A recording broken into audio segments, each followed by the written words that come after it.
This e-text is otherwise provided to you, as is no other.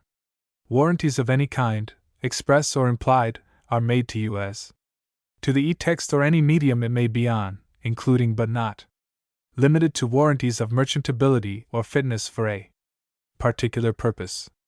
Some states do not allow disclaimers of implied warranties or the exclusion or limitation of consequential damages, so the above disclaimers and exclusions may not apply to you, and you may have other legal rights.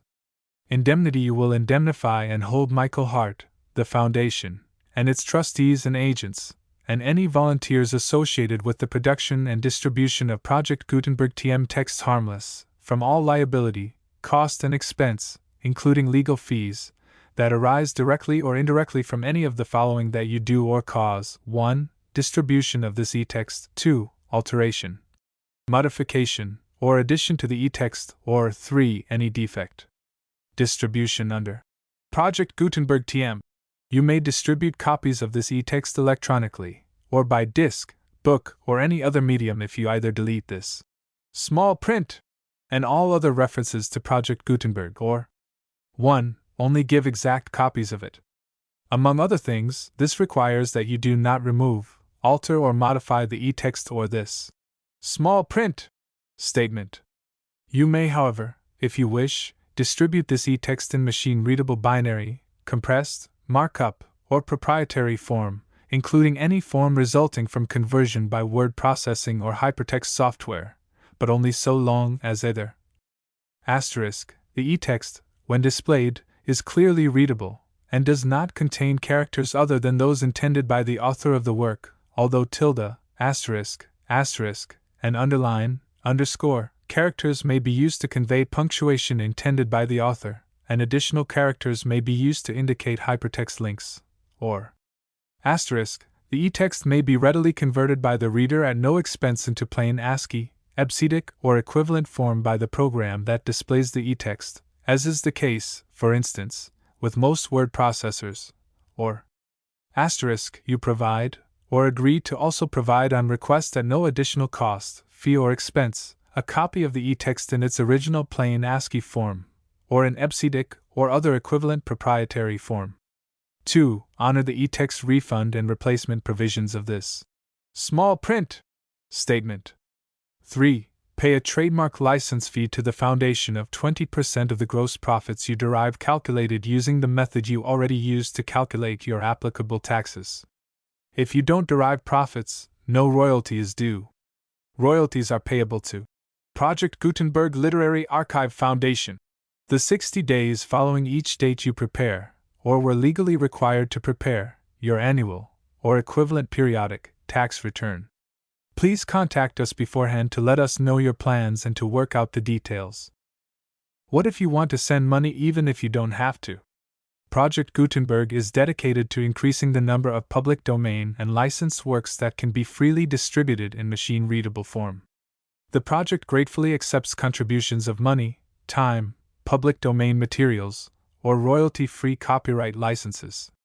Money should be paid to the Project Gutenberg Literary Archive Foundation. If you are interested in contributing scanning equipment or software or other items, please contact Michael Hart at hart@pobox.com. Portions of this header are copyright C. 2001 by Michael S. Hart and may be reprinted only when these e-texts are free of all fees. Project Gutenberg is a trademark and may not be used in any sales of Project Gutenberg e-texts or other materials, be they hardware or software or any other related product, without express permission. N. The small print. For public domain e-texts ver .07/27/01 and Prepared by Teresa Armeo al 1123@aol.com. A history of the nations and empires involved and a study of the events culminating in the Great Conflict. By Logan Marshall. Preface. When the people of the United States heard the news of the assassination of Archduke Francis Ferdinand, heir to the throne of Austria-Hungary, and his wife in Sarajevo, Bosnia, on June 28, 1914, it was with a feeling of great regret that another sorrow had been added to the many already borne by the aged Emperor Francis Joseph. that those fatal shots would echo around the world and, flashing out suddenly like a bolt from the blue, hurl nearly the whole of Europe within a week's time from a state of profound peace into one of continental war, unannounced, unexpected, unexplained, unprecedented in suddenness and enormity, was an unimaginable possibility. And yet the ringing of the church bells was suddenly drowned by the roar of cannon, the voice of the dove of peace by the blare of the trump of war, and throughout the world ran a shudder of terror at these unwonted and ominous sounds. But in looking back through history, tracing the course of events during the past century, following the footsteps of men in war and peace from that day of upheaval when medieval feudalism went down in disarray before the arms of the people in the French Revolution, some explanation of the great European War of 1914 may be reached. Every event in history has its roots somewhere in earlier history, and we need but dig deep enough to find them. Such is the purpose of the present work. It proposes to lay down in a series of apposite chapters the story of the past century, beginning, in fact, rather more than a century ago with the meteoric career of Napoleon and seeking to show to what it led, and what effects it had upon the political evolution of mankind. The French Revolution stood midway between two spheres of history, the sphere of medieval barbarism and that of modern enlightenment. It exploded like a bomb in the midst of the self-satisfied aristocracy of the earlier social system and rent it into the fragments which no hand could put together again. In this sense, the career of Napoleon seems providential.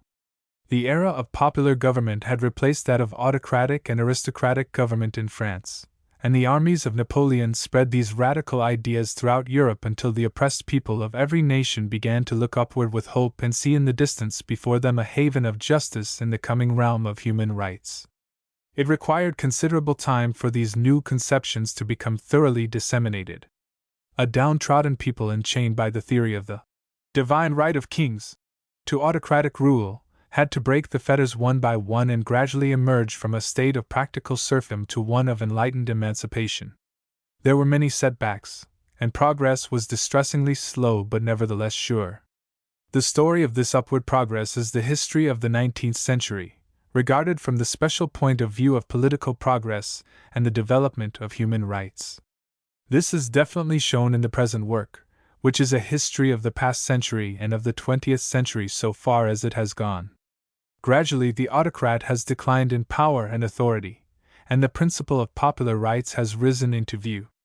This war will not have been fought in vain if, as predicted, it will result in the complete downfall of autocracy as a political principle, and the rise of the rule of the people, so that the civilized nations of the earth may never again be driven into a frightful war of extermination against peaceful neighbors at the nod of a hereditary sovereign. Logan Marshall. Chapter 1. All Europe plunged into war.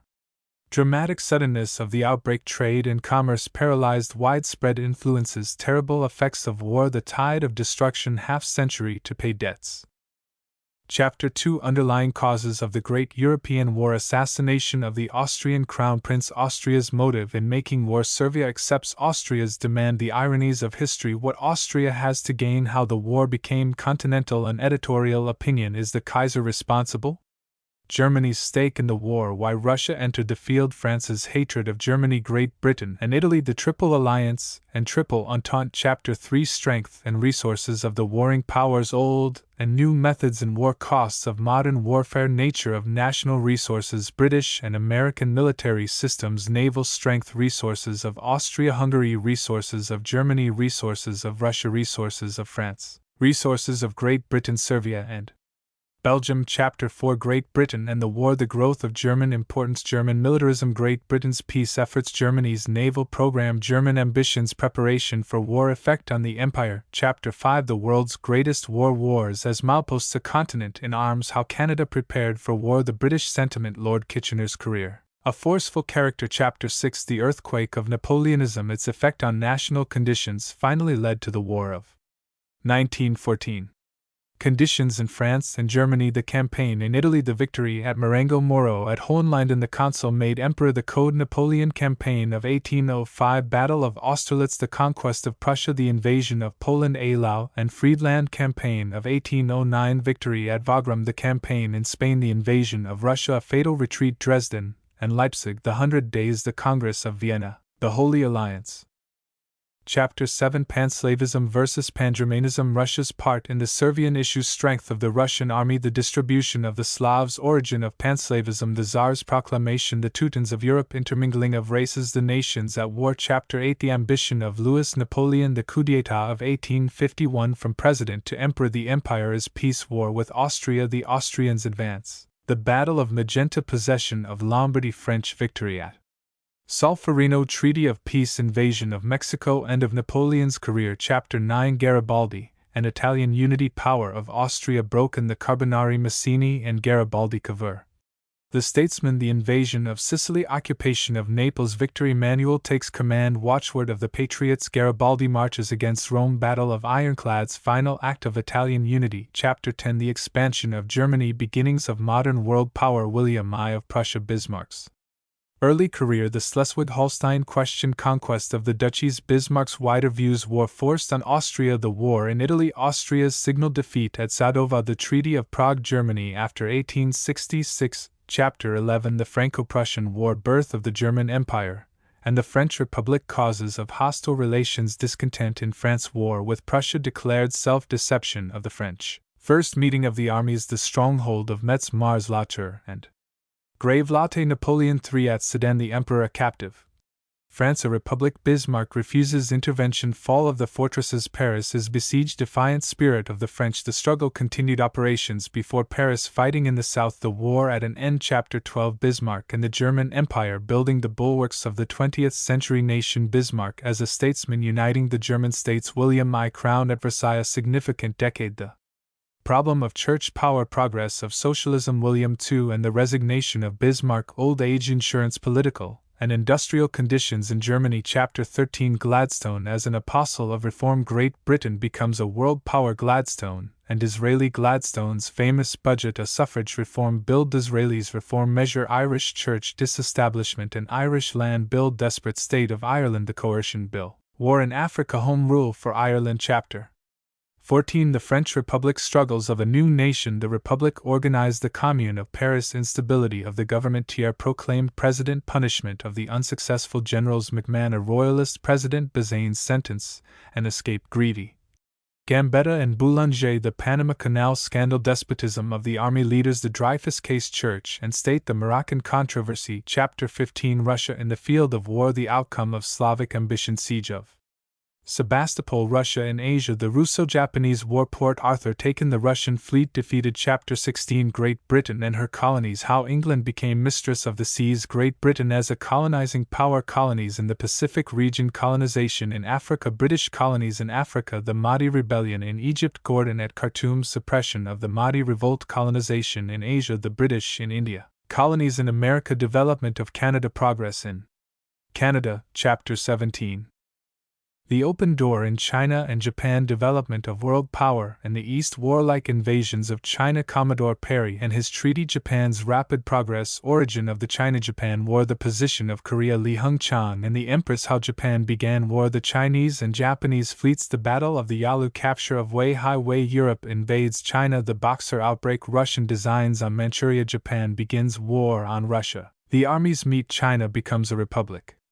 Chapter 18 Turkey and the Balkan states. Checking the dominion of the Turk in Europe. The story of Servia. Turkey in Europe. The Bulgarian horrors. The defense of Plevna. The Congress of Berlin. Hostile sentiments in the Balkans. Incitement to war. Fighting begins. The advance on Adrianople. Servian and Greek victories. The Bulgarian successes. Steps toward peace. The war resumed. Siege of Scutari. Treaty of peace. War between the Allies. The final settlement. Chapter 19 Methods in modern warfare. Ancient and modern weapons. New types of weapons. The ironclad warship. The balloon in war. Tennyson's foresight. Gunning for airships. The submarine. Underwater warfare. The new type of battleship. Mobilization. The waste of war. Chapter 20 Canada's part in the World War. New relations toward the Empire. Military preparations. The Great Camp at Valcartia. The Canadian Expeditionary Force. Political effect of Canada's action on future of the Dominion. Chapter 1 All Europe plunged into war. Dramatic suddenness of the outbreak. Trade and commerce paralyzed. Widespread influences. Terrible effects of war. The tide of destruction. Who caused the conflict? Half-century to pay debts. At the opening of the final week of July, 1914, the whole world with the exception of Mexico, in which the smoldering embers of the revolution still burned, was in a state of profound peace. The clattering hammers and whirling wheels of industry were everywhere to be heard. Great ships furrowed the ocean waves, deep laden with the world's products, and carrying thousands of travelers bent on business or enjoyment. Countless trains of cars, drawn by smoke-belching locomotives, traversed the long leagues of iron rails, similarly laden with passengers engaged in peaceful errands and freight intended for peaceful purposes. All seemed at rest so far as national hostile sentiments were concerned. All was in motion so far as useful industries demanded service. Europe, America, Asia, and Africa alike had settled down as if to a long holiday from war, and the advocates of universal peace were jubilant over the progress of their cause, holding peace congresses and conferences at The Hague and elsewhere, fully satisfied that the last war had been fought and that arbitration boards would settle all future disputes among nations, however serious. Such occasions occur at frequent intervals in nature, in which a deep calm, a profound peace, rests over land and sea. The winds are hushed, the waves at rest. Only the needful processes of the universe are in action, while for the time the world forgets the chained demons of unrest and destruction. But too quickly the chains are loosened, the winds and waves set free, and the hostile forces of nature rush over earth and sea, spreading terror and devastation in their path. Such energies of hostility are not confined to the elements. They exist in human communities. They underlie the political conditions of the nations, and their outbreak is at times as sudden and unlooked for as that of the winds and waves. Such was the state of political affairs in Europe at the date mentioned, apparently calm and restful, while below the surface hostile forces which had long been fomenting unseen were ready to burst forth and whelm the world. Dramatic suddenness of the outbreak. On the night of July 25th, the people of the civilized world settled down to restful slumbers, with no dreams of the turmoil that was ready to burst forth. On the morning of the 26th they rose to learn that a great war had begun, a conflict the possible width and depth of which no man was yet able to foresee, and as day after day passed on, each day some new nation springing into the terrible arena until practically the whole of Europe was in arms and the Armageddon seemed at hand, the world stood amazed and astounded, wondering what hand had loosed so vast a catastrophe. What deep and secret causes lay below the ostensible causes of the war? The causes of this were largely unknown.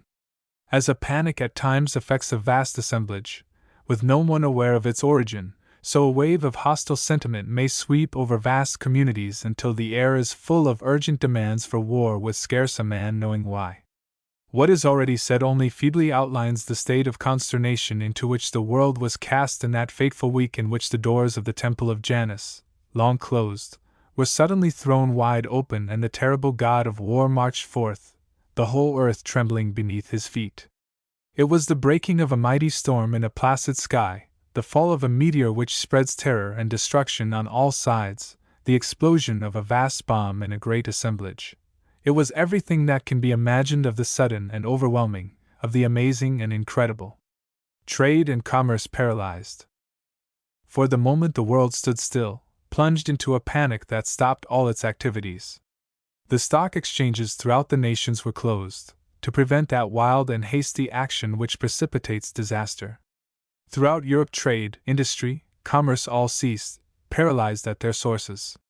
No ship of any of the nations concerned except Britain dared venture from port, lest it should fall a prey to the prowling sea dogs of war which made all the oceans unsafe.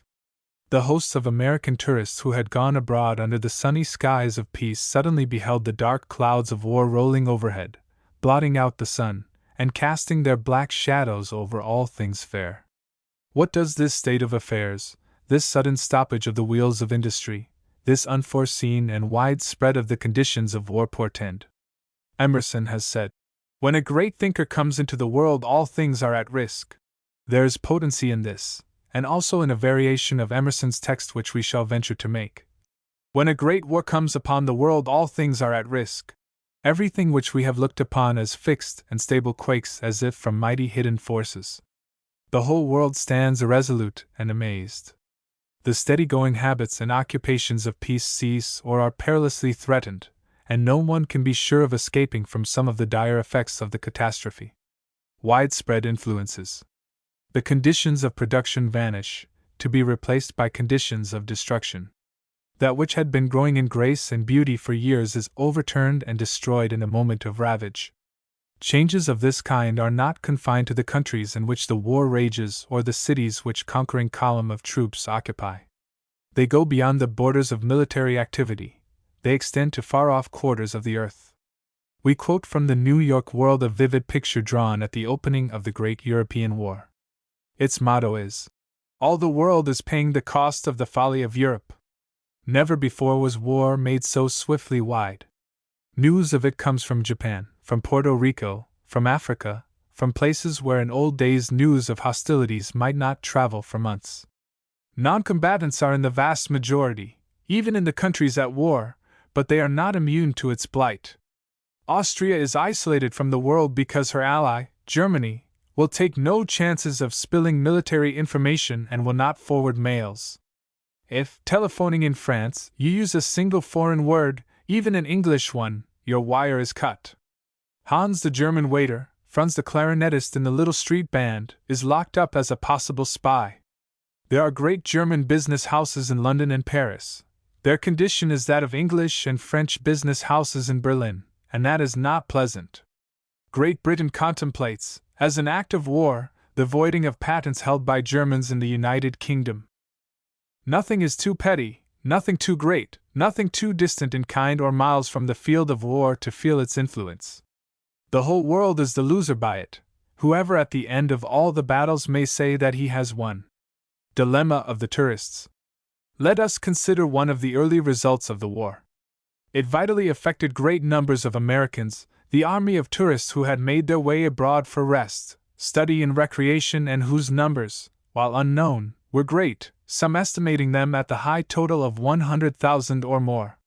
These, scattered over all sections of Europe, some with money in abundance, some with just enough for a brief journey, capitalists, teachers, students, all were caught in the sudden flurry of the war, their letters of credit useless, transportation difficult or impossible to obtain, all exposed to inconveniences, some to indignities, some of them on the flimsiest pretense seized and searched as spies.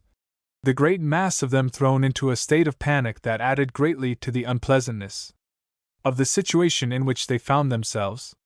While these conditions of panic gradually adjusted themselves, the status of the tourists continued difficult and annoying. The railroads were seized for the transportation of troops, leaving many Americans helplessly held in far interior parts, frequently without money or credit. One example of the difficulties encountered will serve as an instance which might be repeated 100-fold. 700 Americans from Geneva were made by Swiss troops to leave a train. Many who refused were forced off at the point or guns. This compulsory removal took place at some distance from a station near the border, according to Mrs. Edward Collins, of New York, who with her 3 daughters was on the train. With 200 others they reached Paris and were taken aboard a French troop train. Most of the arrivals were women. The men were left behind because of lack of space. 100 women refused to take the train without their husbands. Scores struck back for Geneva. Others on foot, carrying articles of baggage, started in the direction of Paris, hoping to get trains somewhere. Just why Swiss troops thus occupied themselves is not explained, but in times of warlike turmoil many unexplainable things occur. Here is an incident of a different kind, told by one of the escaping hosts. "I went into the restaurant car for lunch," he said. "When I tried to return to the car where I'd left my suitcase, hat, cane, and overcoat, I couldn't find it. Finally the conductor said blithely, 'Oh, that car was taken off for the use of the army.' I was forced to continue traveling coatless, hatless, and minus my baggage until I'd boarded the steamer Flushing, when I managed to swipe a straw hat during the course of the Channel passage while the people were down eating in the saloon. I grabbed the first one on the hat rack. Talk about a romantic age! Why, I wouldn't live in any other time than now. We will be boring our grandchildren talking about this war."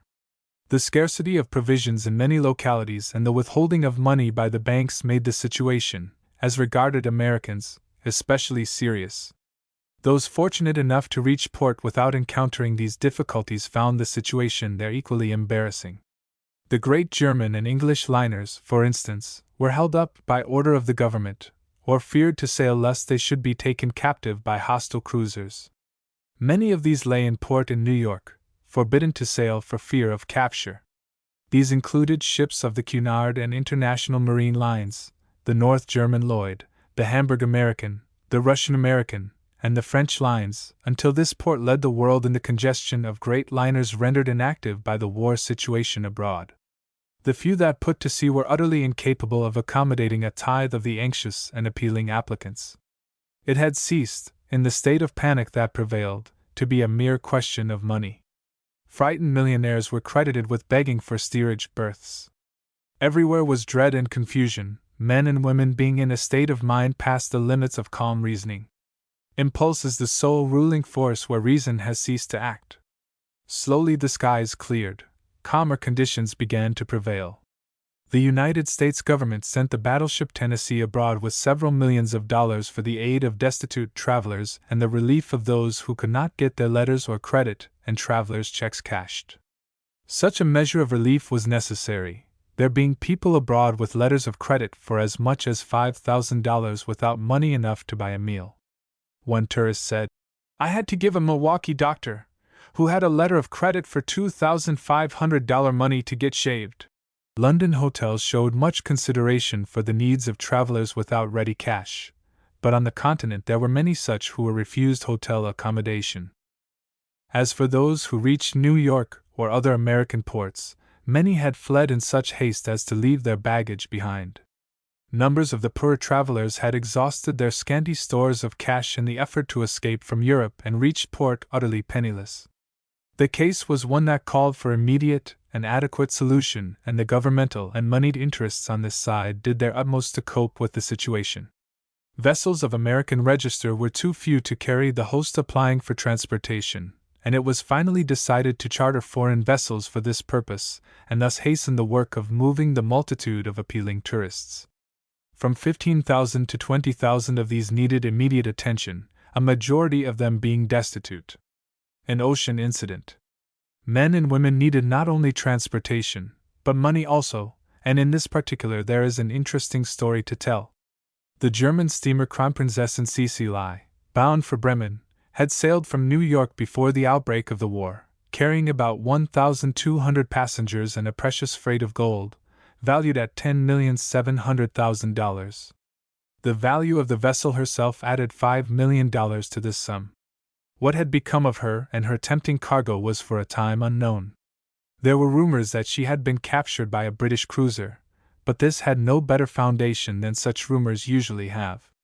Her captain was alert to the situation, being informed by wireless of the sudden change from peace to war.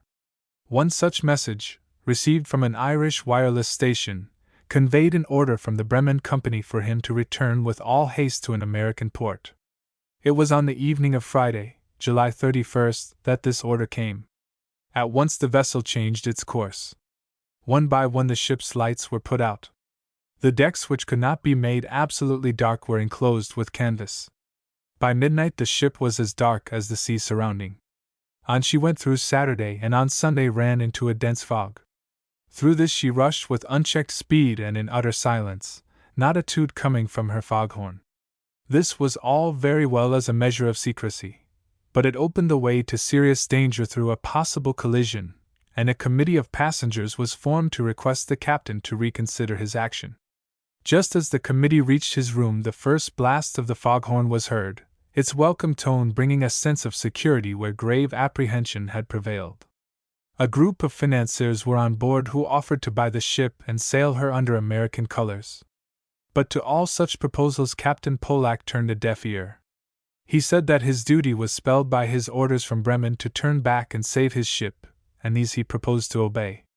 A passenger stated, "There were 7 of the crew on watch all the time, 2 aloft. This enabled the captain to know of passing vessels before they came above the horizon. We were undoubtedly in danger on Sunday afternoon. We intercepted a wireless message in French in which 2 French cruisers were exchanging data in regard to their positions.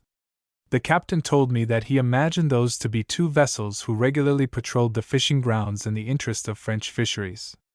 If the captain of either of those vessels should have come out of the fog and found us, his share of the prize and money might have amounted to $4 million. Did privateer ever dream of such booty? Early on Saturday our 4 great funnels were given broad black bands in order to make us look like the Olympic, which was supposed to be 24 hours ahead of us. There was a certain grim humor in the fact that the wireless operator on the Olympic kept calling us all Friday night. Of course we did not answer. On Tuesday, August 4th, the great ship came within sight of land at the little village of Bar Harbor, Mount Desert Island, off the coast of Maine, a port scarce large enough to hold the giant liner that had sought safety in its waters. Wireless messages were at once flashed to all parts of the country, and the news that the endangered vessel, with its precious cargo, was safe, was received with general relief. As regards the future movements of the ship, Captain Pollack said, "I can see no possibility of taking this ship to New York from here with safety. To avoid foreign vessels we should have to keep within the 3-mile limit, and to accomplish this the ship would have to be built like a canoe. We have reached an American port in safety, and that was more than I dared to hope. We have been in almost constant danger of capture, and we can consider ourselves extremely lucky to have come out so well. I know I have been criticized for making too great speed under bad weather conditions, but I have not willfully endangered the lives of the passengers. I would rather have lost the whole whip and cargo than have assumed any such risk. Of course, aside from this consideration, my one aim has been to save my ship and my cargo from capture. I have not been acting on my own initiative, but under orders from the North German Lloyd in Bremen, and although I am an officer in the German Navy, my duty has been to the steamship line." Closing the stock markets. We have so far dealt with only a few of the results of the war. There were various others of great moment, to some of which a passing allusion has been made. On July 30th, for the first time in history, the stock markets of the world were all closed at the same time. Heretofore, when the European markets have been closed, those on this side of the ocean remained open. The New York Exchange was the last big stock market to announce temporary suspension of business. The New York Cotton Exchange closed, following the announcement of the failure of several brokerage firms. Stock exchanges throughout the United States followed the example set by New York. The stock exchanges in London and the big provincial cities, as well as those on the continent, ceased business, owing to the breakdown of the credit system, which was made complete by the postponement of the Paris settlement. Depositors stormed every bank in London for gold, and the runs continued for a couple of days. In order to protect its dwindling gold supply, the Bank of England raised its discount rate to 8%. Leading bankers of London requested Premier Asquith to suspend the Bank Act, and he promised to lay the matter before the Chancellor of the Exchequer. In all the capitals of Europe, financial transactions virtually came to a standstill. The slump in the market value of securities within the first week of the war flurry was estimated at $2 billion, and radical measures were necessary to prevent hasty action while the condition of panic prevailed. This sudden stoppage of ordinary financial operations was accompanied by a similar cessation of the industries of peace over a wide range of territory. The artisan was forced to let fall the tools of his trade and take up those of war. The railroads were similarly denuded of their employees except in so far as they were needed to convey soldiers and military supplies. The customary uses of the railroad were largely suspended and travel went on under great difficulties. In a measure, it had returned to the conditions existing before the invention of the locomotive. Even horse traffic was limited by the demands of the army for these animals, and foot travel regained some of its old ascendancy. War makes business active in one direction and in one only, that of army and navy supply, of the manufacture of the implements of destruction, of vast quantities of explosives, of multitudes of death-dealing weapons. Food supplies need to be diverted in the same direction, the demands of the soldier being considered first, those of the home people last, the latter being often supplied at starvation prices. There is plenty of work to do of its kind, but it is of a kind that injures instead of aiding the people of the nations. Terrible effects of war. This individual source of misery and suffering in war times is accompanied by a more direct one, that of the main purpose of war, destruction of human life and of property that might be utilized by an enemy, frequently of merciless brigandage and devastation. It is horrible to think of the frightful suffering caused by every great battle. Immediate death on the field might reasonably be welcomed as an escape from the suffering arising from wounds, the terrible mutilations, the injuries that rankle throughout life, the conversion of hosts of able-bodied men into feeble invalids, to be kept by the direct aid of their fellows or the indirect aid of the people at large through a system of pensions. The physical sufferings of the soldiers from wounds and privations are perhaps not the greatest. Side by side with them are the mental anxieties of their families at home, their terrible suspense, the effect upon them of tidings of the maiming or death of those dear to them or on whose labor they immediately depend. The harvest of misery arising from this cause it is impossible to estimate. It is not to be seen in the open. It dwells unseen in humble homes, in city, village, or field, borne often uncomplainingly, but not less poignant from this cause. The tears and terrors thus produced are beyond calculation. But while the glories of war are celebrated with blast of trumpet and roll of drum, the terrible accompaniment of groans of misery is too apt to pass unheard and die away forgotten. To turn from this roll of horrors, there are costs of war in other directions to be considered. Those include the ravage of cities by flame or pillage, the loss of splendid works of architecture, the irretrievable destruction of great productions of art, the vanishing of much on which the world had long set store. The tide of destruction.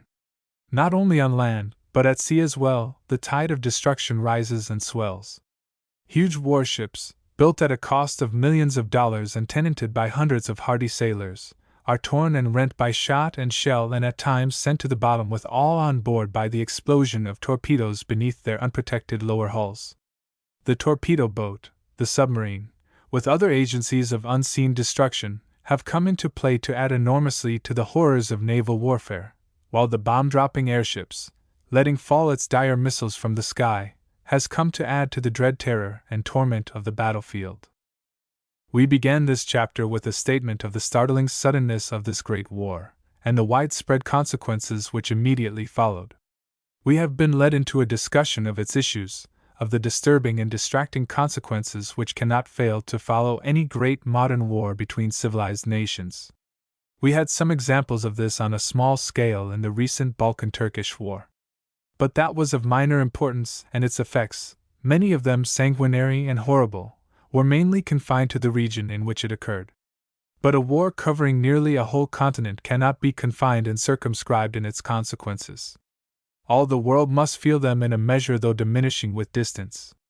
The vast expanse of water which separates the United States from the European continent could not save its citizens from feeling certain ill effects from the struggle of warlords. America and Europe are tied together with many cords of business and interest, and the severing or weakening of these cannot fail to be seriously felt. Canada, at a similar width of removal from Europe, had reason to feel it still more seriously, from its close political relations with Great Britain. In these days in which we live, the cost of war is a giant to be reckoned with. With every increase in the size of cannon, the tonnage of warships, the destructiveness of weapons and ammunition, this element of cost grows proportionately greater, and has in our day become stupendous. Nations may spend in our era more cold cash in a day of war than would have served for a year in the famous days of chivalry. A study of this question was made by Army and Navy experts in 1914, and they decided that the expense to the 5 nations concerned in the European war would be not less than $50 million a day. If we add to this the loss of untold numbers of young men in the prime of life, whose labor is needed in the fields and workshops of the nations involved, other billions of dollars must be added to the estimate, due to the crippling of industries. There is also the destruction of property to be considered, including the very costly modern battleships, this also footing up into the billions. When it is considered that in 13 years the cost of maintenance of the armies and navies of the warring countries, as well as the cost of naval construction, exceeded $20 billion, some idea may be had of the expense attached to war and the preparations of European countries for just such contingencies as those that arose in Europe in 1914. The cost of the Panama Canal, one of the most useful aids to the commerce of the world, was approximately $375 million, but the expense of the preparations for war in Europe during the time it took to build the canal exceeded the cost of this gigantic undertaking nearly 60 to 1. The money thus expended on preparation for war during the 13 years named would, if spent in railroad and marine construction, have given vast commercial power to these nations. To what extent have they been benefited by the rivalry to gain precedence in military power? They stand on practically the same basis now that it is all at an end. Would they not be on the same basis if it had never begun? Aside from this is the incentive to employ these vast armaments in the purpose for which they were designed, the effect of creating a military spirit and developing a military caste in each by the nations, a result very likely to be productive of ill effects. The total expense of maintenance of armies and navies, together with the cost of construction in 13 years, in Germany, Austria, Russia, France, and Great Britain, was as follows. Naval expenditures $5,648,525,000. Construction $2,146,765,000. Cost of armies $13,138,403,000. Total $20,933,693,000. The wealth of the same nations in round figures is: Great Britain $80 billion, Germany $60 billion, $500 million, Austria $25 billion, France $65 billion, Russia $40 billion, total $270 billion, $500 million. This enormous expense, which was incurred in preparation for war, needed to be rapidly increased to meet the expenses of actual warfare. The British House of Commons authorized war credits amounting to $1,025 million. While the German Reichstag voted $1,250 million. Austria and France had to set aside vast sums for their respective war chests. Half-century to pay debts. In anticipation of trouble, Germany in 1913 voted $250 million for extraordinary war expenses, and about $100 million was spent on an aerial fleet. France spent $60 million for the same purpose. The annual cost of maintaining the great armies and navies of Europe, even on a peace basis, is enormous, and it must be vastly increased during war. The official figures for 1913-14 are: British Army $224,300,000, British Navy $224,140,000, German Army $183,090,000. German Navy $111,300,000, French Army $191,431,580, French Navy $119,571,400, Russian Army $317,800,000, Russian Navy $122,500,000, Austrian Army $82,300,000, Austrian Navy $42 million, total $1,618,432,980. It was evident that taxes to meet the extraordinary expenses of war would have to be greatly increased in Germany and France. As business became at a standstill throughout Europe and every port of entry blocked, experts wondered where the money was to come from. All agreed that, when peace should be declared and the figures were all in, the result financially would be staggering, and that the heaviest burden it had ever borne would rest upon Europe for 50 years to come. For when the roar of the cannon ceases and the nations are at rest, then dawns the era of payment, inevitable, unescapable, one in which for generations every man and woman must share. Chapter 2. Underlying causes of the Great European War. Assassination of the Austrian Crown Prince. Austria's motive in making war. Serbia accepts Austria's demand. The ironies of history. What Austria had to gain. How the war became continental. An editorial opinion. Is the Kaiser responsible? Germany's stake in the war. Why Russia entered the field. France's hatred of Germany, Great Britain, and Italy. The Triple Alliance and Triple Entente. What brought on the mighty war which so suddenly sprang forth? What evident, what subtle, what deep-hidden causes led to this sudden demolition of the Temple of Peace?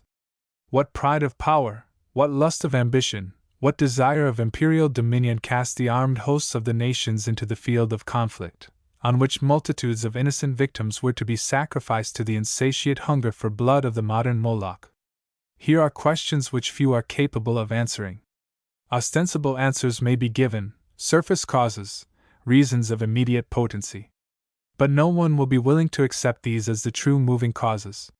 For a continent to spring in a week's time from complete peace into almost universal war, with all the great and several of the small powers involved, is not to be explained by an apothegm, or embraced within the limits of a paragraph. If not all, certainly several of these nations had enmities to be unchained, ambitions to be gratified, long-hidden purposes to be put in action. They seem to have been awaiting an opportunity, and it came when the anger of the Servians at the seizure of Bosnia by Austria culminated in a mad act of assassination. Assassination of the Austrian Crown Prince. The immediate cause, so far as apparent to us, of the war in question was the murder, on June 29, 1914, of the Austrian Crown Prince Francis Ferdinand and his wife, while on a visit to Sarajevo, the capital of Bosnia, the assassin being a Servian student, supposed to have come for that purpose from Belgrade, the Servian capital. The inspiring cause of this dastardly act was the feeling of hostility towards Austria which was widely entertained in Servia. Bosnia was a part of the ancient kingdom of Servia. The bulk of its people are of Slavic origin and speak the Servian language. Servia was eager to regain it, as a possible outlet for a border on the Mediterranean Sea. When, therefore, in 1908, Austria annexed Bosnia and Herzegovina, which had been under her military control since 1878, the indignation in Servia was great. While it had died down in a measure in the subsequent years, the feeling of injury survived in many hearts, and there is little reason to doubt that the assassination of Archduke Ferdinand was a result of this pervading sentiment. In fact, the Austrian government was satisfied that the murder plot was hatched in Belgrade and held that Servian officials were in some way concerned in it. The Servian press gave some warrant for this, being openly boastful and defiant in its comments. When the Austrian consul general at Belgrade dropped dead in the consulate, the papers showed their satisfaction and hinted that he had been poisoned. This attitude of the press evidently was one of the reasons for the stringent demand made by Austria on July 23d, requiring apology and change of attitude from Servia and asking for a reply by the hour of 6 p.m. on the 25th. The demands were in part as follows. 1. An apology by the Servian government in its official journal for all pan-Servian propaganda and for the participation of Servian army officers in it, and warning all Servians in the future to desist from anti-Austrian demonstrations. 2. That orders to this effect should be issued to the Servian army. 3. That Servia should dissolve all societies capable of conducting intrigues against Austria. 4. That Servia should curb the activities of the Servian press in regard to Austria. 5. That Austrian officials should be permitted to conduct an inquiry in Servia independent of the Servian government into the Sarajevo plot. An answer to these demands was sent out at 10 minutes before 6:00 on the 25th, in which Servia accepted all demands except the last, which it did not deem in accordance with international law and good neighborly relations.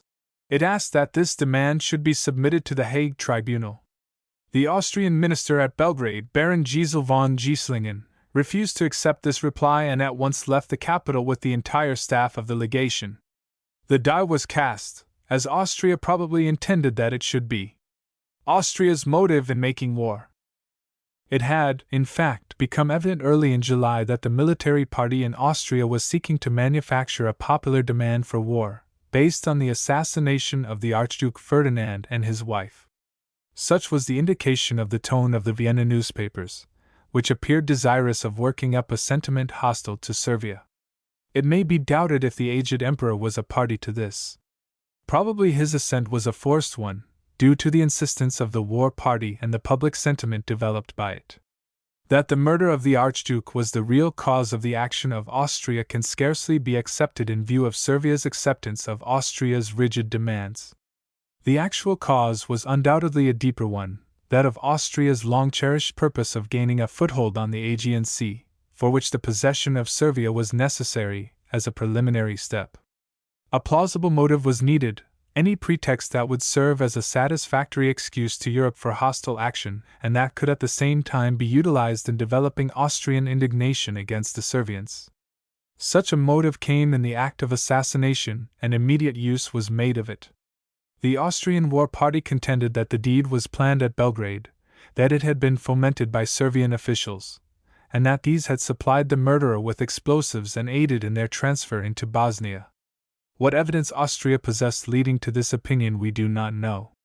While it is not likely that there was any actual evidence, the case was one that called for investigation, and Austria was plainly within its rights in demanding such an inquiry and due punishment of every one found to be connected with the tragic deed. But Austria went farther than this. It was willing to accept nothing less than a complete and humiliating submission on the part of Servia. And the impression was widely entertained, whether with or without cause, that in this Austria was not acting alone but that it had the full support of Germany. That country also may be supposed to have had its ends to gain. What these were we shall consider later. Servia accepts Austria's demands. Imperious as had been the demand of Austria, one which would never have been submitted to a power of equal strength, Servia accepted it, expressing itself as willing to comply with all the conditions imposed except that relating to the participation of Austrian officials in the inquiry, an explanation being asked on this point. If this reply should be deemed inadequate, Servia stood ready to submit the question at issue to the Hague Peace Tribunal and to the powers which had signed the Declaration of 1909 relating to Bosnia and Herzegovina. The subsequent action of Austria was significant. The Austrian minister at Belgrade, as before stated, rejected it as unsatisfactory and immediately left the Servian capital. He acted, in short, with a precipitancy that indicated that he was acting under instructions. This was made very evident by what immediately followed. When news came on July 28 that war had been declared and active hostilities commenced, it was accompanied by the statement that Austria would not now be satisfied even with a full acceptance of her demands. That the intention of this imperious demand and what quickly followed was to force a war, no one can doubt. Servia's nearly complete assent to the conditions imposed was declared to be not only unsatisfactory, but also dishonorable, a word doubtless deliberately used. Evidently no door was to be left open for retrogressive consideration. The ironies of history. It is one of the ironies of history that a people who once played a leading part in saving the Austrian capital from capture should come to be threatened by the armies of that capital. This takes us back to the era when Servia, a powerful empire of those days, fell under the dominion of the conquering Turks, whose armies further overran Hungary and besieged Vienna. Had this city been captured, all Central Europe would have lain open to the barbarities of the Turks. In its defense the Servians played a leading part, so great a one that we are told by a Hungarian historian. It was the Serb Bakic who saved Vienna. But in 1914 Servia was brought to the need of saving itself from Vienna. What Austria had to gain? If it be asked what Austria had to gain by this act, what was her aim in forcing war upon a far weaker state, the answer is at hand. The Balkan states, of which Servia is a prominent member, lie in a direct line between Europe and the Orient. A great power occupying the whole of the Balkan Peninsula would possess political advantages far beyond those enjoyed by Austria-Hungary. It would be in a position giving it great influence over, if not strategic control of, the Suez Canal, the commerce of the Mediterranean, and a considerable all-rail route between Central Europe and the Far East. Salonika, on the Aegean Sea, now in Greek territory, is one of the finest harbors on the Mediterranean Sea. A railway through Servia now connects this port with Austria and Germany. In addition to this railway, it is not unlikely that a canal may in the near future connect the Danube with the harbor of Salonika. If this project should be carried out, the commerce of the Danube and its tributary streams and canals, even that of central and western Germany, would be able to reach the Mediterranean without passing through the perilous iron gates of the Danube, or being subjected to the delays and dangers incident to the long passage through the Black Sea and the Grecian archipelago. We can see in all this a powerful motive for Austria to seek to gain possession of Servia, as a step towards possible future control of the whole Balkan Peninsula. The commercial and manufacturing interests of Austria-Hungary were growing, and mastership of such a route to the Mediterranean would mean immense advantage to this ambitious empire. Possession of northern Italy once gave her the advantage of an important outlet to the Mediterranean. This, through events that will be spoken of in later chapters, was lost to her. She apparently then sought to reach it by a more direct and open road, that leading through Salonika. Such seemed the reasons most likely to have been active in the Austrian assault upon Servia. The murder of an Austrian archduke by an insignificant assassin gave no sufficient warrant for the act. The whole movement of events indicates that Austria was not seeking retribution for a crime but seizing upon a pretext for a predetermined purpose and couching her demands upon Servia in terms which no self-respecting nation could accept without protest. Servia was to be put in a position from which she could not escape, and every door of retreat against the arbitrament of war was closed against her. But in this retrospect we are dealing with Austria and Servia alone. What brought Germany, what brought France, what brought practically the whole of Europe into the struggle? What caused it to grow with startling suddenness from a minor into a major conflict, from a contest between a bulldog and a terrier into a battle between lions? What were the unseen and unnoted conditions that, within little more than a week's time, induced all the leading nations of Europe to cast down the gauge of battle and spring full-armed into the arena, bent upon a struggle which threatened to surpass any that the world had ever seen? Certainly no trifling causes were here involved. Only great and far-reaching causes could have brought about such a catastrophe. All Europe appeared to be sitting, unknowingly or knowingly, upon a powder barrel which only needed some inconsequent hand to apply the match. It seems incredible that the mere pulling of a trigger by a Servian student and the slaughter of an archduke in the Bosnian capital could in a month's time have plunged all Europe into war. From small causes great events may rise. Certainly that with which we are here dealing strikingly illustrates this homely apothegm. How the war became continental. We cannot hope to point out the varied causes which were at work in this vast event. Very possibly the leading ones are unknown to us. Yet some of the important ones are evident, and may be made evident, and to these we must restrict ourselves.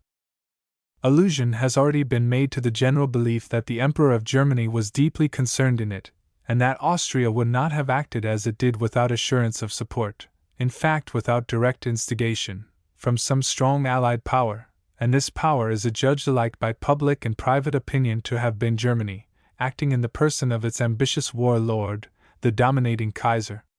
It may be stated that all the powers concerned have sought to disclaim responsibility. Thus Servia called the world to witness that her answer to Austria was the limit of submission and conciliation. Austria, through her ambassador to the United States, solemnly declared that her assault upon Servia was a measure of self-defense. Russia explained her action as benevolent intervention, and expressed a humble hope in omnipotent providence that her hosts would be triumphant. Germany charged France with perfidious attack upon the unarmed border of the fatherland, and proclaimed a holy war for the security of her territory. France and England, Belgium and Italy deplored the conflict and protested that they were innocent of offense. So far as all this is concerned, the facts are generally held to point to Germany as the chief instigator of the war. Russia, indeed, had made threatening movements toward Austria as a warning to her to desist from her threatened invasion of Servia. Great Britain proposed mediation. Germany made no movement in the direction of preventing the war, but directed its attention to Russia, warning it to stop mobilization within 24 hours, and immediately afterward beginning a similar movement of mobilization in its own territory. On August 1 Germany declared war against Russia, the first step towards making the contest a continental one. On the 2d, when France began mobilization, German forces moved against Russia and France simultaneously, and invaded the neutral states of Luxembourg and Belgium. It was her persistence in the latter movement that brought Great Britain into the contest, as this country was pledged to support Belgian neutrality. On August 4, Great Britain sent an ultimatum to Germany to withdraw from the neutral territory which her troops had entered and demanded an answer by midnight. Germany declined to answer satisfactorily, and at 11 o'clock war was declared by Great Britain. An editorial opinion. As regards the significance of these movements, in which Germany hurled declarations of war in rapid succession to East and West, and forced the issue of a continental war upon nations which had taken no decisive step, it may suffice to quote an editorial summing up of the situation as regards Germany, from the Philadelphia North American of August 7. From these facts there is no escape. Leaving aside all questions of justice or political expediency, the aggressor throughout has been Germany. Austria's fury over the assassination of the heir to the throne was natural. But Servia tendered full reparation.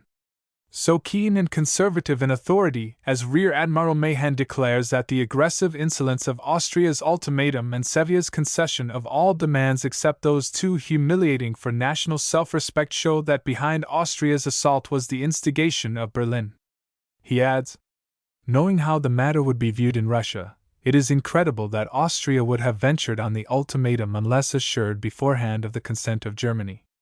The inference is irresistible that it was the pretext for a war already determined upon as soon as plausible occasion offered.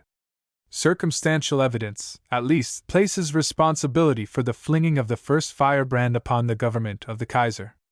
Now, who added fuel to the flames until the great conflagration was under way? The next move was the Tsar's.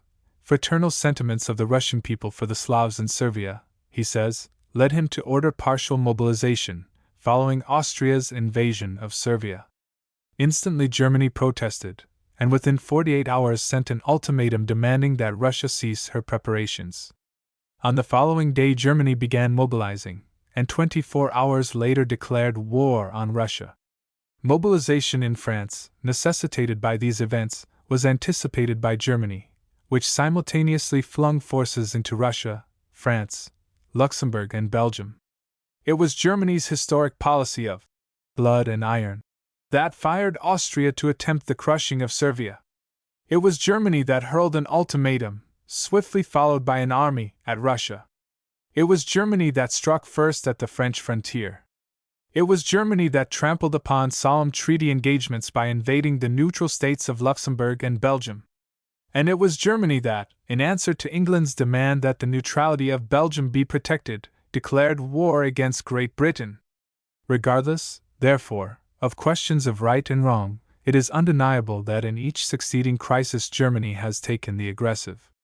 In so doing she has been inspired by a supreme confidence in her military might.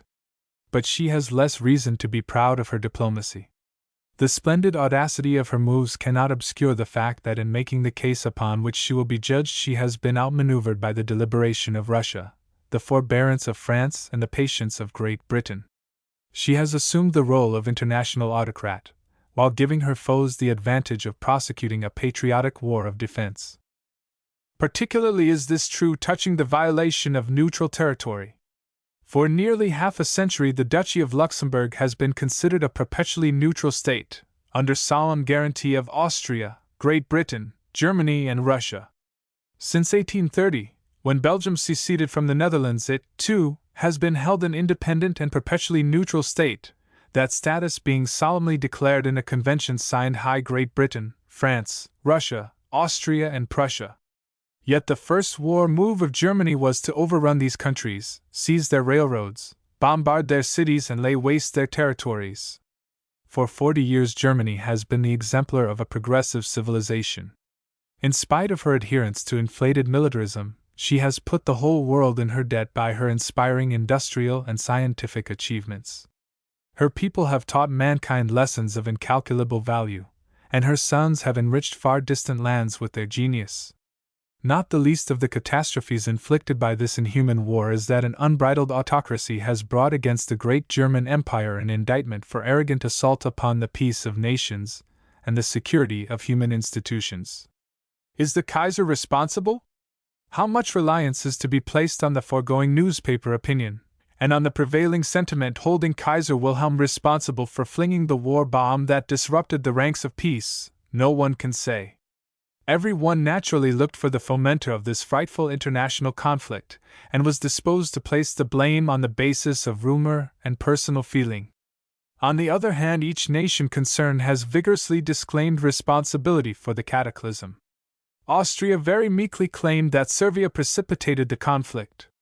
Germany blamed it upon Russia and France, the former from Slavic race sentiment, the latter from enmity that had existed since the loss of Alsace and Lorraine in 1870. They, on the contrary, laid all the blame upon Germany. In the case of England alone we have a clear vista. The obligation of the island kingdom to maintain the neutral position of Belgium and the utter disregard of this neutrality by Germany forced her to take part and throw her armies into the field for the preservation of her international obligations. Many opinions were extant, many views advanced. One of these, from Robert C. Long, a war correspondent of note, laid the total responsibility upon Austria, which, he said, plunged Europe into war in disregard of the Kaiser, who vigorously sought to prevent the outbreak, even threatening his ally in his efforts to preserve peace. In his view, all the blood guiltiness in this war will rest upon two powers, Austria and Russia. It rests on Austria for her undue harshness to Servia and on Russia for its dishonesty in secretly mobilizing its entire army at a time when it was imploring the Kaiser to intervene for peace, and when the Kaiser was working for peace with every prospect of success. We have quoted one editorial opinion holding Germany wholly responsible. Here is another, from the New York Times, which, with a fair degree of justice, distributes the responsibility among all the warring nations of Europe. Germany is not responsible, Russia is not responsible, or Austria, or France, or England. The pillars of civilization are undermined and human aspirations bludgeoned down by no power, but by all powers, by no autocrats, but by all autocrats, not because this one or that has erred or dared or dreamed or swaggered, but because all, in a mad stampede for armament, trade and territory, have sowed swords and guns, nourished harvests of death-dealing crops, made ready the way. For what reason other than war have billions in bonds and taxes been clamped on the backs of all Europe? None sought to evade war, each sought to be prepared to triumph when it came. At most some chancelleries whispered for delay, postponement. They knew the clash to be inevitable, if not today, tomorrow. Avoid war. What else have they lived for, what else prepared for, what else have they inculcated in the mind of youth than the sureness of the conflict, and the great glory of offering themselves to this Moloch in sacrifice? No power involved can cover up the stain. It is indelible, the sin of all Europe. It could have been prevented by common agreement. There was no wish to prevent it. Munition manufacturers were not alone in urging the race to destruction, physical and financial. The leaders were for it. It was policy. A boiling pot will boil, a nurtured seed will grow. There was no escape from the avowed goal. A slow drift to the inevitable, a thunderbolt forged, the awful push toward the vortex. What men and nations want they get. Germany's stake in the war. What had Germany to gain in the war and the instigation of which she is charged with being so deeply involved? Territorial aggrandizement may have been one of her purposes. Belgium and Holland lay between her and the open Atlantic, and the possession of these countries, with their splendid ports, would pay her well for a reasonable degree of risk and cost. The invasion of Belgium as her first move in the war game may have had an ulterior purpose in the acquisition of that country, one likely to be as distasteful to France as the taking over of Alsace-Lorraine. Perhaps the neutral position taken by Holland, with her seeming inclination in favor of Germany, may have had more than racial relations behind it. Considerations of ultimate safety from annexation may have had its share in this attitude of neutrality. The general impression has been that Germany went to war with the purpose of establishing beyond question her political and military supremacy on the European continent. Military despotism in Germany was the decisive factor in making inevitable the general war. The Emperor of Germany stood as the incarnation and exponent of the Prussian policy of military autocracy. He had ruled all German states in unwavering obedience to the militarist maxim. In times of peace, prepare for war. He had used to the full his autocratic power in building up the German Empire, and in making it not only a marvel of industrial efficiency, but also a stupendous military machine. In this effort he had burdened the people of Germany with an ever-increasing war budget. The limit in this direction was reached with the war budget of the year 1912, when the revenues of the princes and of all citizens of wealth were specially taxed.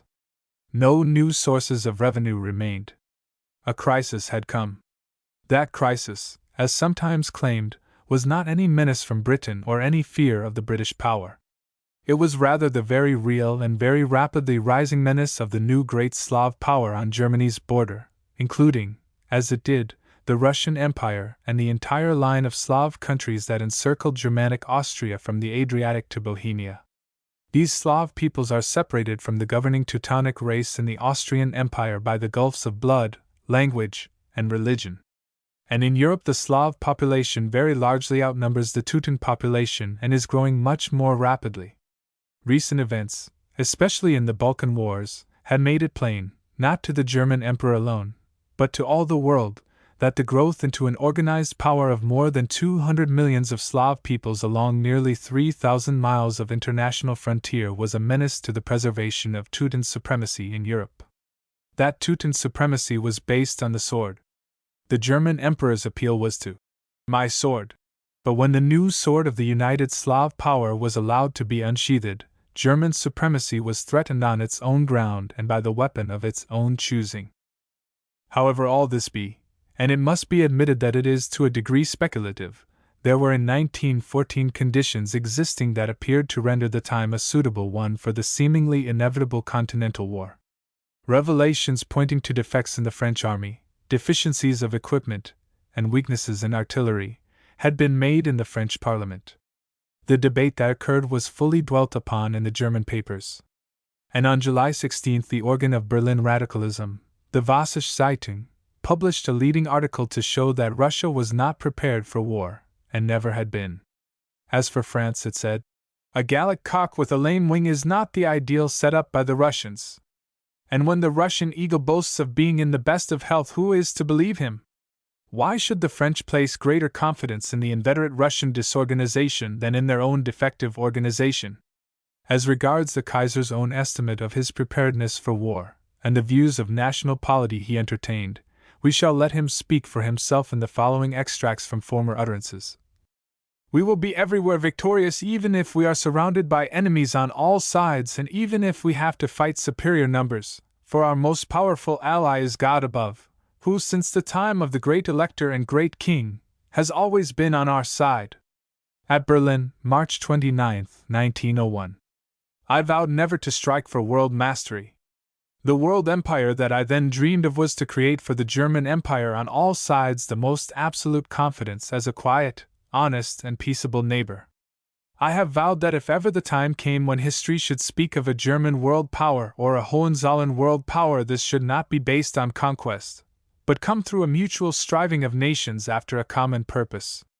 After much has been done internally in a military way, the next thing must be the arming ourselves at sea. Every German battleship is a new guarantee for the peace of the world. We are the salt of the earth, but must prove worthy of being so. Therefore, our youth must learn to deny what is not good for them. With all my heart I hope that golden peace will continue to be present with us. At Bremen, March 22, 1905. My final and last care is for my fighting forces on land and sea. May God grant that war may not come, but should the cloud descend, I am firmly convinced that the army will acquit itself as it did so nobly 35 years ago.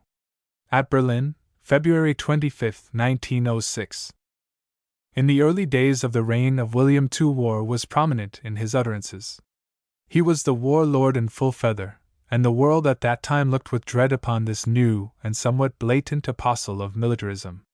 Yet year after year passed until the toll of almost 3 decades was achieved, without his drawing the sword, and the world began to regard him as an apostle of peace, a wise and capable ruler who could gain his ends without the shedding of blood.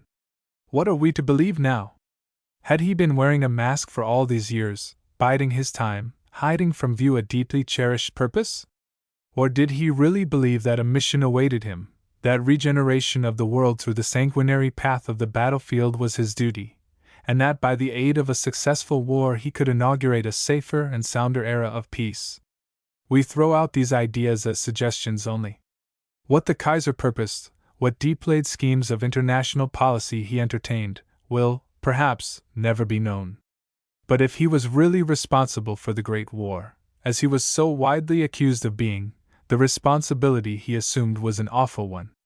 If he was not responsible, as he declared and as some who claim to have been behind the scenes maintain, the world will be ready to absolve him when his innocence has been made evident. Why Russia entered the field. In this survey of the causes of the Great War under consideration, the position of Russia comes next. That country was the first to follow Austria and begin the threatening work of mobilization. Germany's first open participation consisted in a warning to Russia that this work must cease. Only when her warning was disregarded did Germany begin mobilization and declare war. All this was the work of a very few days, but in this era of active military preparedness it needs only days, only hours in some instances, to change from a state of peace into a state of war and hurl great armed hosts against the borders of hostile nations. The general impression was that it was the Slavic race sentiment that inspired Russia's quick action. Servia, a country of Slavs, brothers in race to a large section of the people of Russia, was threatened with national annihilation, and her great kinsman sprang to her rescue, determined that she should not be absorbed by her land-hungry neighbor. This seemed to many a sufficient cause for Russia's action. Not many years before, when Austria annexed her wards, Bosnia and Herzegovina, both Slavic countries, Russia protested against the act. She would doubtless have done more than protest but for her financial and military weakness arising from the then recent Russo-Japanese War. In 1914 she was much stronger in both these elements of national power, and lost not a day in preparing to march to Servia's aid. But was this the whole, or indeed the chief, moving impulse in Russia's action? Was she so eager an advocate of panslavism as such a fact would indicate? Had she not some other purpose in view, some fish of her own to fry, some object of moment to obtain? Many thought so. They were not willing to credit the Russian bear with an act of pure international benevolence. Wars of pure charity are rarely among the virtuous acts of nations. As it had been suggested that Germany saw in the war a possible opportunity to gain a frontier on the Atlantic, so it was hinted that Russia had in mind a similar frontier on the Mediterranean. Time and again she had sought to wring Constantinople from the hands of the Turks. In 1877 she was on the point of achieving this purpose when she was halted and turned back by the Congress of Berlin and the bellicose attitude of the nations that stood behind it. Here was another, and seemingly a much better opportunity. The Balkan War had almost accomplished the conquest of the great Turkish capital and left Turkey in a state of serious weakness. If Europe should be thrown into the throes of a general war, in which every nation would have its own interests to care for, Russia's opportunity to seize upon the prize for which she had so long sought was an excellent one, there being no one in a position to say her nay. To Russia the possession of Constantinople was like the possession of a new world, and this may well have been her secret motive in springing without hesitation into the war. Her long-sought prize hung temptingly within reach of her hand. The European counterpart of the Monroe Doctrine could not now be evoked to stay her grasp, and it seems highly probable that in this may have lain the chief cause of Russia's participation in the war. France's hatred of Germany. The Republic of France was less hasty than Russia and Germany in issuing a declaration of war. Yet there, too, the order of mobilization was quickly issued and French troops were on the march toward the German border before Germany had taken a similar step. France had not forgotten her humiliation in 1870. So far was she from forgetting it that she cherished a vivid recollection of what she had lost and an equally vivid enmity towards Germany in consequence. Enmity is hardly the word. Hatred better fits the feeling entertained. And this was kept vitally alive by the fact that Alsace and Lorraine, two of her former provinces, still possessing a considerable French population, were now held as part of the dominions of her enemy. The sore rankled and hope of retribution lay deep in the heart of the French. Here seemed an opportunity to achieve this long-cherished purpose, and we may reasonably believe that the possibility of regaining this lost territory made France eager to take part in the coming war. She had been despoiled by Germany, a valued portion of her territory had been wrested from her grasp, a promising chance of regaining it lay before her. She had the men, she had the arms, she had a military organization vastly superior to that of 1870, she had the memory of her former triumphs over the now allied nations of Austria and Germany, she had her obligations to aid Russia as a further inducement. The causes of her taking part in the war are patent, especially in view of the fact that in a very brief interval after her declaration her troops had crossed the border and were marching gaily into Alsace, winning battles and occupying towns as they advanced. Great Britain and Italy. We have suggested that in the case alike of Austria, Russia, Germany and France the hope of gaining valuable acquisitions of territory was entertained. In the case of France, enmity to Germany was an added motive, the territory she sought being land of which she had been formerly despoiled. These purposes of changing the map of Europe did not apply to or influence Great Britain. That country had no territory to gain and no great military organization to exercise. She possessed the most powerful navy of any country in the world, but she was moved by no desire of showing her strength upon the sea. There was no reason, so far as any special advantage to herself was concerned, for her taking part in the war, and her first step was a generous effort to mediate between the powers in arms. Only when Belgium, a small nation that was in a sense under the guardianship of Great Britain, so far as its nationality and neutrality were concerned, was invaded by Germany without warning, did Britain feel it incumbent upon her to come to its aid. This may not have been entirely an act of benevolence. There was a probability that Germany, once in control of Belgium, could not readily let go. She might add it to her empire, a fact likely to seriously affect British sea power. However this be, Great Britain lost no time after the invasion in becoming a party to the Continental War, sending her fleet abroad and enlisting troops for service in the aid of her allies, France and Belgium. Italy, a member of the Triple Alliance, the other members of which were Germany and Austria, was the only one of the great powers that held aloof.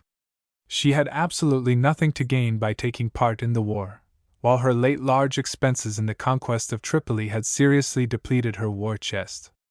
As regards her alliance with Germany and Austria, it put her under no obligation to come to their aid in an offensive war. Her obligation was restricted to aid in case they were attacked, and she justly held that no such condition existed. As a result, Germany and Austria found themselves at war with the three powerful members of the Triple Entente, while Italy, the third member of the Triple Alliance, declined to draw the sword. The defection of Italy was a serious loss to the power of the Allies, so much so that Emperor William threatened her with war if she failed to fulfill her assumed obligations. This threat Italy quietly ignored. She gave indications, in fact, that her sympathies were with the opposite party. Thus Germany and Austria found themselves pitted against three great powers and a possible fourth, with the addition of the two small nations of Servia and Belgium. And the latter were not to be despised as of negligible importance. Servia quickly showed an ability to check the forward movements of Austria, while Belgium, without aid, long held a powerful German army at bay, defending the city and fortresses of Liege with a boldness and success that called forth the admiring acclamations of the world. The Triple Alliance and Triple Entente. This review of causes and motives may be supplemented by a brief statement of what is meant by the Triple Alliance and Triple Entente, terms which come into common prominence in discussing European politics. They indicate the division of Europe, so far as its greater powers are concerned, into two fully or partially allied bodies, the former consisting of Germany, Austria and Italy, the latter of Great Britain, France and Russia. These organizations are of comparatively recent date. The alliance began in 1879 in a compact between Germany and Austria, a dual alliance, which was converted into a triple one in 1883, Italy then, through the influence of Bismarck, joining the alliance. In this compact Austria and Germany pledged themselves to mutual assistance if attacked by Russia, Italy and Germany to the same if attacked by France. The Triple Entente or understanding arose from a dual alliance between France and Russia, formed in 1887, an informal understanding between Britain and France in 1904, and a similar understanding between Britain and Russia in 1907. Its purpose, as formed by Edward VII, was to balance the Triple Alliance and thus convert Europe into two great military camps. When organized, there seemed little probability of its being called into activity for many years. Chapter 3. Strength and resources of the warring powers. Old and new methods and war costs of modern warfare. Nature of national resources. British and American military systems. Naval strength. Resources of Austria-Hungary. Resources of Germany. Resources of Russia. Resources of France. Resources of Great Britain, Servia and Belgium. Within the whole history of mankind, the nations of the earth had never been so thoroughly equipped for the art of warfare as they were in 1914. While the arts of construction have enormously developed, those of destruction have fully kept pace with them, and the horrors of war have enormously increased side by side with the benignities of peace. It is interesting to trace the history of warfare from this point of view.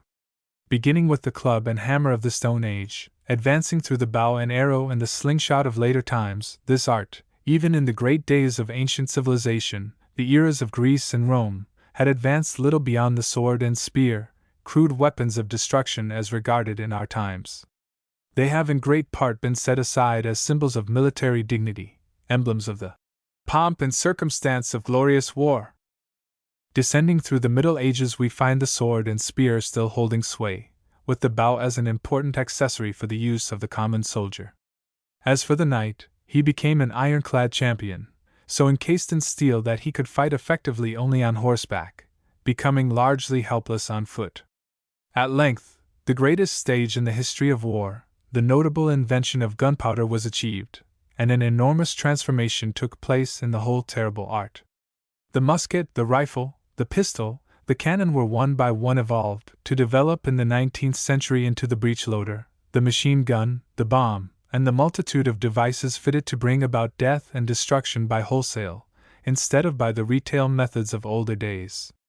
At sea, the sailing vessel, with her far-flung white wings and rows of puny guns, has given way to the steel-clad battleship with her fewer but enormously larger cannons, capable of flinging huge masses of iron many miles through the air and with a precision of aim that seems incredible for such great distances. We must add to this the torpedo boat, a tiny craft with a weapon capable of sinking the most costly and stupendous of battleships, and the submarine, fitted to creep unseen under blockading fleets, and deal destruction with nothing to show the hand that dealt the deadly blow. Even the broad expanse of the air has been made a field of warlike activity, with scouting airships flying above contending armies and signaling their most secret movements to the forces below. Old and new methods in war.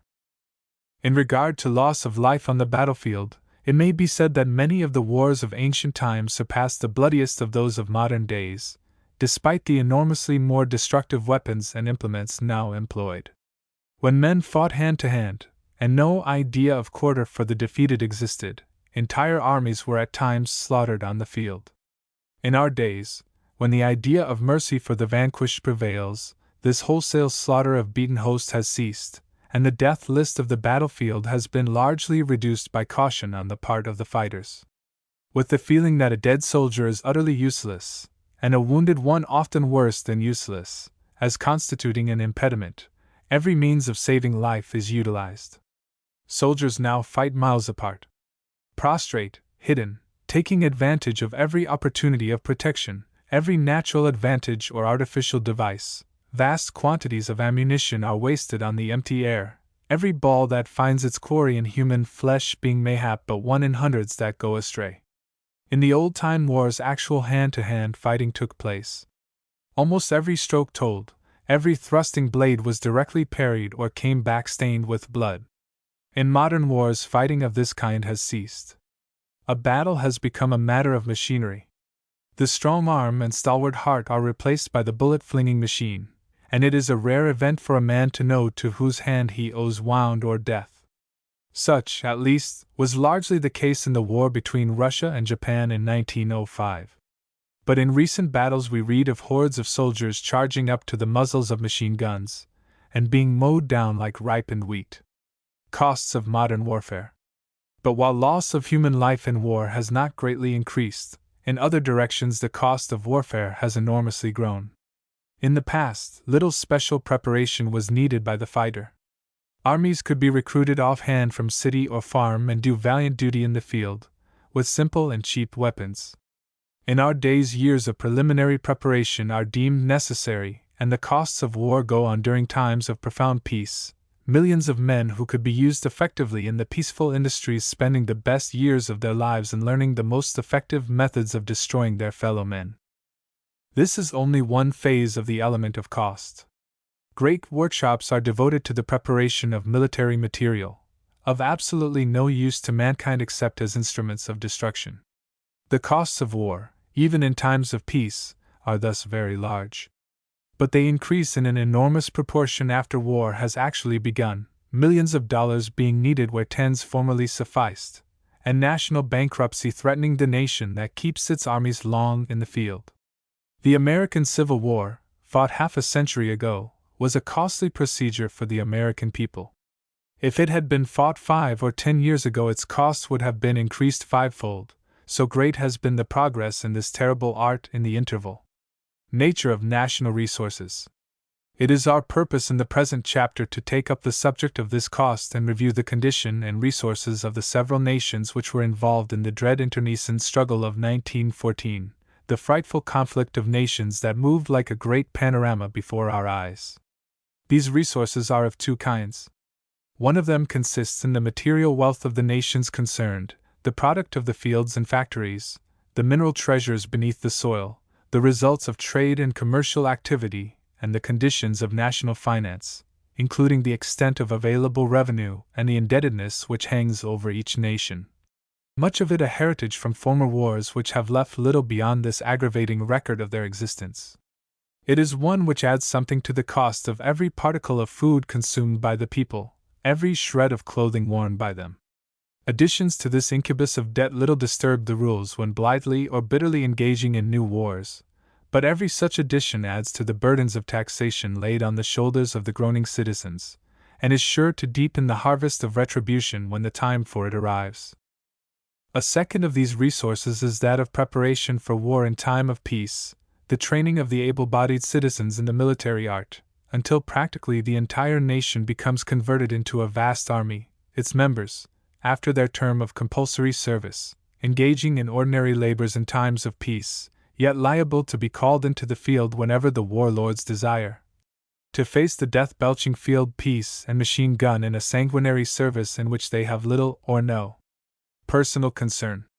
This preparedness, with the knowledge of the duties of a soldier which it involves, is a valuable war resource to any nation that is saddled with such a system of universal military training.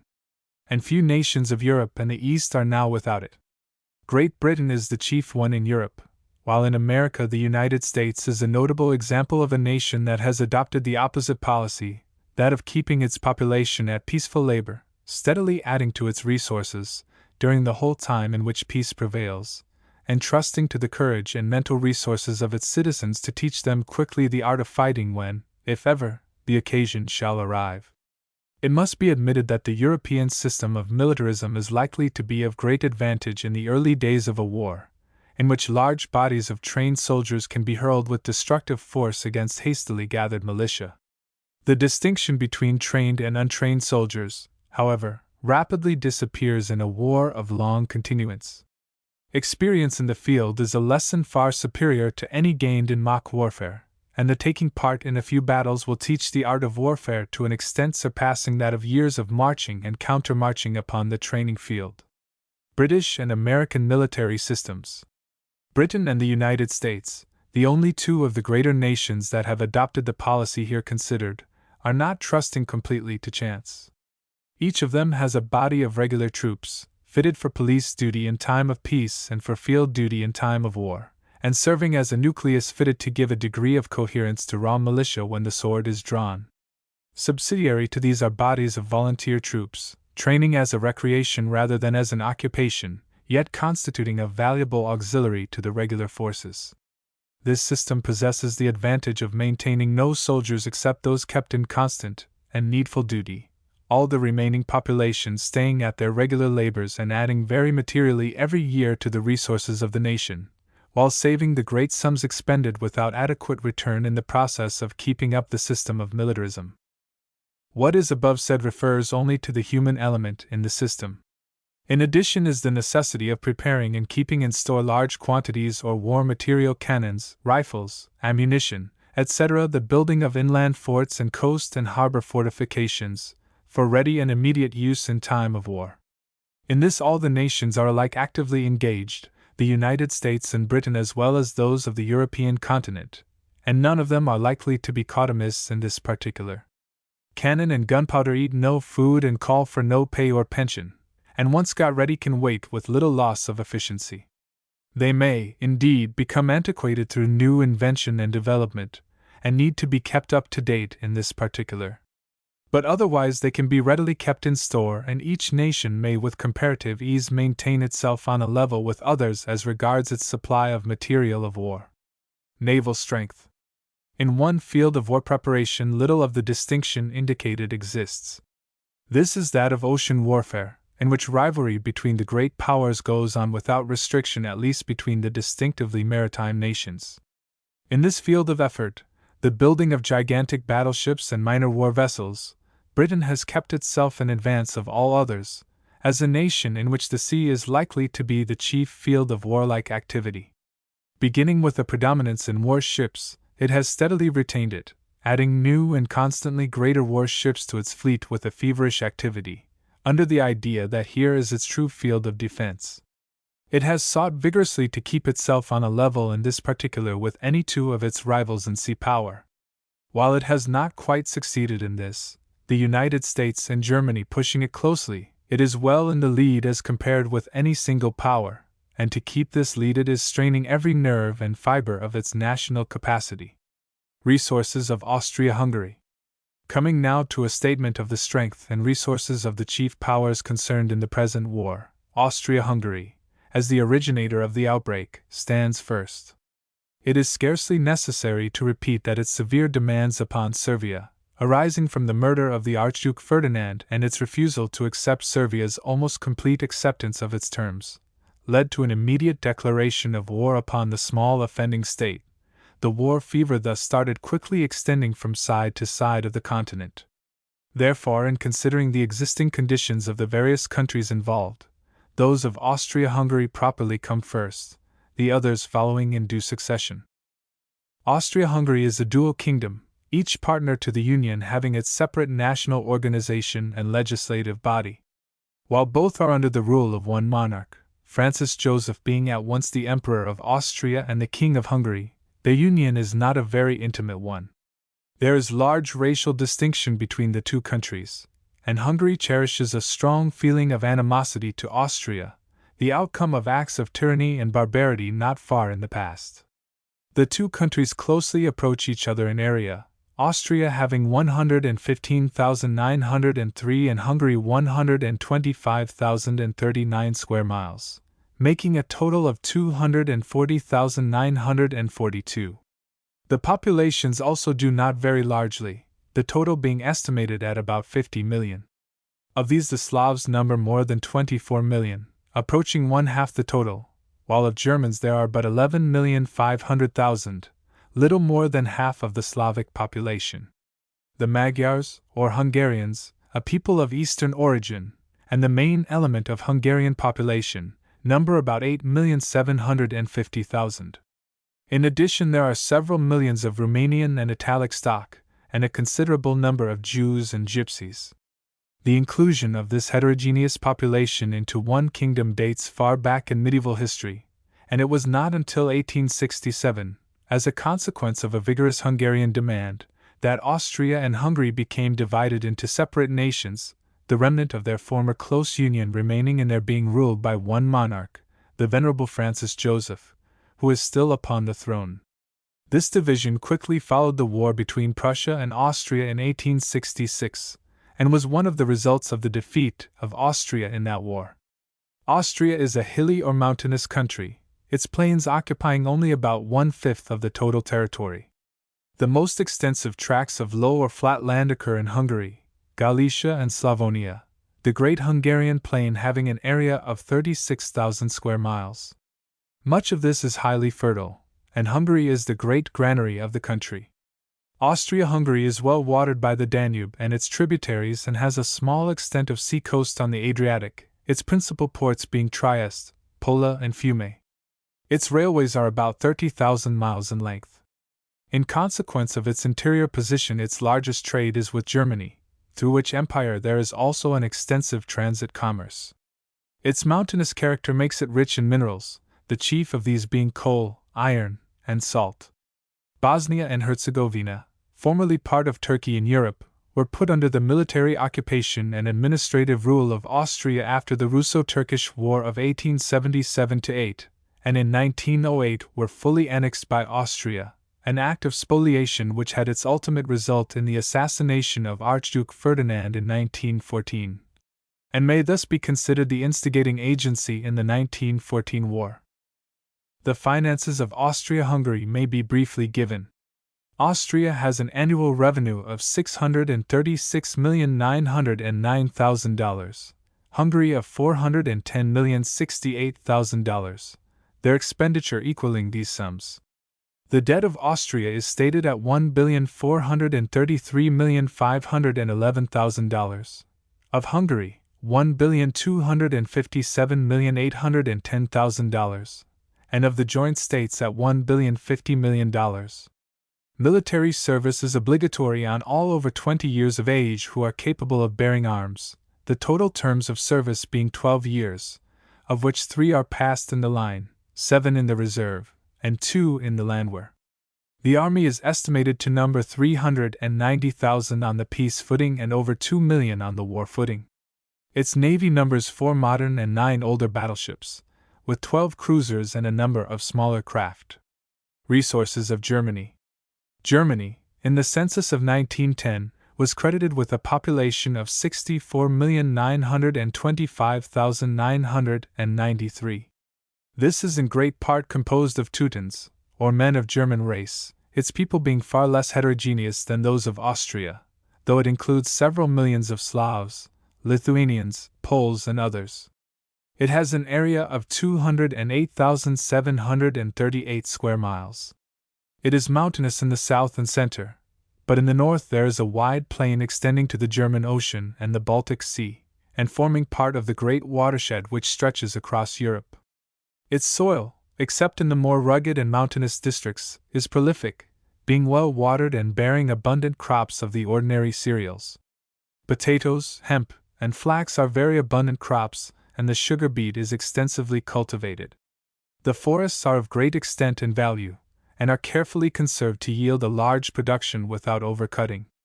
Among domestic animals, the cattle, sheep, and swine of certain districts have long been famous.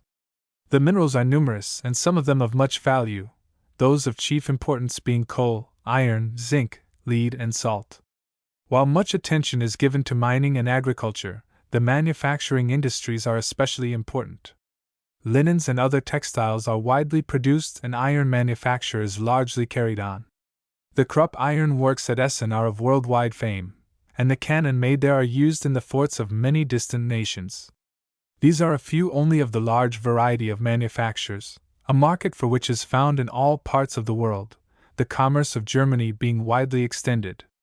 In short, the empire has come into very active rivalry with Great Britain in the development of commerce, and to its progress in this direction it owes much of its flourishing condition. Hamburg is by far the most important seaport, Bremen, Stettin, Danzig, and others also being thriving ports. The total length of railway is over 40,000 miles. The annual revenue of the German Empire is nearly $900 million, that of its component states, $1,500,000,000, that of the states at $3,735,000,000.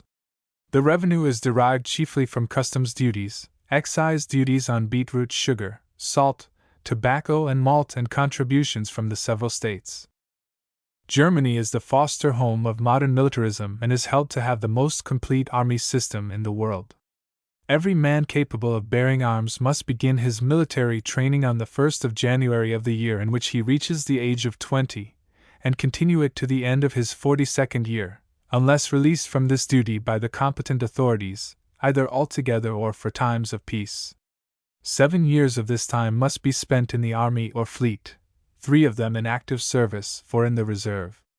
7 more years are passed in the landwehr, the members of which may be called out only twice for training.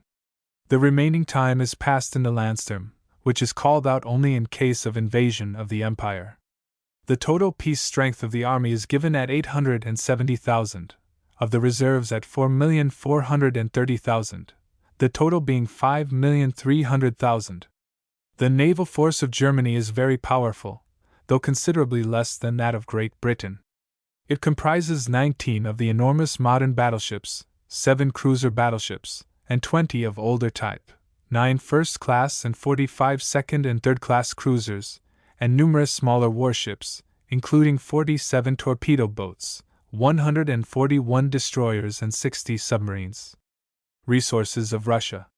Russia, the third of the 3 nations to which the war was most immediately due, is the most extensive consolidated empire in the world, its total area being estimated at 8,647,657 square miles, of which 1,852,524 are in Europe, the remainder in Asia.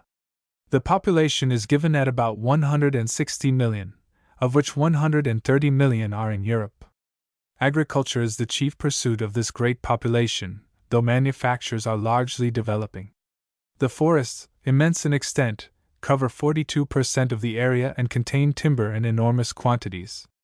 While a large part of the area is level ground, there is much elevated territory, and the mineral wealth is very important. It includes gold, silver, platinum, iron, copper, coal, and salt, all of large occurrence. Of the people, over 1,800,000 are employed in manufacture, and the annual value of the commerce amounts to $1,300,000,000. The length of railway is about 50,000 miles. Russia is heavily in debt, Germany being its largest creditor. The total debt is stated at $4,553,000,000, its revenue $1,674,000,000. The liability to military service covers all able-bodied men between the ages of 20 and 42 years. 5 years must be passed in active service, the remainder in the various reserves. On a peace footing, the army is 1,290,000 strong.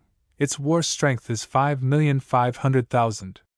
The Territory 8L service is capable of supplying about 3 million more, making a possible total of 7,500,000. As regards the Navy, it was greatly reduced in strength in the war with Japan and has not yet fully recovered. The Empire now possesses 9 modern battleships, 4 cruiser battleships, and 8 of old type.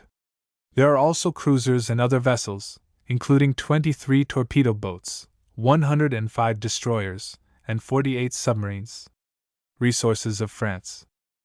France, the one large power in Europe in which the people have created a republic and have got rid of the fact of a king, as illustrated in the other continental powers, and in addition to the mountain realm of Switzerland, in which the people govern themselves through their representatives, has taken up the dogma of militarism in common with its neighbors and constitutes the fourth of the powers in which this system has been carried to its ultimate conclusion of a worldwide war.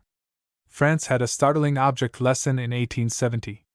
It had, under Napoleon III, been imitating Prussia in its military establishment, and its government officials coincided with the Emperor in the theory that its army was in a splendid state of preparation. Marshal Leboeuf lightly declared that everything was ready, more than ready, and not a gate or button missing. And it was with a light-hearted confidence that the Emperor Napoleon declared war against Prussia, the insensate multitude filling Paris with their feudal war cry of "On to Berlin!" This is not the place to deal with this subject, but it may be said that France quickly learned that nothing was ready and the nation went down in the most sudden and awful disaster of modern times. A lesson had been taught, one not easy to forget. The Republic succeeded the Empire, and has since been working on the theory that war with its old enemy might at any time become imminent, and no negligence in the matter of preparation could be permitted. As a consequence, France went into the War of 1914 in a state of fitness greatly superior to that of 1870, and Germany found France waiting on its border line, alert and able, ready alike for offense or defense. What are the natural conditions, the strength and resources, of this great republic? France has an area of 207,054 square miles, almost the same as that of the German Empire. If its numerous colonies be added, its total area is over 4 million square miles. But this vast colonial expanse is of no special advantage to it in a European war.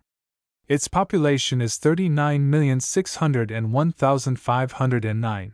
If Algeria, its most available colony, be added, it is about 45 million, a total 20 million less than the population of Germany. Its soil is highly fitted for agricultural use, about 9/10 of it being productive and more than half of it under the plow, the cereals forming the bulk of its products. Its wheat crop is large and oats, rye and barley are also of value, though the raising of the domestic animals is of less importance than in the surrounding countries.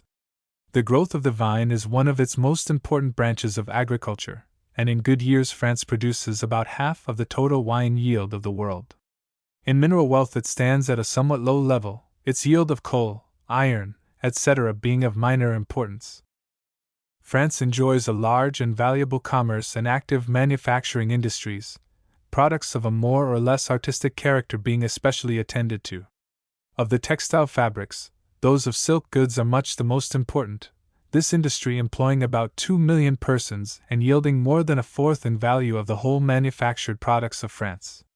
Other products are carpets, tapestry, fine muslins, lace, and cotton goods. Products of different character are numerous and their value large. The fisheries of France are also of much importance. Its commerce, while large, is very considerably less than that of Great Britain and Germany, France being especially a self-centered country, largely using what it makes. There is abundant provision for internal trade and travel, there being 30,000 miles of railway, 3,000 miles or canal, and 5,500 miles of navigable rivers. The annual revenue approaches $1 billion, and the public debt in 1914 was at the large total of over $6.2 billion. This is much the largest debt of any nation in the world, the debt of Russia, which comes next in amount, being about $700,000,000 less. It is largely due to the cost of the War of 1870 and the subsequent large payment to Germany. Yet the French people carry it without feeling seriously overburdened. Coming now to the French military system, it rivals that of Germany in efficiency. The law requires the compulsory military service of every French citizen who is not unfit for such service. They have to serve in the regular army for 3 years, in the regular reserves for 6 years, in the territorial army for 6 years, and finally in the reserves of this army for 10 years. This gives France a peace strength of 720,000 and a total war strength of 4 million. The Navy is manned partly by conscription, partly by voluntary enlistment, the naval forces comprising about 60,000 officers and men. The naval strength of the Republic embraces 17 modern battleships, 25 of older type, 18 first class, 13 second and third class cruisers, 173 torpedo boats, 87 destroyers, and 90 submarines. There is another element of modern military strength of growing importance, and sure to be of large use in the war under review. This is that of the airship. In 1914 France stood at the head in this particular, its aeroplanes, built or under construction, numbering 550. Germany had 375, Russia 315, Italy 270, Austria 220, Britain 180 and Belgium 150. In dirigible balloons Germany stood first, with 50. France had 30, Russia 15, Austria 10 and Britain 7. These air-soaring implements of war came into play early in the conflict, and Tennyson's vision of battles in the blue was realized in attacks of aeroplanes upon dirigibles, with death to the crews of each. Resources of Great Britain. Great Britain, the remaining party to the five-fold war of great European powers, is an island country of considerably smaller area than those so far named. Including Ireland, it has an area of 121,391 square miles, about equal to that of the American state of New Mexico and not half the size of the Canadian province of Saskatchewan. Its population, however, surpasses that of France, amounting to 45,221,615. If the outlying dominions of Great Britain be added, it becomes the greatest empire in the world's history, its colonial dominions being estimated at over 13 million square miles, and the total population of kingdom and colonies at 435 million, the greatest population of any country in the world. And Britain differs from France in the fact that much of this outlying population is available for war purposes in case of peril to the liberties of the mother country. At the outbreak of the War of 1914, the loyal Dominion of Canada sprang at once into the field, mobilized its forces, and offered the motherland material aid in men and gifts of varied nature. The same sense of loyalty was shown in Australia and South Africa and in others of the British overseas dominions, while India added an important contingent to the army and much other aid. As for the immediate kingdom, it is not of high value in agricultural wealth, being at present divided up to a considerable extent into large unproductive estates, and it is quite unable to feed its teeming population, depending for this on its large commerce in food products.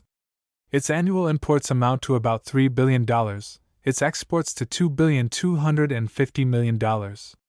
Commercially and industrially alike, Great Britain stands at the head of all European nations.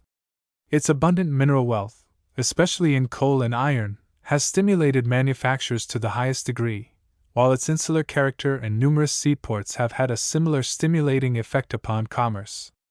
Its revenue, aside from that of the colonies, amounts to about $920 million annually, and its public debt reaches a total of $3,485 million. The British government depends largely for safety from invasion upon its insular position and its enormously developed navy, and has not felt it necessary to enter upon the frenzy of military preparation which pervades the continental nations.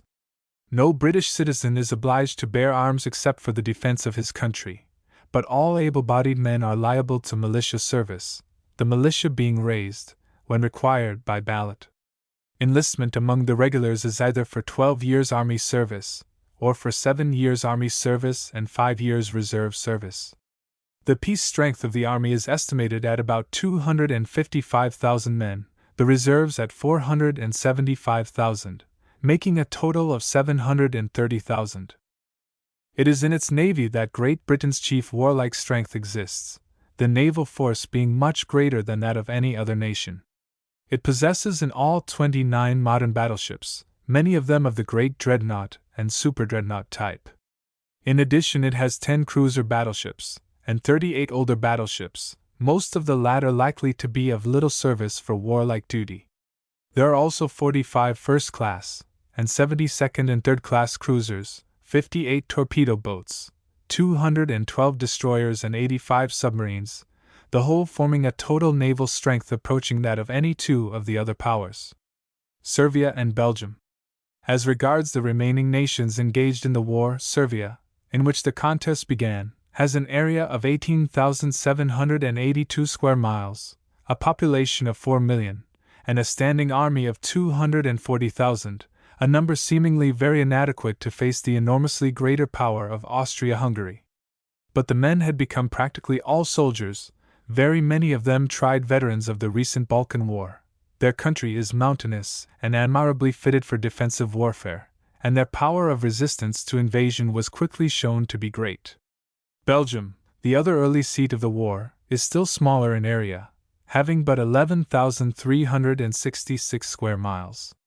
But it is very densely populated, possessing 7,432,784 inhabitants.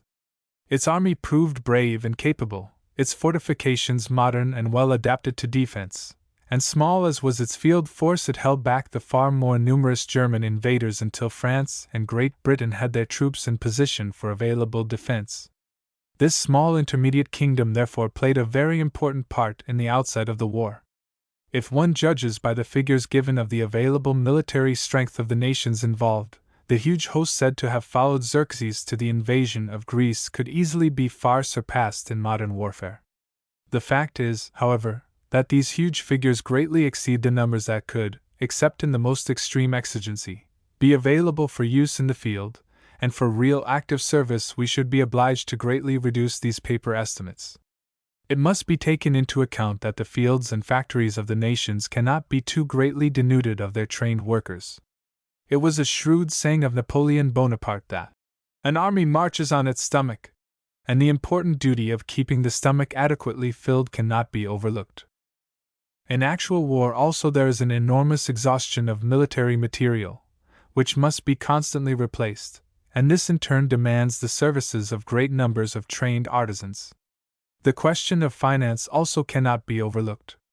It needs vast sums of money to keep a modern army in the field, this increasing rapidly as the forces grow in numbers, and no national treasure chest is inexhaustible. Tax as they may, the warlords cannot squeeze out of their people more blood than flows in their veins, and exhaustion of the war chest may prove even more disastrous than exhaustion of the regiments. For these reasons a limit to the size of armies is inevitable, and in any great war this limitation must quickly make itself apparent. Chapter 4. Great Britain and the War, the growth of German importance, German militarism, Great Britain's peace efforts, Germany's naval program, German ambitions, preparation for war, effect on the empire.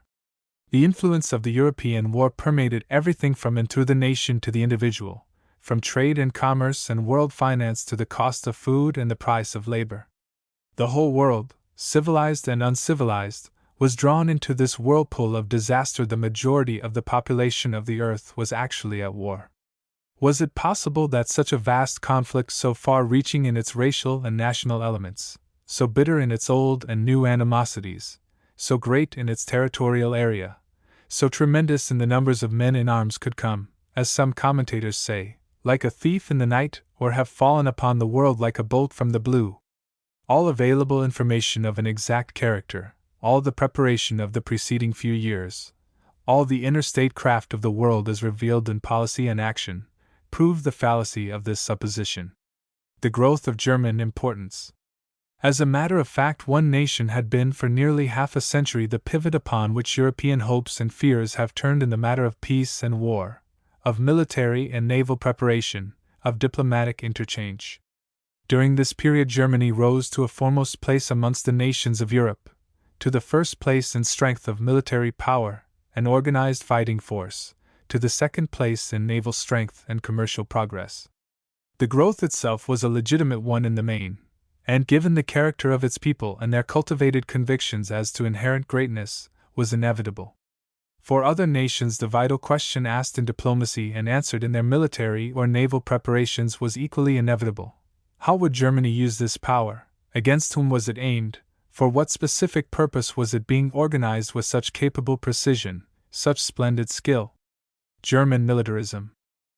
Great Britain, meanwhile, had devoted her main attention to the trade and diplomacy and little wars associated with the maintenance of a world empire, and in self-defense, had cultivated friendships with Russia and France and the United States and Japan. As this German power began to come closer and touch the most vital British interests, France naturally strengthened itself as its historic enemy grew in power. Russia improved her military position after the Japanese was as she was bound to do. Germany appeared to set the pace upon sea and land with an aggressive diplomacy in Morocco and in China, at Paris and at St. Petersburg, which was bound to cause trouble and to promote what is commonly called militarism. The vast ambitions and persistent policy of the German ruler and his people, the unsatisfied characteristics of German diplomacy, the militant ideals and military preparations and naval expansion of Germany between 1900 and 1914 became the dominant consideration in the chancelleries of Europe.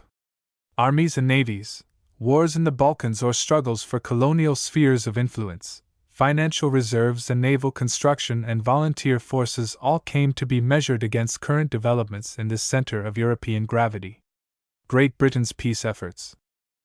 Great Britain tried to hold aloof from this international rivalry, this preparation for a war which her people and leaders hoped against hope would be averted. Royal visits of a pacific character were exchanged, parties of Great Britain's business men visited Berlin, while leaders such as King Edward and Lord Haldane exercised all their ability in striving for some mutual ground of friendly action. Lovers of peace wrote many volumes and filled many newspapers with articles on the beneficence of that policy, and the terrors of militarism, books and articles which were never seen in Germany except by those who regarded them as so many confessions of national weakness. Between 1904 and 1908, Great Britain actually reduced her naval expenditures and limited her construction of battleships in the hope that Germany would follow the lead, pleaded at 2 Hague conferences for international reduction of armaments, kept away from all increase in her own almost ridiculous military establishment, urged upon 2 occasions, in 1912 to 1913, a naval holiday in construction. The following figures from Brassey's authoritative naval annual shows that her naval expenditure upon new ships in 1913 was actually less than in 1904, that Germany's was nearly 3 times greater, that France and Russia and Italy had doubled theirs. Great Britain/Germany/France/Russia/Italy/Austro-Hungary, 1904, in British pounds, 13,508. 176/4, 275, 489/4, 370, 102/4, 480, 188/1, 121, 753/1, 329, 590. 1908, 8, 660, 202/7, 795, 499/4, 193, 544/2, 703, 721/1, 866, 158/716, 662, 1911, 17, 566, 877/11, 710, 859/5.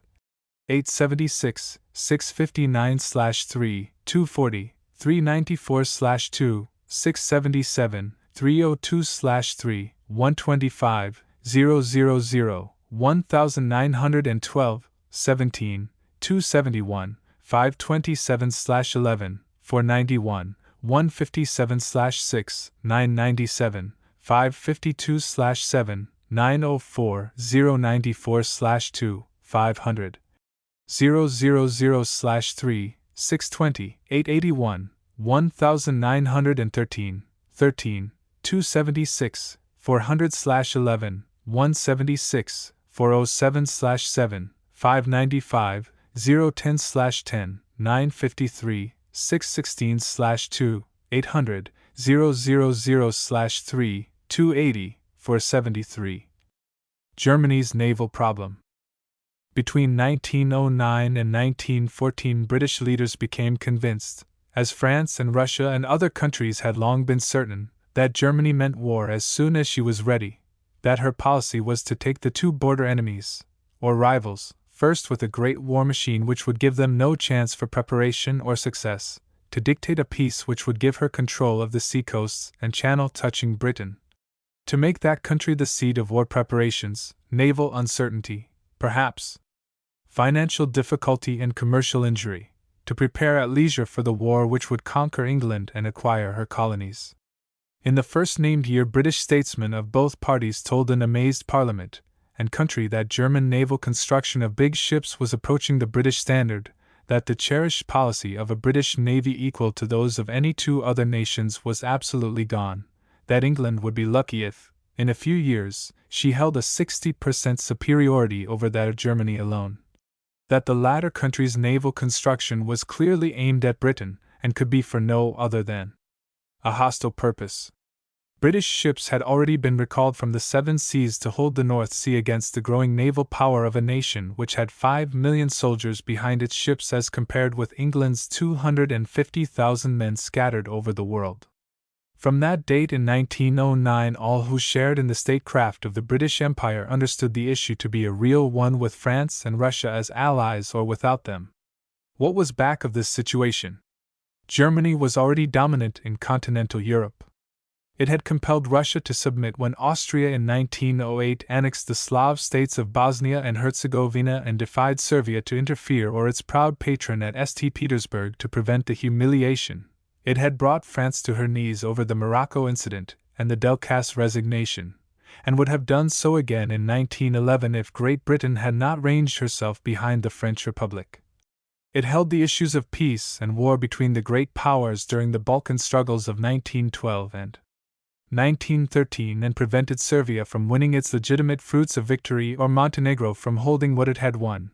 It had watched with delight the defeat of unorganized Russia at the hands of Japan and saw what its writers described as a decadent British Empire holding in feeble hands a quarter of the earth in fee, with revolt coming in Ireland, rebellion seething in India, dissatisfaction in South Africa, separation upon the horizon in Canada and Australia. Here lay the secret of German naval policy, of German hopes that Britain would remain out of the inevitable struggle with France and Russia, of German ambitions for a world empire. German ambitions. The German nation had not up to the passing of Bismarck been the enemy of the British people, and until its belated entrance upon the field of world politics and expansion the people had not even been rivals. In the long series of European wars between 1688 and 1815, the German states were allies and friends of England. After that, Prussia, and then the German Empire, became gradually a great national force in the world in its spirit of unity, pride of power, energy in trade, skill and success in industry, vigor of development in tariffs, progress in military power and naval construction were, from the standpoint of its own people, altogether admirable. Following the Franco-Prussian War, it had steadily attained a position of European supremacy. Then came the increase of population and trade, the desire for colonies, the restriction of emigration to foreign countries. It was a natural though difficult ambition. The marriage of Queen Wilhelmina, and later the birth of a heir, averted any immediate probability of acquiring Holland and, with it, the Dutch colonial possessions, except by means of force. The assertion of the United States Monroe Doctrine checked German efforts which had been directed to South America and concentrated in Brazil, where 100,000 Germans had settled and where trade relations had become very close. British diplomacy of a trade, as well as political character, in Persia, prevented certain railway schemes from being carried out, which would have given Germany a dominating influence in Asia Minor and on the Persian Gulf.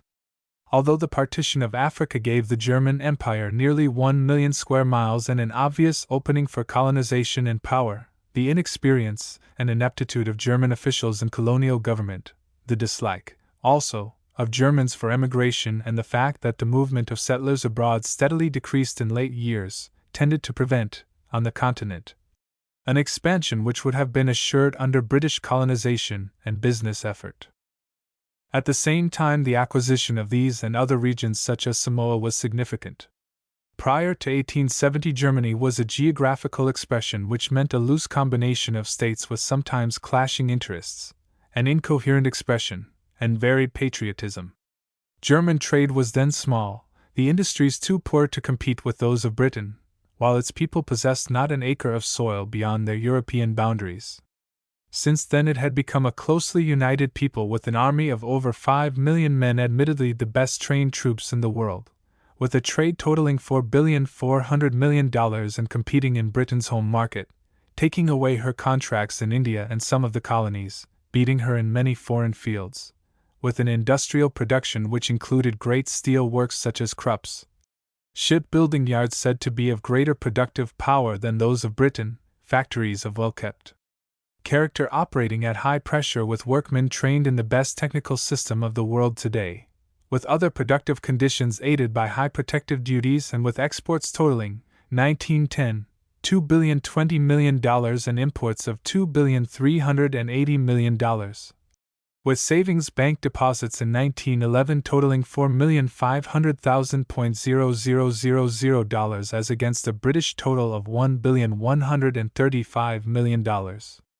Couple these conditions with colonial ambitions dwarfed, or unsuccessful in comparison with British success, continental power as supreme, by virtue of military strength, as Napoleon's was 100 years before by the force of genius, but hampered, as was his, by the power of Britain on the seas, a productive force of industry increasing out of all proportion to home requirements, competing with British commerce in every corner of the world and threatened by a possible but finally postponed combination of British countries in a system of inter-empire tariffs, a population of 64 million, increasing at the rate of 1 million a year and having no suitable opening for emigration or settlement within its own territories, and we have conditions which explained and emphasized German naval construction. Both German ambition and German naval construction were therefore easily comprehensible. Nor was the ambition for sea power concealed. The first large naval program was passed by the Reichstag in 1898 and fixed the naval estimate up to 1903, when the total expenditure was to be $45 million. In 1906, the naval expenditure was over $60 million. The second naval bill was passed in 1900 during the Boer War, and the preamble to this act stated that its object was to give Germany a fleet of such strength that even for the mightiest naval power, a war with her would involve such risks as to endanger its own supremacy.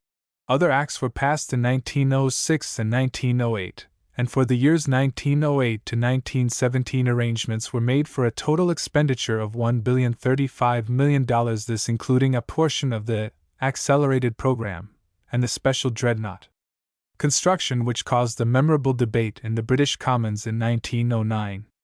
The law of 1912 passing the Reichstag on May 21 of that year provided for an addition to the program of 3 battleships, 3 large cruisers and 3 small ones. During the years 1898 to 1904, Great Britain launched 26 battleships to Germany's 14, with 27 armored cruisers, 17 protected cruisers, and 55 destroyers to Germany's 5, 16, and 35 respectively, or a total of 125 to 70. In 1905 to 11, Great Britain launched 20 battleships to Germany's 15, with 13 armored cruisers, 10 protected cruisers, and 80 destroyers to Germany's 6, 16, and 70 respectively, or a total of 123 to 107. Excluding destroyers, Great Britain launched 70 seagoing warships in the first period to Germany's 25, and in the second period 43 to 37. Preparation for war. Meanwhile, German preparations for war went on apace in every direction. Following up the war teachings of Nietzsche and Treitschke and others, General von Bernhardi issued book after book defining in clear language the alleged national beneficence, biological desirability, and inevitability of war, which, when it came, would be thought to conquer for Germany the rank of a world power. The universities and schools and press teemed with militarist ideals and practices. The army charges rose to $250 million, and the trained soldiers available at the beginning of 1910 were alleged to have 6,000 field guns. Colonel Gaedke, the German naval expert, stated on February 24 of that year that the German government was building a fleet of 58 battleships and that the time is gradually approaching when the German fleet will be superior to all the fleets of the world, with the single exception of the English fleet, and that in the past 12 years Germany had spent on new ships alone £63,200,000, or $316 million, while between then and 1914 she would spend £57,500,000 more, or $287,500,000. The annual report of the German Navy League in 1910 showed a total of 1,031,339 members as against an estimated membership in Britain's League of 20,000. Professor T. Schiemann of the University of Berlin, in the New York McClure's magazine for May of that year, clearly stated that Germany would not submit in future to British naval supremacy or to any limitation of armaments. During this period, also, Heligoland, the island handed over by Britain in 1890 in exchange for certain East African rights, became the key and center of the whole German coast defense system against England. Cuxhaven, Borkum, Emden, Wilhelmshaven, with twice as many dreadnought docks as Portsmouth, Wangerooge, Bremerhaven, Geestmund, etc., were magnificently fortified and guarded. Whether dictated by diplomatic considerations and affected latterly by the British-French alliance, or influenced by colonial and naval and commercial ambitions, there could be no doubt as to the danger of the situation at the beginning of 1914. In a book entitled England and Germany, published during 1912, Mr. A. J. Balfour, the British Conservative leader, replied to various German contributors and gave the British view of the situation. It must be remembered in the first place that we are a commercial nation, and war, whatever its issue, is ruinous to commerce and to the credit on which commerce depends. It must be remembered in the second place that we are a political nation, and unprovoked war, by us, would shatter in a day the most powerful government and the most united party. It must be remembered in the third place that we are an insular nation, wholly dependent upon sea-borne supplies, possessing no considerable army, either for home defense or foreign service, and compelled therefore to play for very unequal stakes should Germany be our opponent in the hazardous game of war. It is this last consideration which I should earnestly ask enlightened Germans to weigh well if they would understand the British point of view. It can be made clear in a very few sentences. There are two ways in which a hostile country can be crushed. It can be conquered or it can be starved. If Germany were supreme in our home waters, she could apply both methods to Britain. Were Britain 10 times mistress in the North Sea, she could apply neither method to Germany. Without a superior fleet, Britain would no longer count as a power. Without any fleet at all, Germany would remain the greatest power in Europe. The Balkan Wars proved and strengthened the power of Germany in diplomacy and in the Eastern question, while it showed that a deadly struggle between nations might spring to an issue in a few days and 1,000,000 armed men leap into war at a word. The enormous German special taxation of $250 million authorized in the first part of 1913 for an additional military establishment of 4,000 officers, 15,000 non-commissioned officers and 117,000 men indicated the basic strength of the people's military feeling, and ensured the still greater predominance of its army. Effect on the Empire. When war broke out on August 1, 1914, between the five greater powers of Europe, Great Britain, Russia and France, on the one side and Germany and Austria on the other, the issue was at once brought home to about 450 millions of people in America, Asia and Africa who were connected with these nations by ties of allegiance or government, by racial association, or historic conquest. Of these peoples and lands by far the greater proportion were in the British Empire and included India, Burma, South Africa, Australia, Canada and a multitude of smaller states and countries. Not the least remarkable of the events which ensued in the succeeding early weeks of the Great War was the extraordinary way in which this vast and complex empire found itself as a unit in fighting force, a unit in sentiment, a unit in cooperative action. Irish sedition, whether loyal or disloyal, Protestant or Catholic, largely vanished like the shadow of an evil dream. Indian talk of civil war and trouble disappeared. South African threats of rebellion took form in a feeble effort which melted away under the pressure of a Boer statesman and leader General Botha. The idea that colonial dominions were seeking separation and would now find it proved as evanescent as a light mist before the sun. The following table indicates the nature of the resources of opposing nations and the character of their colonial sources of support. Wealth/population/total army/navy/population of colonies.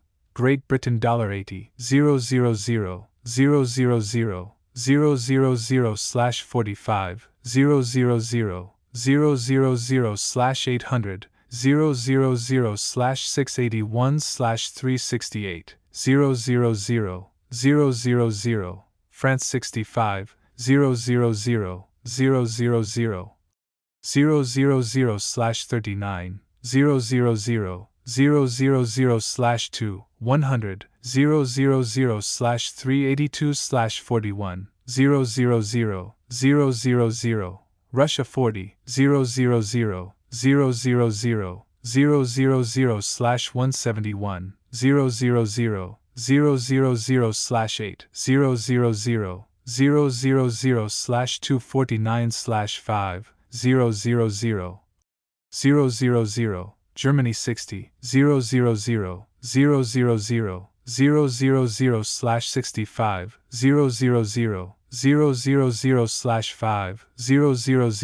000, 000/354/12, 000, 000, Austria 25, 000, 000, 000/49, 000, 000/2, 200, 000/155/15, 000, 000. It was a curious characteristic of the press comments and magazine articles and book studies of the war during these months that while varied fighting was going on in the various colonies of these powers and in the case of Great Britain, notably, countries like Canada, Australia, New Zealand and India were pouring out men and gifts to aid the empire.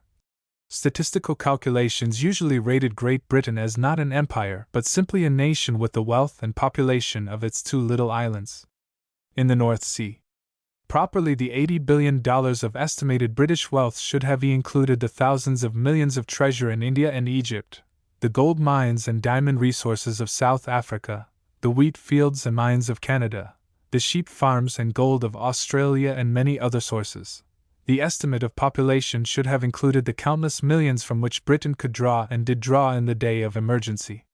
In this vast empire, British capital had been invested to an enormous amount, the estimated total in 1914 being $2,570, 0,000,000 for Canada and Newfoundland, $1,893 million in India and Ceylon, $1,850, 0,000,000 in South Africa, $1,660 million in Australia, or a total in all British countries of $8,900 million. When the war broke out, these dominions endeavored to help the mother country in every possible way, and the following table shows what was done in Canada alone during the first few months of the conflict. The Dominion. Expeditionary force of over 32,000 men, fully equipped, 50,000 others under training for the front. Over 200 field and machine guns. 2 submarines for general service, $1,050,000. HMCS Niobe and Rainbow for general service. 1 million bags of flour. $100,000 for Hospice Canadien in France. $50,000 for the relief of Belgian sufferers. The provinces. Alberta, 500,000 bushels of oats, 5,000 bags of flour for Belgians. Civil service, 5% of salaries up to $1,500 per annum, and 10% in excess of that amount to Canadian Patriotic Fund. British Columbia, 25,000 cases of canned salmon, $5,000 to Belgian Relief Fund. Manitoba, 10,000 men, 50,000 bags of flour, $5,000 to Belgian Relief Fund. New Brunswick, 1,000 men, 100,000 bushels of potatoes, 15,000 barrels of potatoes for Belgium. Nova Scotia, $100,000 to the Prince of Wales Fund, apples for the troops, food and clothing for Belgium. Ontario, $500,000, 250,000 bags of flour, 100,000 pounds of evaporated apples for the Navy, $15,000 to the Belgian Relief Fund. Prince Edward Island, 100,000 bushels of oats, cheese and hay. Quebec, 4 million pounds of cheese, $25,000 to Belgian Relief Fund. Saskatchewan, 1,500 horses, $250,000, $5,000 to Belgian Relief Fund. The Yukon, $6,000 to the Canadian Patriotic Fund. The cities. Ottawa, $300,000 for machine gun sections, 4 guns on armored motors and a detachment of 30 men, $50,000 to the Canadian Patriotic Fund. Quebec, $20,000 Canadian Patriotic Fund, ensuring lives of Quebec volunteers. Montreal, $150,000 Canadian Patriotic Fund, battery of quick-firing guns, $10,000 to Belgian Relief Fund. Toronto, $50,000 Canadian Patriotic Fund, ensuring lives of all Toronto volunteers, 100 horses for training purposes, carload for Belgians of canned provisions. Winnipeg, $5,000 monthly to Patriotic Fund. Regina, $1,000 for comfort of the city's soldiers, $62,500 to Belgian Relief Fund. Calgary, 1,000 men, Legion of Frontiersmen. Hamilton, $20,000 Patriotic Fund, $5,000 for local relief. Berlin, $10,000 Patriotic Fund. St. John's, NB $10,000 Patriotic Fund, $2,000 Belgian Fund. The Women of Canada, building, equipping and maintenance of Canadian Women's Hospital, of 100 beds to supplement Naval Hospital at Haslar, $182,857.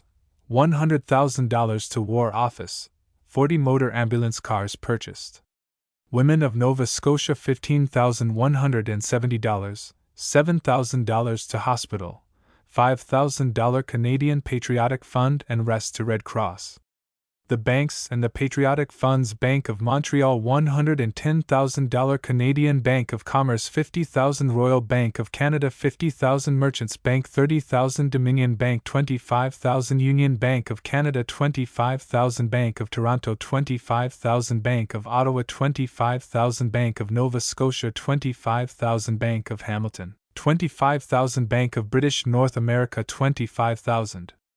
Little Newfoundland sent a contingent of 510, placed a naval reserve force of 1,000 men in training, and prepared a second contingent of 500 men, while contributing $120,000 to a local patriotic fund. Australia handed over its fleet of battleships and cruisers to the Admiralty, and one of these, the Sydney, captured the Emden of German fame, while the New Zealand, a dreadnought from the island dominion of that name, held a place in the North Sea fighting line. Australia also sent 20,000 men who saw service before the end of the year in Egypt, provided reserves and prepared 2 more contingents, while sending donations of all kinds of food supplies for the poor in Britain or for the Belgian refugees. From India at once went a portion of the British Army, which was replaced by native troops, and then a large contingent of the latter, which took part in the protection of Egypt and in the fighting in France. The great princes of India, notably the Maharajas of Nepal, Gwalior, Patiala, Bharatpur, Sikkim and Dholpur, placed the entire military resources of tens of millions of people at the disposal of the King Emperor. The Maharaja of Rewa cabled this splendid message: "What orders from His Majesty for me and my troops?" The Nizam of Hyderabad and the Maharaja of Bikaner offered not only their troops, but the entire resources of their great states and their own personal services at the front.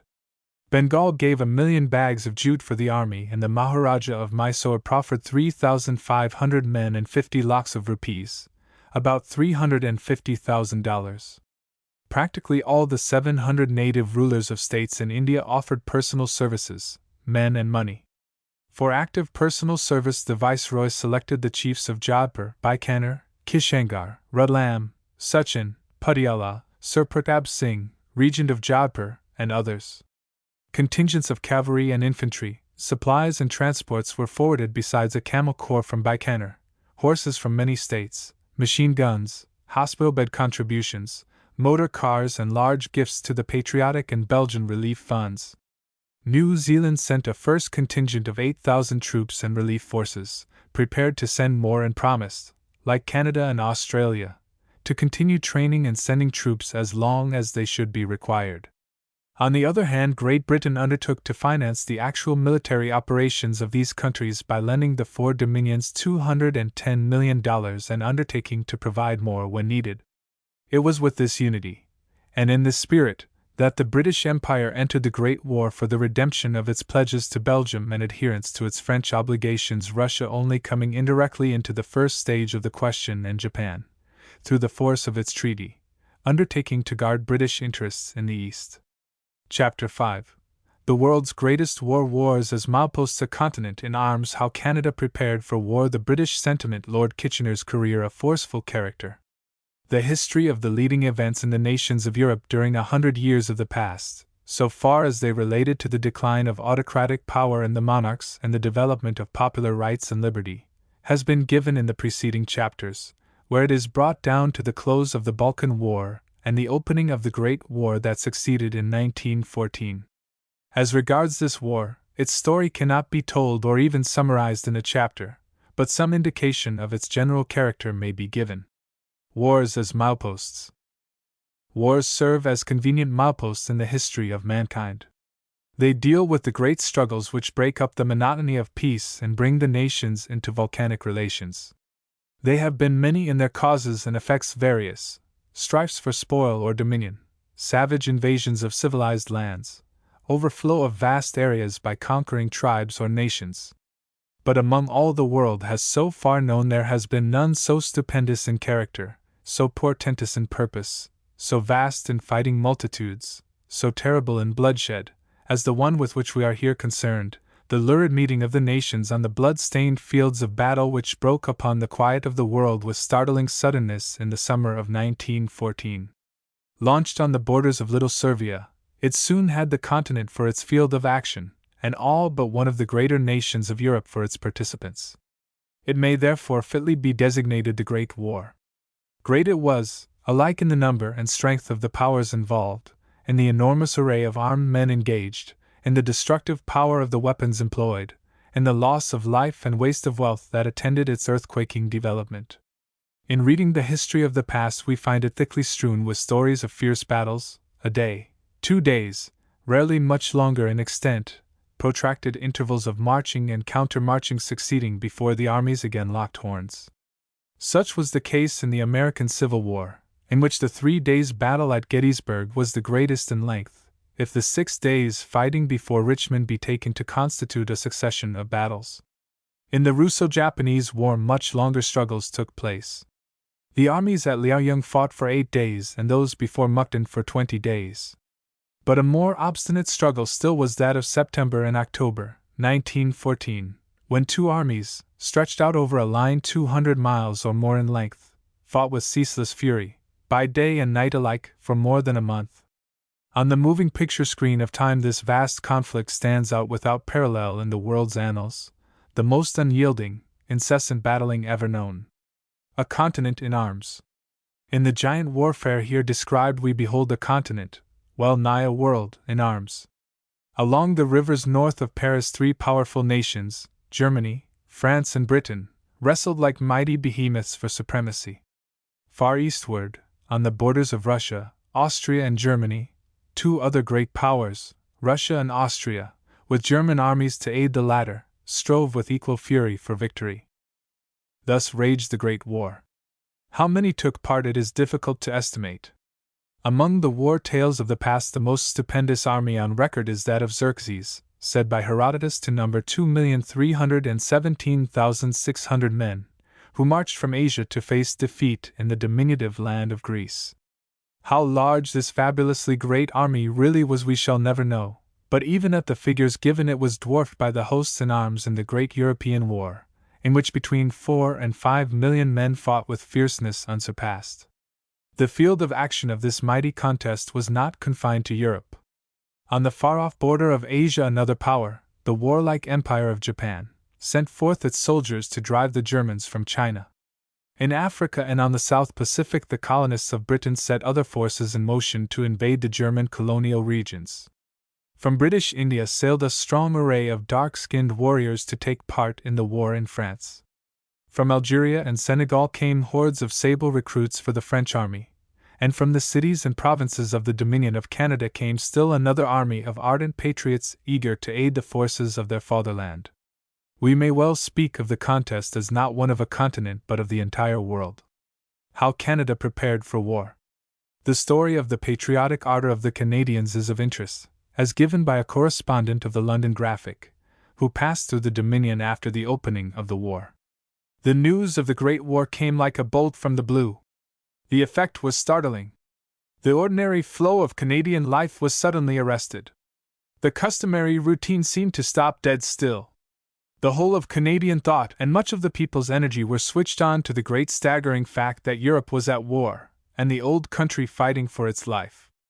A most wonderful and touching patriotism welled up in the heart of the Canadians. The air became electric with excitement and enthusiasm. The prairie was indeed on fire.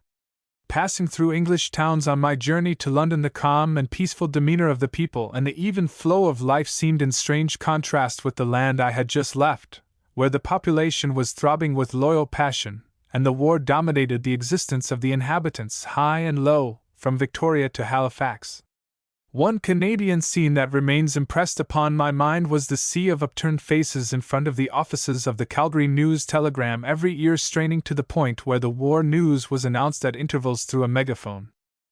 "We stand shoulder to shoulder," Sir Robert Borden, the Premier, had said, "with Britain and the other British dominions in this quarrel, and that duty we shall not fail to fulfill as the honor of Canada demands. It is being fulfilled in a score of different ways, but mainly in the practical spirit that is characteristic of the country. The Dominion is the Empire's granary, and through the granary doors, as the motherland knows, are passing huge gifts of food to the British population. At the same time, the stoppage of the export of all foodstuffs to other countries is proposed." Soon the Dominion began to mobilize. Regiments seemed to spring up, as if by magic, from the ground, not hordes of untrained men, but stalwart horsemen, accustomed to the rifle and inured to a hard outdoor life. The Germans will knock against another bit of hard stuff when they meet the Canadian contingents. One of the regiments carries the name of the Princess Patricia, who, by the way, holds quite a unique position in the hearts of the people. The popular princess was, shortly after I left, to have presented her regiment with their colors worked by her own hands. Londoners were happy in the knowledge that more such men could be sent, if necessary, up to 200,000 in number. Such was the earnestness of the people. One met this practical earnestness in a dozen different directions in such facts, for instance, as the conversion of the great Winnipeg Industrial Hall into a military training center, and not the least significant feature in the situation is the manner in which the prevalent enthusiasm had spread to the American inhabitants of the country. The trade intimacy between the United States and the Dominion was, indeed, constantly growing, and the many great American manufacturing concerns which had planted themselves in Canada had attained prosperity. It was pleasant and reassuring to think that this had not weakened the ties of attachment to the old country. In the days to succeed the war, the Dominion can look back with pride upon the part she bore in sustaining the arms of Mother England, and can take her place with happy confidence and added strength as the eldest daughter in the great family of British peoples. The enthusiasm thus indicated among the Canadians, which had its outcome in the dispatch of 323,000 sons of the Dominion in late September to the seat of war, to be quickly followed by a second contingent, was paralleled in India, which sent to France 70,000 of its dusky sons to join the struggling hosts. As for the remaining countries of the British Empire, Australia, South Africa, East Africa, etc., a similar sentiment of loyalty prevailed, manifested there by the sending of contingents or in expeditions against the German colonies in the South Sea and in Africa. The whole empire was ready to support the mother country. Certainly the Kaiser of Germany, William the Warlord, had set loose in the air a nest of hornets to sting his well-trained warriors. By his side stood only Austria, a composite empire which soon found all its strength too little to hold back the mighty Russian tide that swept across its borders. Thus this one stalwart nation, with its weak auxiliary, was forced to face now east, now west, against a continent in arms. It is difficult to imagine that the Kaiser could have hoped to succeed, despite the training of his people and the strength of his artillery. "God fights with the heaviest battalions," said one who knew, and the weight of battalions, though at first on William's side, could not remain so. The British sentiment. While the British people, with their lack of a system of militarism, were not in condition to send large bodies of troops at once to the aid of the mobilized French, they were soon ready to dispatch a useful contingent of trained men. Probably the German Emperor counted upon the disturbance in Ireland between the Ulsterites and the people of the Catholic provinces to tie the hands of the government, but these people at once suspended their hostile sentiments in favor of the larger needs of their country. In England itself the militant suffragettes showed equal patriotism, at once agreeing to desist from all acts of violence, and offering to aid their country to the extent of their powers. Lord Kitchener's career. The British government appointed Lord Kitchener, the hero of many successful expeditions, Secretary of State for War, putting the whole management of military affairs into his competent hands. His fitness for this was thoroughly attested by his long and brilliant service, and as the presence of Napoleon was said to be equal to an army, so was that of this able military leader. For those who are not familiar with Kitchener's career, a brief statement concerning it may be useful.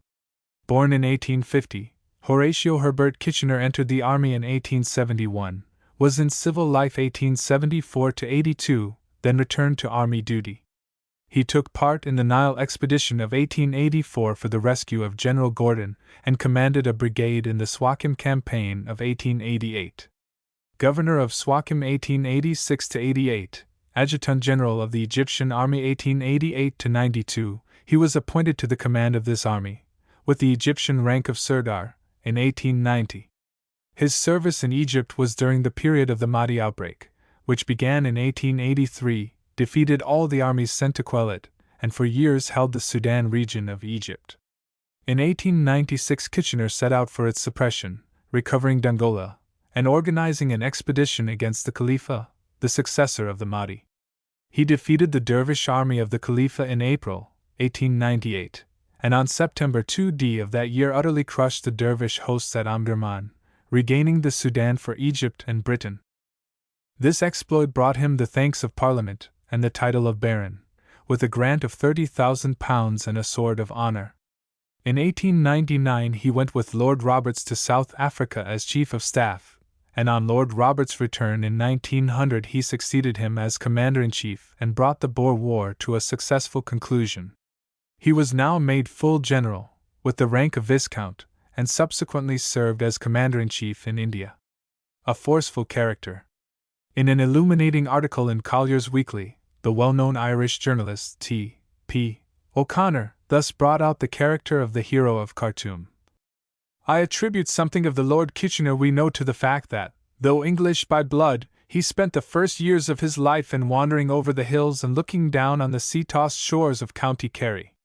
That tact which enabled him to settle the issue with Marchand, the French explorer, at Fashoda, suggests some of the lessons in the soft answer which Ireland can teach. You remember how, when it was possible that a collision between him and Marchand might mean a war between England and France, Lord Kitchener sent some fresh vegetables and champagne to the daring French explorer, who had gone through the hunger, thirst, and hardship of the desert for months. Marchand had to go from Fashoda all the same, but he went with no personal grievance. If I look for the roots of Lord Kitchener's greatness, I trace them to intense ambition to succeed, to make the most of his opportunities above all, to the incessant desire to work and fill every hour of his days with something done. He is sent as a youngster to Palestine, through peril to life, through great privation, through heart-breaking drudgery. He pursues his work until he has completed a map of all western Palestine to the amazement and delight of his employers. And he values this experience so largely because he learns Arabic, and above all, he learns the Arabic character. One of the chroniclers of his career makes the apt observation that, while the baton of the marshal is in every French soldier's knapsack, Kitchener found his coronet in the Arab grammar. But how many soldiers or men of any class would have devoted the leisure hours of a fiercely active task like Kitchener's in Palestine to the study of one of the most difficult of languages? Hard work, patience, and the utilization of every second of time, the eagerness always to learn, these are the chief secrets of Lord Kitchener's enormous success in life. But the man who works himself is ineffective in great things unless he has the gift to choose the men who can work for him and with him. This choice of subordinates is one of Lord Kitchener's greatest powers. He nearly always has had the right man in the right place, and his men return his confidence because he gives them absolute confidence. He never thinks of asking a subordinate whether he has done the job he has given him. He takes that for granted, knowing his man, and he never worries his subordinates. This is one of the reasons why, though he works so terrifically, he never is tired, never worried. He sits down at his desk at the War Office for about 10 hours a day, but he sits there calmly, isn't ringing at bells and shouting down pipes. He does it all so quietly that it seems mere pastime, and the effect of this perfect tranquility produces an extraordinary result on those who work with him. They also do their work easily, tranquilly, and without feeling it. A great soldier certainly, but perhaps a greater organizer than anything else. This is his supreme quality. And for that quality there is necessary, above all things, a clear, penetrating brain. He doesn't form any visions as Napoleon used to complain of some of his marshals.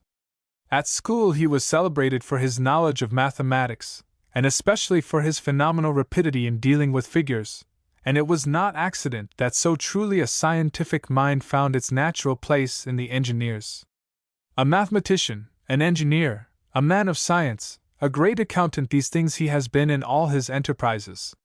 It was these qualities that enabled him to make that astounding railway which brought Cairo almost into touch with the Khalifa, who, with his predecessor, the Mahdi, and with his tragically potent ally, the hungry and all-devouring desert, had beaten back so many other attempts to reach and to beat him. This man, who has fought such tremendous and historic battles and confronted great odds, is yet a man who prefers a deal to a struggle. And though he can be so stern, has yet a diplomatic tact that gets him and his country out of difficult hours. The nature, doubtless, is complex, and stern determination and tenacity are part of it, but there is also the other side, which is much forgotten especially by that class of writers who have to describe human character as rigidly symmetrical and unnaturally harmonious. That cold and penetrating eye of his makes it impossible to imagine anybody taking any liberties with Lord Kitchener, yet one of his greatest qualities, at once useful and charming, is his accessibility. Anybody who has anything to say to him can approach him, anybody who has anything to teach him will find a ready and grateful learner. This is one of the secrets of his extraordinary success and universal popularity in Egypt. Lord Cromer was a great Egyptian ruler, and his services are imperishable and gigantic.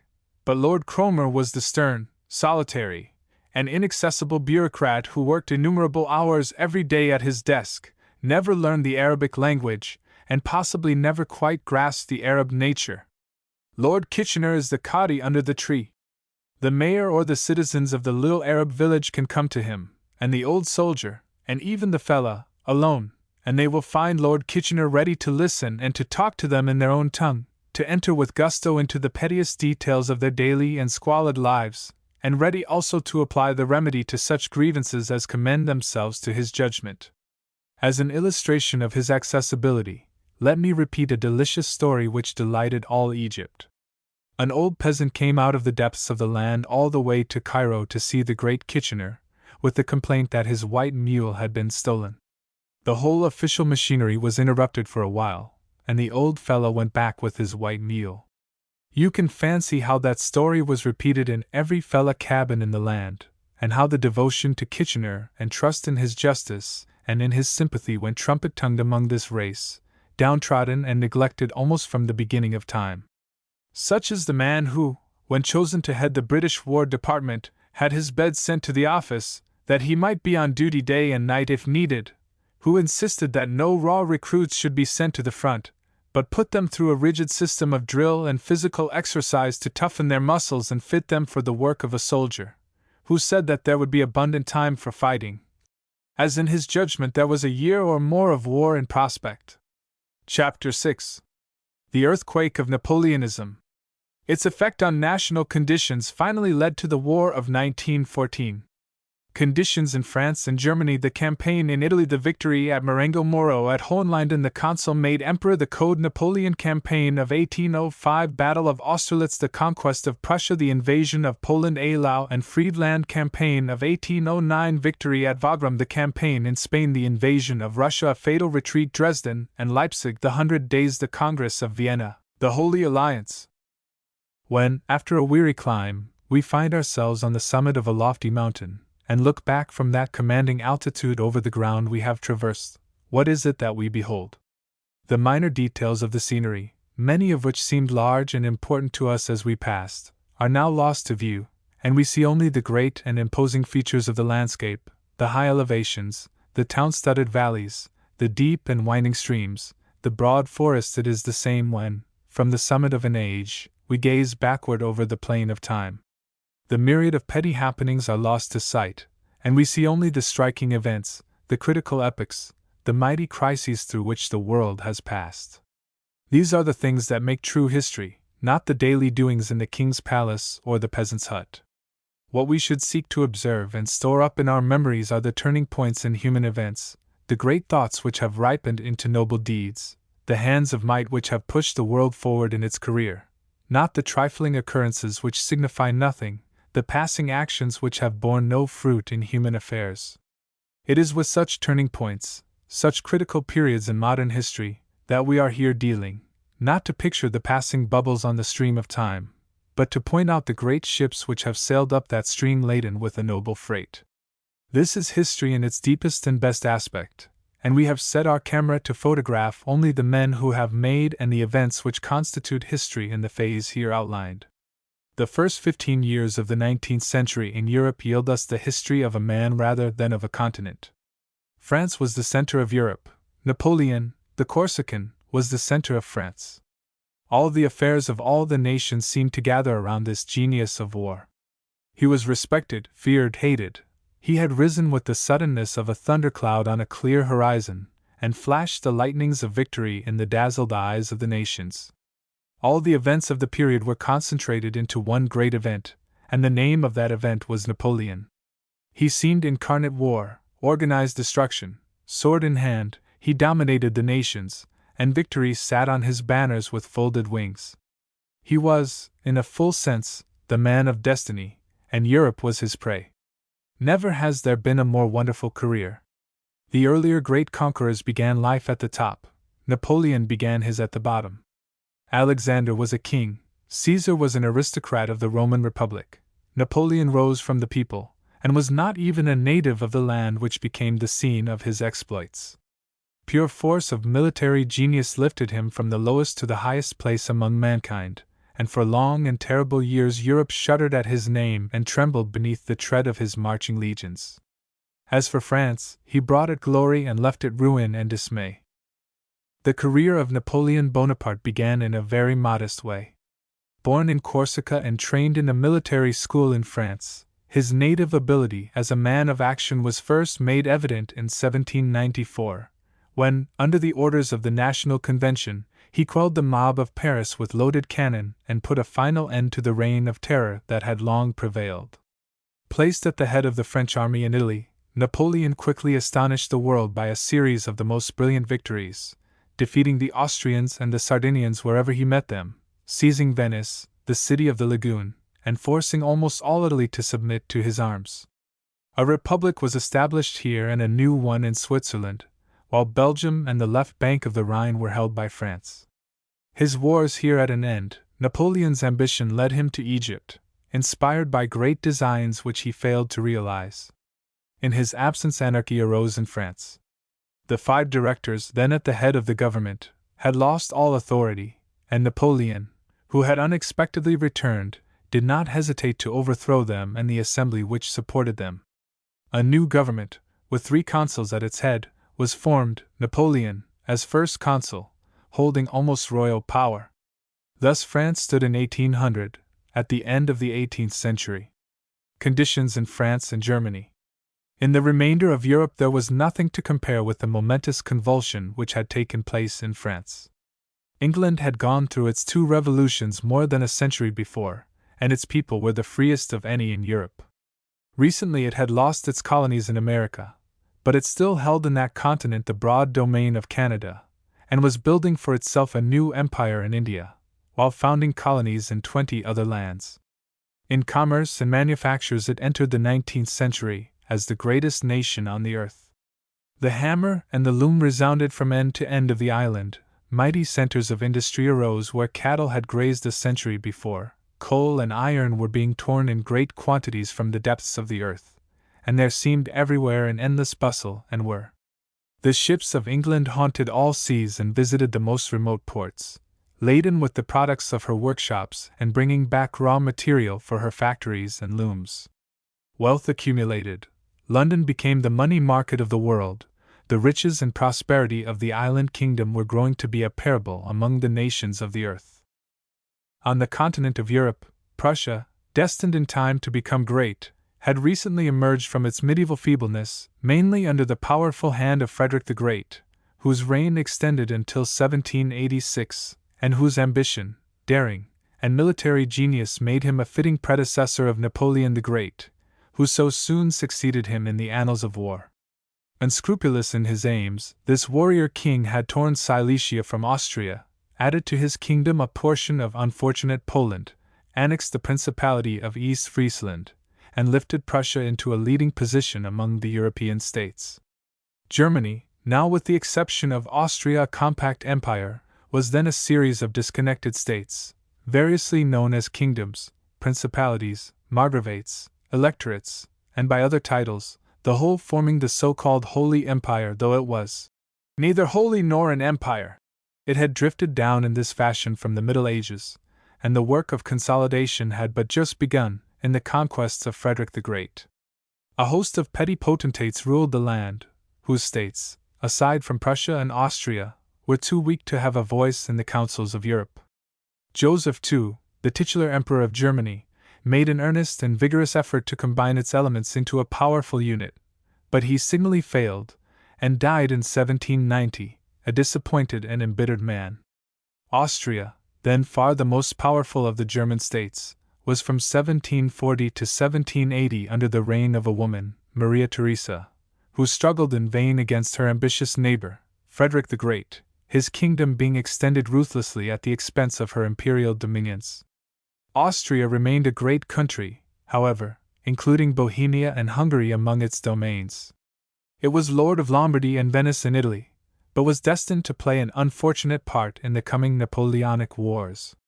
We have briefly epitomized Napoleon's early career, his doings in the Revolution, in Italy, and in Egypt, unto the time that France's worship of his military genius raised him to the rank of first consul, and gave him in effect the power of a king. No one dared question his word, the army was at his beck and call, the nation lay prostrate at his feet not in fear but in admiration. Such was the state of affairs in France in the closing year of the 18th century. The Revolution was at an end, the Republic existed only as a name. Napoleon was the autocrat of France and the terror of Europe. From this point we resume the story of his career. The first consul began his reign with two enemies in the field, England and Austria. Prussia was neutral, and he had won the friendship of Paul, the Emperor of Russia, by a shrewd move. While the other nations refused to exchange the Russian prisoners they held, Napoleon sent home 6,000 of these captives, newly clad and armed, under their own leaders, and without demanding ransom.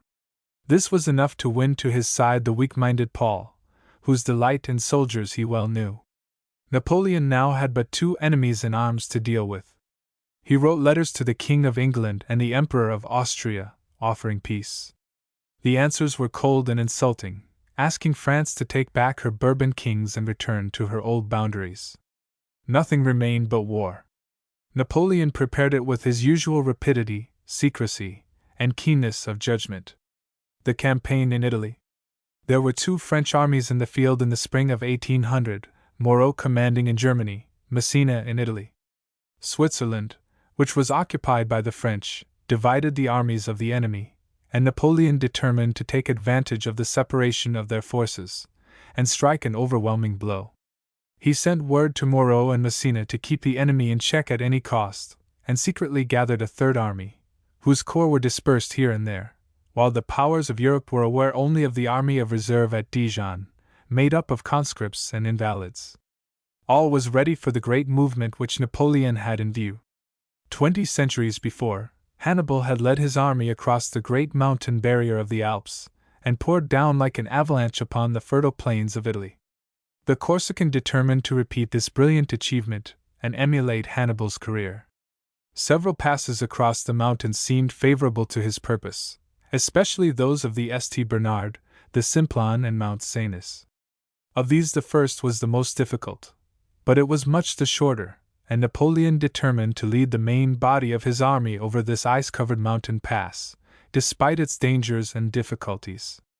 The enterprise was one to deter any man less bold than Hannibal or Napoleon, but it was welcome to the hardihood and daring of these men, who rejoiced in the seemingly impossible and spurned faltering at hardships and perils. The task of the Corsican was greater than that of the Carthaginian. He had cannon to transport, while Hannibal's men carried only swords and spears. But the genius of Napoleon was equal to the task.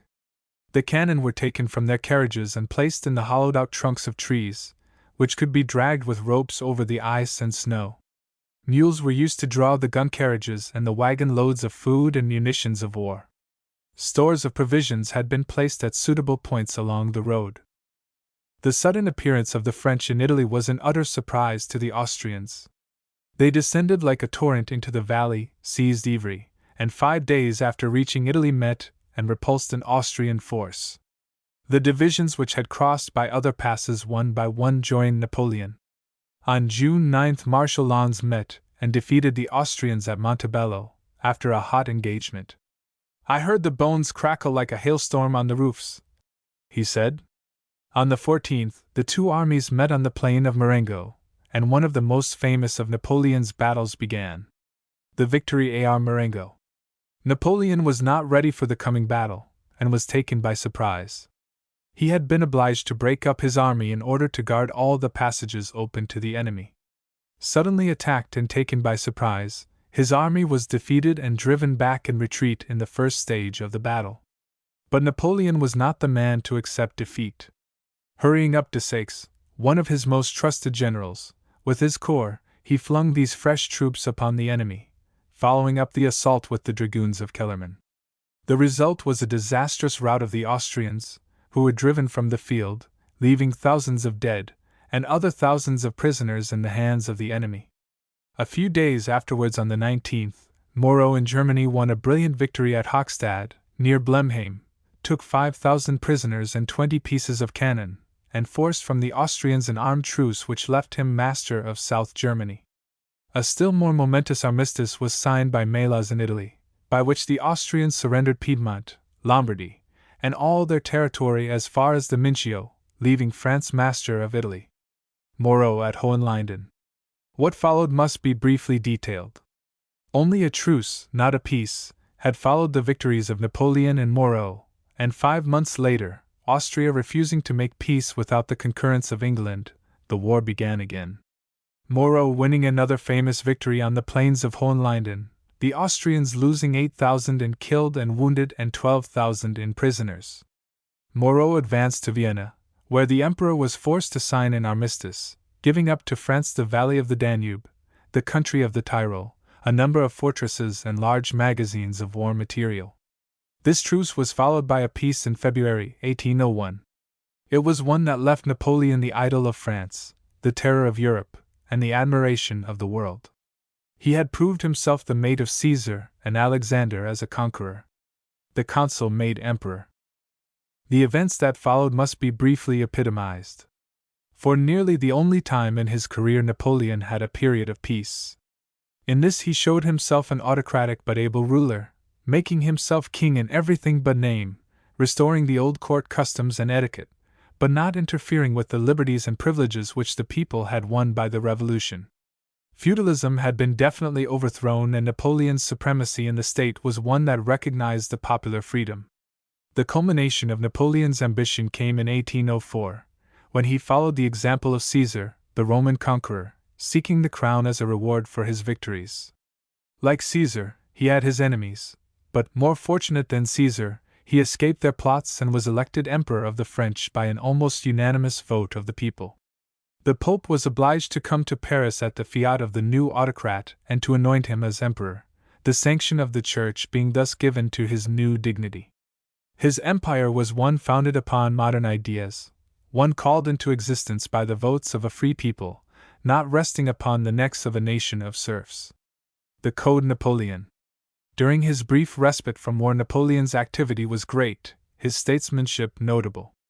Great public works, monuments to his glory, were constructed, wide schemes of public improvement were entered upon, and important changes were made in the financial system that provided the great sums needed for these enterprises. The most important of these evidences of intellectual activity was the Code Napoleon, the first organized code of French law and still the basis of jurisprudence in France.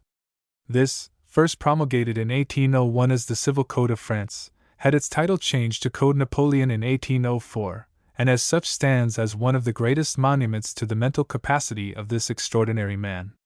The period of peace during which these events took place was one of brief endurance. It practically ended in 1803, when Great Britain, Napoleon's most persistent foe, again declared war. But actual war did not begin until 2 years later. The emperor's role in this period was one of threat. England had been invaded and conquered from France once before. It might be again.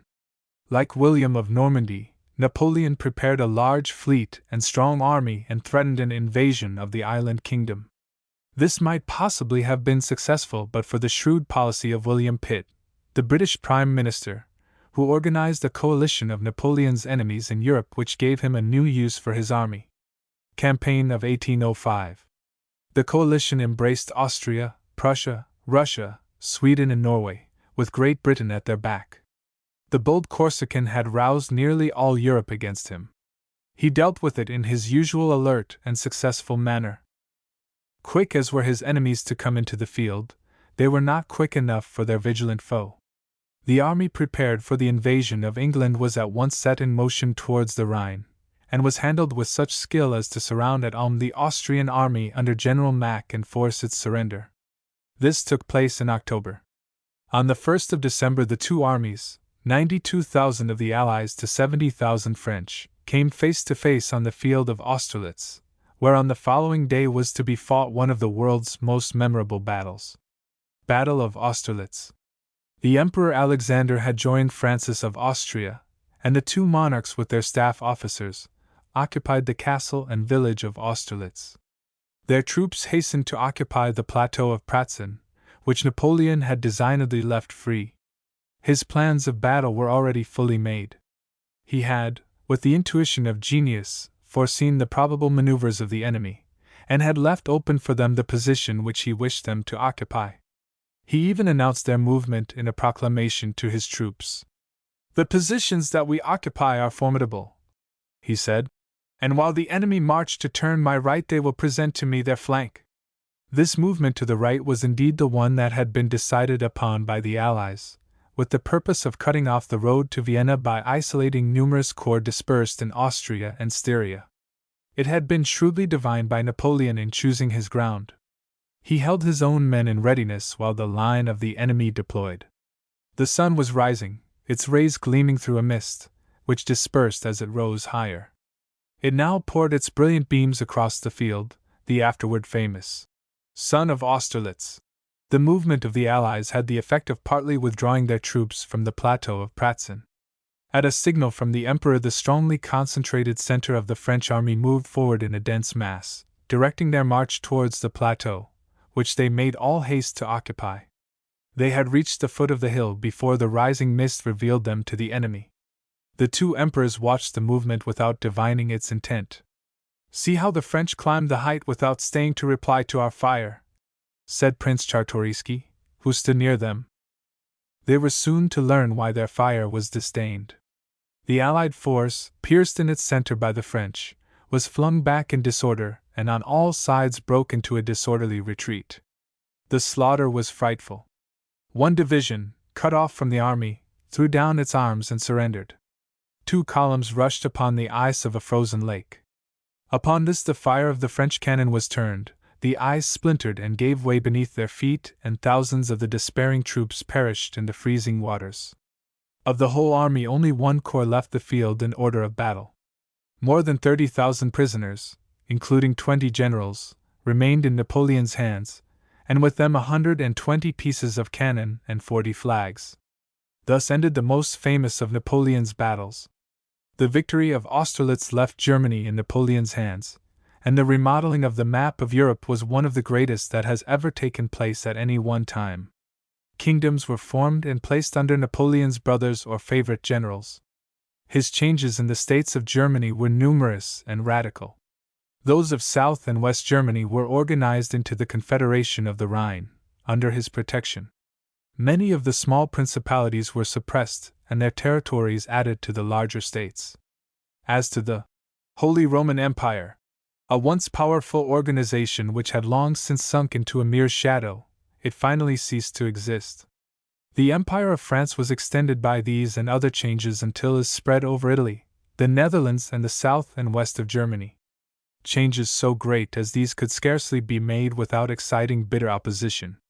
Prussia had been seriously affected by Napoleon's mapmaking, and in the end its king, Frederick William, became so exasperated that he broke off all communication with France and began to prepare for war. The conquest of Prussia. It is by no means impossible that Napoleon had been working for this. It is certain that he was quick to take advantage of it. While the Prussian king was slowly collecting his troops and war material, the veterans of France were already on the march and approaching the borders of Prussia. The hasty levies of Frederick William were no match for the war-hardened French. The Russians failed to come to their aid, and on the 4th of October 1806, the two armies met at Jena. The Prussians proved incapable of withstanding the impetuous attack of the French and were soon broken and in panic and flight. Nothing could stop them. Reinforcements coming up, 20,000 in number, were thrown across their path, but in vain, being swept away by the fugitives and pushed back by the triumphant pursuers. At the same time, another battle was in progress near Auerstadt between Marshal de Vaust and the forces of the Duke of Brunswick. This, too, ended in victory for the French. The king had been with the Duke and was borne back by the flying hosts, the two bodies of fugitives finally coalescing. In that one fatal day Frederick William had lost his army and placed his kingdom in jeopardy. "They can do nothing but gather up the debris," said Napoleon. The occupation of Berlin, the Prussian capital, quickly followed, and the war ended with new map-making which greatly reduced the influence of Prussia as a European power. The invasion of Poland. Russia was still in arms, and occupied Poland. Thither the victorious French now advanced, making Warsaw, the Polish capital, the goal of their march. The Russians were beaten and forced back in every battle, and the Poles, hoping to regain their lost liberties, gladly rose in aid of the invader. But the French army found itself exposed to serious privations. The country was a frozen desert, incapable of supplying food for an army. The wintry chill and the desolate character of the country seriously interfered with Napoleon's plans, the troops being obliged to make their way through thick and rain-soaked forests, and march over desolate and marshy plains. The winter of the north fought against them like a strong army, and many of them fell dead without a battle. Warlike movements became almost impossible to the troops of the south, though the hardy northerners, accustomed to the climate, continued their military operations. Eylau and Friedland. By the end of January, the Russian army was evidently approaching in force, and immediate action became necessary. The cold increased. The mud was converted into ice. On January 30, 1807, Napoleon left Warsaw and marched in search of the enemy. General Bennigsen retreated, avoiding battle, and on the 7th of February entered the small town of Eylau, from which his troops were pushed by the approaching French. He encamped outside the town, the French in and about it. It was evident that a great battle was at hand. The weather was cold. Snow lay thick upon the ground and still fell in great flakes. A sheet of ice covering some small lakes formed part of the country upon which the armies were encamped, but was thick enough to bear their weight. It was a chill, inhospitable country to which the demon of war had come. Before daybreak on the 8th, Napoleon was in the streets of Eylau, forming his line of battle for the coming engagement. Soon the artillery of both armies opened, and a rain of cannon balls began to decimate the opposing ranks. The Russian fire was concentrated on the town, which was soon in flames. That of the French was directed against a hill which the Emperor deemed it important to occupy. The two armies, nearly equal in numbers, the French having 75,000 to the Russian 70,000, were but a short distance apart, and the slaughter from the fierce cannonade was terrible. Nature, which had so far acted to check the advance of the French in Poland, now threatened their defeat and destruction. A snowfall began, so thick and dense that the armies lost sight of each other, the French columns losing their way in the gloom. When the snow ceased, after a half-hour's fall, the French army was in a critical position. It was in a wandering and disorganized state, while the Russians were on the point of executing a vigorous turning movement. Yet the genius of Napoleon turned the scale. He ordered a grand charge of all the cavalry of his army, driving the Russians back, occupying a hilly ground in their rear, and in the end handling them so vigorously that a final retreat began. Thus ended the most indecisive of Napoleon's victories, one which had almost been a defeat and which left both armies so exhausted that months passed before either was in condition to resume the war. It was the month of June before the armies were again put in motion. Now the wintry desolation was replaced by a scene of green woodland, shining lakes and attractive villages, the conditions being far more favorable for warlike operations. On June 13 the armies again met, this time at the town of Friedland, on the river Alle, in the vicinity of Königsberg, toward which the Russians were marching. Here Bennigsen, the Russian general, had incautiously concentrated his troops within a bend of the river, a tactical mistake of which Napoleon hastened to take advantage. General Ney fought his way into the town and took the bridges, while the main force of the French marched upon the entrapped enemy, who met with complete defeat, many being killed on the field, many more drowned in the river. Königsberg, the prize of victory, was quickly occupied by the French, Prussia the ally of Russia, thus losing all its area except the single town of Memel. The result was disastrous to the Prussian king, who was forced to yield more than half his kingdom. Louisa, the beautiful queen of Frederick William of Prussia, had an interview with Napoleon and earnestly sought to induce him to mitigate his harsh terms. In vain she brought to bear upon him all her powers of persuasion and attractive charm of manner. He continued cold and obdurate, and she left Tilsit deeply mortified and humiliated. If Napoleon had come near defeat in the campaign of 1807, he came much nearer in that of 1809, in which his long career of victory was for a time diversified by an example of defeat, from the consequences of which only his indomitable energy saved him. And this was at the hands of the Austrians, who had so often met with defeat and humiliation at his hands.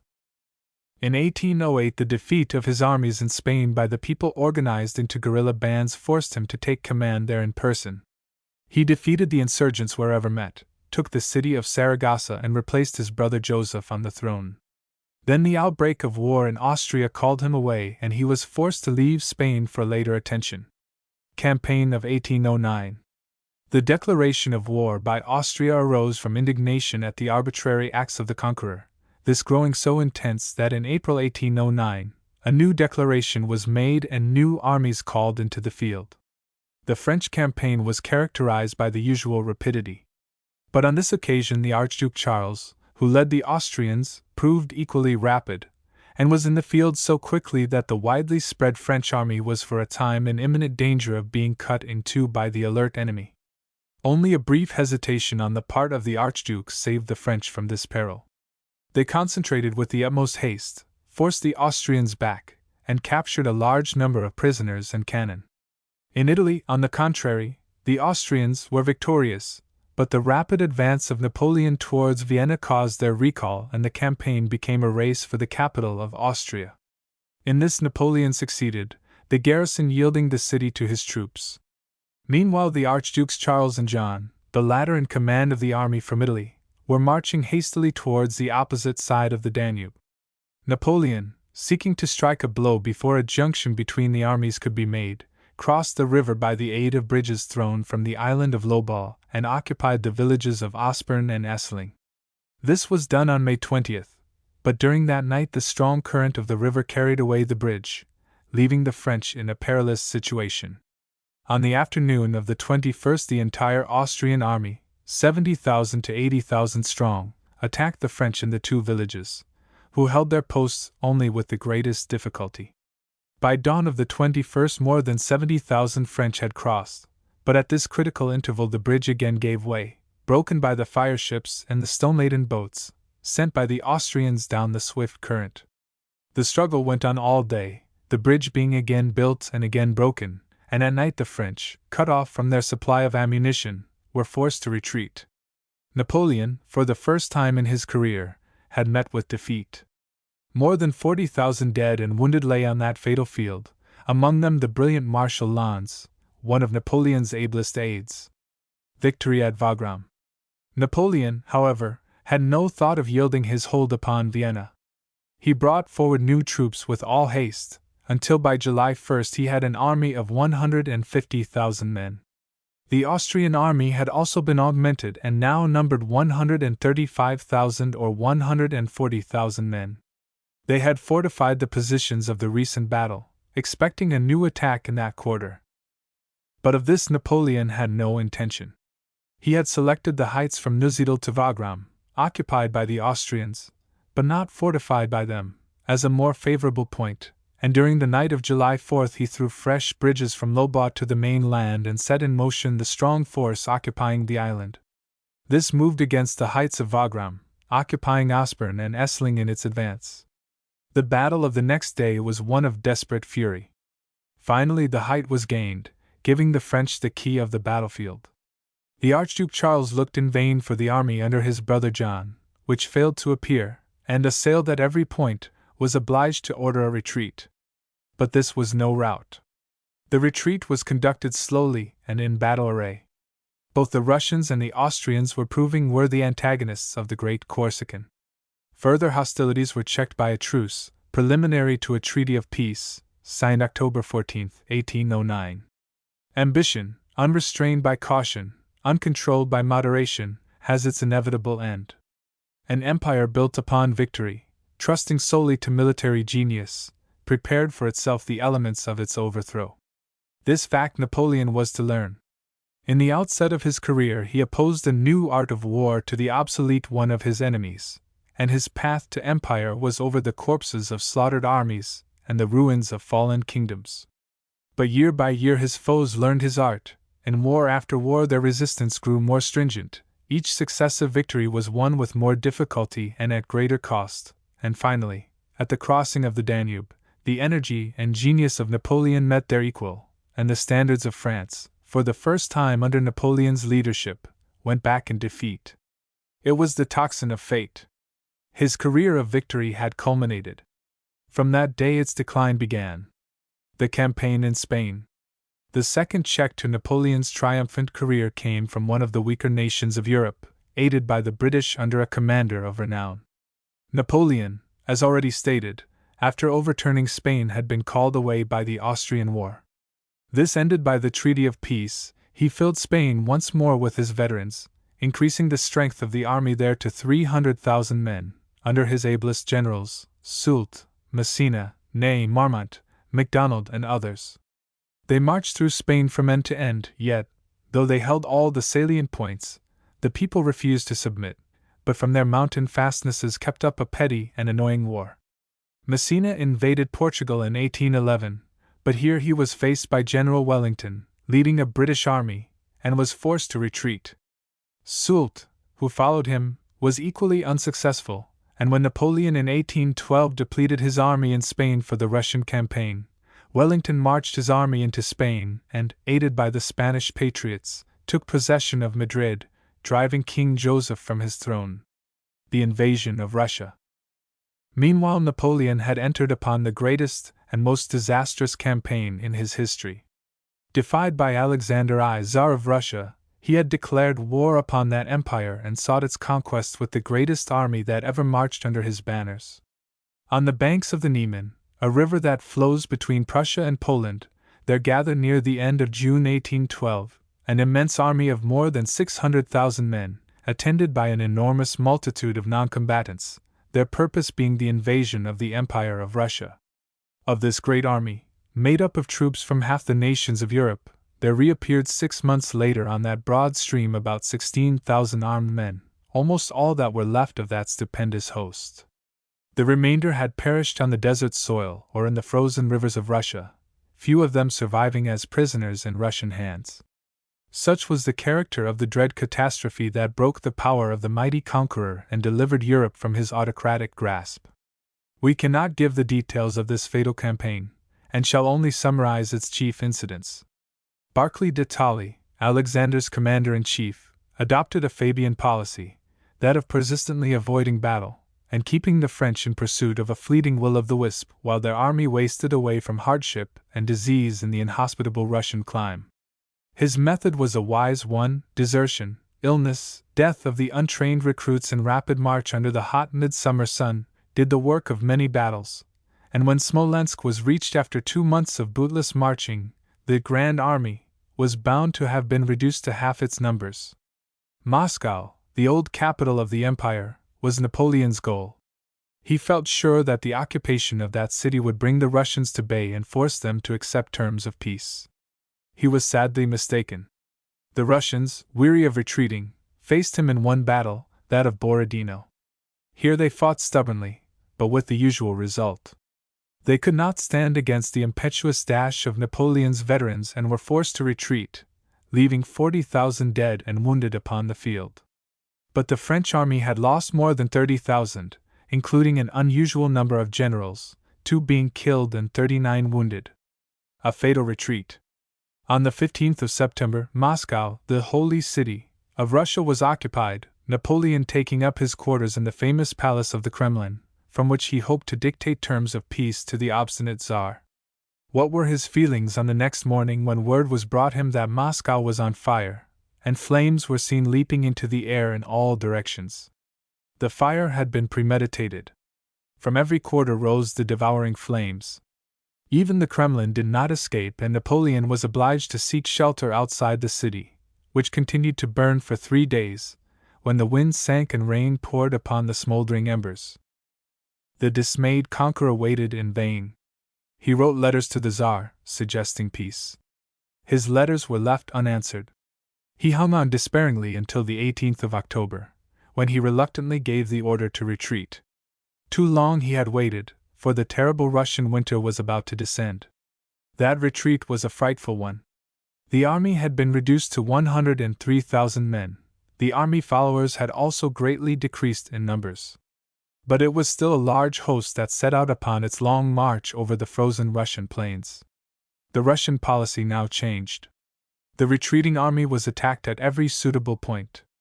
The food supply rapidly failed. On again reaching Smolensk, the army was only 42,000 strong, though the camp followers are said to have still numbered 60,000. On the 26th of November, the ice-cold river Beresina was reached, destined to be the most terrible point on the whole dreadful march. 2 bridges were thrown in all haste across the stream, and most of the men under arms crossed, but 18,000 stragglers fell into the hands of the enemy. How many were trodden to death in the press or were crowded from the bridge into the icy river cannot be told. It is said that when spring thawed the ice, 30,000 bodies were found and burned on the banks of the stream. A mere fragment of the great army remained alive. Ney, who had been the hero of the retreat, was the last man to cross that frightful stream.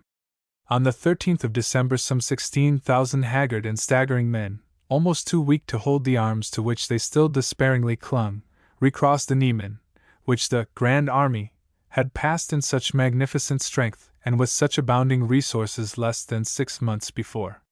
It was the greatest and most astounding disaster in the military history of the world.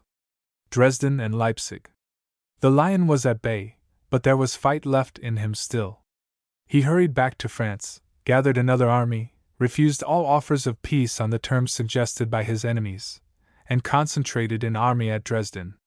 Here on August 26, 1813, his last great victory was won.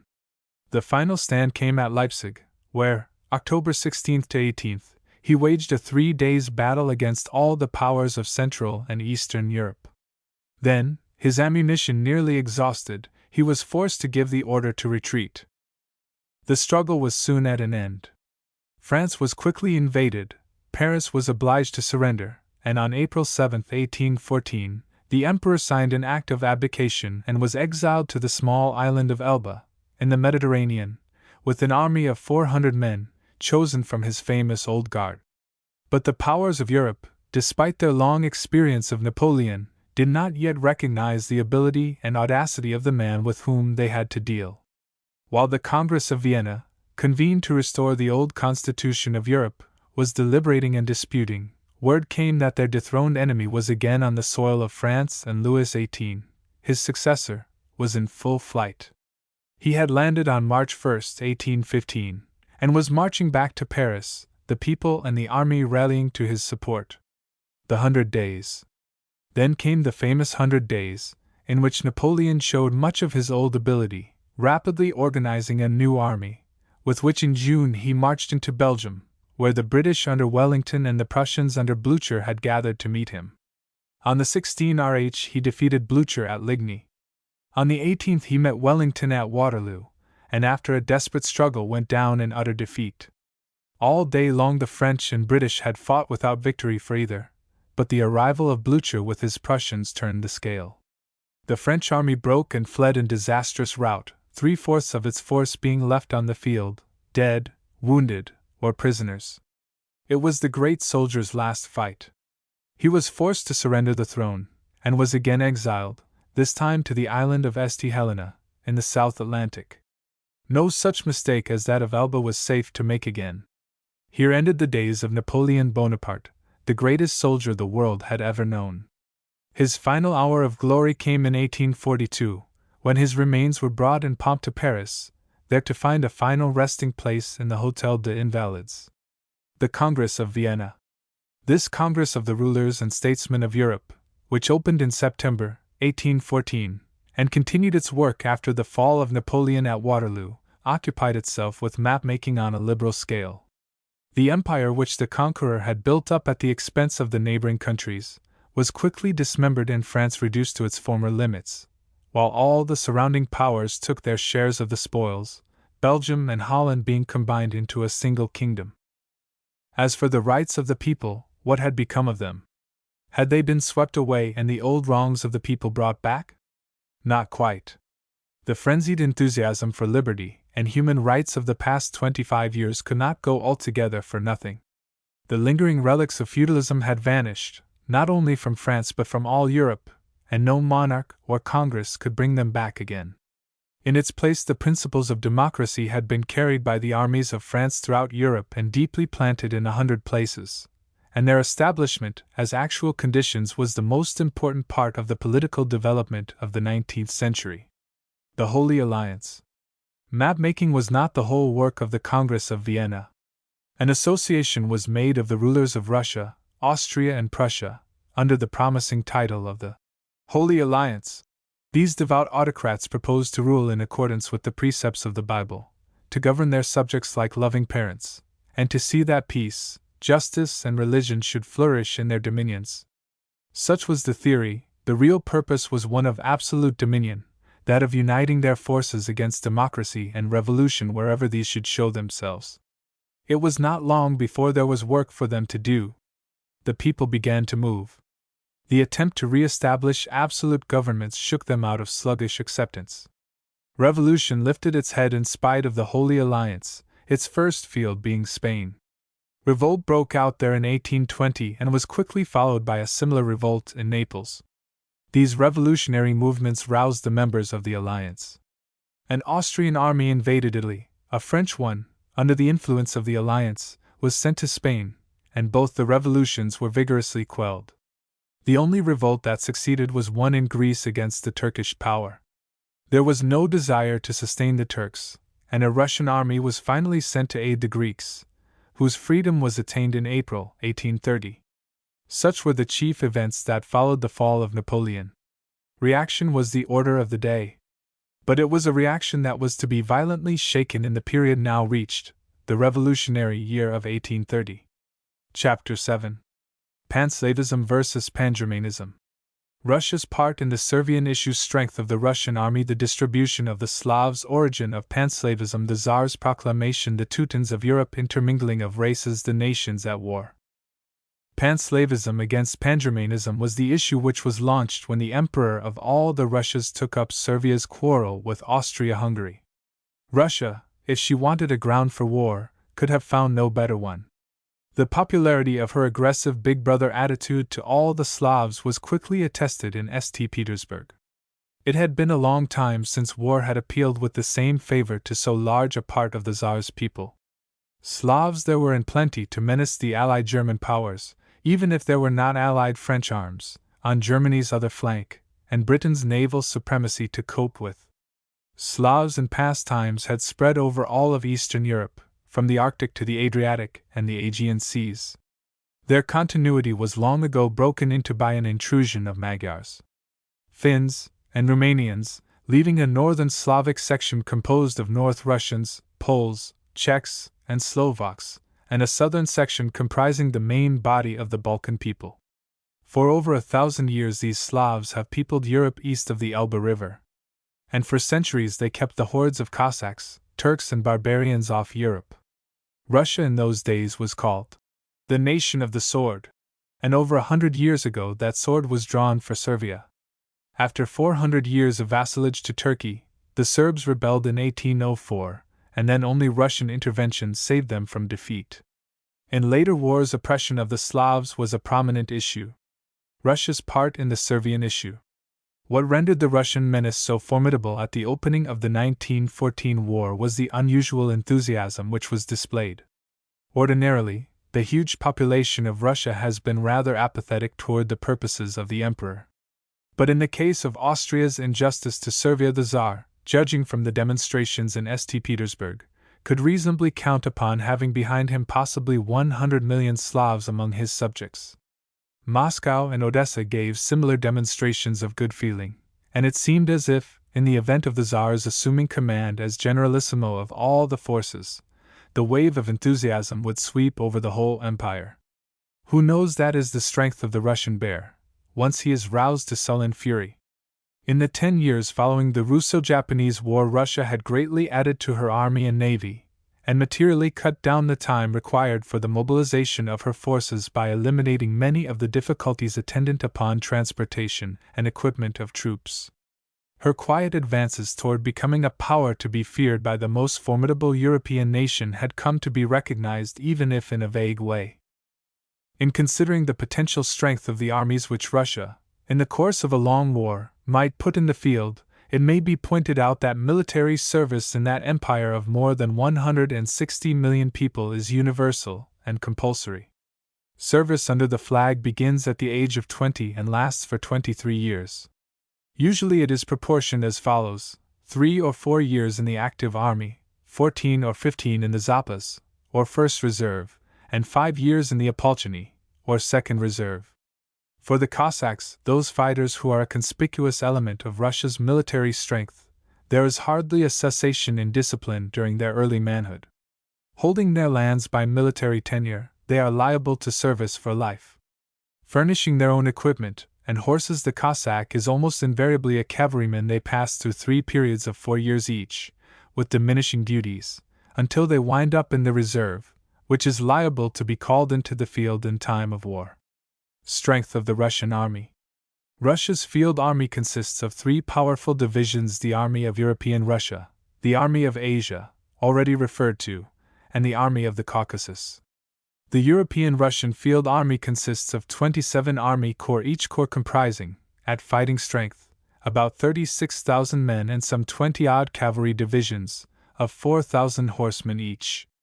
With the Field Army of the Caucasus and the 1st and 2nd Reserve Divisions of the Cossacks, the total would be brought to nearly 1,600,000 men.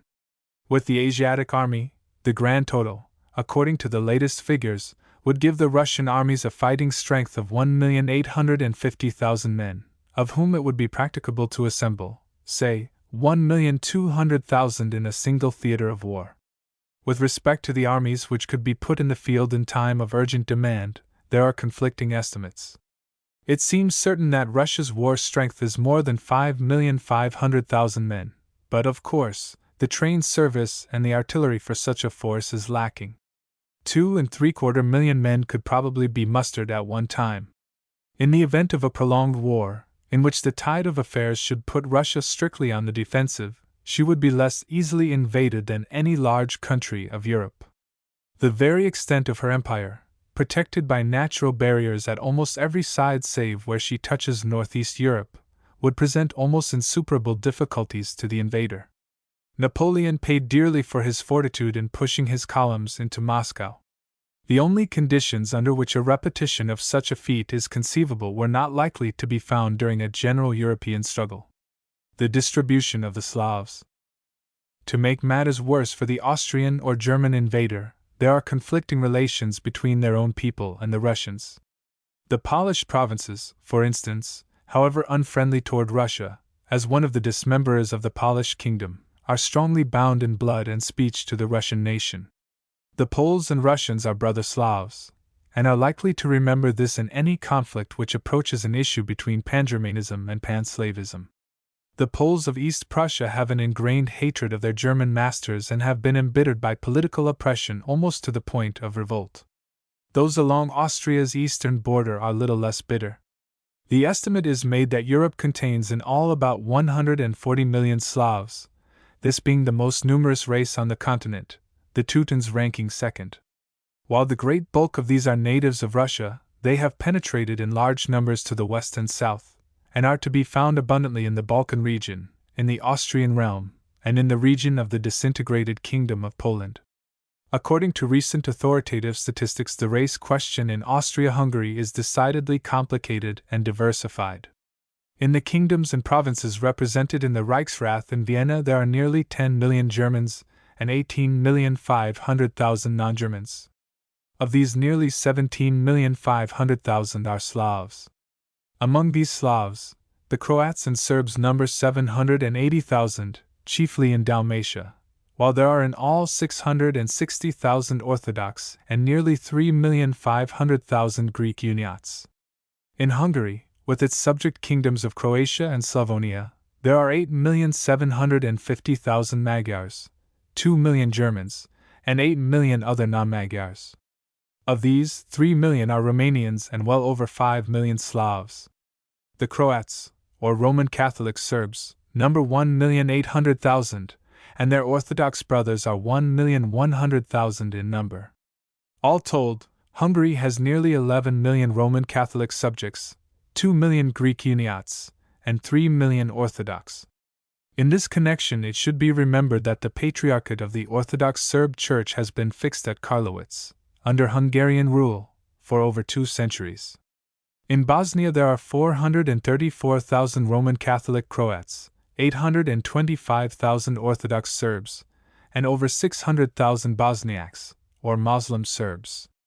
Thus it will be seen that the Emperor Francis Joseph rules over more than 24 million Slavs and 3,225,000 Romanians, of whom nearly 4,500,000 adhere to various Orthodox churches and 5,400,000 are Uniats. Of this Slav mass, 5 million Poles, mostly Roman Catholics, are not particularly susceptible to Pan-Slav propaganda, as that is largely Russian and Orthodox. Within the boundaries of Germany herself there are over 3 million Slavs, chiefly Poles, the Slavs of Polish descent in all being estimated at 15 million. To these must be added the Bulgarians, Serbs and Montenegrins of the Balkan region, constituting about 7,000,000 more. Origin of Panslavism. The term Panslavism has been given to the agitation carried on by a great party in Russia, its purpose being the union of the Slavic peoples of Europe under Russian rule, as an extensive racial empire. This movement originated about 1830, when the feeling of race relationship in Russia was stirred up by the revolutionary movement in Poland. It gained renewed strength from the Polish Revolution of 1863, and still survives as the slogan of an ardent party. The ideals of Panslavism have made their way into the Slavic populations of Bohemia, Silesia, Croatia, and Slavonia, where there is dread of the members of the race losing their individuality under the aggressive addition of the Austrian, German, or Hungarian governments. In 1877–78 Russia entered into war against Turkey as the champion of the Balkan Slavs. A similar movement was that made in 1914, when the independence of the Servian Slavs was threatened by Austria. The immediate steps taken by Russia to mobilize her forces in protection of the Serbs was followed as immediately by a declaration of war on the part of the German Emperor, and the quick plunging of practically the whole of Europe into a war. The Tsar's proclamation. In this connection, the proclamation made by the Russian Tsar to his people on August 3d possesses much interest, as indicating his Slavic sentiment. The text is as follows: By the grace of God we, Nicholas II, Emperor and Autocrat of all the Russias, King of Poland and Grand Duke of Finland, etc., to all our faithful subjects make known that Russia, related by faith and blood to the Slav peoples and faithful to her historical traditions, has never regarded their fate with indifference. But the fraternal sentiments of the Russian people for the Slavs have been awakened with perfect unanimity and extraordinary force in these last few days, when Austria-Hungary knowingly addressed to Serbia claims unacceptable to an independent state. Having paid no attention to the pacific and conciliatory reply of the Servian government, and having rejected the benevolent intervention of Russia, Austria-Hungary made haste to proceed to an armed attack and began to bombard Belgrade, an open place. Forced by the situation thus created to take necessary measures of precaution, we ordered the army and the navy put on a war footing, at the same time using every endeavor to obtain a peaceful solution. Pourparlers were begun amid friendly relations with Germany and her ally, Austria, for the blood and the property of our subjects were dear to us. Contrary to our hopes in our good neighborly relations of long date, and disregarding our assurances that the mobilization measures taken were in pursuance of no object hostile to her, Germany demanded their immediate cessation. Being rebuffed in this demand, Germany suddenly declared war on Russia. Today it is not only the protection of a country related to us and unjustly attacked that must be accorded, but we must safeguard the honor, the dignity, and the integrity of Russia and her position among the great powers. We believe unshakably that all our faithful subjects will rise with unanimity and devotion for the defense of Russian soil, that internal discord will be forgotten in this threatening hour, that the unity of the Emperor with his people will become still more close, and that Russia, rising like one man, will repulse the insolent attack of the enemy. With a profound faith in the justice of our work and with a humble hope in omnipotent providence in prayer, we call God's blessing on Holy Russia and her valiant troops. Nicholas. Later than this was an appeal made by the Tsar to the Poles under his rule, asking for their earnest support in the war arising from the cause above stated, and promising them the boon which the Polish people have long coveted, that of self-government and a practical acknowledgement of their national existence. The Teutons of Europe. While the Slavs formed the great bulk of the inhabitants of Eastern Europe, the Teutons, or people of Teutonic race and language, are widely spread in the west and north, including the German-speaking people of Germany, Austria-Hungary and Switzerland, the English-speaking people of the British Islands, in a very faraway sense, the Scandinavian-speaking people of Norway and Sweden, the Flemish-speaking people of Belgium, and practically the whole people of Denmark and Holland. Yet, though these are racially related, there is no such feeling as a pan-Teutonic sentiment combining them into a racial unity. Instead of community and fraternity, a very marked racial and natural divergence exists between the several peoples named, especially between the British and Germans. Pan-Germanism is not pan-Teutonism in any proper sense, being confined to the several German countries of Europe, and especially to the combination of states in the German Empire. It is the Teuton considered in this minor sense that has set himself against the Slav, as a measure of self-defense against the torrent of slavism apparently seeking an outlet in all directions. Prolific as we know the Anglo-Saxons to have once been and as the Germans still appear to be, there are few instances in human history of a natural growth of population like that of the Slavs in recent years. They have grown to outnumber the Germans nearly 3-1, and may perhaps do so in the future in a still greater proportion.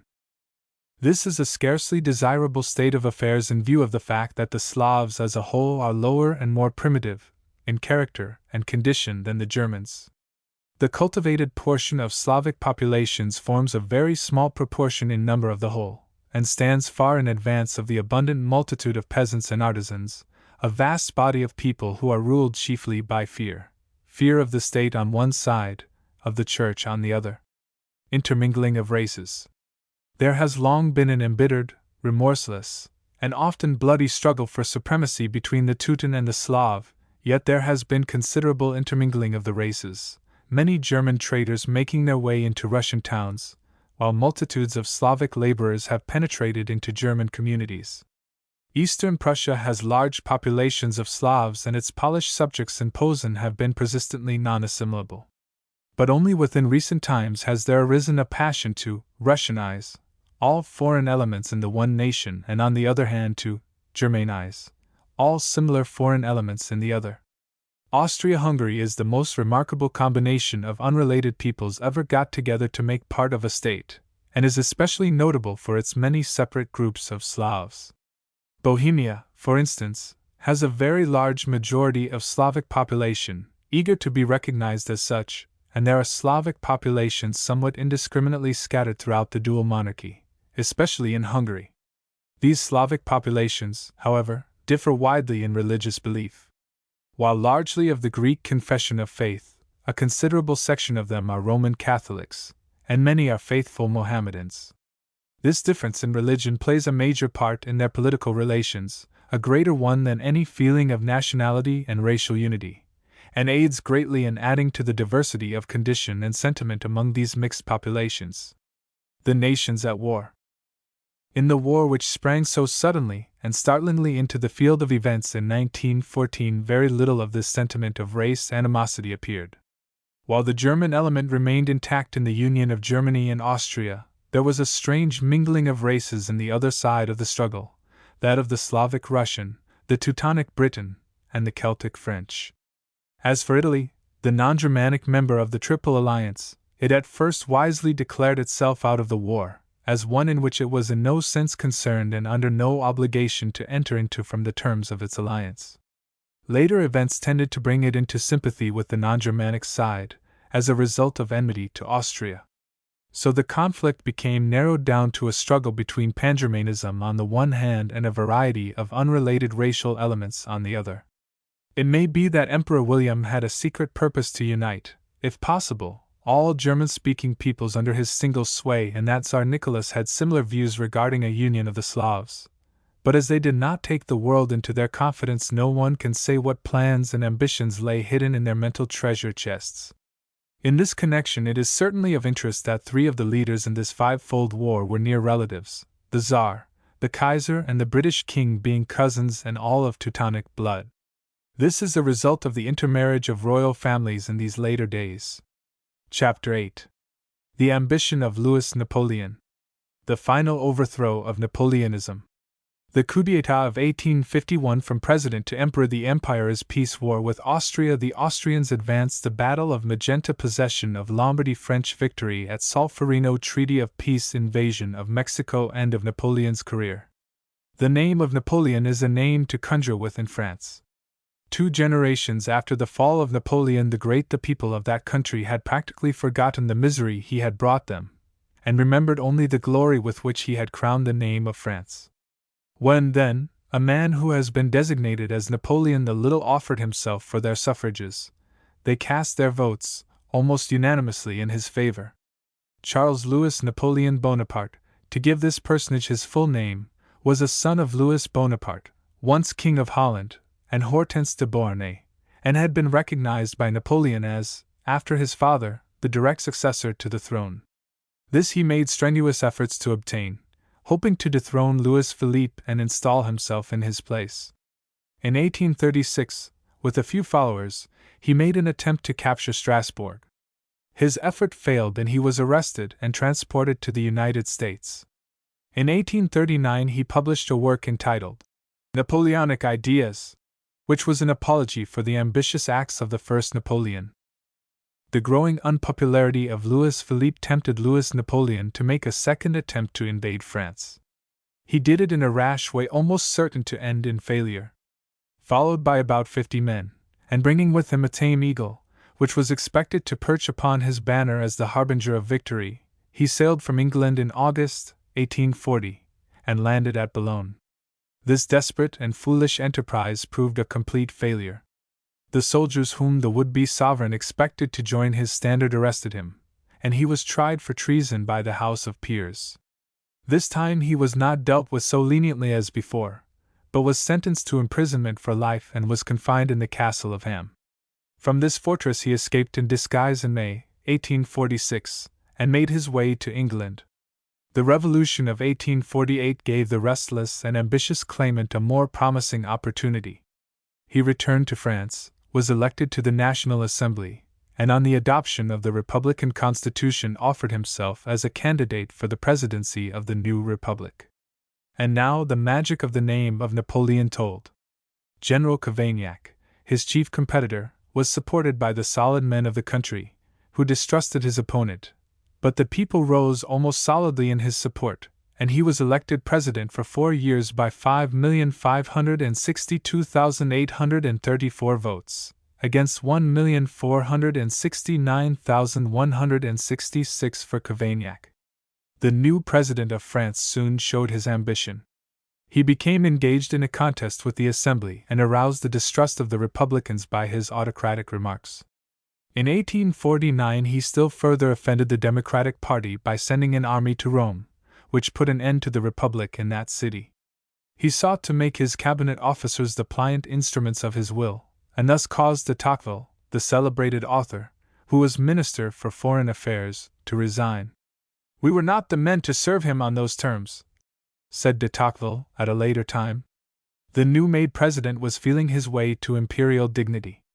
He could not forget that his illustrious uncle had made himself emperor, and his ambition instigated him to the same course. A violent controversy arose between him and the Assembly, which body had passed a law restricting universal suffrage, thus reducing the popular support of the president. In June 1850, it increased his salary at his request, but granted the increase only for 1 year, an act of distrust which proved a new source of discord. The coup d'état of 1851. Louis Napoleon meanwhile was preparing for a daring act. He secretly obtained the support of the army leaders and prepared covertly for the boldest stroke of his life. On the 2d of December 1851, the anniversary of the establishment of the First Empire and of the Battle of Austerlitz, he got rid of his opponents by means of the memorable coup d'état, and seized the supreme power of the state. The most influential members of the Assembly had been arrested during the preceding night, and when the hour for the session of the House came, the men most strongly opposed to the president were in prison. Most of them were afterwards exiled, some for life, some for shorter terms. This act of outrage and alleged violation of plighted faith by their ruler roused the Socialists and Republicans to the defense of their threatened liberties. Insurrections broke out in Paris, Lyons, and other towns, street barricades were built, and severe fighting took place. But Napoleon had secured the army, and the revolt was suppressed with blood and slaughter. Baudin, one of the deposed deputies, was shot on the barricade in the Faubourg St. Antoine, while waving in his hand the decree of the Constitution. He was afterwards honored as a martyr to the cause of republicanism in France. Napoleon had previously sought to gain the approval of the people by liberal and charitable acts, and to win the goodwill of the civic authorities by numerous progresses through the interior. He now stood as a protector and promoter of national prosperity and the rights of the people, and sought to lay upon the Assembly all the defects of his administration. By these means, which aided to awaken the Napoleonic fervor in the state, he was enabled safely to submit his acts of violence and bloodshed to the approval of the people. The new constitution offered by the president was put to vote, and was adopted by the enormous majority of more than 7 million votes. By its terms, Louis Napoleon was to be president of France for 10 years, with power equal to that of a monarch, and the parliament was to consist of two bodies, a senate and a legislative house, which were given only nominal power, from president to emperor. This was as far as Napoleon dared to venture at that time. A year later, on December 1, 1852, having meanwhile firmly cemented his position in the state, he passed from president to emperor, again by a vote of the people, of whom, according to the official report, 7,824,189 cast their votes in his favor. That this report told the truth, many denied, but it served the president's purpose. Thus ended the Second French Republic, by an act of usurpation of the strongest and yet most popular character. The partisans of the new emperor were rewarded with the chief offices of the state. The leading Republicans languished in prison or in exile for the crime of doing their duty to their constituents, and Armand Marrast, the most zealous champion of the Republic, died of a broken heart from the overthrow of all his efforts and aspirations. The honest soldier and earnest patriot, Cavaignac, in a few years followed him to the grave. The cause of liberty in France seemed lost. The crowning of a new emperor of the Napoleonic family in France naturally filled Europe with apprehensions. But Napoleon III, as he styled himself, was an older man than Napoleon I, and seemingly less likely to be carried away by ambition. His favorite motto, "The Empire is peace," aided to restore quietude, and gradually the nations began to trust in his words. France wishes for peace, and when France is satisfied, the world is quiet. Warned by one of the errors of his uncle, he avoided seeking a wife in the royal families of Europe, but allied himself with a Spanish lady of noble rank, the young and beautiful Eugénie de Montijo, Duchess of Tarbes. At the same time he proclaimed that a sovereign raised to the throne by a new principle should remain faithful to that principle, and in the face of Europe frankly accept the position of a parvenu, which is an honorable title when it is obtained by the public suffrage of a great people. For 70 years all princes' daughters married to rulers of France have been unfortunate. Only one, Josephine, was remembered with affection by the French people, and she was not born of a royal house. The new emperor continued his efforts as president to win the approval of the people by public works. He recognized the necessity of aiding the working classes as far as possible, and protecting them from poverty and wretchedness. During a dearth in 1853, a baking fund was organized in Paris, the city contributing funds to enable bread to be sold at a low price.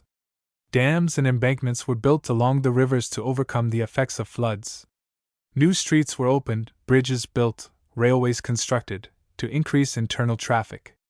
Splendid buildings were erected for municipal and government purposes. Paris was given a new aspect by pulling down its narrow lanes, and building wide streets and magnificent boulevards, the latter, as was charged, for the purpose of depriving insurrection of its lurking places. The great exhibition of arts and industries in London was followed in 1854 by one in France, the largest and finest seen up to that time. Trade and industry were fostered by a reduction of tariff charges, joint stock companies and credit associations were favored, and in many ways Napoleon III worked wisely and well for the prosperity of France, the growth of its industries, and the improvement of the condition of its people. The empire is peace. But the new emperor, while thus actively engaged in labors of peace means lived up to the spirit of his motto. The empire is peace. An empire founded upon the army needs to give employment to that army. A monarchy sustained by the votes of a people athirst for glory needs to do something to appease that thirst. A throne filled by a Napoleon could not safely ignore the Napoleonic ideas, and the first of these might be stated as, "The empire is war," and the new emperor was by no means satisfied to pose simply as the nephew of his uncle. He possessed a large share of the Napoleonic ambition, and hoped by military glory to surround his throne with some of the luster of that of Napoleon I. Whatever his private views, it is certain that France under his reign became the most aggressive nation of Europe, and the overweening ambition and self-confidence of the new emperor led him to the same end as his great uncle, that of disaster and overthrow. He was evidently bent on playing a leading part in European politics, showing the world that one worthy to bear the name of Napoleon was on the throne. The very beginning of Louis Napoleon's career of ambition, as President of the French Republic, was signalized by an act of military force, in sending an army to Rome and putting an end to the attempted Italian Republic. These troops were kept there until 1866, and the aspirations of the Italian patriots were held in check until that year. Only when united Italy stood menacingly at the gates of Rome were these foreign troops withdrawn. They had retarded, perhaps, for a time the inevitable union of the Italian states into a single kingdom. They certainly prevented the establishment of a republic. In 1854 Napoleon allied himself with the British and the Turks against Russia, and sent an army to the Crimea, which played an effective part in the great struggle in that peninsula. The troops of France had the honor of rendering Sebastopol untenable, carrying by storm one of its two great fortresses and turning its guns upon the city. War with Austria. The next act of war policy by the French emperor was against Austria. As the career of conquest of Napoleon had begun with an attack upon the Austrians in Italy, Napoleon III attempted a similar enterprise, and with equal success. He was said to have been cautiously preparing for hostilities with Austria, thus to emulate his great uncle, but lacked a satisfactory excuse for declaring war. This came in 1858 from an attempt at assassination. Felice Orsini, a fanatical Italian patriot, incensed at Napoleon from his failing to come to the aid of Italy, launched 3 explosive bombs against his carriage. The effect was fatal to many of the people in the street, though the intended victim escaped. Orsini, while in prison, expressed patriotic sentiments and a loud-voiced love for his country. "Remember that the Italians shed their blood for Napoleon the Great," he wrote to the emperor. "Liberate my country, and the blessings of 25 millions of people will follow you to posterity." Louis Napoleon, it was alleged, had once been a member of a secret political society of Italy. He had taken the oath of initiation. His failure to come to the aid of that country when in power constituted him a traitor to his oath and one doomed to death. The act of Orsini was apparently the work of the society.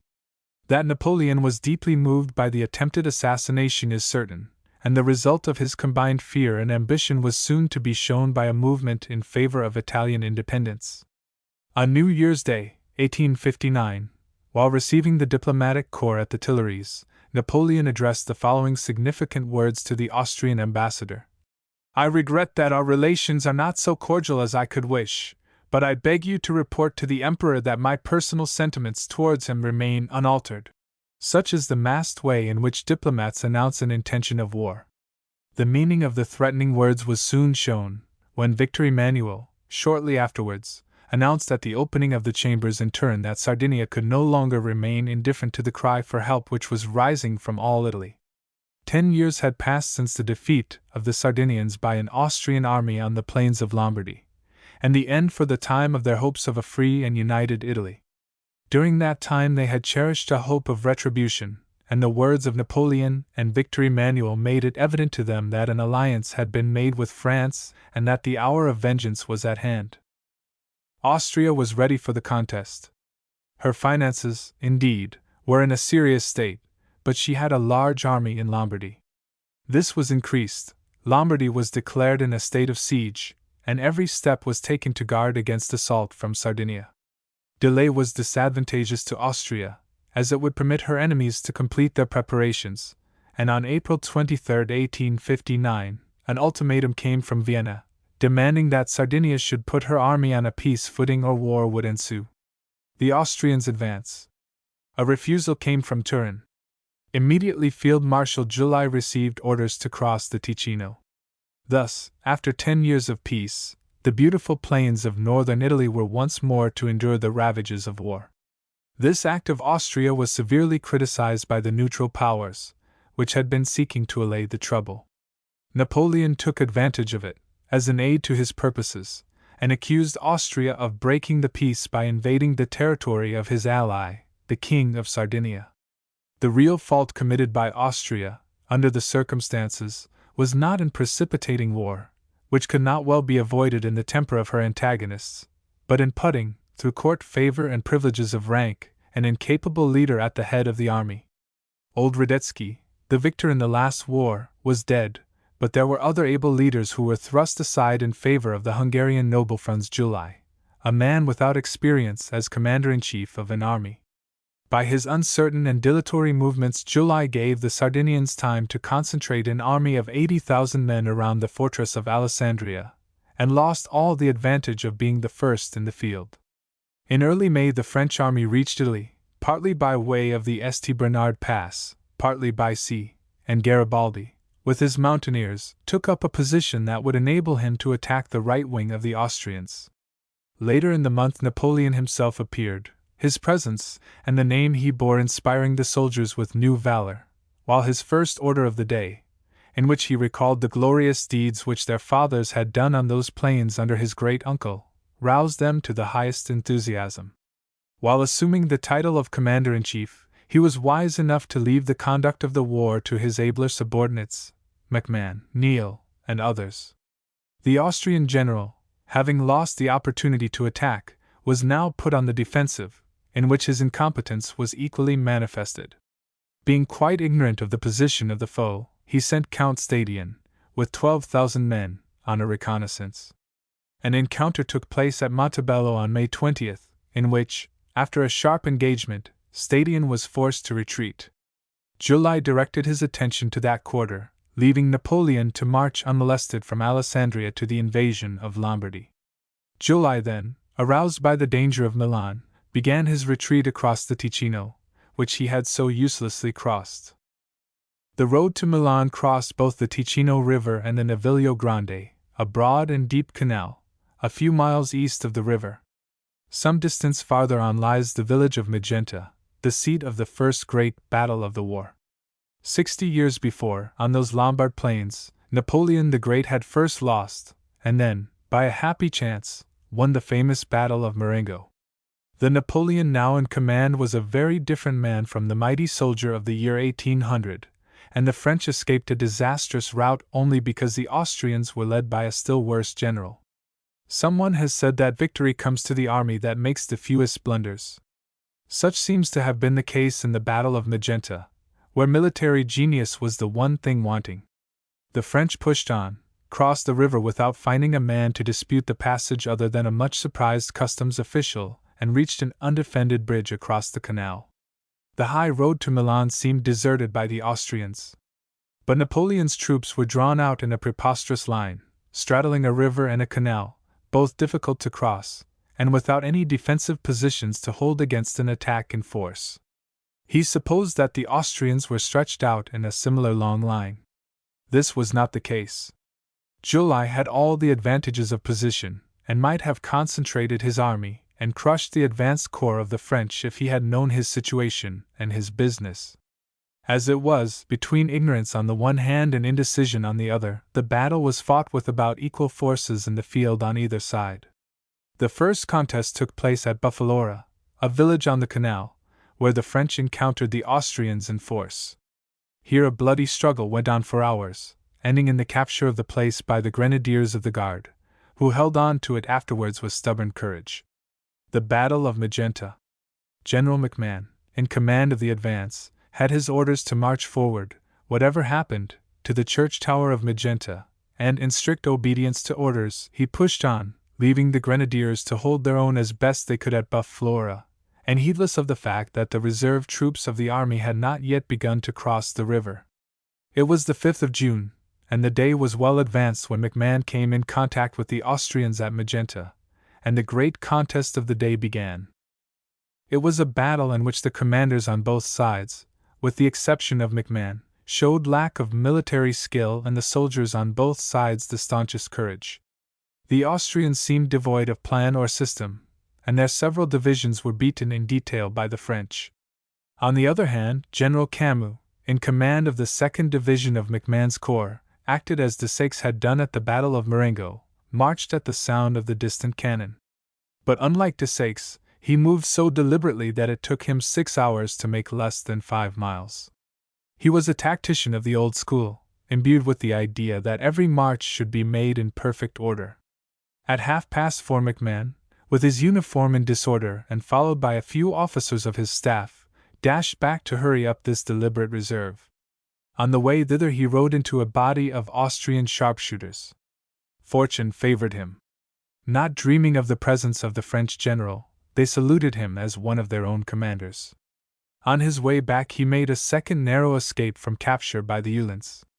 The drums now beat the charge, and a determined attack was made by the French, the enemy's main column being taken between two fires. Desperately resisting, it was forced back step by step upon Magenta. Into the town the columns rolled, and the fight became fierce around the church. High in the tower of this edifice stood the Austrian general and his staff, watching the fortunes of the fray, and from this point he caught sight of the 4 regiments of Camus, advancing as regularly as if on parade. They were not given the chance to fire a shot or receive a scratch, eager as they were to take part in the fight. At sight of them the Austrian general ordered a retreat, and the battle was at an end. The French owed their victory largely to General Melinet and his grenadiers of the guard, who held their own like bulldogs at Buffalora while Camus was advancing with the deliberation of the old military rules. McMahon and Melinet and the French had won the day. Victor Emmanuel and the Sardinians did not reach the ground until after the battle was at an end. For his services on that day of glory for France, McMahon was made Marshal of France and Duke of Magenta. Possession of Lombardy. The prize of the victory of Magenta was the possession of Lombardy. July, unable to collect his scattered divisions, gave orders for a general retreat. Milan was evacuated with precipitate haste, and the garrisons were withdrawn from all the towns, leaving them to be occupied by the French and Italians. On the 8th of June Napoleon and Victor Emmanuel rode into Milan side by side, amid the loud acclamations of the people, who looked upon this victory as an assurance of Italian freedom and unity. Meanwhile the Austrians retreated without interruption, not halting until they arrived at the Mincio, where they were protected by the famous quadrilateral, consisting of the 4 powerful fortresses of Peschiera, Mantua, Verona, and Leguano, the mainstay of the Austrian power in Italy.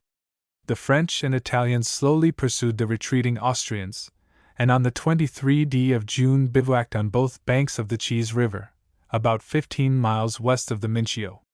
The Emperor Francis Joseph had recalled the incapable July, and, in hopes of inspiring his soldiers with new spirit, himself took command. The two emperors, either of them soldiers, were thus pitted against each other, and Francis Joseph, eager to retrieve the disaster at Magenta, resolved to quit his strong position of defense in the quadrilateral and assume the offensive. French victory at Solferino. At 2 o'clock in the morning of the 24th the Allied French and Italian army resumed its march, Napoleon's orders for the day being based upon the reports of his reconnoitering parties and spies. These led him to believe that, although a strong detachment of the enemy might be encountered west of the Mincio, the main body of the Austrians was awaiting him on the eastern side of the river. But the French intelligence department was badly served. The Austrians had stolen a march upon Napoleon. Undetected by the French scouts, they had recrossed the Mincio, and by nightfall of the 23rd their leading columns were occupying the ground on which the French were ordered to bivouac on the evening of the 24th. The intention of the Austrian Emperor, now commanding his army in person, had been to push forward rapidly and fall upon the Allies before they had completed the passage of the River Cheese. But this scheme, like that of Napoleon, was based on defective information. The Allies broke up from their bivouacs many hours before the Austrians expected them to do so, and when the two armies came in contact early in the morning of the 24th of June, the Austrians were quite as much taken by surprise as the French. The Austrian army, superior in numbers to its opponents, was posted in a half-circle between the Mincio and Cheese, with the intention of pressing forward from these points upon a center. But the line was extended too far, and the center was comparatively weak and without reserves. Napoleon, who that morning received complete intelligence of the position of the Austrian army, accordingly directed his chief strength against the enemy's center, which rested upon a height near the village of Solferino. Here, on the 24th of June, after a murderous conflict, in which the French commanders hurled continually renewed masses against the decisive position, while on the other side the Austrian reinforcements failed through lack of unity of plan and decision of action, the heights were at length won by the French troops in spite of heroic resistance on the part of the Austrian soldiers, the Austrian line of battle being cut through, and the army thus divided into two separate masses. A second attack which Napoleon promptly directed against Cavriano had a similar result, for the commands given by the Austrian generals were confused and had no general and definite aim. The fate of the battle was already in a great measure decided, when a tremendous storm broke forth that put an end to the combat at most points, and gave the Austrians an opportunity to retire in order. Only Benedek, who had twice beaten back the Sardinians at various points, continued the struggle for some hours longer.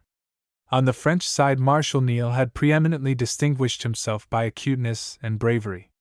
It was a day of bloodshed, on which two great powers had measured their strength against each other for 12 hours. The Austrians had to lament the loss of 13,000 dead and wounded, and left 9,000 prisoners in the enemy's hands.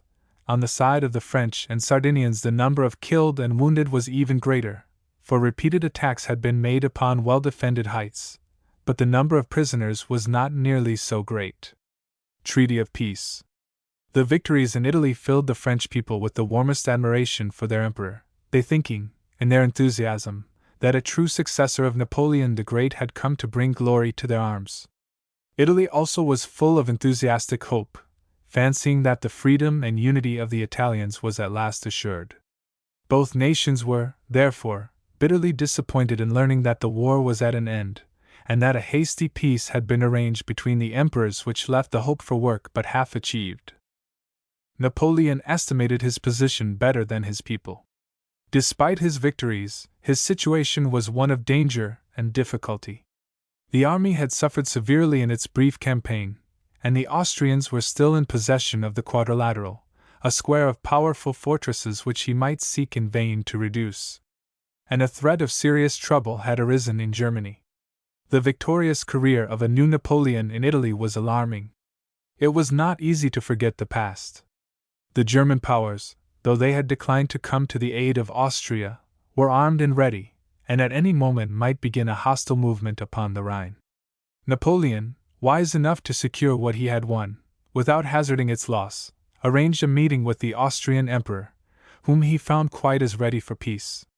The terms of the truce arranged between them were that Austria should abandon Lombardy to the line of the Mincio, almost its eastern boundary, and that Italy should form a confederacy under the presidency of the Pope.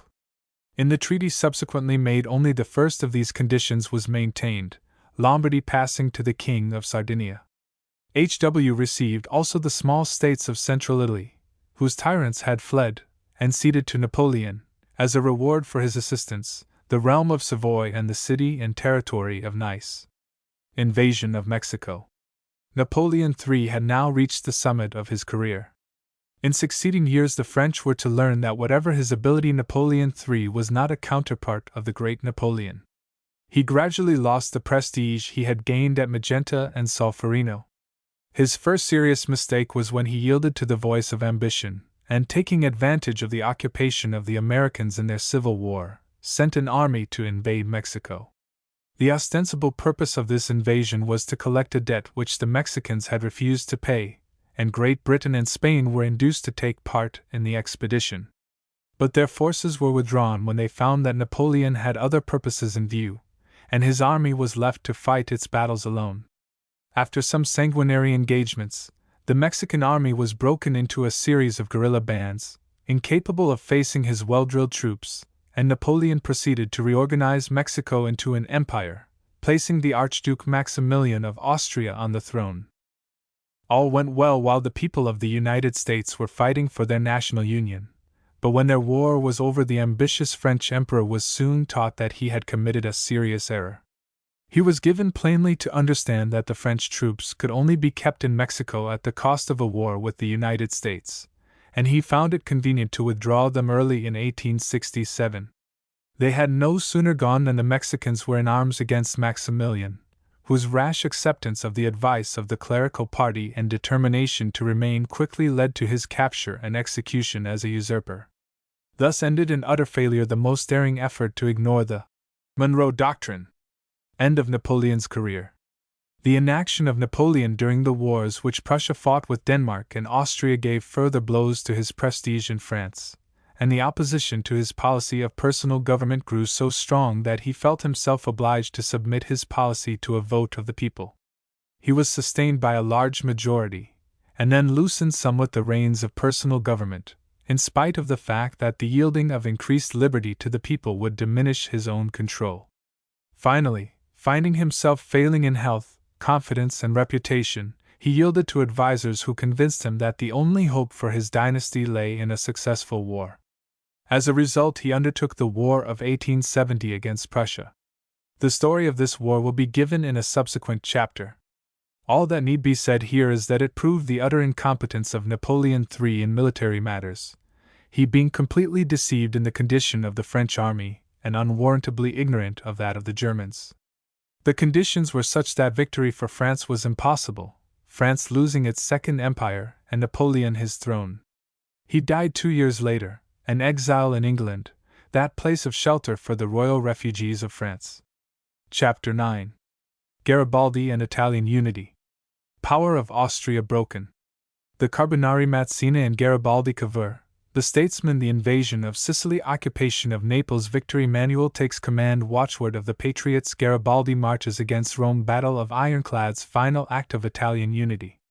From the time of the fall of the Roman Empire until late in the 19th century, a period of some 1400 years, Italy remained disunited, divided up among a series of states, small and large, hostile and peaceful, while its territory was made the battlefield of the surrounding powers, the helpless prey of Germany, France, and Spain.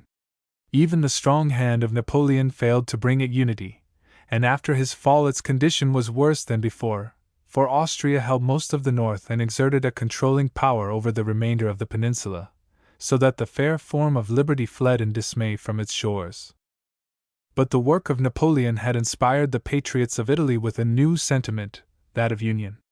Before the Napoleonic era, the thought of a united Italy scarcely existed, and patriotism meant adherence to Sardinia, Naples, or some other of the many kingdoms and duchies.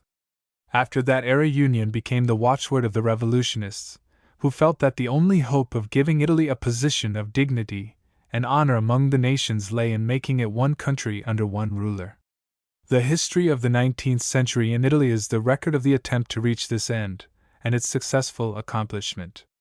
And on that record the names of two men most prominently appear: Mazzini, the indefatigable conspirator, and Garibaldi, the valorous fighter, to whose names should be added that of the eminent statesman, Count Cavour, and that of the man who shared their statecraft and labors, Victor Emmanuel, the first king of united Italy. The Carbonari.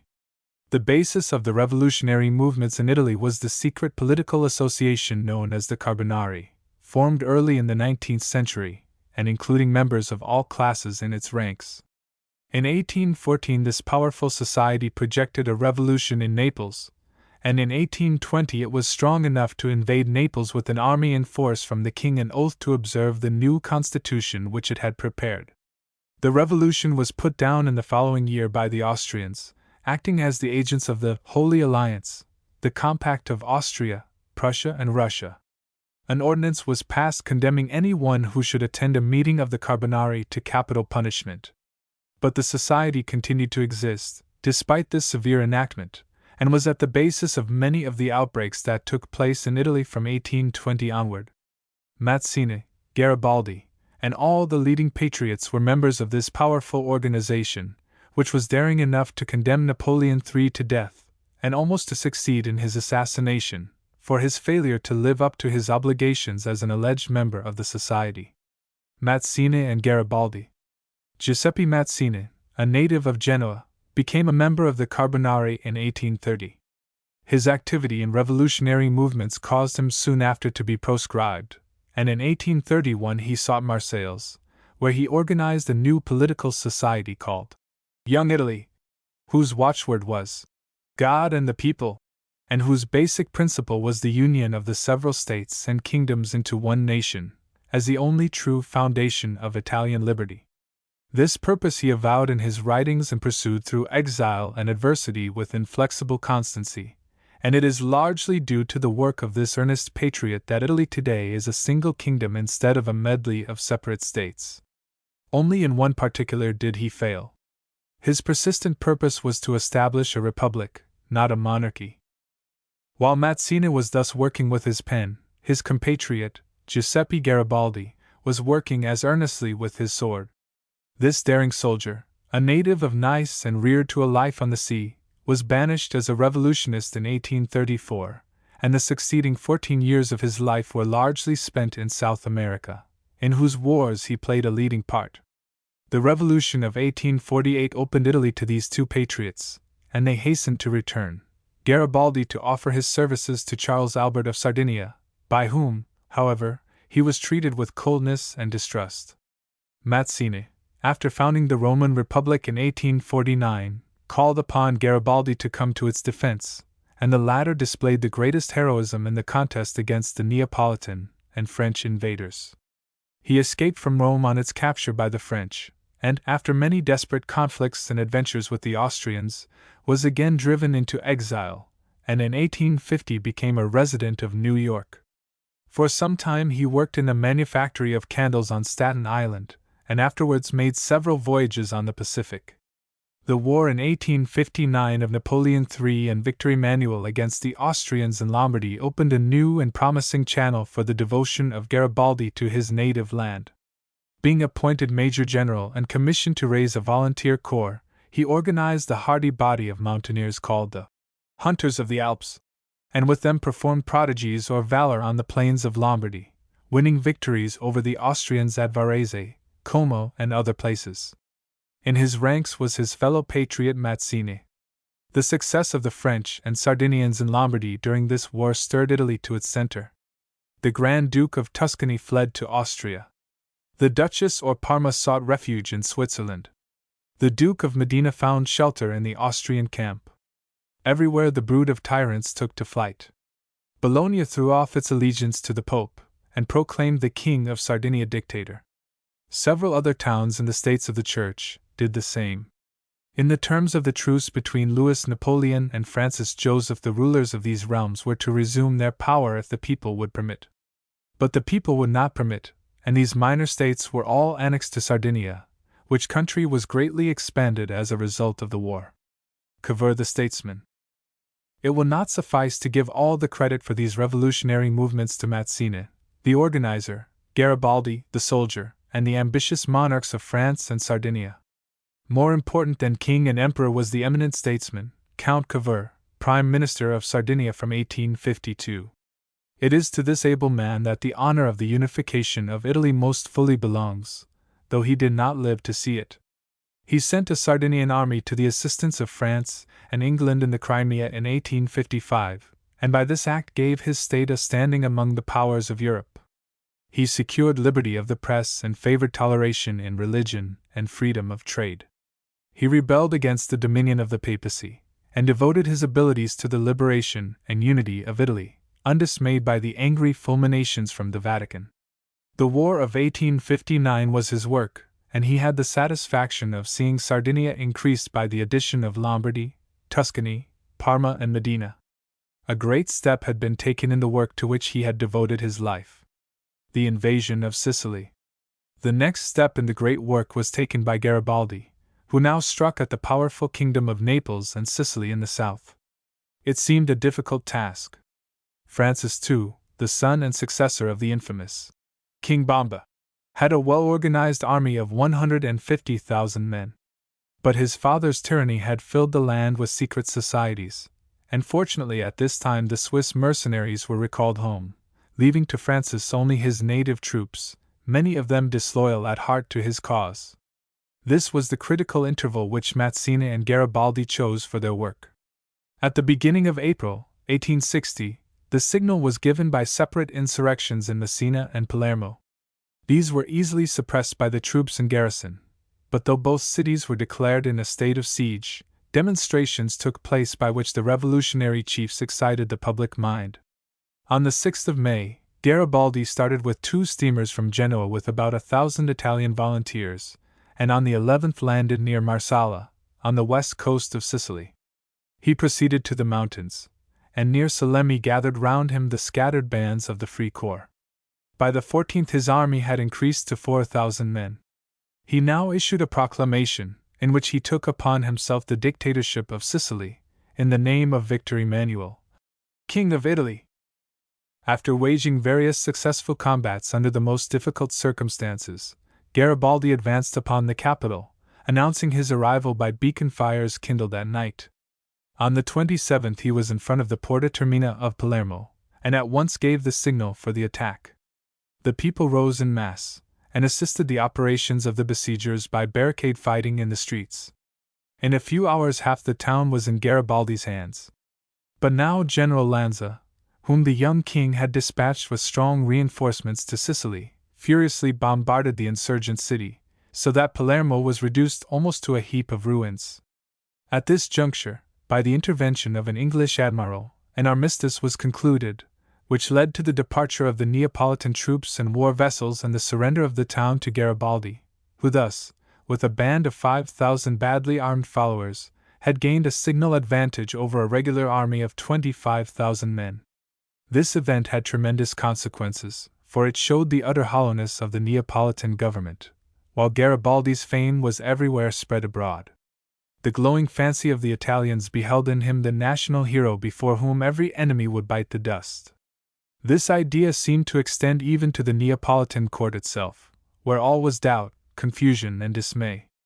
The king hastily summoned a liberal ministry, and offered to restore the Constitution of 1848, but the general verdict was too late, and his proclamation fell flat on a people who had no trust in Bourbon faith.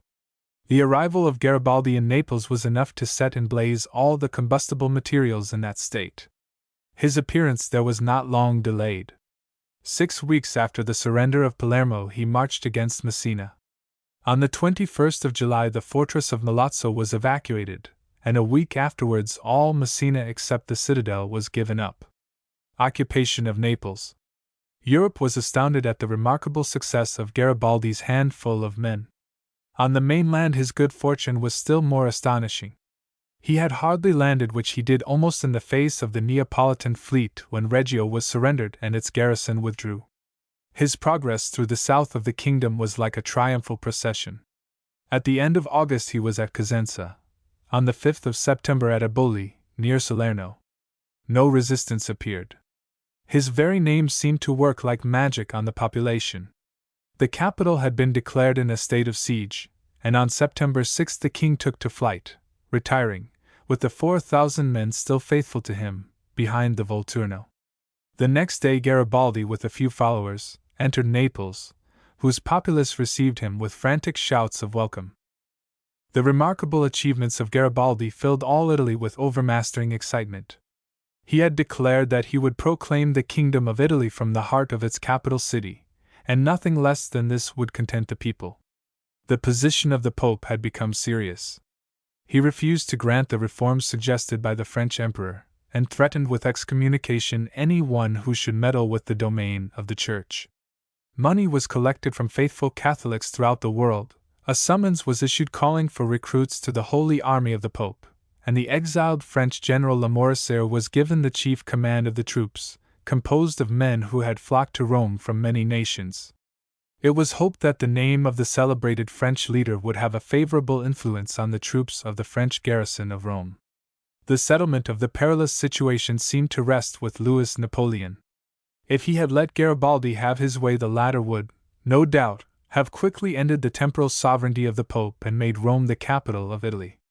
But Napoleon seems to have arranged with Cavour to leave the King of Sardinia free to take possession of Naples, Umbria, and the other provinces, provided that Rome and the patrimony of St. Peter were left intact. Victor Emmanuel takes command. At the beginning of September, 2 Sardinian army corps, under Fanti and Cialdini, marched to the borders of the States of the Church. Lamoricier advanced against Cialdini with his motley troops, but was quickly defeated, and on the following day was besieged in the fortress of Ancona. On the 29th he and the garrison surrendered as prisoners of war. On the 9th of October Victor Emmanuel arrived and took command. There was no longer a papal army to oppose him, and the march southward proceeded without a check.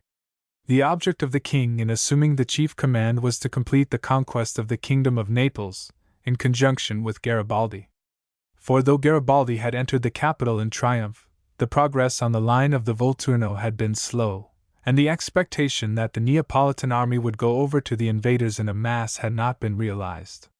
The great majority of the troops remained faithful to the flag, so that Garibaldi, although his irregular bands amounted to more than 25,000 men, could not hope to drive away King Francis, or to take the fortresses of Capua and Gaeta, without the help of Sardinia. Against the diplomatic statesman Cavour, who fostered no illusions, and saw the conditions of affairs in its true light, the simple, honest Garibaldi cherished a deep aversion. He could never forgive Cavour for having given up Nice, Garibaldi's native town, to the French.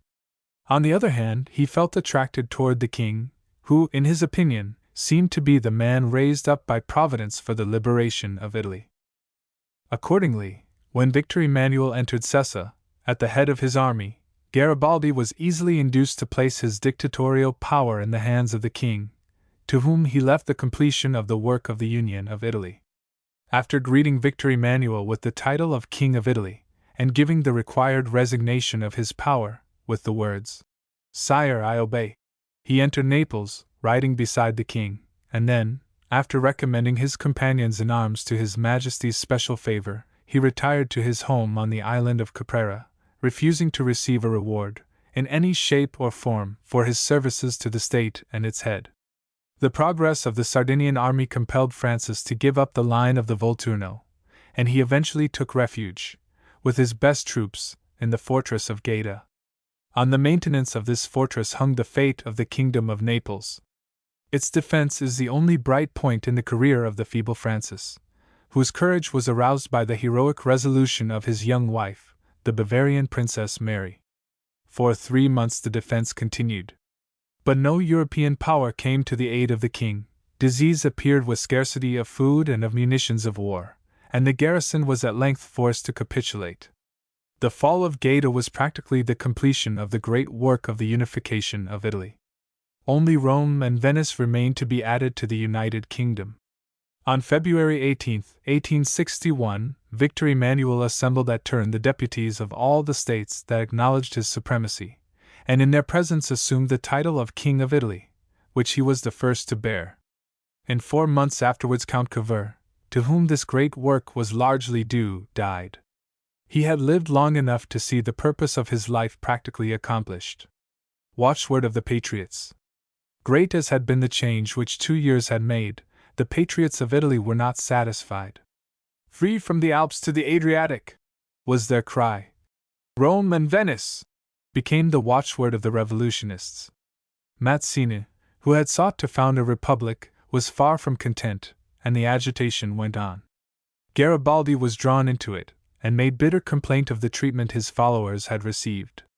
In 1862, disheartened at the inaction of the king, he determined to undertake against Rome an expedition like that which he had led against Naples 2 years before. In June he sailed from Genoa and landed at Palermo, where he was quickly joined by an enthusiastic party of volunteers. They supposed that the government secretly favored their design, but the king had no idea of fighting against the French troops in Rome and arousing international complications, and he energetically warned all Italians against taking part in revolutionary enterprises. Garibaldi marches against Rome. But Garibaldi persisted in his design. When his way was barred by the garrison of Messina, he turned aside to Catania, where he embarked with 2,000 volunteers, declaring he would enter Rome as a victor, or perish beneath its walls. He landed at Melito on the 24th of August, and threw himself at once, with his followers, into the Calabrian mountains. But his enterprise was quickly and disastrously ended.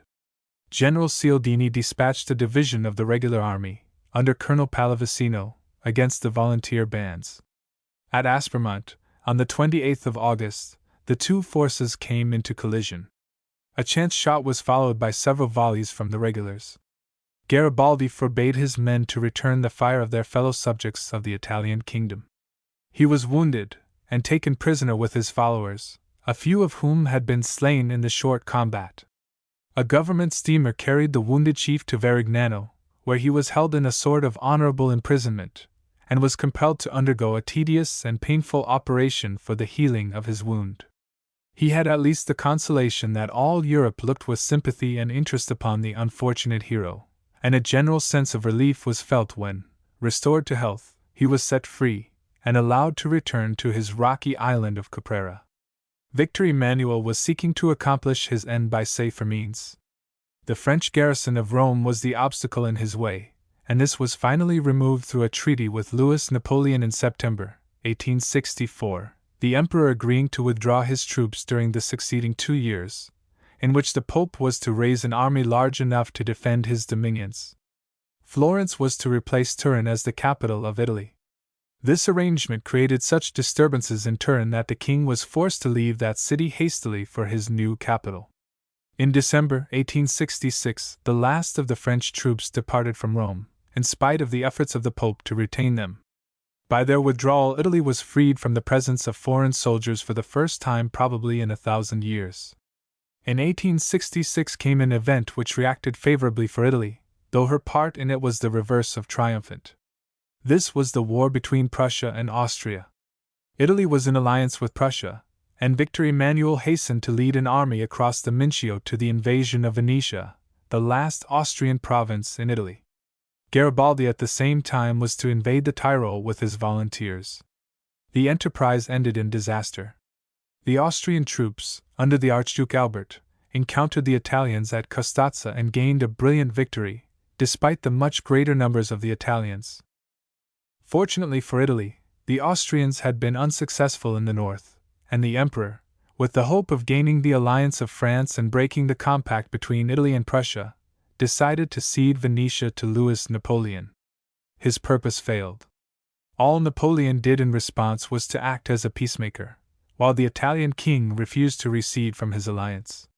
Though the Austrians were retreating from a country which no longer belonged to them, the invasion of Venetia by the Italians continued, and several conflicts with the Austrian army took place.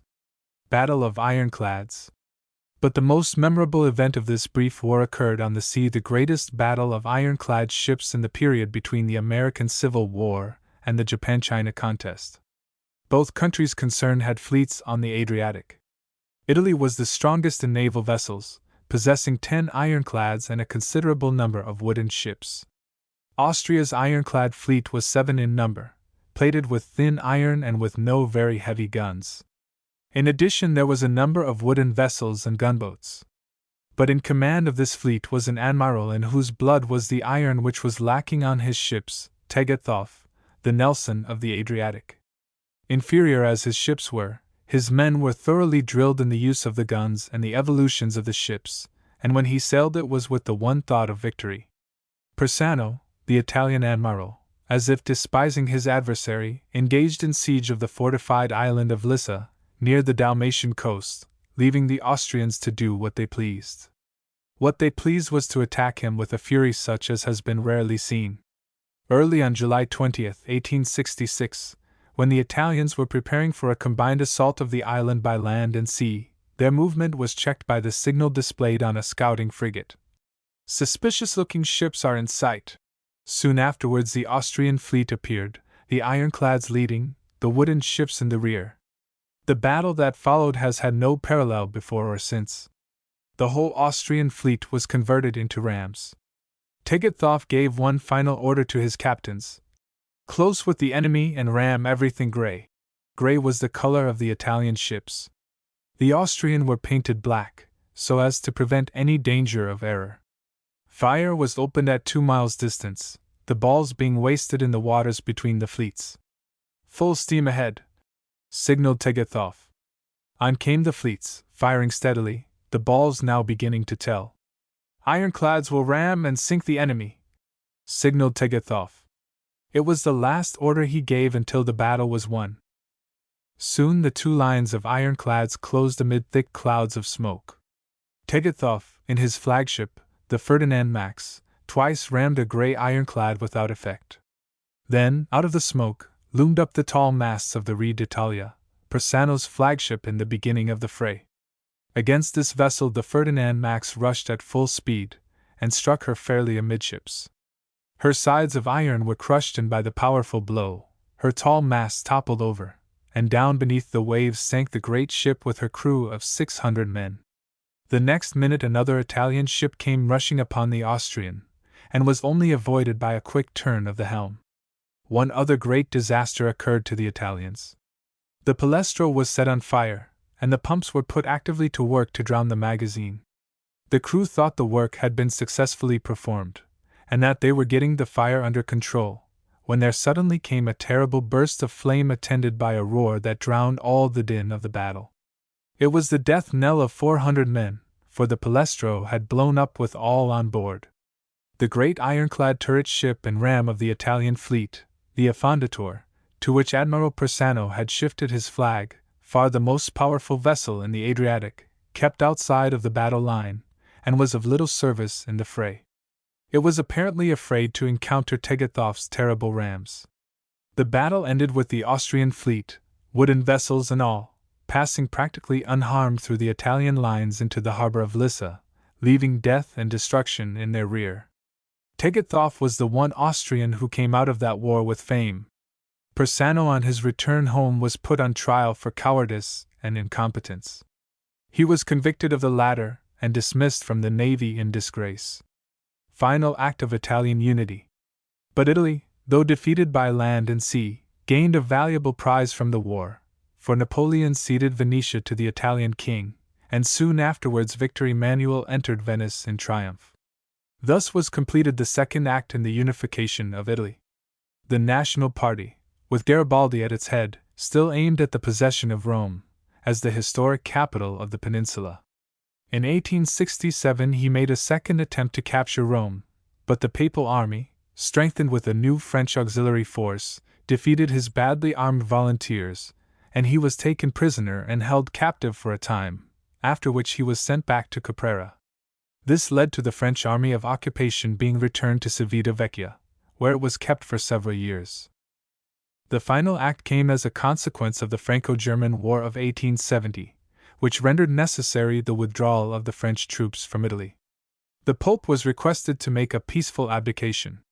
As he refused this, the States of the Church were occupied up to the walls of the capital, and a 3 hours' cannonade of the city sufficed to bring the long strife to an end. Rome became the capital of Italy, and the whole peninsula, for the first time since the fall of the ancient Roman Empire, was concentrated into a single nation, under one king. Chapter 10. The Expansion of Germany. Beginnings of Modern World Power. William I of Prussia. Bismarck's early career. The Schleswig-Holstein question. Conquest of the duchies. Bismarck's wider views. War forced on Austria. The war in Italy. Austria's signal defeat at Sadova. The Treaty of Prague. Germany after 1866. The effort made in 1848 to unify Germany had failed for 2 reasons. First, because its promoters had not sufficiently clear and precise ideas, and secondly, because they lacked material strength. Until 1859, reaction against novelties and their advocates dominated in Germany, and even Prussia as well as in Austria. The Italian War, as was readily foreseen, and as wary counselors had told Napoleon III, revived the agitation in favor of unity beyond the Rhine. After September 16, 1859, it had its center in the National Circle of Frankfurt, and its manifesto in the proclamation which was issued on September 4, 1860, a proclamation whose terms, though in moderate form, clearly announced the design of excluding Austria from Germany. It was the object of those favoring unity, but with more decision than in 1848, to place the group of German states under Prussia's imperial direction. The accession of a new king, William I, who was already in advance called William the Conqueror, was likely to bring this project to a successful issue. The future German emperor's predecessor, Frederick William IV, with the same ambition as his brother, had too many prejudices and too much confusion in his mind to be capable of realizing it. Becoming insane towards the close of 1857, he had to leave the government to William, who, officially regent after October 7, 1858, became king on January 2, 1861. William I of Prussia. The new sovereign was almost 64 years old. The son of Frederick William III and Queen Louisa. While yet a child he had witnessed the disasters of his country and his home, and then as a young man had had his first experience of arms towards the close of the Napoleonic Wars. Obliged to flee during the revolt of 1848, he had afterwards, by his pro-English attitude at the time of the Crimean War, won the sympathies of the liberals, who joyfully acclaimed his accession. To lower him to the rank of a party leader was to judge him erroneously. William I was above all a Prussian prince, serious, industrious, and penetrated with a sense of his duties to the state, the first of which, according to the men of his house, has ever been to aggrandize it, and he was also imbued with the idea that the state was essentially incarnate in him. "I am the first king," he said at his coronation, "to assume power since the throne has been surrounded with modern institutions, but I do not forget that the crown comes from God." He had none of the higher talents that mark great men, but he possessed the two essential qualities of the head of a state: firmness and judgment. He showed this by the way in which he chose and supported those who built up his greatness, and this merit is rarer than is generally supposed. A soldier above all, he saw that Prussia's ambitions could be realized only with a powerful army. Advised by von Moltke, the army's chief of staff after 1858, and von Roon, the great administrator, who filled the office of Minister of War, he changed the organization of 1814, which had become insufficient. Instead of brigades formed in wartime, half of men in active service and half of reserves, regiments were now recruited by a 3, instead of a 2, years' service and reinforced in case of need by the classes of reserves.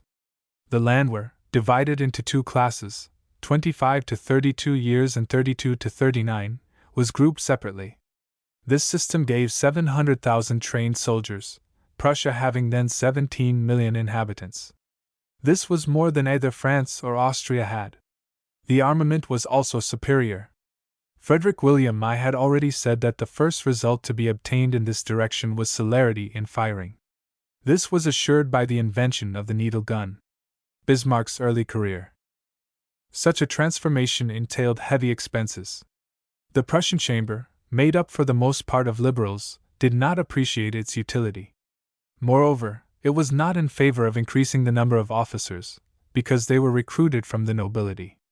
After having yielded with bad grace in 1860, the deputies refused the grants in 1861 and 1862. It was at this time that Bismarck was called to the ministry, September 24, 1862. Otto von Bismarck-Schönhausen, born April 1, 1815, belonged by birth to that minor Prussian nobility, rough and realistic, but faithful and disciplined, which has ever been one of the Prussian state's sources of strength. After irregular studies at the University of Göttingen, he had entered the administration, but had not been able to stay in it, and had lived on his rather moderate estates until 1847. The Diet of that year, to which he had been elected, brought him into prominence. There he distinguished himself in the Junker, per country squires, party by his marked contempt for the liberalism then in vogue and his insolence to the liberals. Frederick William IV entrusted him with representing Prussia at Frankfurt, where he assumed the same attitude towards the Austrians, 1851–59. He was afterward ambassador at St. Petersburg, and had just been sent to Paris in the same capacity when he became prime minister. His character was a marked one. In it was evident a taste for sarcastic raillery and a sort of frankness, apparently brutal, but really more refined than cruel. His qualities were those of all great politicians, embracing energy, decision and realism, that is, talent for appreciating all things at their effective value and for not letting himself be duped either by appearances, by current theories, or by words. Very unfavorably received by the Parliament, He paid little heed to the furious opposition of the deputies, causing to be promulgated by ordinance the budget which they refused him, suppressing hostile newspapers, treating his adversaries with studied insolence, and declaring to them that, if the chamber had its rights, the king also had his, and that force must settle the matter in such a case. To get rid of these barren struggles, he took advantage of the first incident of foreign politics. The Schleswig-Holstein question furnished him with the desired opportunity. The Schleswig-Holstein question. This was the first of the various important questions of international policy in which Bismarck became concerned. The United Provinces of Schleswig-Holstein, lying on the northern border of Denmark, had long been notable as a source of continual strife between Germany and Denmark. The majority of the inhabitants of Schleswig were Danes, but those of Holstein were very largely Germans, and the question of their true national affiliation lay open from the time of their original union in 1386. It became insistent after the middle of the 19th century. The Treaty of London in 1852 had maintained the union of Holstein with Denmark, but did not put a definite end to the demands of the Germans, who held that it was a constituent part of Germany. The quarrel was renewed in 1855 over a common constitution given by King Frederick VII to all his states. This was abolished in 1858, and afterwards the Danes sought to grant complete autonomy to the duchies of Schleswig and Lauenburg, this movement being with the purpose of making more complete the union of Schleswig with their country. This step, taken in 1863, led to a protest from the German Diet. In all this there was food for an indefinite contest, for on the one hand Schleswig did not form a part of the Confederation, but on the other, certain historical bonds attached it to Holstein, and its population was mixed. The death of Frederick VII, November 15, 1863, who was succeeded by a distant relative, Christian IX, further complicated the quarrel. The Duke of Augustenburg claimed the three duchies, though he had previously renounced them. The German Diet, on its part, wanted the Danish constitution abolished in Schleswig. The dream of the petty German states hostile to Prussia, and especially of the Saxon minister, von Beust, was to strengthen their party by the creating of a new duchy. Bismarck admirably outplayed everybody. He knew that the great powers were at odds with one another over Poland. He, on the contrary, could count on Russia's friendship and the personal aid of Queen Victoria, whom Prince Albert had completely won over to pro-German ideas. He used England to make Christian IX consent to the occupation of Holstein, which, he said, was in reality an acknowledgment of that king's rights. At this stage, had the Danes yielded to the necessities of the situation and withdrawn from Schleswig under protest, the European powers would probably have intervened and a Congress would have restored Schleswig to the Danish realm. Bismarck prevented this by a cunning stratagem, making the Copenhagen government believe that Great Britain had taken a step hostile to that government. There was no truth in this, but it succeeded in inducing Denmark to remain defiant.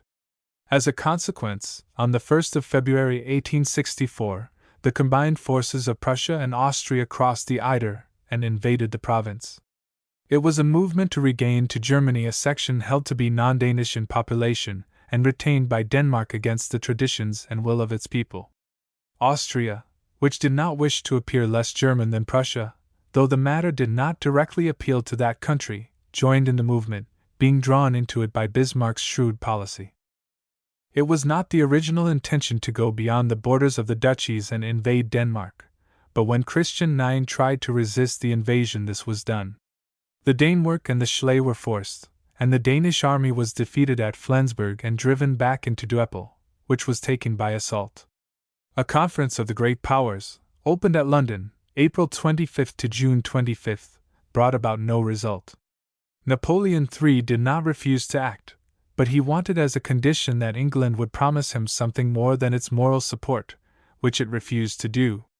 Finally, Jutland was invaded and conquered, and Van Moltke was already preparing for a landing in Funen when Christian IX gave up all the duchies by the Vienna preliminaries, August 1, confirmed by treaty on October 30 following. Conquest of the duchies. The fate of the conquest remained to be decided upon. Bismarck settled it, after a pretense of investigation, by concluding that the rights of King Christian over the duchies were far superior to those of the Duke of Augustenburg, who had a hereditary claim, and that as Prussia and Austria had won them from the king by conquest, they had become the lawful owners. An agreement was made in which Holstein was assigned to Austria and Schleswig to Prussia, and for the time the question seemed settled. Bismarck's wider views. This was far from being the case. Bismarck held views of far more expanded scope. He wanted to exclude Austria from the German Confederation, and to do so desired war with that country as the only practical means of gaining his ends.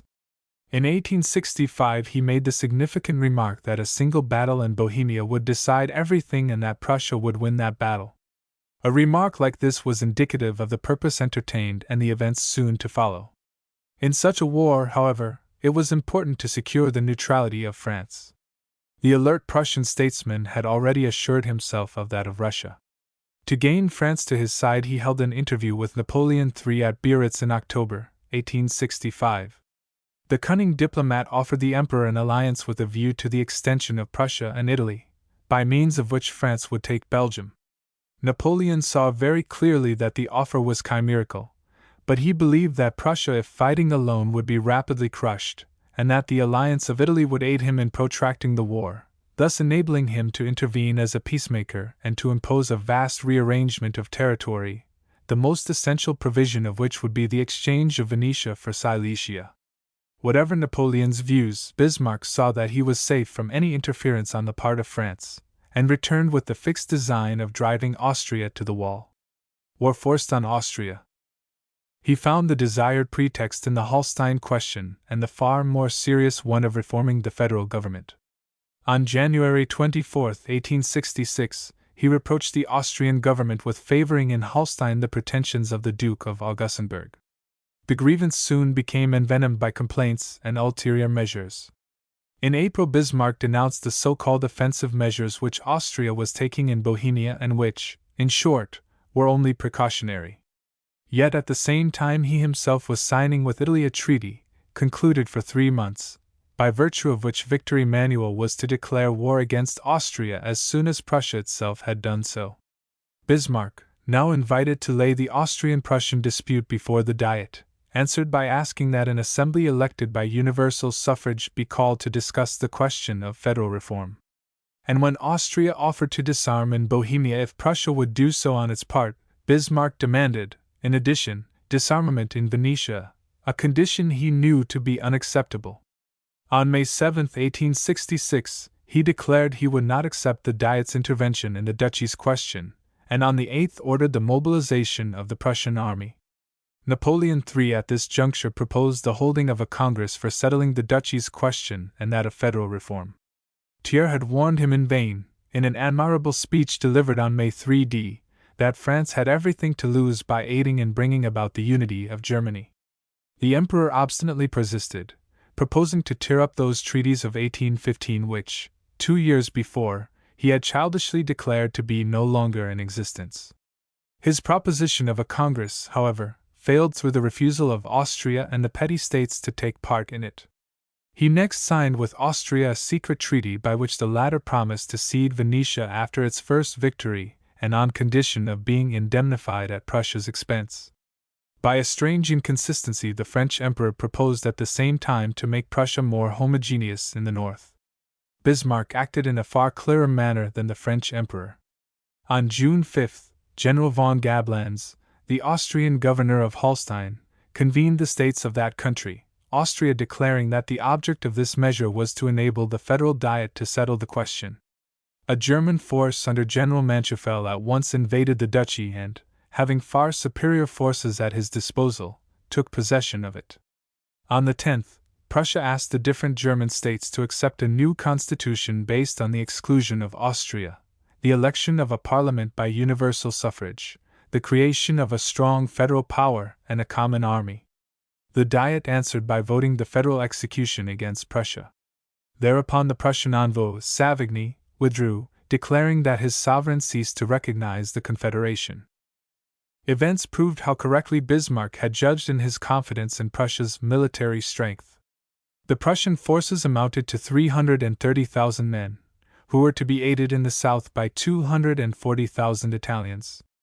Austria had 335,000 troops and its German allies 146,000. Generally, the last named had little zeal. The Austrian government acted slowly, while its adversary vigorously assumed the offensive. On June 16, after an unavailing notice, the Prussian troops invaded Saxony and occupied it without resistance, the Saxon army withdrawing to Bohemia. The same was the case in Hesse, whose Grand Duke was taken prisoner, while his army joined the Bavarians. Still less fortunate was the King of Hanover, who did not even save his army, which also retreating towards the south, was surrounded and obliged to capitulate at Langensalza, June 29. In the south, the Prussian general Vogel von Falkenstein, who had but 57,000 men against over 100,000, took advantage of the fact that his adversaries had separated into two masses, the one at Frankfurt, and the other at Meiningen, to beat them separately, the Bavarians at Kissingen, July 10, and the Prince of Hesse, commanding the other army, at Aschaffenburg, July 14. On the 16th the Prussians entered Frankfurt, which they overwhelmed with requisitions and contributions. General Manschefel, Falkenstein's successor, then drove the federal armies from the line of the Tauber, where they had united, back to Würzburg. On the 28th an armistice was concluded. The war in Italy.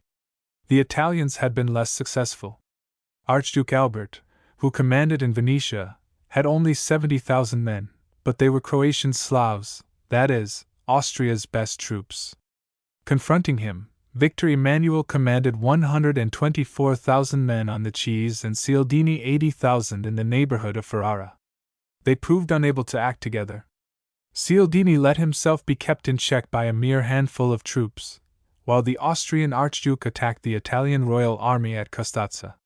Serious errors in tactics and panic in an Italian brigade, which fled before 3 platoons of lancers that had the audacity to charge it, gave victory to the Austrians.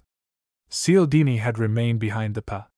Garibaldi, who had undertaken with 36,000 men to conquer the Trent region, defended by only 13,000 regulars and 4,000 militia under General von Kuhn, found himself not only repulsed in every attack, but, had it not been for the evacuation of Venetia, his adversary would have pursued him on Italian territory.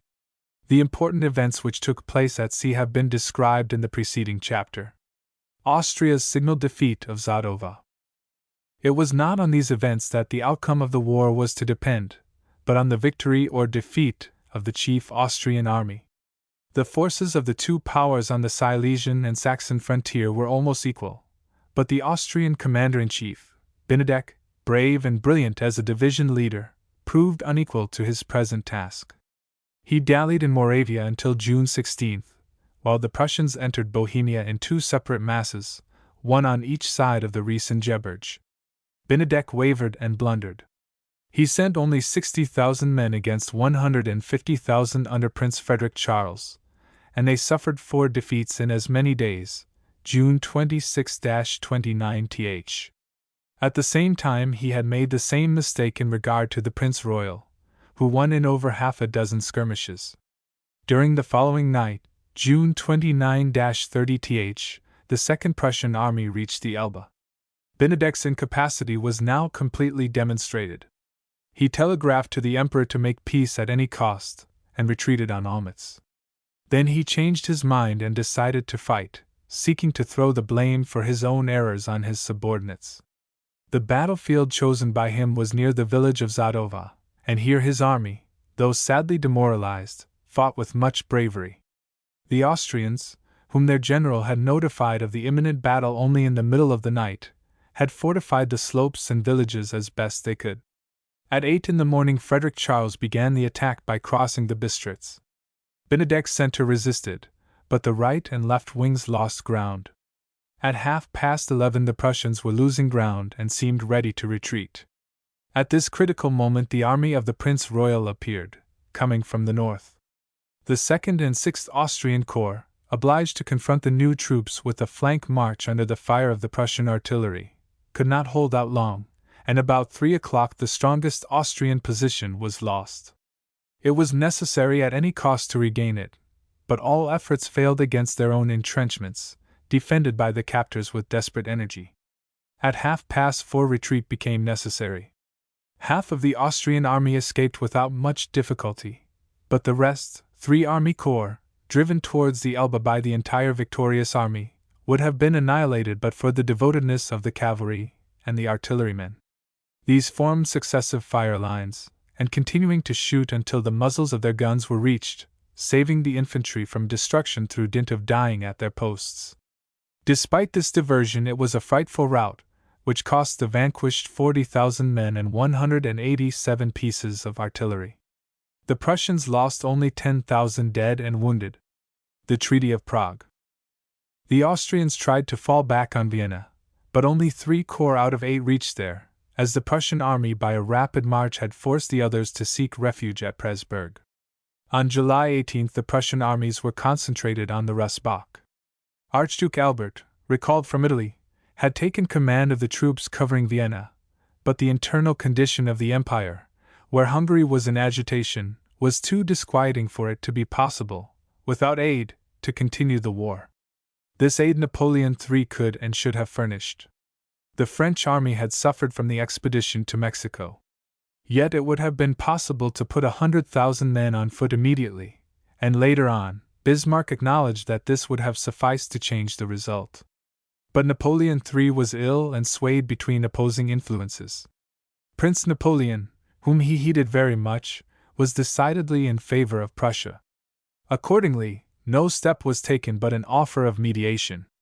Then he had the weakness, in spite of his minister, Drouin de l'Huys, to consent to the annexations which Prussia wished to bring about in northern Germany. He asked, however, that Austria lose only Venetia, but it was precisely Bismarck's will that had, and not without difficulty, persuaded King William that he must not, by territorial demands, compromise the alliance which he afterwards realized. On July 26 the peace preliminaries of Nikolsburg were signed. Austria paid a considerable indemnity, abandoned its former position in Germany, acknowledged the extension of Prussian authority to the line of the Main, and the annexations which Prussia would deem it to its purpose to make. The 3 Danish duchies were likewise abandoned. It was stipulated only that the inhabitants of northern Schleswig should be consulted as to their wish to be restored or not to Denmark, which was never done. The definitive treaty was signed on August 25 at Prague. As for Italy, Francis Joseph had ceded Venetia to Napoleon III, who was to transmit it to Victor Emmanuel, but the Italians protested loudly against the idea of being satisfied with so little. They wanted in addition at least the Trent country. "Have you, then," Bismarck said to them, "lost another battle to claim a province more?" On August 10 the preliminaries of peace were signed on that side. The final treaty, that of Vienna, was concluded on October 3, 1866. Germany after 1866. Prussia, now master of Germany, annexed Hanover, Hesse-Kassel, Nassau and the city of Frankfurt, which increased its population by 4.5 millions. The rest of the northern states as far as the Main were to form under its direction the Confederation of Northern Germany, proclaimed July 1, 1867, with a constitution exactly the same as that of the German Empire of today. As for the southern states, they remained independent, but signed military agreements which connected them with Prussia. Napoleon III tried in vain to obtain a compensation for that enormous increase of power. To the first overtures which he made to this end, he wanted the Palatinate. Bismarck answered with a flat refusal and a threat of war. He added, however, that he would consent to an enlargement of France from Belgium, a project which he was afterwards careful to mention as coming from the Paris cabinet. Bismarck had succeeded in humbling Austria and reducing its importance among the great powers of Europe, and had expanded Prussia alike on the north and south and made it decisively the ruling nation in Central Europe. As we have seen, it had concluded military agreements with the states of southern Germany. It held them also in another manner, namely, by means of the Zollverein, signed anew on June 4, 1867. But it was as yet far from having brought about a peaceful realization of unity. The southern states, not merely the sovereigns only, but the peoples as well, had always shown little taste for Prussian leadership, and after 1866 this feeling was very visible. It was for that reason that Bismarck had need of a war against France to strengthen his position. Union against the foreigner was the cement with which he hoped to complete political unity. Such a war came near breaking out in 1867 in relation to Luxembourg. Napoleon III keenly desired to have at least that country as compensation for Prussia's aggrandizements, and the King of Holland was disposed to cede his rights for a consideration. But Bismarck, after having secretly approved of the bargain, officially declared his opposition to it.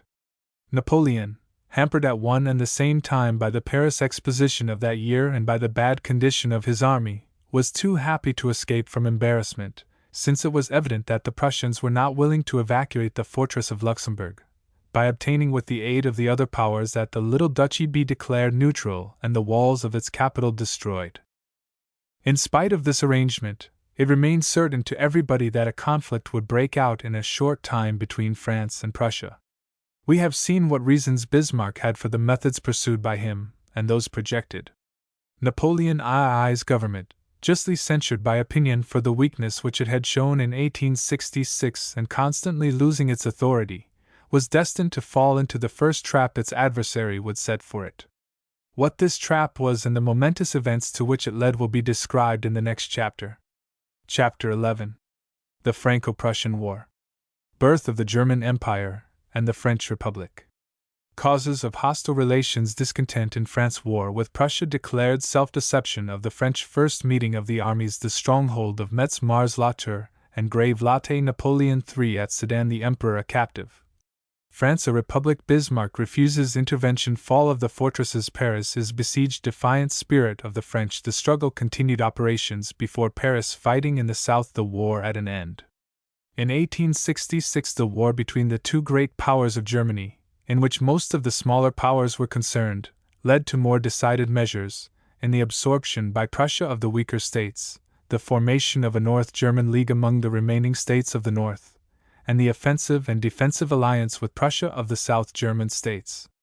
By the Treaty of Peace with Austria, that power was excluded from the German League, and Prussia remained the dominant power in Germany. A constitution for the League was adopted in 1867, providing for a Diet, or Legislative Council of the League, elected by the direct votes of the people, and an army, which was to be under the command of the Prussian king and subject to the military laws of Prussia. Each state in the League bound itself to supply a specified sum for the support of the army. Here was a union with a backbone, an army, and a budget, and Bismarck had done more in the 5 years of his ministry in forming a united Germany than his predecessors had done in 50 years. But the idea of union and alliance between kindred states was then widely in the air. Such a union had been practically completed in Italy, and Hungary in 1867 regained her ancient rights, which had been taken from her in 1849, being given a separate government, with Francis Joseph, the Emperor of Austria, as its king. It was natural that the common blood of the Germans should lead them to a political confederation, and equally natural that Prussia, which so overshadowed the smaller states in strength, should be the leading element in the alliance. Yet, though Prussia had concluded military agreements with the states of southern Germany, and held them also by means of the Zollverein, this was far from bringing about a peaceful realization of unity. The southern states, not merely the sovereigns only, but the peoples, have always had little taste for Prussian leadership, and after 1866 this feeling was very visible. For this reason Bismarck felt it important to instigate a war against France. Union against the foreigner was to complete political unity. This subject has been dealt with in the preceding chapter, and we need here merely to repeat that warlike sentiments were in the air in 1867, in regard to the desire of Napoleon III to add to his empire the little Duchy of Luxembourg and Bismarck's opposition to this desire. France was not then in a favorable condition for war, and the matter was finally settled by declaring Luxembourg a neutral state, and ordering the walls around its capital to be destroyed. Causes of hostile relations. In spite of this settlement, it remained certain to everybody that a conflict would break out in a short time between France and Prussia. We have seen what reasons Bismarck had for such a war. Napoleon II's government, justly censured by opinion for the weakness which it had shown in 1866, was eager to retrieve the fault it had then committed. Yet the weakness of the administration continued and prevented it from adopting the indispensable military measures that it should have done. The enemies of power were declaiming against standing armies, which they declared useless. The government deputies were afraid to dissatisfy their constituents by aggravating the burdens of the service.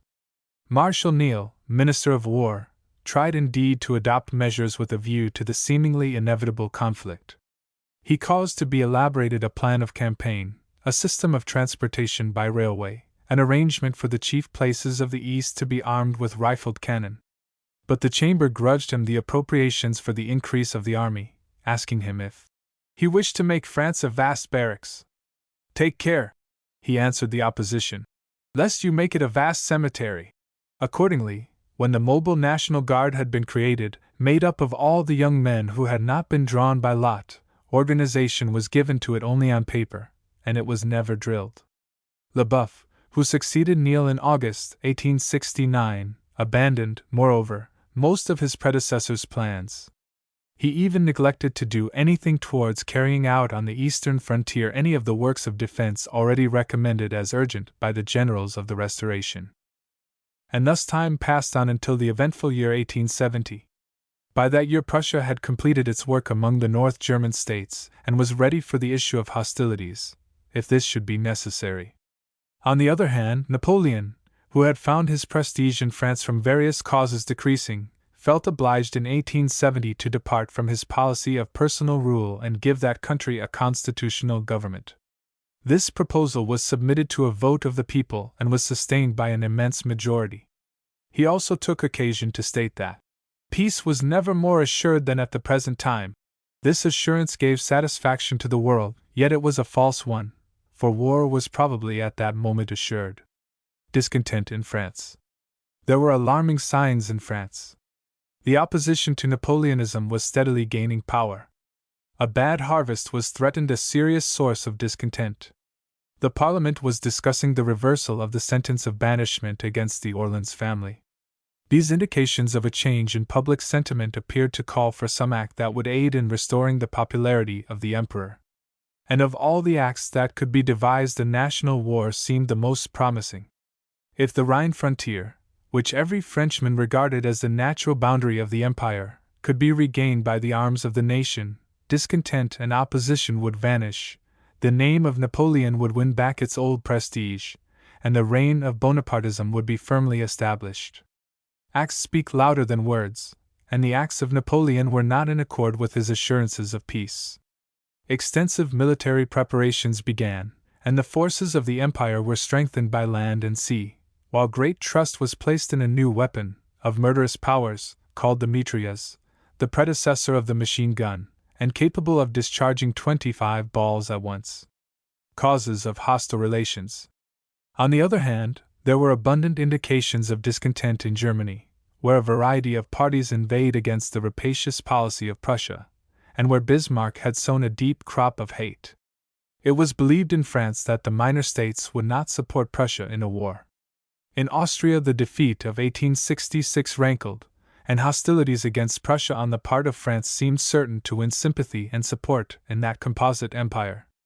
Colonel Stoffel, the French military envoy at Berlin, declared that Prussia would be found abundantly prepared for a struggle, but his warnings went unheeded in the French cabinet, and the warlike preparations continued. Napoleon did not have to go far for an excuse for the war upon which he was resolved.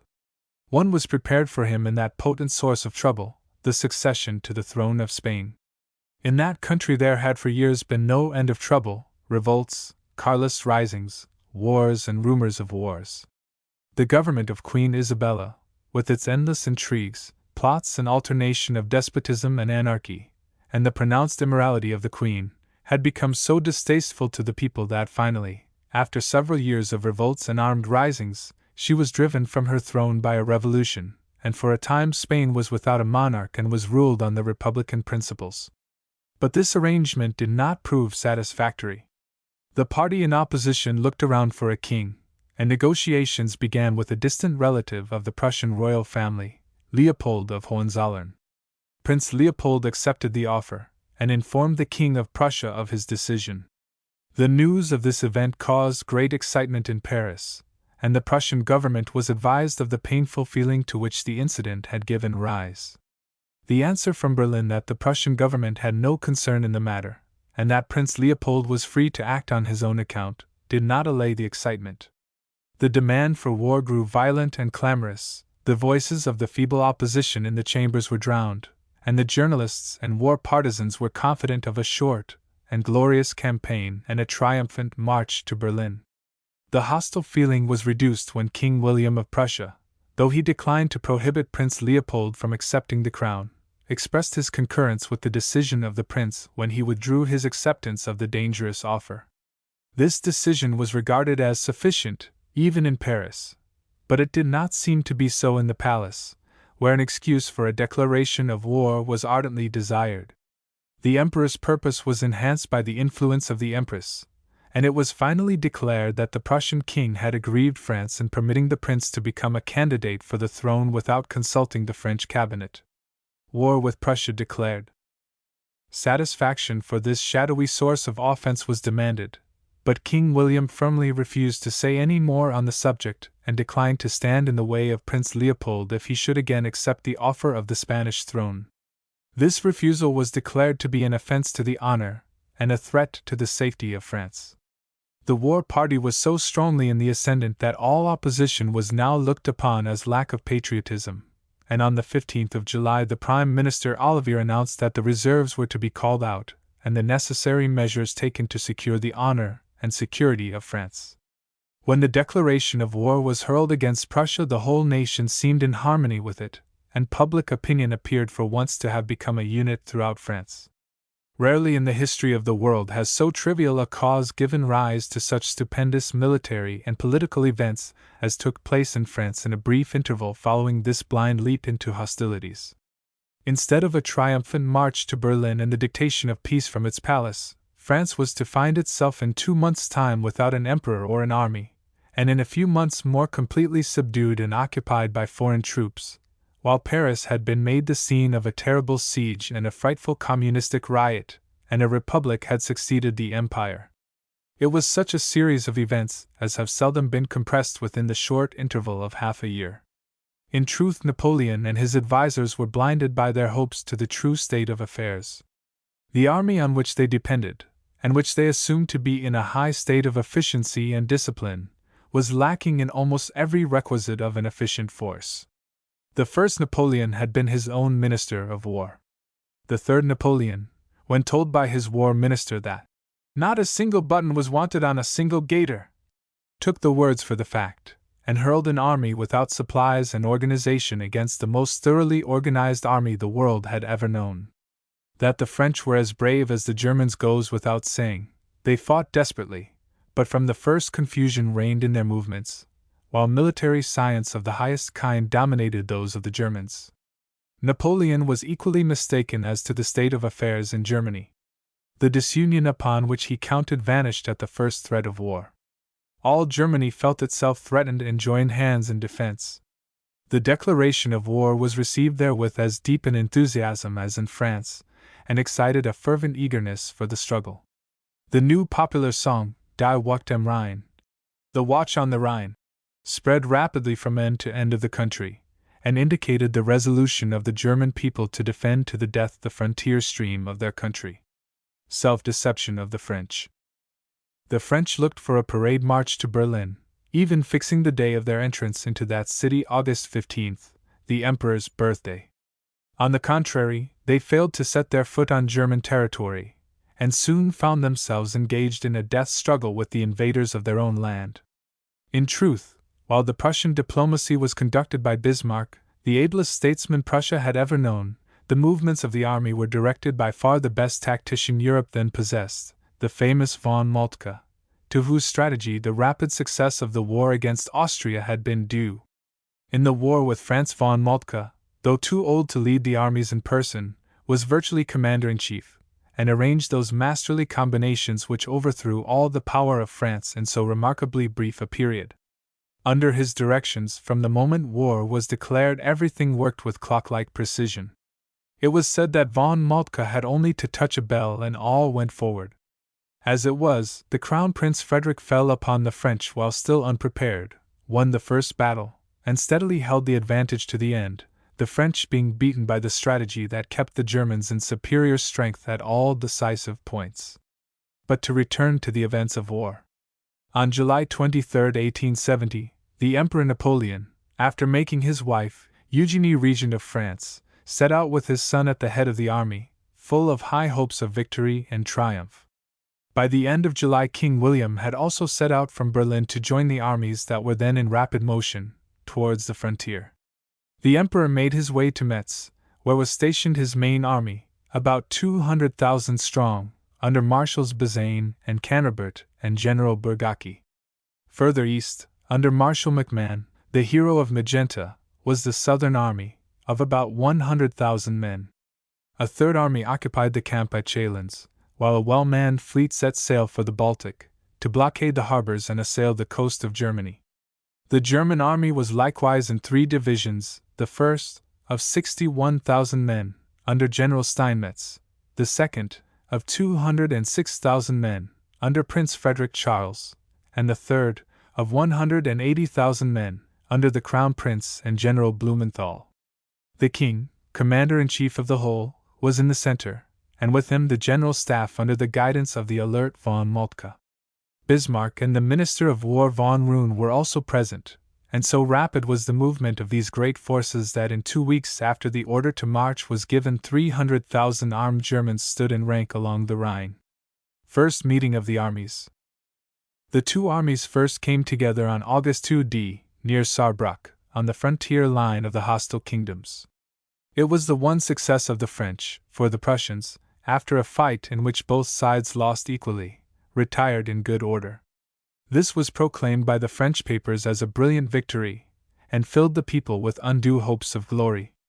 It was the last favorable report, for they were quickly overwhelmed with tidings of defeat and disaster. Weissenberg, on the borders of Rhenish Bavaria, had been invested by a division of MacMahon's army. On August 4 the right wing of the army of the Crown Prince Frederick attacked and repulsed this investing force after a hot engagement, in which its leader, General Douay, was killed, and the loss on both sides was heavy. 2 days later occurred a battle which decided the fate of the whole war, that of Werth-Riedhofen, where the army of the Crown Prince met that of MacMahon, and after a desperate struggle, which continued for 15 hours, completely defeated him, with very heavy losses on both sides. MacMahon retreated in haste towards the army at Chalons, while the Crown Prince took possession of Alsace, and prepared for the reduction of the fortresses on the Rhine, from Strasbourg to Belfort. On the same day as that of the Battle of Worth, General Steinmetz stormed the heights of Spitzeren, and though at great loss of life, drove Frossard from those heights and back upon Metz. The occupation of Alsace was followed by that of Lorraine by the Prussian army under King William, who took possession of Nancy and the country surrounding on August 11. These 2 provinces had at one time belonged to Germany, and it was the aim of the Prussians to retain them as the chief anticipated prize of the war. Meanwhile the world looked on in amazement at the extraordinary rapidity of the German success, which, in 2 weeks after Napoleon left Paris, had brought his power to the verge of overthrow. The stronghold of Metz.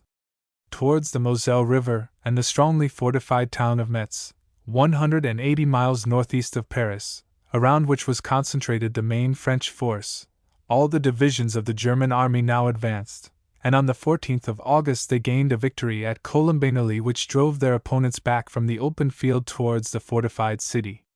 It was Moltke's opinion that the French proposed to make their stand before this impregnable fortress, and fight there desperately for victory.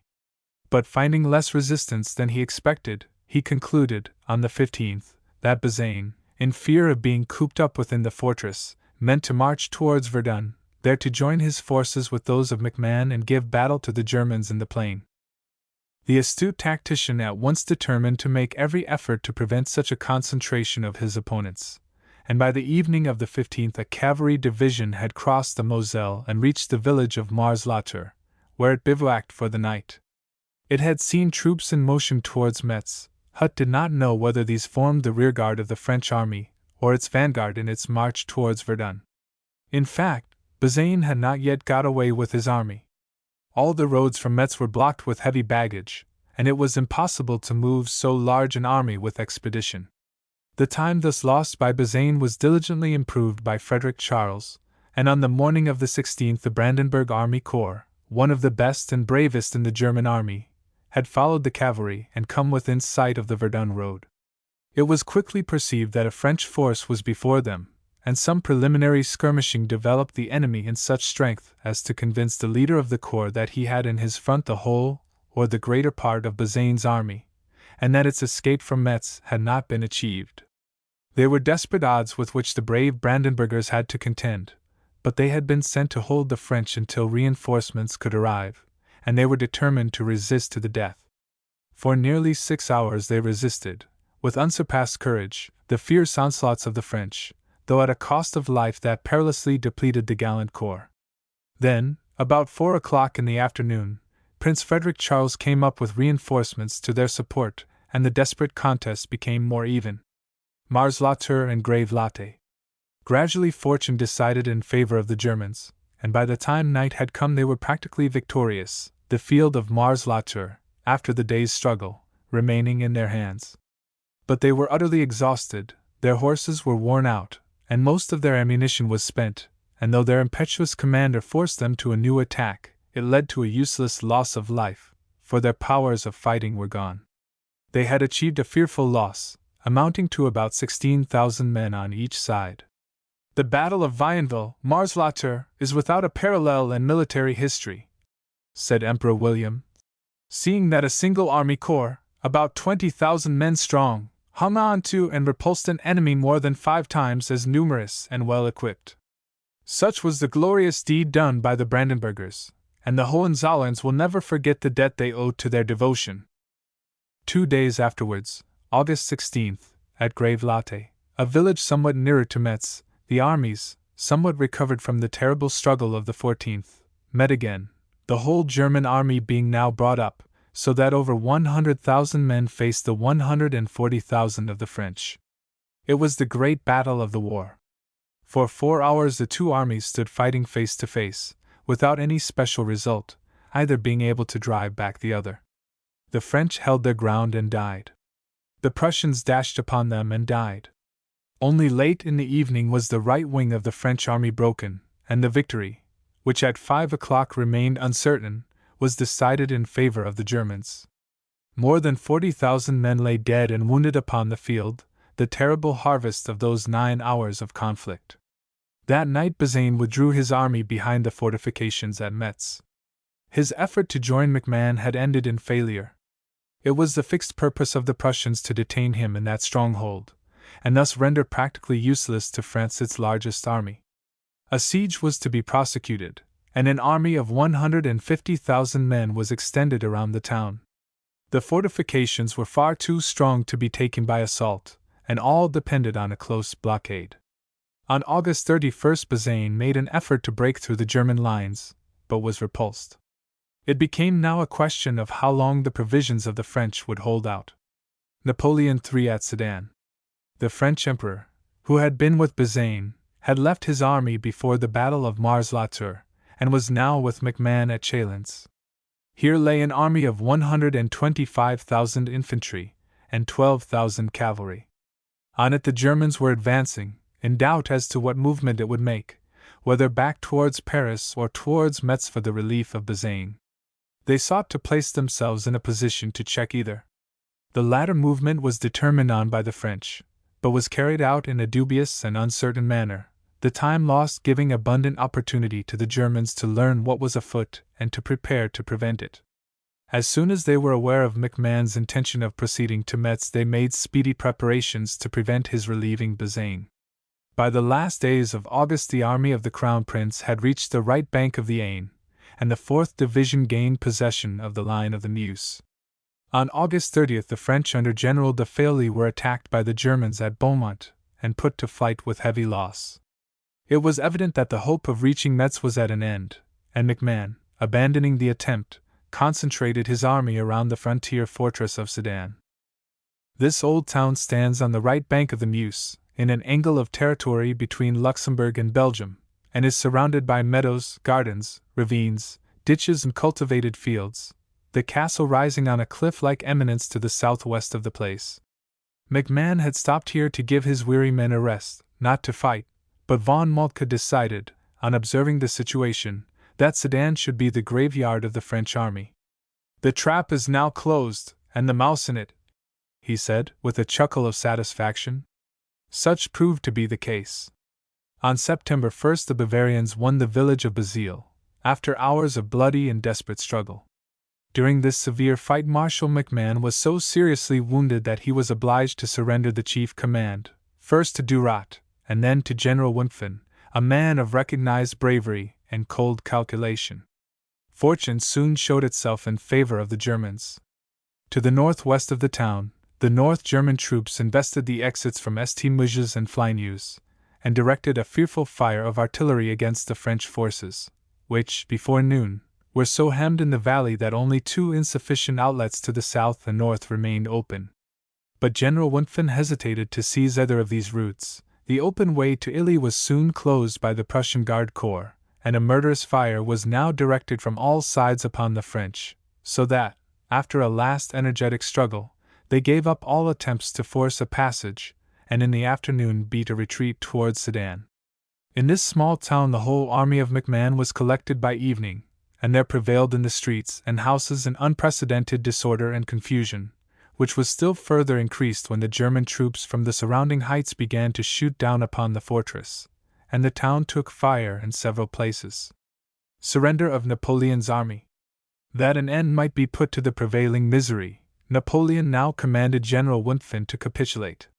The flag of truce already waved on the gates of Sedan when Colonel Bronsart appeared, and in the name of the King of Prussia demanded the surrender of the army and fortress. He soon returned to headquarters, accompanied by the French General Riel, who presented to the king a written message from Napoleon. "As I may not die in the midst of my army, I lay my sword in the hands of your Majesty."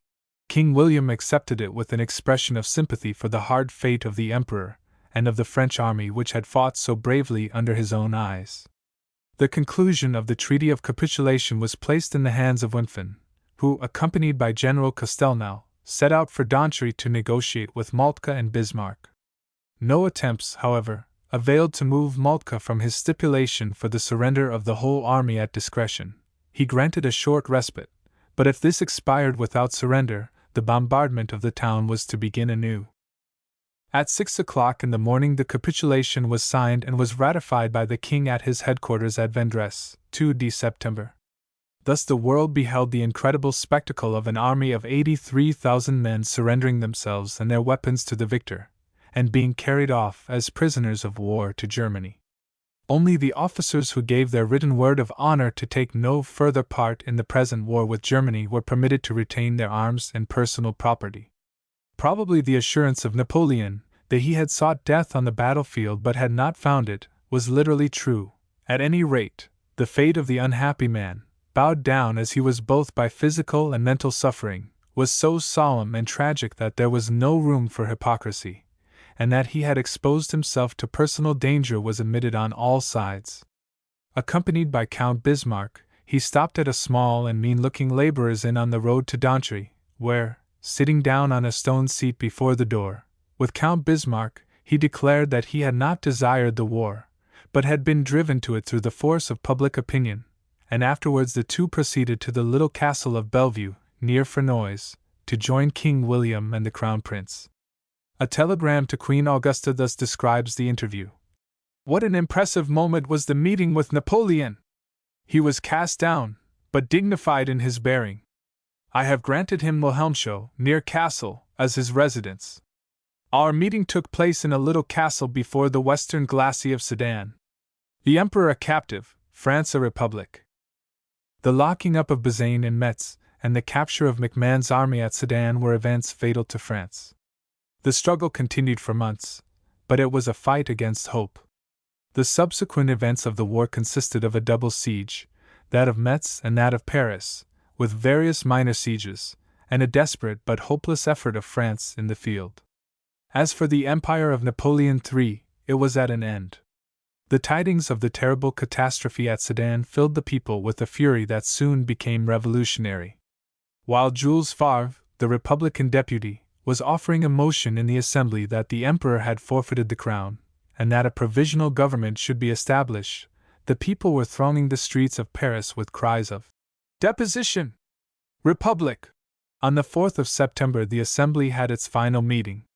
Two of its prominent members, Jules Favre and Gambetta, sustained the motion for deposition of the Emperor, and it was carried after a stormy session. They then made their way to the Senate chamber, where, before a thronging audience, they proclaimed a republic and named a government for the national defense. At its head was General Trochu, military commandant at Paris. Favre was made Minister of Foreign Affairs, Gambetta, Minister of the Interior, and other prominent members of the Assembly filled the remaining cabinet posts.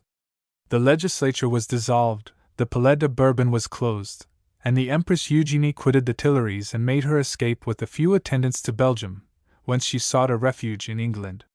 Prince Louis Napoleon made his way to Italy, and the swarm of courtiers scattered in all directions, some faithful followers of the deposed monarch seeking the castle of Wilhelmshohe, where the unhappy Louis Napoleon occupied as a prison the same beautiful palace and park in which his uncle Jerome Bonaparte had once passed 6 years in a life of pleasure. The Second French Empire was at an end. The Third French Republic had begun one that had to pass through many changes and escape many dangers before it would be firmly established. "Not a foot's breadth of our country nor a stone of our fortresses shall be surrendered," was Jules Favre's defiant proclamation to the invaders, and the remainder of the soldiers in the field were collected in Paris, and strengthened with all available reinforcements. Every person capable of bearing arms was enrolled in the national army, which soon numbered 400,000 men. There was need of haste, for the victors at Sedan were already marching upon the capital, inspired with high hopes from their previous astonishing success. They knew that Paris was strongly fortified, being encircled by powerful lines of defense, but they trusted that hunger would soon bring its garrison to terms. The same result was looked for at Metz, and at Strasbourg, which was also besieged. Thus began at 3 main points and several minor ones a military siege, the difficulties, dangers, and hardships of which surpassed even those of the winter campaign in the Crimea.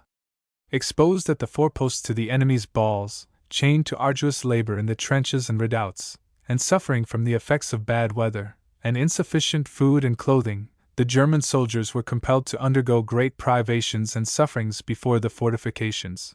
While many fell in the frequent skirmishes and sallies, many succumbed to typhus and epidemic disease.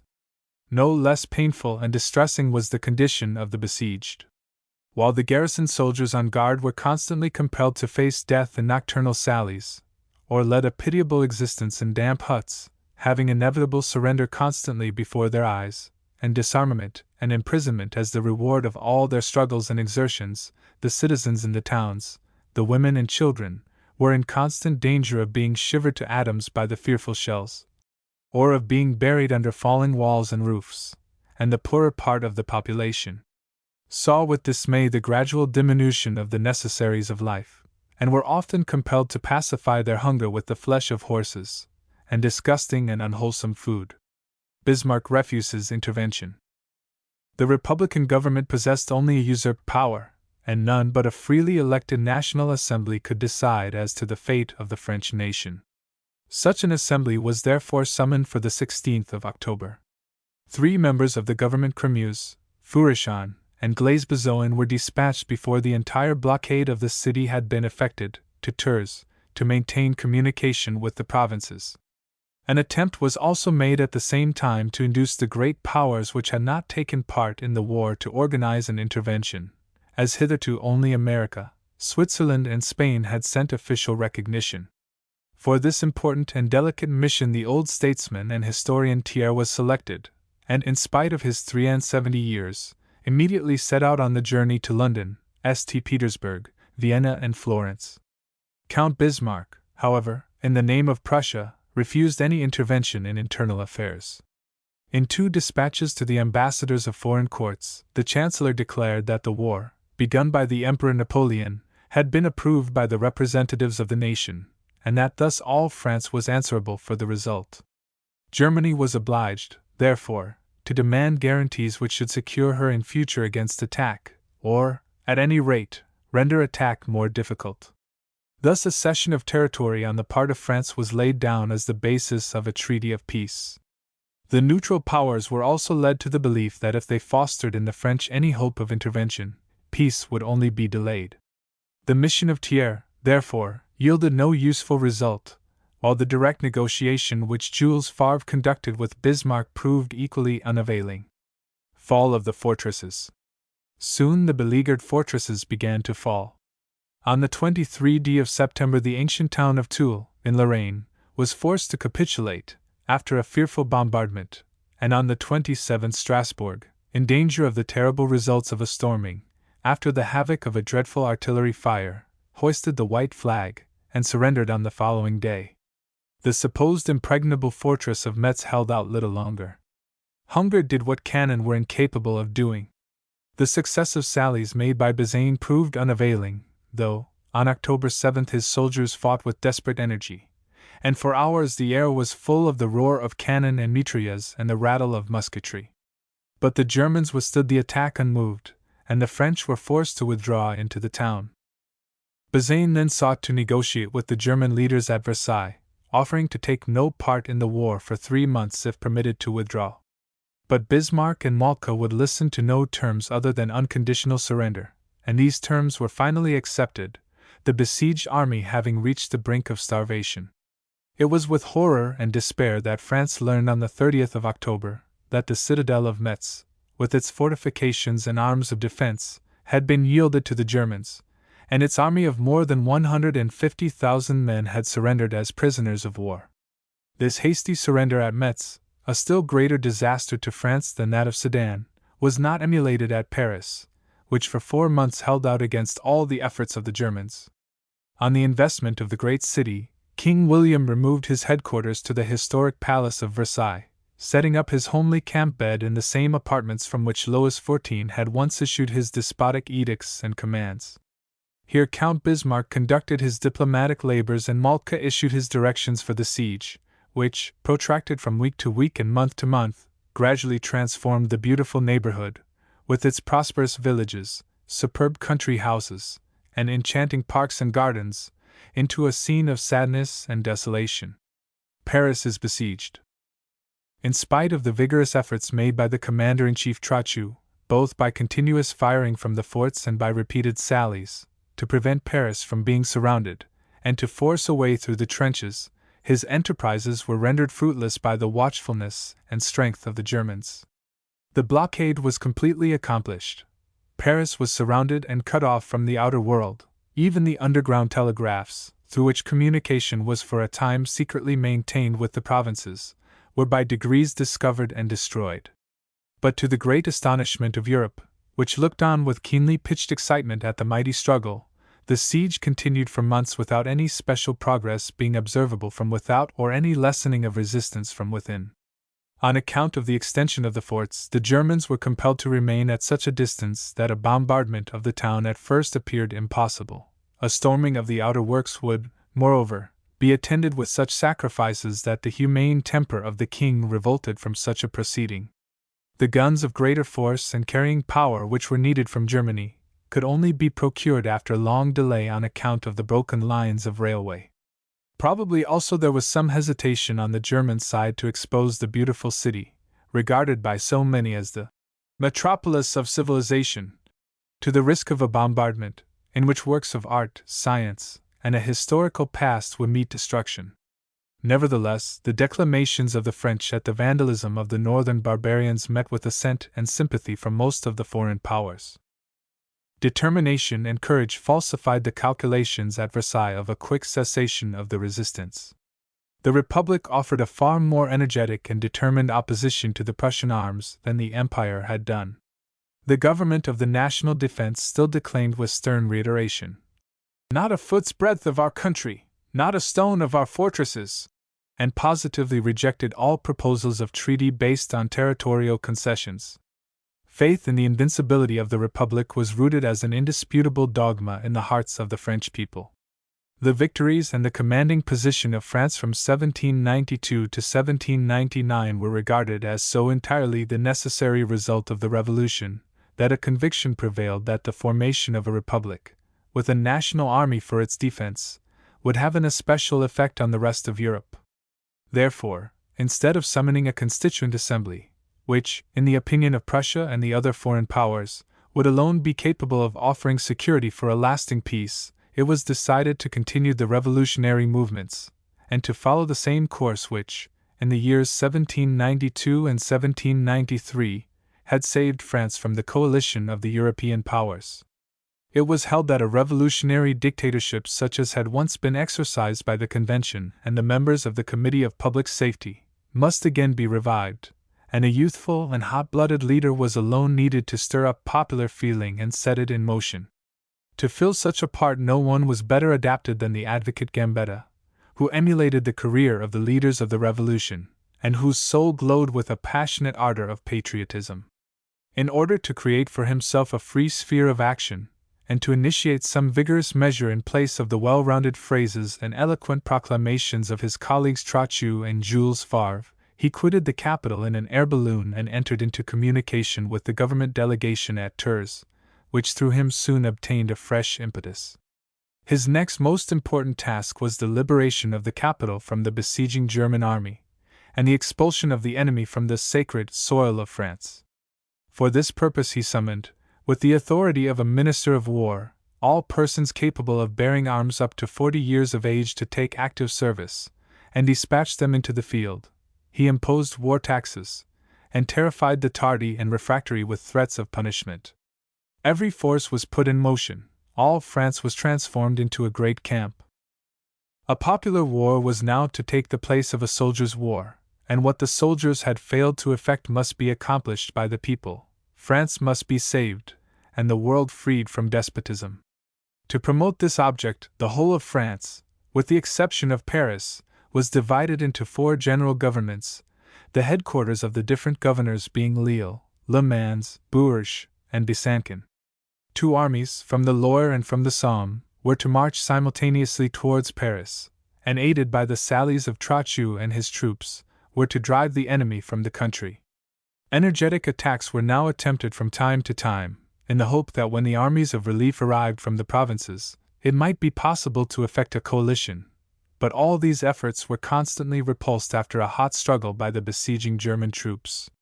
At the same time, during the month of October, the territory between the Oise and the Lower Seine was scoured by reconnoitering troops. Under Prince Albrecht, the southeast district was protected by a Württemberg detachment through the successful battle near Nogent on the Seine, while a division of the Third Army advanced towards the south accompanied by 2 cavalry divisions.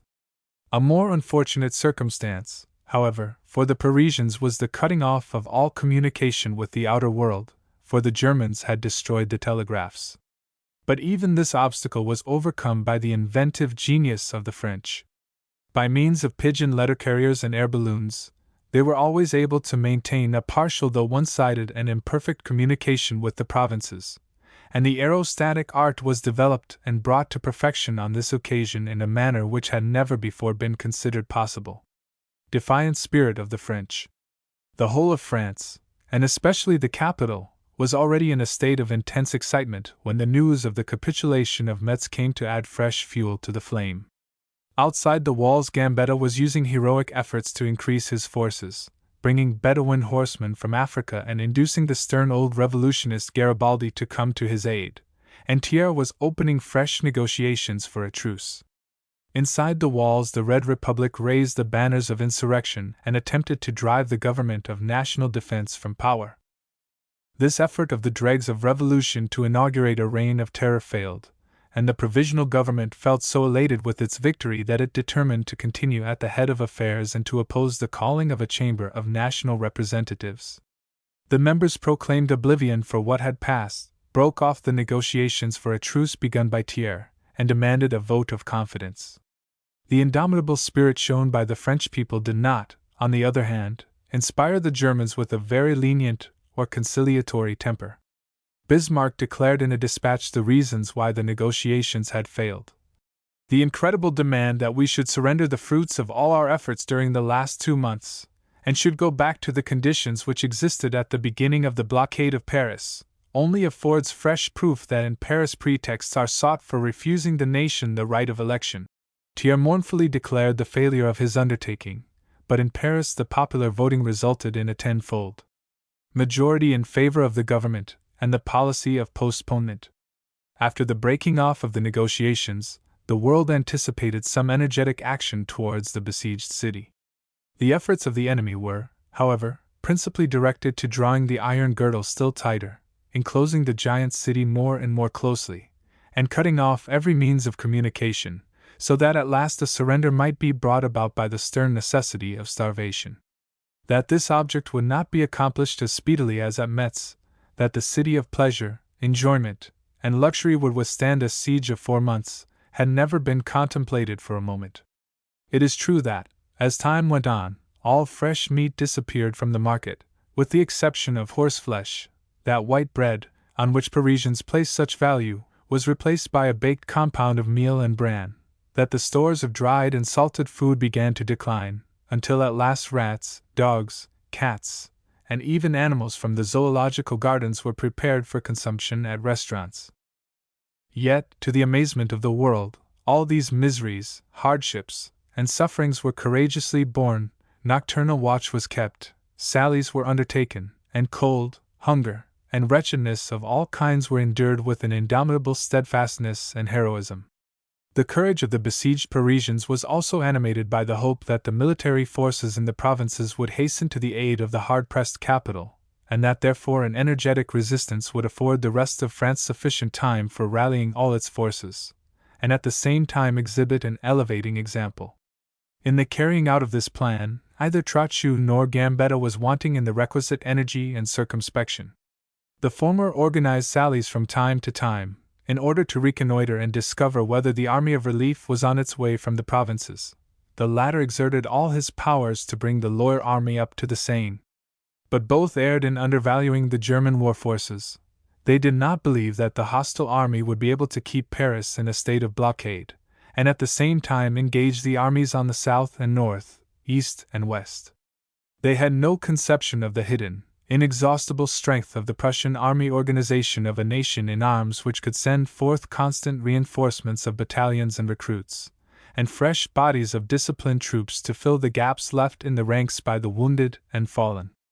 There could be no doubt as to the termination of this terrible war, or the final victory of German energy and discipline. The struggle continued. Throughout the last months of the eventful year 1870, the northern part of France, from the Jura to the Channel, from the Belgian frontier to the Loire, presented the aspect of a wide battlefield.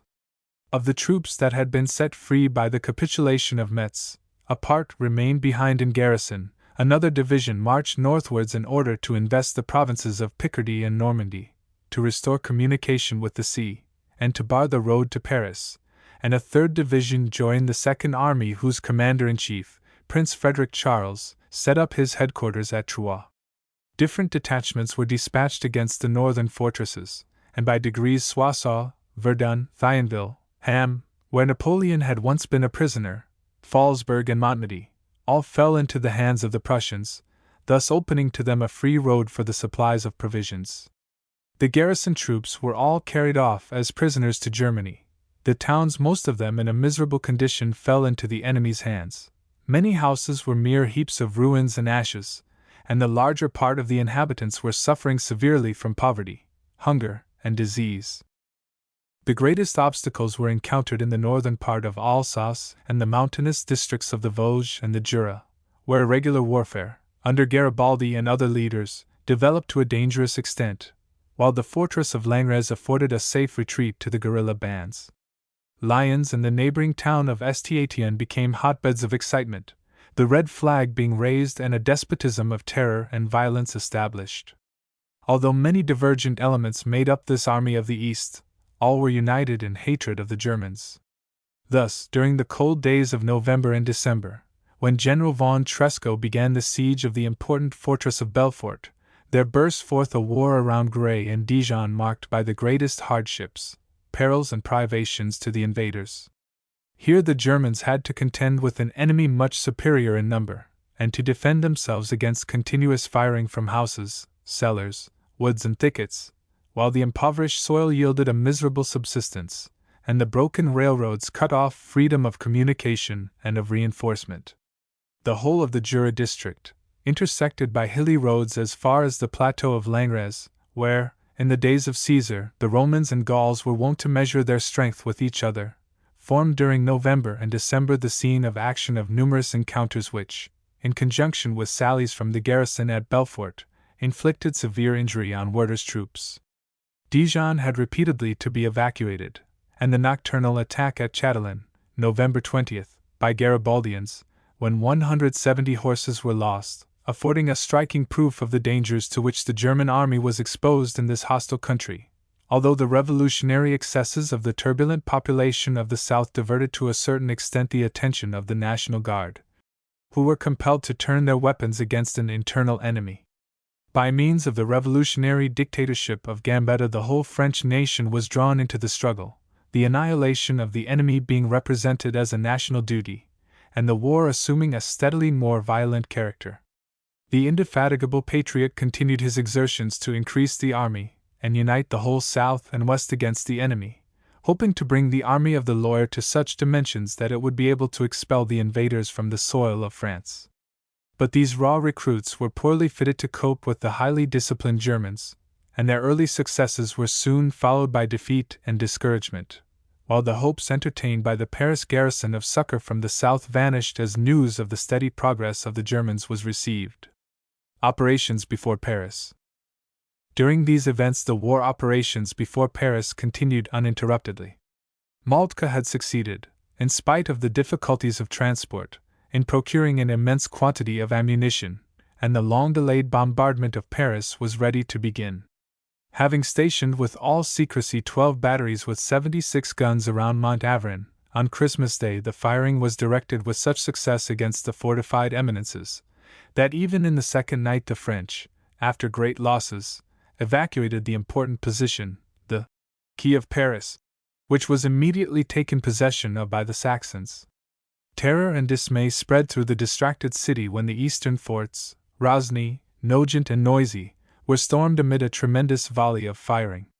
Vainly did Trochu endeavor to rouse the failing courage of the National Guard. Vainly did he assert that the government of the national defense would never consent to the humiliation of a capitulation. His own authority had already waned. The newspapers already accused him of incapacity and treachery, and began to cast every aspersion on the men who had presumptuously seized the government, and yet were not in a position to effect the defense of the capital and the country. After the new year the bombardment of the southern forts began, and the terror in the city daily increased, though the violence of the radical journals kept in check any hint of surrender or negotiation. Yet in spite of fog and snow storms the bombardment was systematically continued, and with every day the destructive effect of the terrible missiles grew more pronounced. Trochu was blamed for having undertaken only small sallies, which could have no result. The commander-in-chief ventured no opposition to the party of action. With the consent of the mayors of the 20 arrondissements of Paris, a council of war was held. The threatening famine, the firing of the enemy, and the excitement prevailing among the adherents of the Red Republic rendered a decisive step necessary. Consequently, on the 19th of January, a great sally was decided on, and the entire armed forces of the capital were summoned to arms. Early in the morning a body of 100,000 men marched in the direction of Meudon, Sèvres and St. Cloud for the decisive conflict. The left wing was commanded by General Vinoy, the right by Ducrot, while Trochu from the watchtower directed the entire struggle. With great courage Vinoy dashed forward with his column of attack towards the 5th Army Corps of General Kirchbach, and succeeded in capturing the Montretout entrenchment, through the superior number of his troops, and in holding it for a time. But when Ducrot, delayed by the barricades in the streets, failed to come to his assistance at the appointed time, the attack was driven back after 7 hours' fierce fighting by the besieging troops. Having lost 7,000 dead and wounded, the French in the evening beat a retreat, which almost resembled a flight. On the following day Trochu demanded a truce, that the fallen National Guards, whose bodies strewed the battlefield, might be interred. The victors, too, had to render the last rites to many a brave soldier. 39 officers and 616 soldiers were given in the list of the slain. Entire confidence had been placed by the Parisians in the great sally. When the defeat, therefore, became known in its full significance, when the number of the fallen was found to be far greater even than had been stated in the first accounts, a dull despair took possession of the famished city, which next broke forth into violent abuse against Trachu, the traitor. Capitulation now seemed imminent, but as the commander-in-chief had declared that he would never countenance such a disgrace, he resigned his post to Vinoy. Threatened by bombardment from without, terrified within by the pale spectre of famine, paralyzed and distracted by the violent dissensions among the people, and without prospect of effective aid from the provinces, what remained to the proud capital but to desist from a conflict the continuation of which only increased the unspeakable misery, without the smallest hope of deliverance? Gradually, therefore, there grew up a resolution to enter into negotiations with the enemy, and it was the minister, Jules Favre, who had been foremost with the cry of "No surrender" 4 months before, who was now compelled to take the first step to deliver his country from complete ruin. It was probably the bitterest hour in the life of the brave man, who loved France and liberty with such a sincere affection, when he was conducted through the German outposts to his interview with Bismarck at Versailles. He brought the proposal for a convention, on the strength of which the garrison was to be permitted to retire with military honors to a part of France not hitherto invested, on promising to abstain for several months from taking part in the struggle. But such conditions were positively refused at the Prussian headquarters, and a surrender was demanded as at Sedan and Metz. Completely defeated, the minister returned to Paris. At a second meeting on the following day, it was agreed that from the 27th, at 12 o'clock at night, the firing on both sides should be discontinued. This was the preliminary to the conclusion of a 3 weeks' truce, to await the summons of a National Assembly, with which peace might be negotiated. Fighting in the South. The war was at an end so far as Paris was concerned. But it continued in the South, where frequent defeat failed to depress Gambetta's indomitable energy, and where new troops constantly replaced those put to rout. Garibaldi, at Dijon, succeeded in doing what the French had not done during the war, in capturing a Prussian banner. But the progress of the Germans soon rendered his position untenable, and finding his exertions unavailing, he resigned his command and retired to his island of Caprera. 2 disasters completed the overthrow of France. Bourbaki's army, 85,000 strong, became shut in, with scanty food and ammunition, among the snow-covered valleys of the Jura, and to save the disgrace of capitulation it took refuge on the neutral soil of Switzerland, and the strong fortress of Belfort, which had been defended with the utmost courage against its besiegers, finally yielded, with the stipulation that the brave garrison should march out with the honors of war. Nothing now stood in the way of an extension of the truce. On the suggestion of Jules Favre, the National Assembly elected a commission of 15 members, which was to aid the chief of the executive and his ministers, Picard and Favre, in the negotiations for peace. That cessions of territory and indemnity of war expenses would have to be conceded had long been acknowledged in principle, but protracted and excited discussions took place as to the extent of the former and the amount of the latter, while the demanded entry of the German troops into Paris met with vehement opposition. But Count Bismarck resolutely insisted on the cession of Alsace and German Lorraine, including Metz and Diedenhofen. Only with difficulty were the Germans persuaded to separate Belfort from the rest of Lorraine, and leave it still in the possession of the French. In respect to the expenses of the war, the sum of 5 milliards of francs, $1 billion, was agreed upon, of which the first milliard was to be paid in the year 1871, and the rest in a stated period. The stipulated entry into Paris, also so bitter to the French national pride, was only partially carried out. The western side only of the city was to be traversed in the march of the Prussian troops, and again evacuated in 2 days. On the basis of these conditions, the preliminaries of the Peace of Versailles were concluded on the 26th of February between the Imperial Chancellor and Jules Favre. Intense excitement prevailed when the terms of the treaty became known. They were dark days in the annals of French history. But in spite of the opposition of the extreme Republican party, led by Quenet and Victor Hugo, the Assembly recognized by an overpowering majority the necessity for the peace, and the preliminaries were accepted by 546 to 107 votes. Thus ended the mighty war between France and Germany, a war which has had few equals in the history of the world. The war at an end. Had King William received no indemnity in cash or territory from France, he must still have felt himself amply repaid for the cost of the brief but sanguinary war, for it brought him a power and prestige with which the astute diplomatist Bismarck had long been seeking to invest his name. Political changes move slowly in times of peace, rapidly in times of war. The whole of Germany, with the exception of Austria, had sent troops to the conquest of France, and every state, North and South alike, shared in the pride and glory of the result. South and North Germany had marched side by side to the battlefield, every difference of race or creed forgotten, and the honor of the German fatherland the sole watchword. The time seemed to have arrived to close the breach between North and South, and obliterate the line of the Main, which had divided the two sections.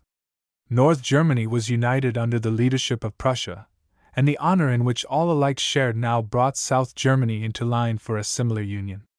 The first appeal in this direction came from Baden.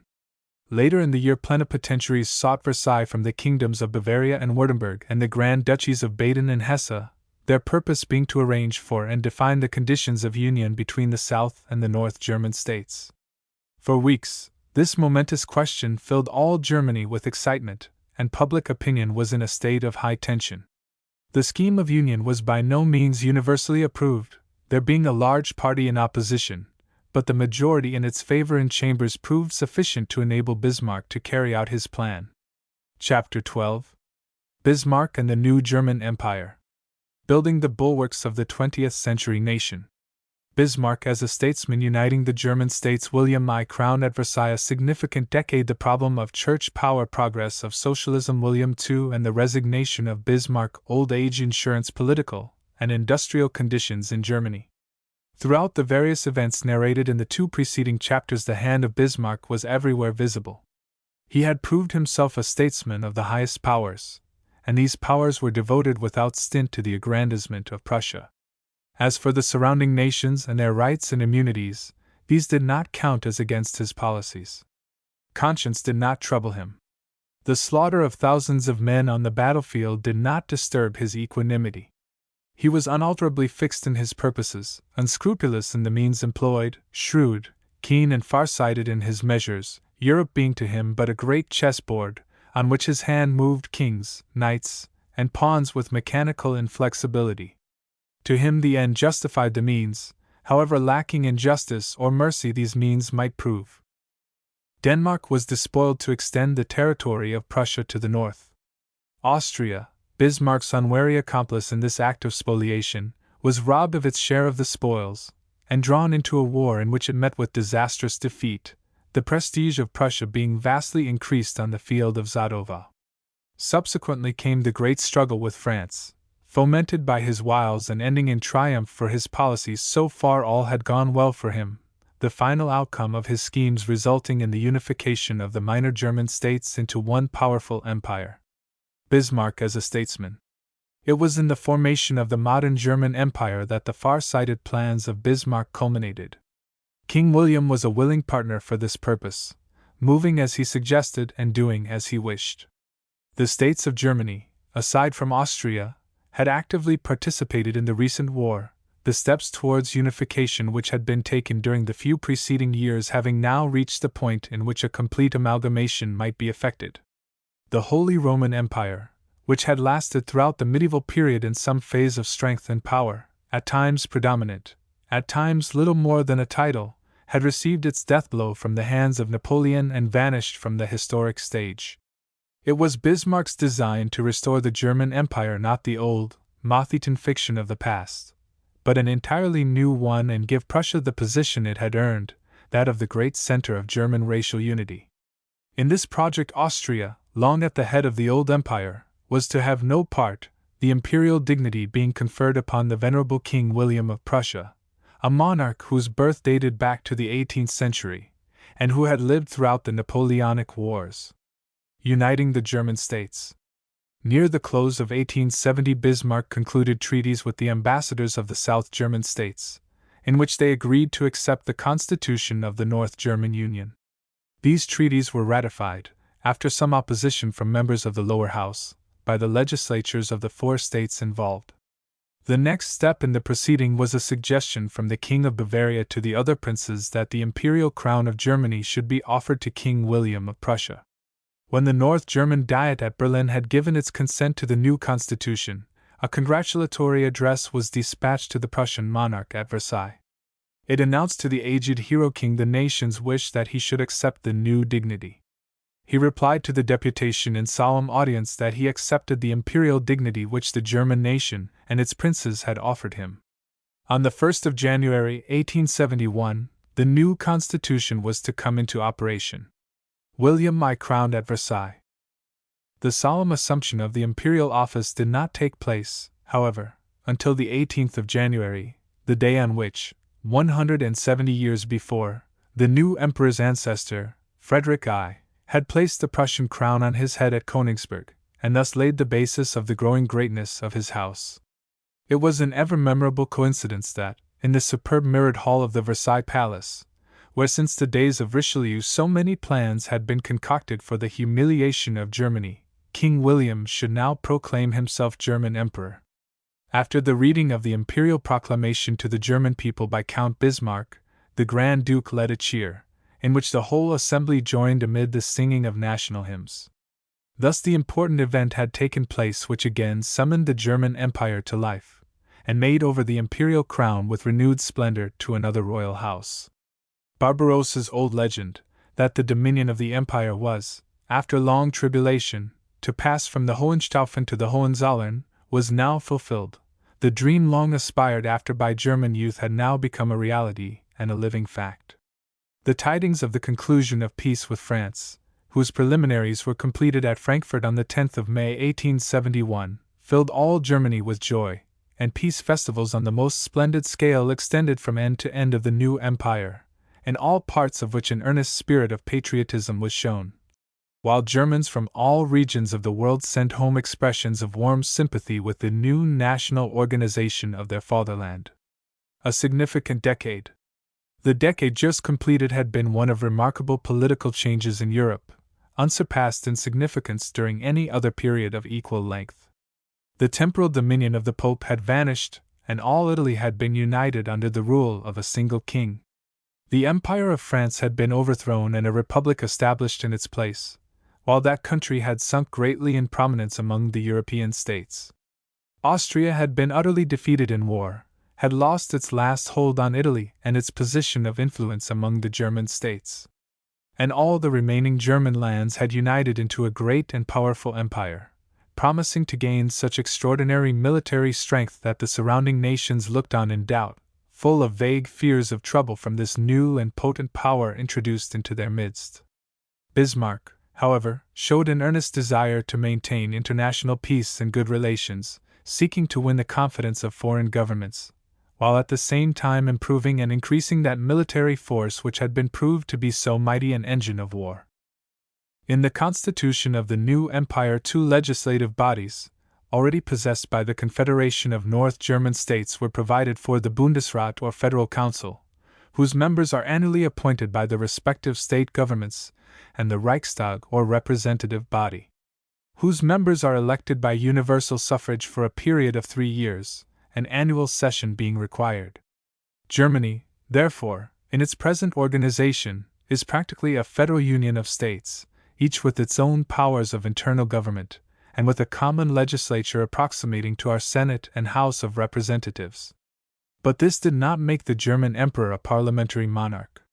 From the fact that the consent of both assemblies was necessary to change the law, he governed as he pleased and had no other ministerial representative than the High Chancellor of the Empire, depending solely on the sovereign. After 1870 he was in the Empire what he had been previously in Prussia, the essential representative of the country, and the supreme head of the military forces. The remaining incidents of Bismarck's remarkable career may be briefly given. It consisted largely in a struggle with the Catholic Church organization, which had attained to great power in Germany, and was aggressive to an extent that roused the vigorous opposition of the Chancellor of the Empire, who was not willing to acknowledge any power in Germany other than that of the Emperor. King Frederick William IV, the predecessor of the reigning monarch, had made active efforts to strengthen the Catholic Church in Prussia, its clergy gaining greater privileges in that Protestant state than they possessed in any of the Catholic states. They had established everywhere in North Germany their congregations and monasteries, and by their control of public education seemed in a fair way eventually to make Catholicism supreme in the empire. The problem of church power. This state of affairs Bismarck set himself energetically to reform. The Minister of Religious Affairs was forced to resign, and his place was taken by Foch, an energetic statesman, who introduced a new school law, bringing the whole educational system under state control, and carefully regulating the power of the clergy over religious and moral education. This law met with such violent opposition that all the personal influence of Bismarck and Foch was needed to carry it, and it gave such deep offense to the Pope that he refused to receive the German ambassador.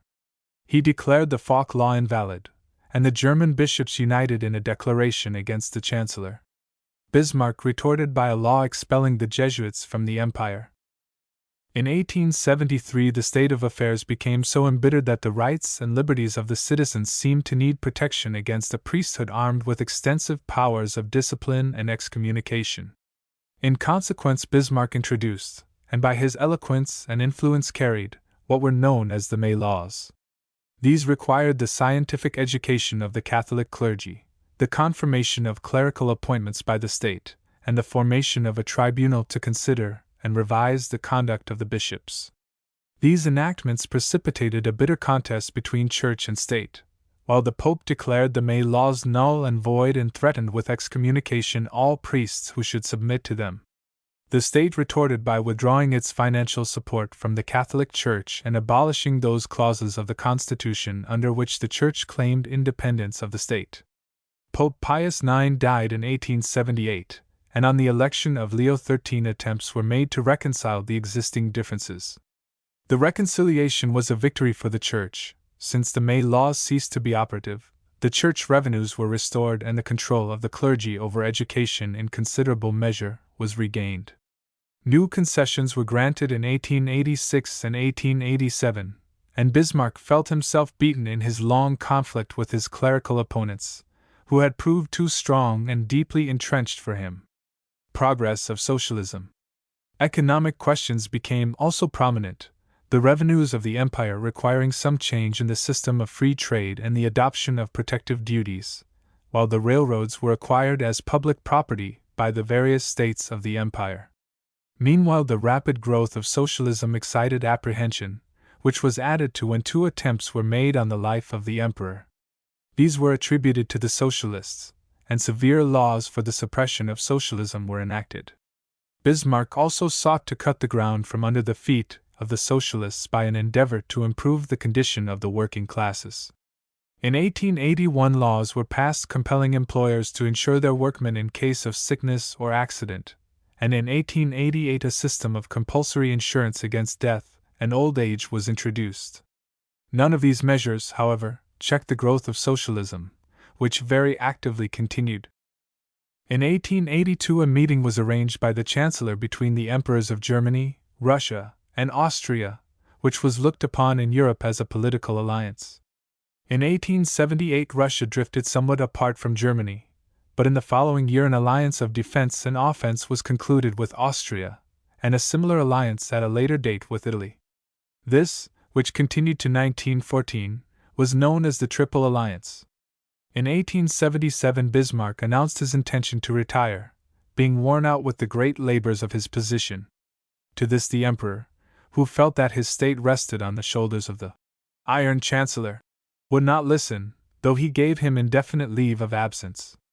On March 9, 1888, Emperor William died.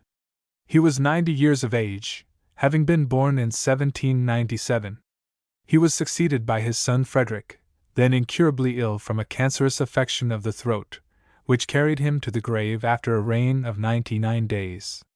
His oldest son, William, succeeded on June 15, 1888, as William II. William II and the resignation of Bismarck. The liberal era which was looked for under Frederick was checked by his untimely death, his son at once returning to the policy of William I and Bismarck. He proved to be far more positive and dictatorial in disposition than his grandfather, with decided and vigorous views of his own, which soon brought him into conflict with the equally positive Chancellor. The result was a rupture with Bismarck, and his resignation, a virtual dismissal, from the premiership in 1890. The young emperor proposed to be his own minister and subsequently devoted himself in a large measure to the increase of the army and navy, a policy which brought him into frequent conflicts with the Reichstag, whose rapidly growing socialistic membership was in strong opposition to this development of militarism. The old statesman, to whom Germany owed so much, was deeply aggrieved by this lack of gratitude on the part of the self-opinionated young emperor, in view of his great services to the state. The wound rankled deeply, though a seeming reconciliation took place.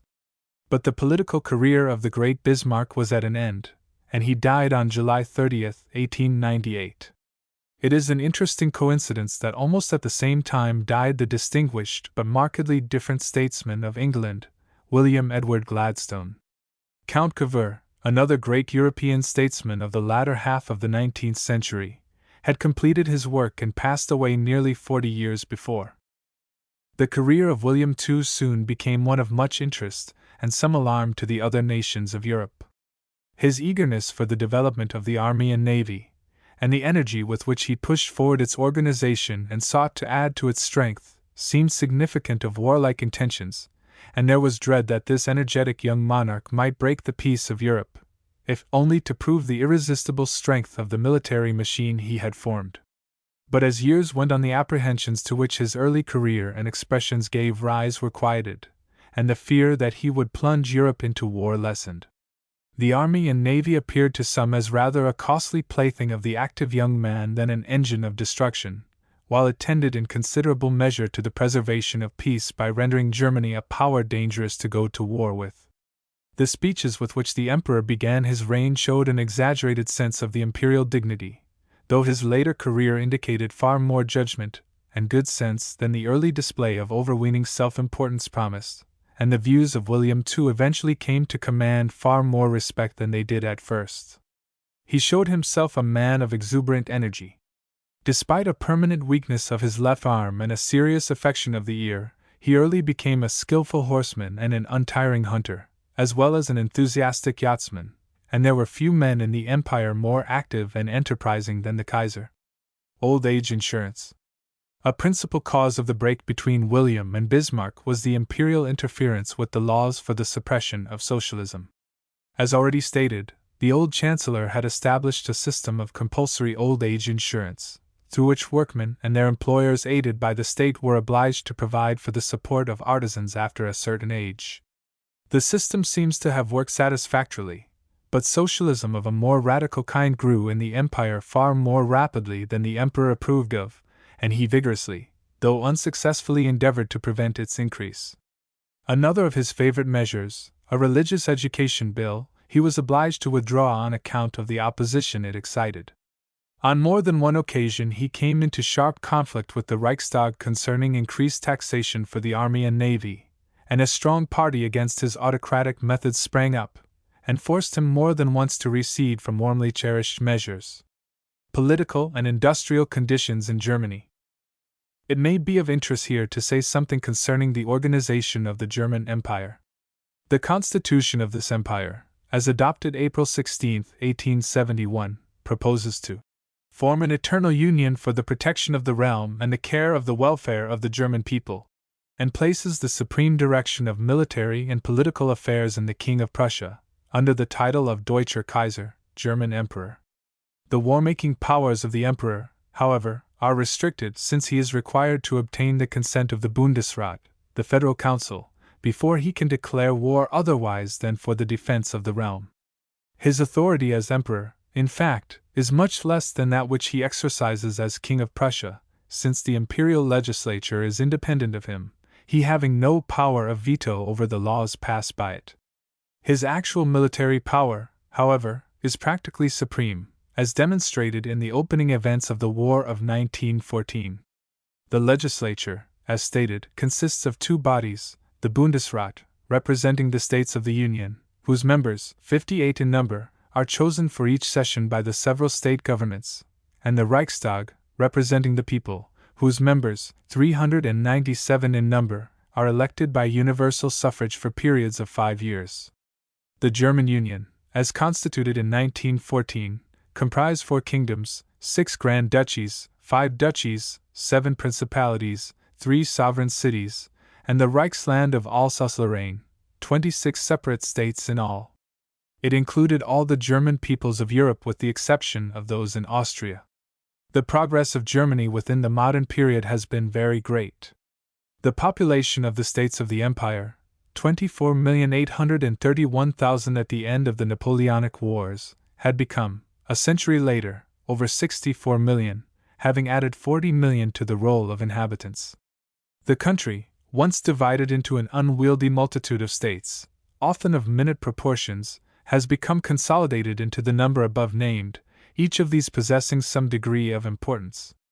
These, as combined into a federal union, or empire, have an area of 208,830 square miles, of which Prussia holds the lion's share, its area being 134,605 square miles.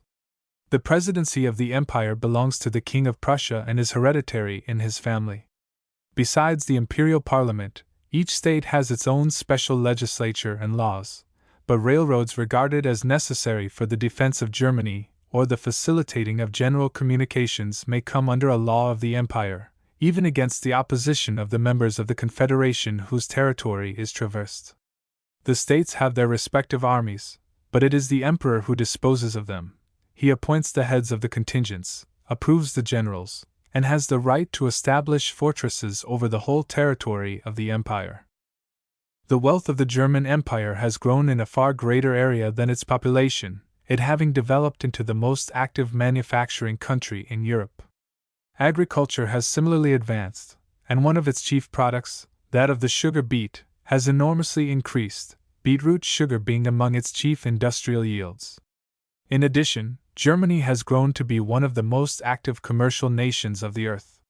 Thus it has taken a place among the most active productive and commercial countries, its wealth and importance being correspondingly augmented. These particulars are of interest as showing the standing of Germany at the outbreak of the War of 1914 and indicating its degree of ability to bear the fearful strain of so great a war. Chapter 13. Gladstone as an Apostle of Reform. Great Britain becomes a world power. Gladstone and Disraeli. Gladstone's famous Budget, a Suffrage Reform Bill. Disraeli's Reform Measure. Irish Church Disestablishment and Irish Land Bill. Desperate State of Ireland. The Coercion Bill. War in Africa. Home Rule for Ireland. It is a fact of much interest, as showing the growth of the human mind, that William Ewart Gladstone, the great advocate of English liberalism, made his first political speech in vigorous opposition to the Reform Bill of 1831.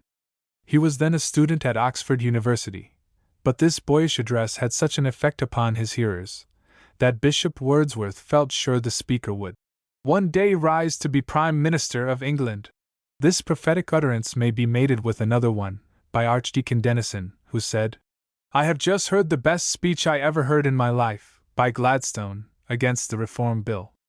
But mark my words, that man will one day be a Liberal, for he argued against the bill on liberal grounds." Both these far-seeing men hit the mark. Gladstone became Prime Minister and the leader of the Liberal Party in England. Yet he had been reared as a Conservative, and for many years he marched under the banner of Conservatism. His political career began in the first Reform Parliament, in January 1833.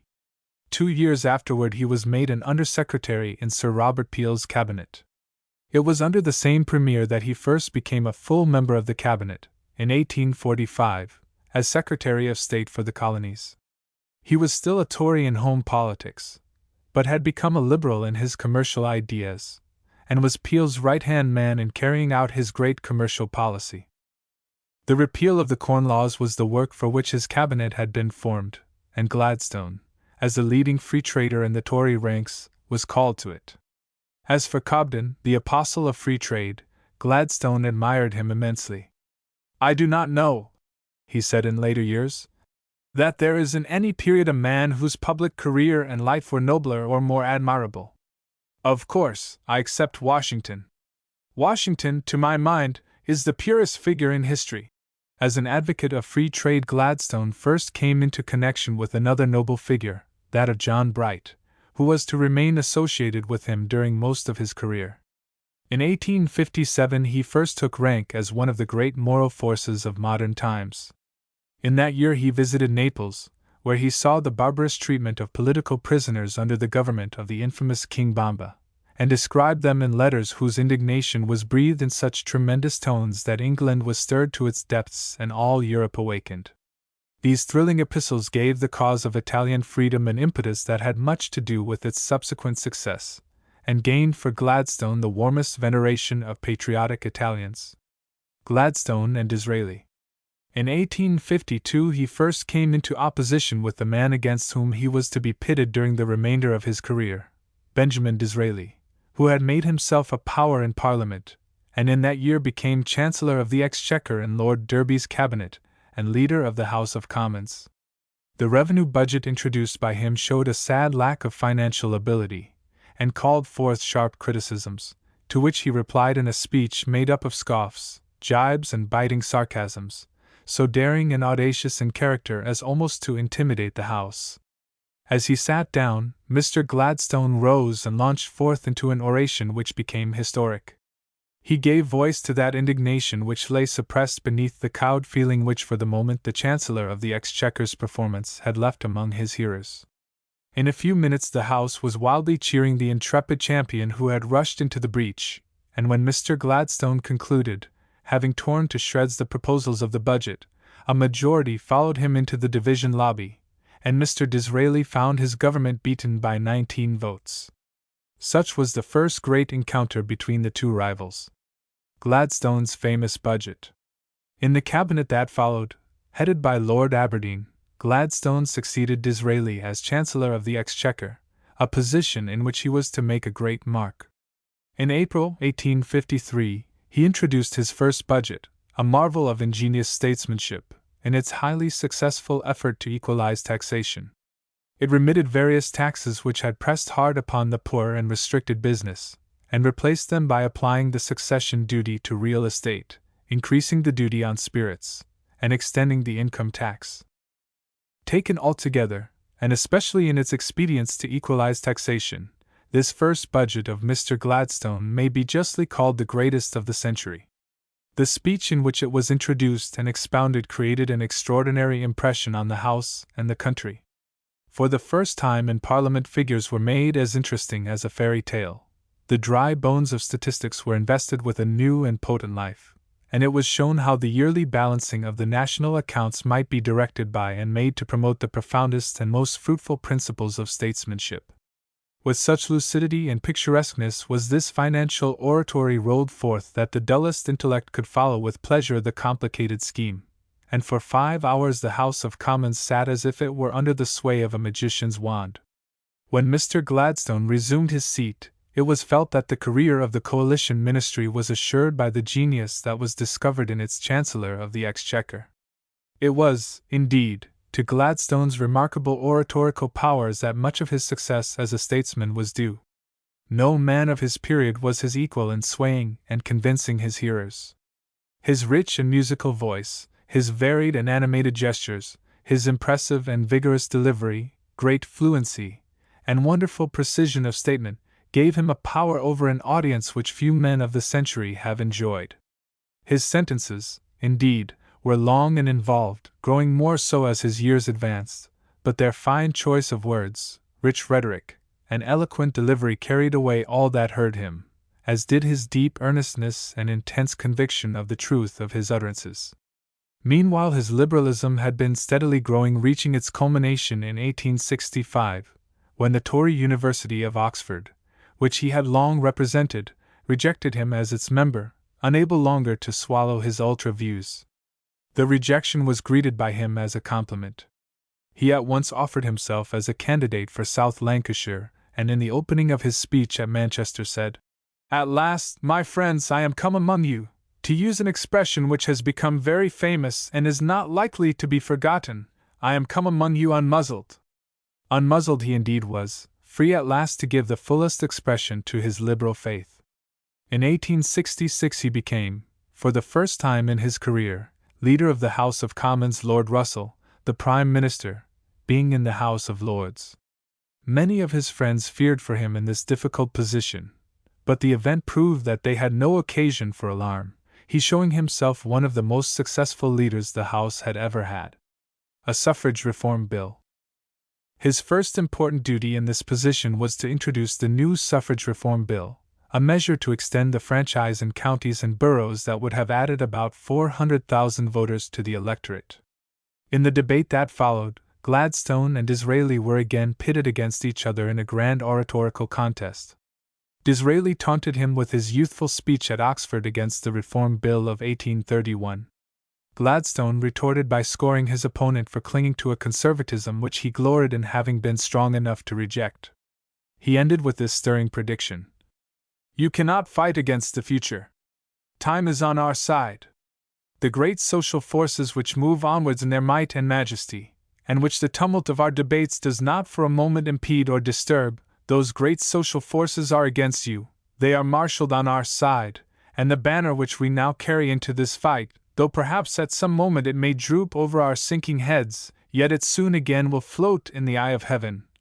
And it will be borne by the firm hands of the united people of the three kingdoms, perhaps not to an easy, but to a certain, and to a not far distant, victory." He was right in saying that it would not be a distant victory. Disraeli and his party defeated the bill, but the people rose in a vigorous demand for it, 10,000 of them marching past Gladstone's house, singing odes in honor of the people's William. John Bright, an eloquent orator and strenuous advocate of oral reform and political progress, joined Gladstone in his campaign. Through the force of their eloquence, the tide of public opinion rose to such a height that the new Derby-Disraeli ministry was obliged to bring in a bill similar in purpose to that which it had overthrown: Disraeli's reform measure. This Tory bill proved satisfactory to Gladstone in its general features. He had won a great victory in forcing its introduction. But he proposed so many changes in its details, all of them yielded in committee, that a satirical lord remarked that nothing of the original bill remained but its opening word. Whereas, as thus modified, it was more liberal than the measure that had been defeated, and the people gave full credit for it to Gladstone, whom they credited with giving them their right to vote. The two potent political champions, Gladstone and Disraeli, soon after attained the summit height of British political ambition. In February 1868, the failing health of Lord Derby forced him to resign the ministry, and Disraeli succeeded him as Prime Minister. Thus the Asian Mystery, as he had been entitled, gained the highest office in the British government. He did not hold this office long. His party was defeated on the question of the disestablishment of the Irish Church, and on December 4th of the same year Gladstone took his place. Thus, after 35 years of public life, Gladstone had attained the post in which he was to spend most of his later life. Bishop Wilberforce, who met him in this hour of triumph, wrote thus of him in his journal: "Gladstone as ever great, earnest and honest, as unlike the tricky Disraeli as possible. He is so delightfully true and the same, just as full of interest in every good thing of every kind." The period which followed the election of 1868, the period of the Gladstone administration of 1868 to 74, has been called the Golden Age of Liberalism. It was certainly a period of great reforms. The first, the most heroic, and probably taking all the results into account the most completely successful of these, was the disestablishment of the Irish Church. Irish Church disestablishment. Any interference with the prerogatives or absoluteness of an established church institution is sure to arouse vigorous opposition. The Disestablishment Bill, introduced on the 1st of March, 1869, was greeted in Ireland with the wildest protests from those interested in the establishment. One synod, with a large assumption of inspired knowledge, denounced it as highly offensive to the Almighty God. A martial clergyman offered to kick the Queen's crown into the Boyne if she assented to any such measure. Another proposed to fight with the Bible in one hand and sword in the other. These wild outbreaks of theological partisanship had no effect on Gladstone, whose speech was one of the greatest marvels amongst his oratorical achievements. His chief opponent declared that though it lasted 3 hours, it did not contain a redundant word.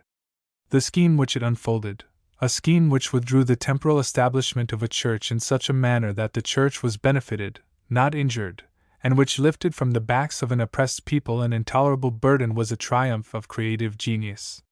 Disraeli's speech in opposition to this measure was referred to by the London Times as flimsiness relieved by spangles.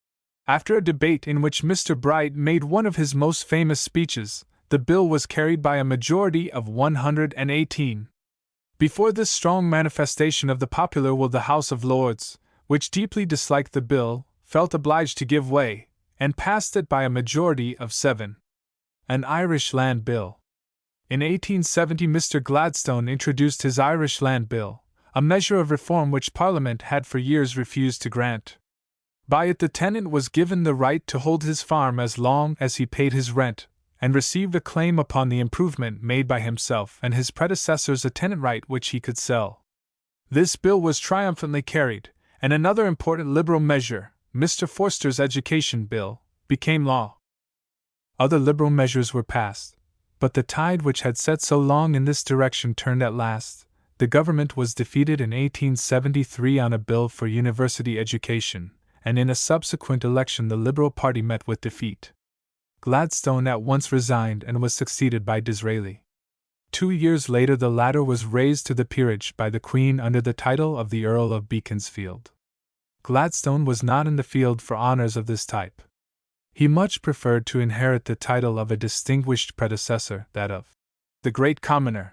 During his recess from office he occupied himself in literary labours and as a critical commentator upon the foreign policy of Disraeli, which plunged the country into a Zulu war which Gladstone denounced as one of the most monstrous and indefensible in our history, and an Afghan war which he described as a national crime.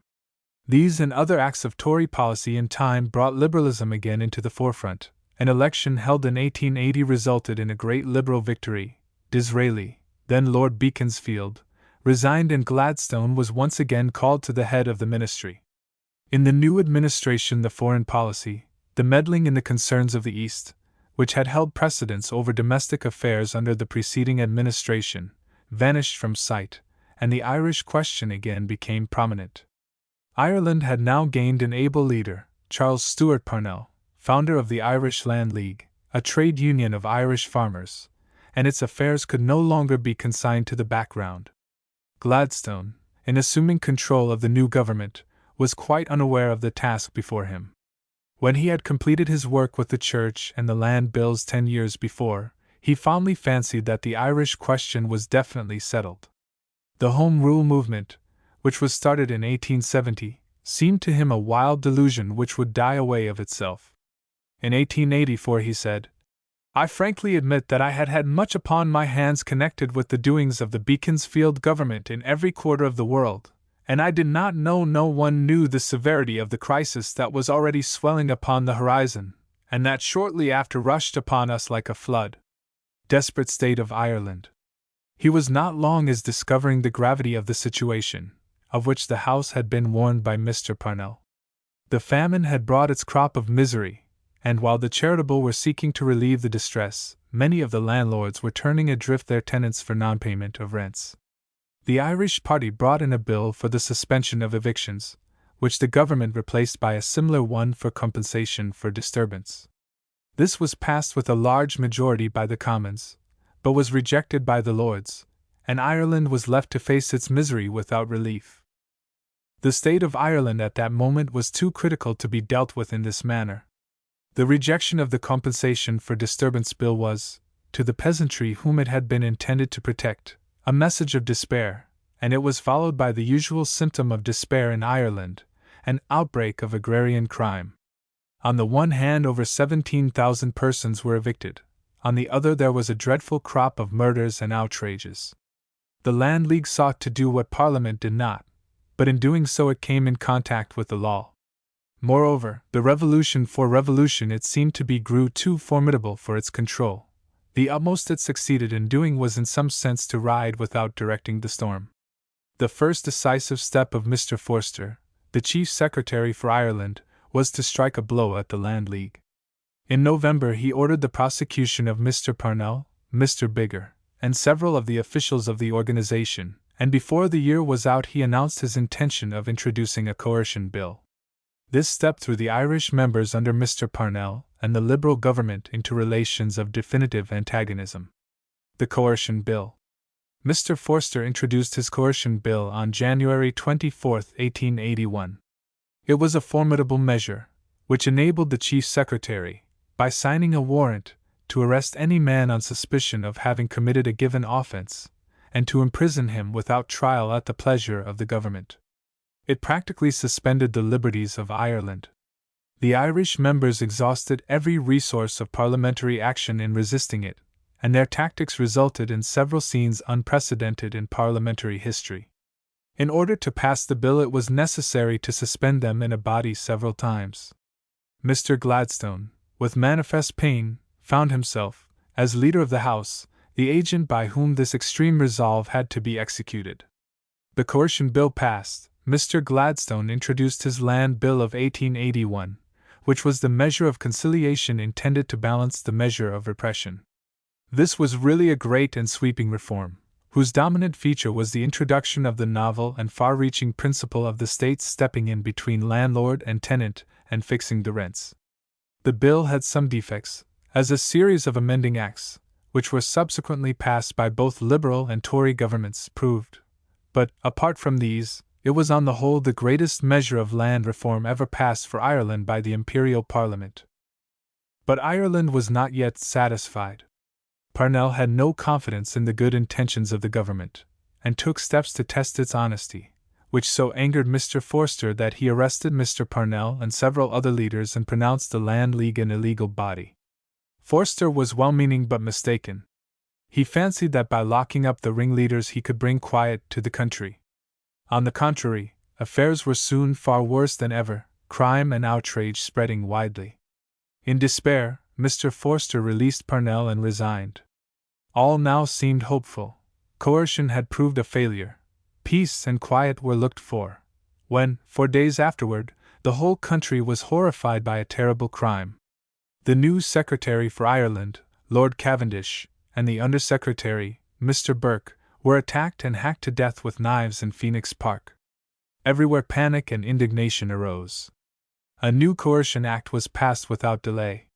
It was vigorously put into effect, and a state of virtual war between England and Ireland again came into existence. Wars in Africa. Meanwhile, Great Britain had been brought back into the tide of foreign affairs. Events were taking place abroad which must here be dealt with briefly. The ambitious Briton, who loves to carry the world on his shoulders, had made the control of the Suez Canal an excuse for meddling with the government of Egypt. The immediate results were a revolution that drove Ismail Pasha from this throne, and a revolt of the people under an ambitious leader named Arabi Pasha, who seized Alexandria and drove out the British, many of whom were killed. Gladstone, who deprecated war, now found himself with a conflict thrust upon his hands. The British fleet bombarded Alexandria, and the British army occupied it after it had been half reduced to ashes. Soon after, General Wolseley defeated Arabi and his army, and the insurrection ended. A sequel to this affair was a formidable outbreak in the Sudan, under El Mahdi, a Mohammedan fanatic, who captured the city of Khartoum and killed the famous General Gordon. Years passed before Upper Egypt was reconquered, it being recovered only at the close of the century. Since then, Egypt has remained under British control. There were serious troubles also in South Africa. The British of Cape Colony had pushed their way into the Boer settlement of the Transvaal, claiming jurisdiction over it. The valiant Dutch settlers broke into war, and dealt the invaders a signal defeat at Majuba Hill.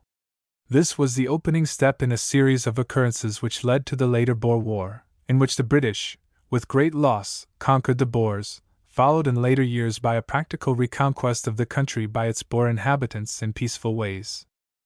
Such were the wars of the Gladstone administration, events of which he did not approve, but into which he was irresistibly drawn. At home, the Irish question continued in the forefront. The African wars having weakened the administration, a vigorous assault was made on it by the Irish party in 1885, and it fell. But its demise was a very brief one. After a short experience of a Tory ministry under Lord Salisbury, Parnell's party rallied to Gladstone's side, The new government was defeated, and on February 1, 1886, Gladstone became Prime Minister for the third time. Home Rule for Ireland. During the brief interval, his opinions had suffered a great revolution. He no longer thought that Ireland had all it could justly demand. He returned to power as an advocate of a most radical measure, that of Home Rule for Ireland, a restoration of that separate parliament which it had lost in 1800. He also had a scheme to buy out the Irish landlords and establish a peasant proprietary by state aid. His new views were revolutionary in character, but he did not hesitate. He never hesitated to do what his conscience told him was right. On April 8, 1886, he introduced to Parliament his Home Rule Bill. The scene that afternoon was one of the most remarkable in parliamentary history. Never before was such interest manifested in a debate by either the public or the members of the House. In order to secure their places, members arrived at St. Stephen's at 6 o'clock in the morning, and spent the day on the premises.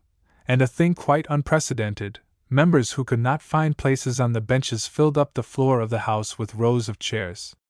The strangers, diplomats, peers, and ladies' galleries were filled to overflowing. Men begged even to be admitted to the ventilating passages beneath the floor of the chamber that they might in some sense be witnesses of the greatest feat in the lifetime of an illustrious old man of 80. Around Palace Yard an enormous crowd surged, waiting to give the veteran a welcome as he drove up from Downing Street. Mr. Gladstone arrived in the House, pale and still panting from the excitement of his reception in the streets. As he sat there, the entire Liberal party, with the exception of Lord Hartington, Sir Henry James, Mr. Chamberlain, and Sir George Trevelyan and the Nationalist members, by a spontaneous impulse, sprang to their feet and cheered him again and again. The speech which he delivered was in every way worthy of the occasion. It expounded, with marvelous lucidity and a noble eloquence, a tremendous scheme of constructive legislation, the re-establishment of a legislature in Ireland, but one subordinate to the Imperial Parliament, and hedged round with every safeguard which could protect the unity of the Empire.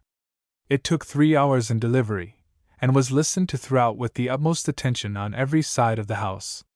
At its close all parties united in a tribute of admiration for the genius which had astonished them with such an exhibition of its powers. Yet it is one thing to cheer an orator, another thing to vote for a revolution. The bill was defeated, as it was almost sure to be. Mr. Gladstone at once dissolved Parliament, and appealed to the country in a new election, with the result that he was decisively defeated. His bold declaration that the contest was one between the classes and the masses turned the aristocracy against him, while he had again roused the bitter hatred of his opponents. Gladstone, the Grand Old Man, a title which he had nobly won, returned to power in 1892, after a period of wholesale coercion in Ireland. He was not to remain there long. He brought in a new Home Rule Bill, supported it with much of his old vigor, and had the intense satisfaction of having it passed, with a majority of 34. It was defeated in the House of Lords, and Home Rule still remains the prominent issue in Ireland, which it has divided into two camps, Protestant Ulster being in revolt against the Catholic provinces. With this great event the public career of the Grand Old Man came to an end. The burden had grown too heavy for his reduced strength. In March 1894, to the consternation of his party, he announced his intention of retiring from public life. The Queen offered, as she had done once before, to raise him to the peerage as an earl, but he declined the proffer. His own plain name was a title higher than that of any earldom in the kingdom. On May 19, 1898, William Ewart Gladstone laid down the burden of his life as he had already done that of labor. The noblest figure in legislative life of the 19th century had passed away from earth. Chapter 14. The French Republic. Struggles of a New Nation. The Republic organized the Commune of Paris. Instability of the government here proclaimed President punishment of the unsuccessful generals MacMahon, a royalist President Bazaine's sentence, and escaped Grevy, Gambetta and Boulanger, the Panama Canal scandal, despotism of the army leaders, the Dreyfus case, Church and State, the Moroccan controversy. It has been already told how the capitulation of the French army at Sedan and the captivity of Louis Napoleon were followed in Paris by the overthrow of the Empire and the formation of a republic, the third in the history of French political changes. A provisional government was formed, the legislative assembly was dissolved, and all the court paraphernalia of the imperial establishment disappeared. The new government was called in Paris the Government of Lawyers, most of its members and officials belonging to that profession. At its head was General Trochu, in command of the army in Paris. Among its chief members were Jules Favre and Gambetta. While upright in its membership and honorable in its purposes, it was an arbitrary body, formed by a coup d'état like that by which Napoleon had seized the reins of power, and not destined for a long existence. The Republic organized. The news of the fall of Metz, and the surrender of Bazaine, and his army served as a fresh spark to the inflammable public feeling of France. In Paris, the Red Republic raised the banner of insurrection against the government of the National Defense, and endeavored to revive the spirit of the Commune of 1793. The insurgents marched to the Senate House, demanded the election of a municipal council which should share power with the government, and proceeded to imprison Trochu, Jules Favre, and their associates. This, however, was but a temporary success of the Commune, and the provisional government continued in existence until the end of the war, when a National Assembly was elected by the people and the temporary government was set aside. Gambetta, the dictator, the organizer of defeats, as he was sarcastically entitled, lost his power, and the aged statesman and historian, Louis Thiers, was chosen as chief of the executive department of the new government. The Treaty of Peace with Germany, including, as it did, the loss of Alsace and Lorraine and the payment of an indemnity of $1 billion, roused once more the fierce passions of the radicals and the masses of the great cities, who passionately denounced the treaty as due to cowardice and treason. The dethroned emperor added to the excitement by a manifesto, in which he protested against his deposition by the Assembly and called for a fresh election. The final incitement to insurrection came when the Assembly decided to hold its sessions at Versailles instead of in Paris, whose unruly populace it feared. The Commune of Paris. In a moment all the revolutionary elements of the great city were in a blaze. The Social Democratic Commune, elected from the Central Committee of the National Guard, renounced obedience to the government and the National Assembly, and broke into open revolt. An attempt to repress the movement merely added to its violence, and all the riotous populace of Paris sprang to arms. A new war was about to be inaugurated in that city which had just suffered so severely from the guns of the Germans, and around which German troops were still encamped. The government had neglected to take possession of the cannon Montmartre, and now, when the troops of the line, instead of firing on the insurrectionists, went over in crowds to their side, the supremacy over Paris fell into the hands of the wildest demagogues. A fearful civil war commenced, and in the same forts which the Germans had shortly before evacuated, firing once more resounded. The houses, gardens, and villages around Paris were again surrendered to destruction. The creations of art, industry, and civilization were endangered, and the abodes of wealth and pleasure were transformed into dreary wildernesses. The wild outbreaks of fanaticism on the part of the Commune recalled the scenes of the Revolution of 1789, and in these spring days of 1871 Paris added another leaf to its long history of crime and violence. The insurgents, roused to fury by the efforts of the government to suppress them, murdered 2 generals, Lecomte and Thomas, and fired on the unarmed citizens who, as the friends of order, desired a reconciliation with the authorities at Versailles. They formed a government of their own, extorted loans from wealthy citizens, confiscated the property of religious societies, and seized and held as hostages Archbishop Darbois and many other distinguished clergymen and citizens. Meanwhile, the investing French troops, led by Marshal MacMahon, gradually fought their way through the defenses and into the suburbs of the city, and the speedy surrender of the anarchists in the capital became inevitable. This necessity excited their passions to the most violent extent, and with the wild fury of savages, they set themselves to do all the damage they could to the historical monuments of Paris. The noble Vendôme column, the symbol of the warlike renown of France, was torn down from its pedestal and hurled prostrate into the street. The most historic buildings in the city were set on fire, and either partially or entirely destroyed. Among these were the Tuileries, a portion of the Louvre, the Luxembourg, the Palais Royal, the Élysée, etc., while several of the imprisoned hostages, foremost among them Darboy, Archbishop of Paris, and the universally respected Minister Daguerre, were shot by the infuriated mob. Such crimes excited the Versailles troops to terrible vengeance, when they at last succeeded in repressing the rebellion. They made their way along a bloody course. Human life was counted as nothing, the streets were stained with blood and strewn with corpses, and the Seine once more ran red between its banks. When at last the Commune surrendered, the judicial courts at Versailles began their work of retribution. The leaders and participators in the rebellion who could not save themselves by flight were shot by hundreds, confined in fortresses, or transported to the colonies. For more than a year the imprisonments, trials, and executions continued, military courts being established which excited the world for months by their wholesale condemnations to exile and to death. The carnival of anarchy was followed by one of pitiless revenge. Instability of the government.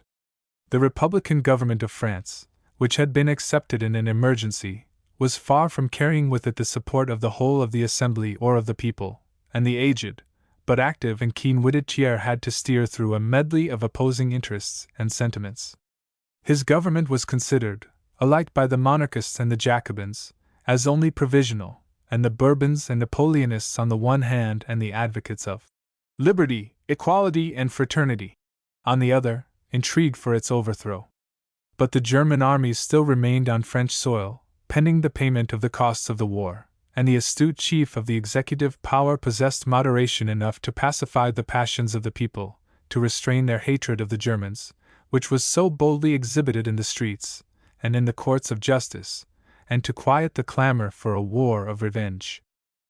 The position of parties at home was confused and distracted, and a disturbance of the existing order could only lead to anarchy and civil war. Thiers was thus the indispensable man of the moment, and so much was he himself impressed by the consciousness of this fact, that many times, by the threat of resignation, he brought the opposing elements in the Assembly to harmony and compliance. This occurred even during the siege of Paris, when the forces of the government were in conflict with the Commune. In the Assembly there was shown an inclination to moderate or break through the sharp centralization of the government, and to procure some autonomy for the provinces and towns. When, therefore, a new scheme was discussed, a large part of the Assembly demanded that the mayors should not, as formerly, be appointed by the government, but be elected by the town councils. Only with difficulty was Thiers able to effect a compromise on the strength of which the government was permitted the right of appointment for all towns numbering over 20,000. In the elections for the councils the moderate Republicans proved triumphant. With a supple dexterity, Thiers knew how to steer between the Democratic Republican Party and the monarchists. When Gambetta endeavored to establish a League of Republican Towns, the attempt was forbidden as illegal, and when the decree of banishment against the Bourbon and Orleans princes was set aside, and the latter returned to France, Thiers knew how to postpone the entrance of the Duc d'Aumale and Prince de Joinville, who had been elected deputies, into the Assembly at least until the end of the year. Thiers proclaimed president. The brilliant success of the national loan went far to strengthen the position of Thiers. The high offers for a share in this loan, which indicated the inexhaustible wealth of the nation and the solid credit of France abroad, promised a rapid payment of the war indemnity, the consequent evacuation of the country by the German army of occupation, and a restoration of the disturbed finances of the state. The foolish manifesto of the Count de Chambord, who declared that he had only to return with the white banner to be made sovereign of France, brought all practical men to the side of Thiers, and he had, during the last days of August, 1871, the triumph of being proclaimed President of the French Republic. The new president aimed, next to the liberation of the garrisoned provinces from the German troops of occupation, at the reorganization of the French army. Yet he could not bring himself to the decision of enforcing in its entirety the principle of general armed service, such as had raised Prussia from a state of depression to one of military regeneration. Universal military service in France was, it is true, adopted in name, and the army was increased to an immense extent, but under such conditions and limitations that the richer and more educated classes could exempt themselves from service in the army, and thus the active forces, as before, consisted of professional soldiers. And when the Minister for Education, Jules Simon, introduced an educational law based on liberal principles, he experienced on the part of the clergy such violent opposition that the government dropped the measure. In order to place the army in the condition which Thiers desired, an increase in the military budget was necessary, and consequently an enhancement of the general revenues of the state. For this purpose a return to the tariff system, which had been abolished under the Empire, was proposed, but excited so great an opposition in the Assembly that 6 months passed before it could be carried. The new organization of the army, undertaken with a view of placing France on a level in military strength with her late conqueror, was now eagerly undertaken by the President. An active army, with 5 years' service, was to be added to a territorial army, a kind of militia. And so great was the demand on the portion of the nation capable of bearing arms that the new French army exceeded in numbers that of any other nation. But all the statesmanship of Thiers could not overcome the anarchy in the Assembly, where the forces for monarchy and republicanism were bitterly opposed to each other. Gambetta, in order to rouse public opinion in favor of democracy, made several tours through the country, his extravagance of language giving deep offense to the monarchists, while the opposed sections of the Assembly grew wider and more violent in their breach. Punishment of the unsuccessful generals. Indisputable as were the valuable services which Thiers had rendered to France, by the foundation of public order and authority, the creation of a regular army, and the restoration of a solid financial system, yet all these services met with no recognition in the face of the party jealousy and political passions prevailing among the people's representatives at Versailles. More and more did the royalist reaction gain ground, and aided by the priests and by various national discontents, endeavored to bring about the destruction of its opponents. Against the radicals and liberals, among whom even the Voltairian Thiers was included, superstition and fanaticism were let loose, and against the Bonapartists was directed the terrorism of courts martial. The French could not rest with the thought that their military supremacy had been broken by the superiority of the Prusso-German arms. Their defeats could have proceeded only from the treachery or incapacity of their leaders. To this national prejudice the government decided to bow, and to offer a sacrifice to the popular passion. And thus the world beheld the lamentable spectacle of the commanders who had surrendered the French fortresses to the enemy being subjected to a trial by court-martial under the presidency of Marshal Barraguet de Hillers, and the majority of them, on account of their proved incapacity or weakness, deprived of their military honors. At a moment when all had cause to reproach themselves and endeavor to raise up a new structure on the ruins of the past. Even Ulrich, the once celebrated commander of Strasbourg, whose name had been given to a street in Paris, was brought under the censure of the court-martial. But the chief blow fell upon the commander-in-chief of Metz, Marshal Bazaine, to whose treachery the whole misfortune of France was attributed. For months he was retained a prisoner at Versailles, while preparations were made for the great court-martial spectacle, which, in the following year, took place under the presidency of the Duc d'Aumale. MacMahon a royalist president. The result of the party division in the Assembly was, in May 1873, a vote of censure on the ministry, which induced them to resign. Their resignation was followed by an offer of resignation on the part of Thiers, who experienced the unexpected slight of having it accepted by the majority of the Assembly, the monarchist MacMahon, Marshal of France and Duke of Magenta, being elected president in his place. Thiers had just performed one of his greatest services to France, by paying off the last installment of the war indemnity, and relieving the soil of his country of the hated German troops. The party now in power at once began to lay plans to carry out their cherished purpose of placing a legitimist king upon the throne, this honor being offered to the Count de Chambord, grandson of Charles X. He, an old man, unfitted for the thorny seat offered him, and out of all accord with the spirit of the times, put a sudden end to the hopes of his partisans by his medieval conservatism. Their purpose was to establish a constitutional government, under the tricolored flag of revolutionary France.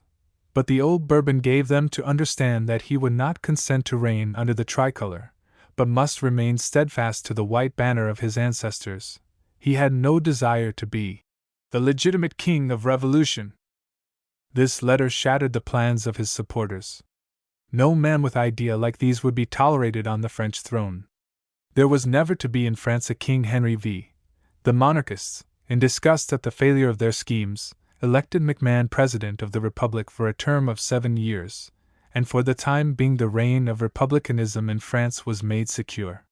While MacMahon was thus being raised to the pinnacle of honor, his former comrade Bazaine was imprisoned in another part of the palace at Versailles, awaiting trial on the charge of treason for the surrender of Metz.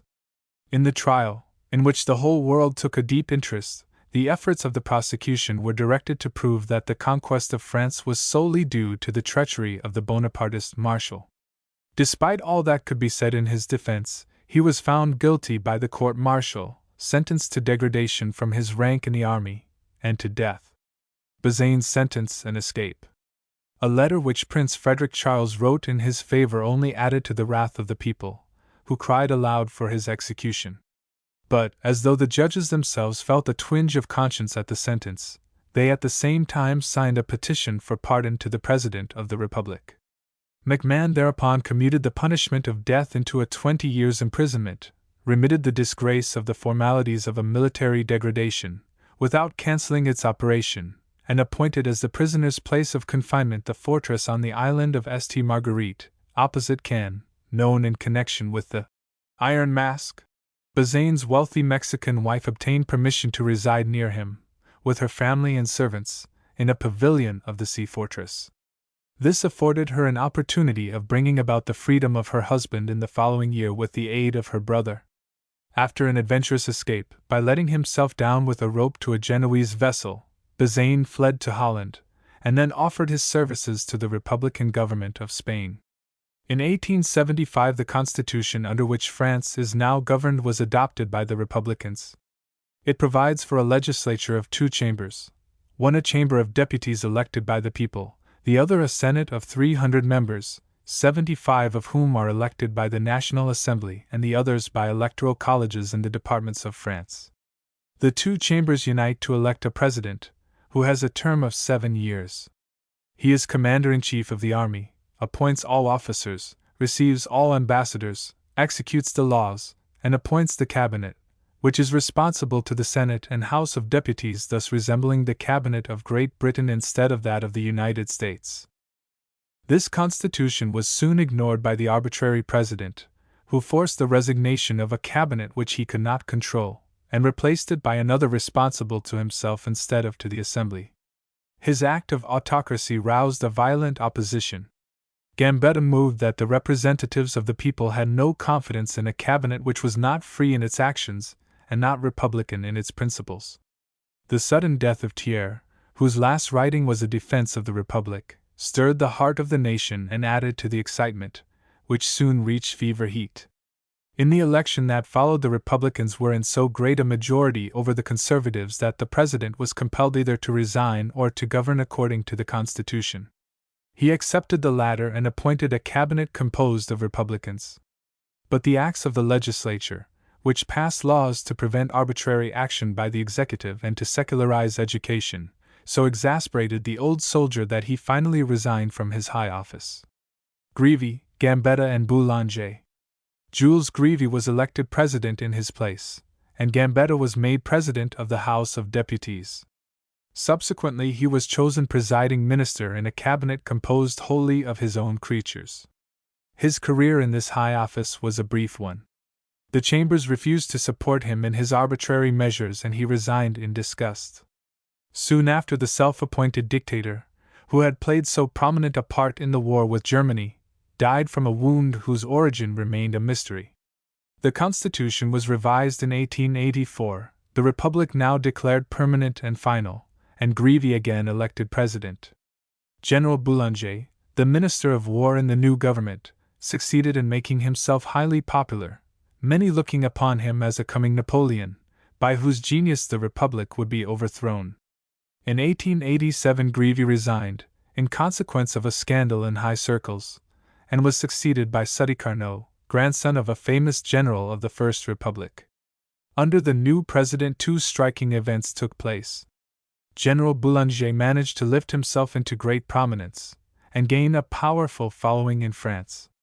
Carried away by self-esteem, he defied his superiors, and when tried and found guilty of the offense, was strong enough in France to overthrow the ministry, to gain re-election to the Chamber of Deputies, and to defeat a second ministry. But his reputation was declining. It received a serious blow through a duel he fought with a lawyer, in which the soldier was wounded and the lawyer escaped unhurt. The next cabinet was hostile to his intrigues, and he fled to Brussels to escape arrest.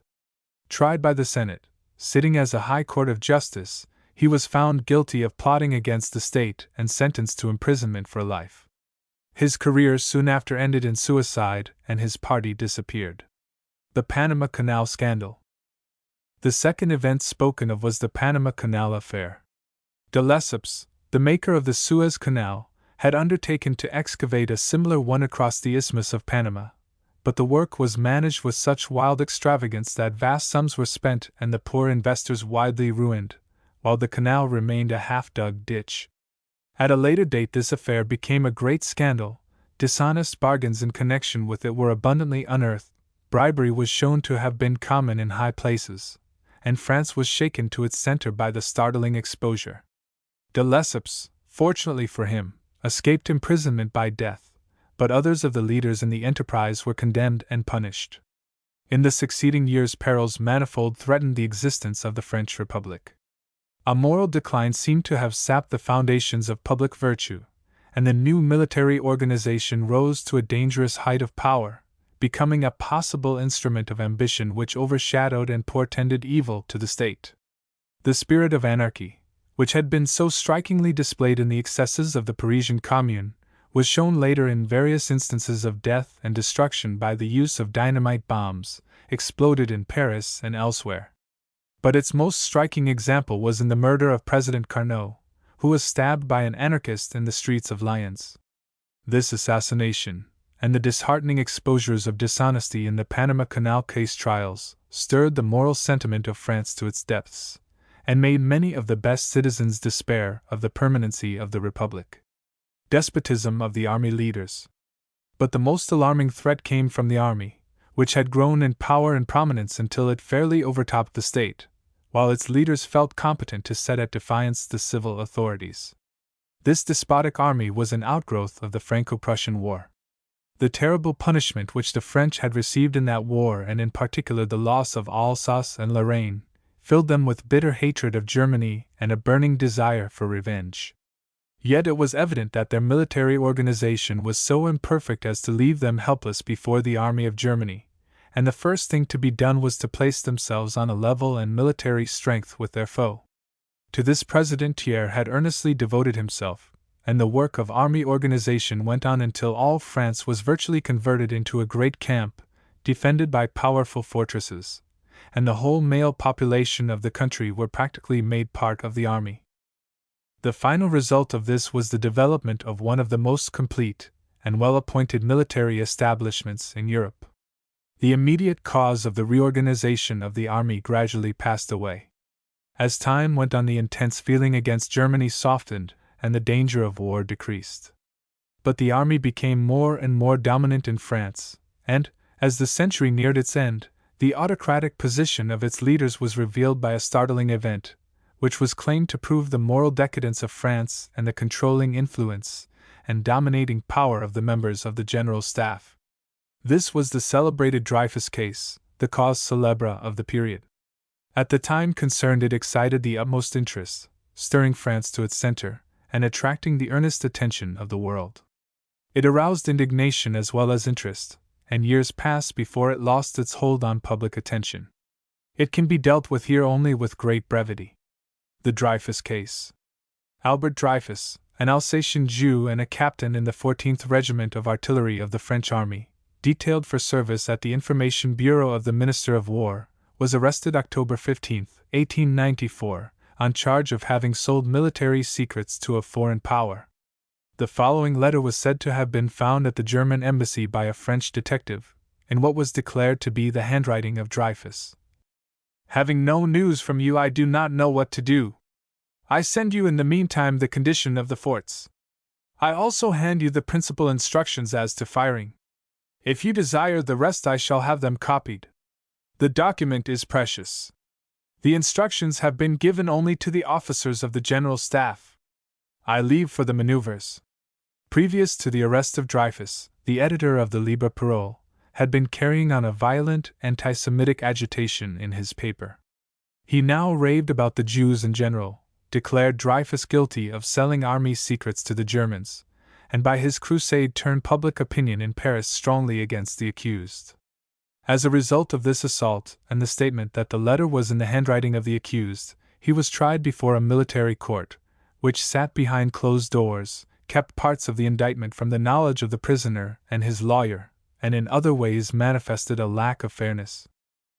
As a result of this secret trial, the accused was found guilty and condemned to be degraded from his military rank, and by a special act of the Chamber of Deputies was ordered to be imprisoned for life in a penal settlement on Devil's Island, off the coast of French Guiana, a tropical region, desolate and malarious in character. The sentence was executed with the most cruel harshness. During part of his detention, Dreyfus was locked in a hut, surrounded by an iron cage on the island. This was done on the plea of possible attempts at rescue. He was allowed to send and receive only such letters as had been transcribed by one of his guardians. He denied, and never ceased to deny, his guilt. The letters he wrote to his counsel after the trial and after his disgrace are most pathetic assertions of his innocence, and of the hope that ultimately justice would be done him. His wife and family continued to deny his guilt, and used every influence to get his case reopened. The whole affair in time excited a strong suspicion that Dreyfus had been used as a scapegoat for some one higher up and had been unjustly condemned, the fact of his being a Jew being used to excite prejudice against him. Many eminent literary men of France advocated the revision of a sentence which did not appeal to the sense of justice of the best element of France. It was declared that military secrets continued to leak out after Dreyfus's arrest, and that the handwriting of the letter found was closely similar to that of Count Ferdinand Esterhazy, an officer in the French army, of noble Hungarian descent. This matter was so ventilated that some action became necessary, and Esterhazy was tried secretly by court-martial, the trial ending in acquittal. At this juncture, Émile Zola, the celebrated novelist, stepped into the fray as a defender of Dreyfus, writing a notable letter to President Favre, in which he accused the members of the court-martial of acquitting Esterhazy under order of their chiefs, who would not admit that a military court of France could possibly make a mistake. This letter led to the arrest and trial of Zola and of the editor who published it. Their trials were conducted in a secret manner, and they were found guilty and sentenced to a heavy fine and a year's imprisonment. Zola escaped imprisonment by absenting himself from France. By this time the interest of the whole world was enlisted in the case, the action of the French courts was everywhere condemned, and in the end it was deemed advisable to bring Dreyfus back to France and accord him a new trial. This trial, which lasted from August 7 to September 7, 1899, indicated that he had been convicted on the most flimsy and uncertain evidence, largely conjectural in character, while there was strong evidence in his favor. Yet the judges of the court-martial seemed biased against him, and by a vote of 3 judges to 2, he was again found guilty of treason, with extenuating circumstances. As if treason could be extenuated. The whole affair was a transparent travesty upon justice, and the method by which it was conducted threw into a strong light the faulty character of the French method of trial. The result, indeed, was so flagrantly unsatisfactory that no further punishment was inflicted upon the accused, and in July 1906 his case was brought before the Court of Appeals, with the result that he was acquitted and restored to his rank in the army, church and state. Later events of interest in French history had to do with the status of the Catholic Church in France and with the relations of France, Germany and Spain to Morocco, the latter more than once threatening war. The union of church and state in France, which had only before been broken during the turbulent period of the Revolution, was definitely abrogated by a law of December 19, 1905, proclaiming the separation of church and state in that country. By this, and a supplementary act in 1907, the Catholic Church was put on the same footing in the Republic as the Protestant and Jewish congregations. The use of church buildings, which had been the property of the state since the Revolution, was granted only under conditions which the Pope refused to accept, and religious liberty made a radical advance in France. The Morocco controversy. Meanwhile, troubles had arisen on the borders of Algeria between the French army of occupation and the unruly Moroccan tribes beyond the boundary. The efforts of France to abate these disturbances, which found support in the British government, aroused opposition in Germany, which objected to the claim of France to a predominant interest in Morocco. The affair went so far that Emperor William II visited Tangier, had a conference with the representatives of the Sultan, and was reported to have agreed to enforce the integrity of Morocco. The friction that resulted was allayed by a conference of the powers held at Algeciras, Spain, in 1905, and the trouble was temporarily settled by a series of resolutions establishing a number of reforms in Morocco, the privileged position of France along the Moroccan-Algerian frontier being acknowledged. Disturbances continued, however, and the murder of a French doctor by the tribesmen in March 1907 led to the occupation of a Moroccan town by French troops. Later in the year, a more serious affair took place at the port of Casablanca, which was raided by insurgent tribesmen, and European laborers and others were massacred. A French force landed on August 7, and a desperate fight took place, during which nearly every inhabitant of the town was killed and wounded or had fled, the dead alone numbering thousands. In 1911, matters in Morocco grew serious, there being severe fighting by Spanish troops in the Spanish concession around Alcazar, while tribal outbreaks against Fez, the Sultan's capital, brought a French military expedition to that point. By this, communication between the capital and the coast was established, the French government undertaking to organize the Sultan's army and carry out certain works of public improvement. These movements revived the suspicions of Germany, and that country took the decisive step of sending a war vessel to Agadir, a southern port of Morocco, with the ostensible purpose of protecting the persons and property of German subjects. This act led to the suspicion in France that Germany meant more than she said and that her real purpose was to gain a permanent hold on Moroccan territory. There was heated talk of war, as there usually is in such cases, but the affair was, in the end, amicably adjusted. It became known that France wished to secure a free hand in Morocco, outside of the coastal provinces held by Spain, and was willing in return to concede to Germany a considerable amount of territory in French Congo.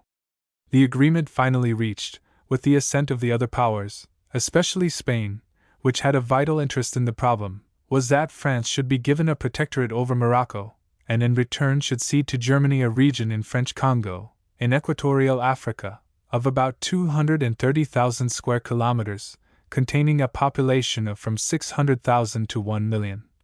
And adjoining the German district of Cameroon, France retaining certain transit privileges in the region. Thus ended a source of dispute which had more than once threatened war, and would have so ended at this time but for the vigorous support of France by Great Britain. It ended greatly to the advantage of France, whose interests in Morocco far outweighed any advantages likely to arise from her holdings in Central Africa. Behind all this lay the probability that her influence in and hold upon Morocco would increase until eventually it would develop into a virtual, perhaps an actual, sovereignty over that country. Chapter 15. Russia in the Field of War. The outcome of Slavic ambition. Siege of Sebastopol, Russia in Asia. The Russo-Japanese War. Port Arthur taken. The Russian fleet defeated. Among the most interesting phases of 19th-century history is that of the conflict between Russia and Turkey, a struggle for dominion that came down from the preceding centuries, and still seems only temporarily laid aside for final settlement in the years to come. In the 18th century, the Turks proved quite able to hold their own against all the power of Russia and all the armies of Catherine the Great, and they entered the 19th century with their ancient dominion largely intact.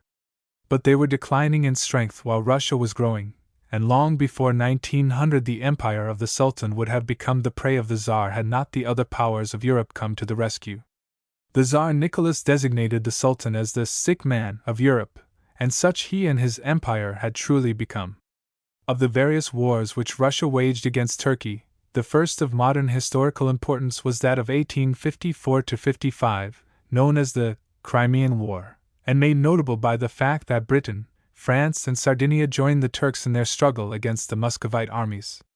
The Western powers had long been fearful of letting Constantinople fall into the hands of Russia. They had interfered to prevent this after the victory of Russia in 1829, when Adrianople was taken and Constantinople threatened. War broke out again in 1853 and Russia seemed likely to triumph. This led Britain and France to declare war in 1854. Armies were sent by them to the Black Sea, and in September a strong force was landed on the coast of the Crimean Peninsula. Siege of Sebastopol. Their purpose in this movement was the capture of the fortress of Sebastopol and the destruction of the Russian fleet in its harbor. But the Muscovite defense was vigorous and the stronghold proved difficult to take. Battles took place on the banks of the Alma and at Balaclava, in both of which the Allies were successful, the latter being made notable by the heroic British charge of the Light Brigade, which has since been famous in song and story. But the fortress held out during the succeeding winter and until late in 1855, despite the vigor of the siege. After the middle of August the assault became almost incessant, cannon balls dropping like an unceasing storm of hail in forts and streets. On the 5th of September began a terrific bombardment, continuing day and night for 3 days, and sweeping down more than 5,000 Russians on the ramparts. At length, as the hour of noon struck on September 8th, the attack, of which this play of artillery was the prelude, began, the French assailing the Malakoff, the British the Redan, these being the most formidable of the defensive works of the town. The French assault was successful and Sebastopol became untenable. That night the Russians blew up their remaining forts, sunk their ships of war, and marched out of the town, leaving it as the prize of victory to the Allies. This success put an end to the war. Britain, Sardinia, which had joined the coalition, and Turkey were eager to continue it, but Napoleon III had reasons of his own for withdrawing his troops, and the other Allies found it desirable to consent to a treaty of peace. Russia was far from being conquered, but its finances were in a deplorable state, and the Tsar proved ready to make terms with his enemies. This did not end Russia's efforts to win Constantinople. A new war broke out in 1877, in which none of the powers came to the aid of the Turks, and their dominion in Europe would have been brought to an end but for the jealousy, or these powers, which forced the conquering Muscovites to withdraw from the hoped for prize. The events of this war are given in the following chapter, as part of the history of the Balkan states. Russia in Asia.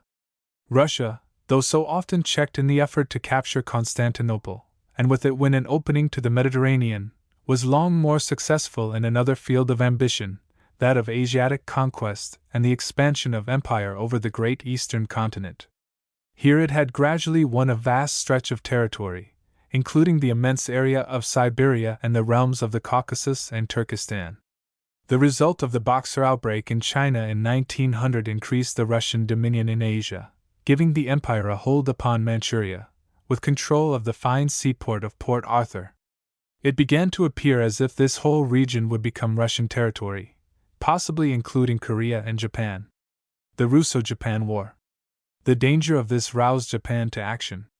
When it became evident that the Russians had no intention to respect the rights of China in Manchuria, and showed signs of an aggressive movement against Korea, the island empire lost no time in making war.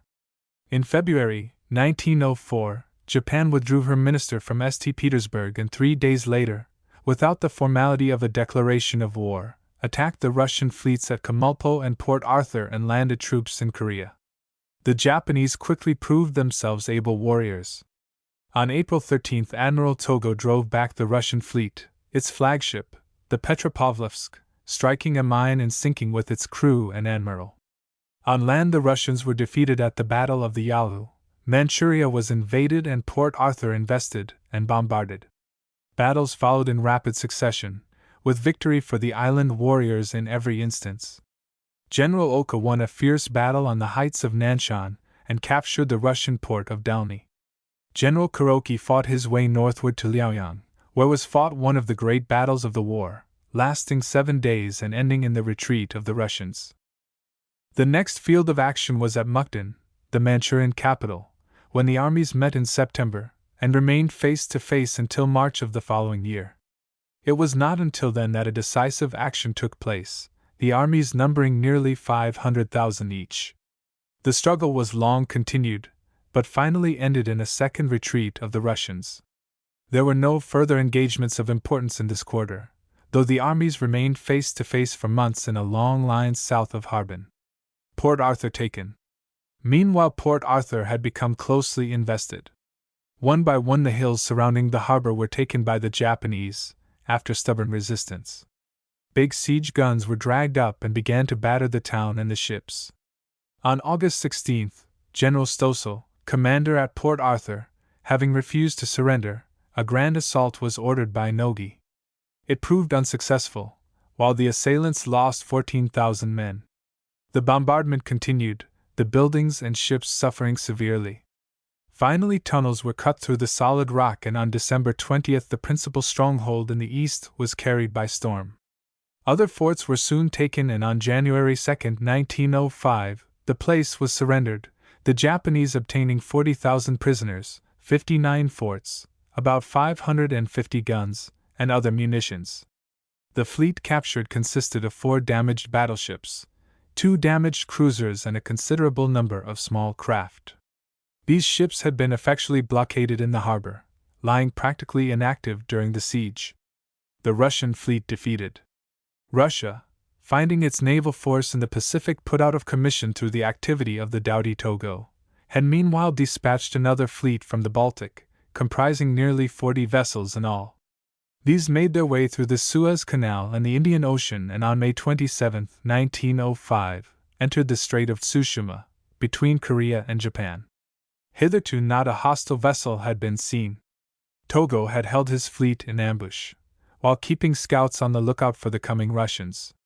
Suddenly the Russians found themselves surrounded by a long line of enemies, which had suddenly appeared in their front. The attack was furious and irresistible, the defense weak and ineffective. Night was at hand, but before it came 5 Russian warships had gone to the bottom. A torpedo attack was made during the night, and the general engagement resumed next morning. When a halt was called, Admiral Togo had sunk, disabled or captured 8 battleships, 9 cruisers, 3 coast defense ships, and a large number of other craft, the great Russian fleet being practically a total loss, while Togo had lost only 3 torpedo boats and 650 men. The losses in men by the Russians was 4,000 killed and 7,200 prisoners taken. It was a naval victory which for completeness has rarely been equaled in history. Russia, beaten on land and sea, was by this time ready to give up the struggle, and readily accepted President Roosevelt's suggestion to hold a peace convention in the United States. The terms of the treaty were very favorable to Russia, all things considered, but the power of Japan had been strained to the utmost, and that power felt little inclined to put obstacles in the way. The island of Sakhalin was divided between them, both armies evacuated Manchuria, leaving it to the Chinese, and Port Arthur and Dalny were transferred to Japan. Yet though Japan received no indemnity and little in the way of material acquisitions of any kind, she came out of the war with a prestige that no one was likely to question, and has since ranked among the great powers of the world. And she has added considerably to her territory by the annexation of Korea, in which there was no one to question her right. Since the events here described, Japan has entered the concert of the nations by an alliance with Great Britain for mutual defense in case of either power being attacked in the East. And this treaty bore fruit in 1914 when Japan, as an ally of Great Britain, took part in the war between the great powers of Europe by attacking Kiautschou, a district and fortress held by Germany on the northern coast of China. This was in accordance with the Japanese theory of the Orient for the Orientals, and its dislike of European aggression upon the Asiatic coast. Japan went farther than this, taking possession of all the islands held by Germany in the North Pacific, afterwards handed over to Australia for administration, those in the South Pacific being at the same time occupied by expeditions from New Zealand and Australia.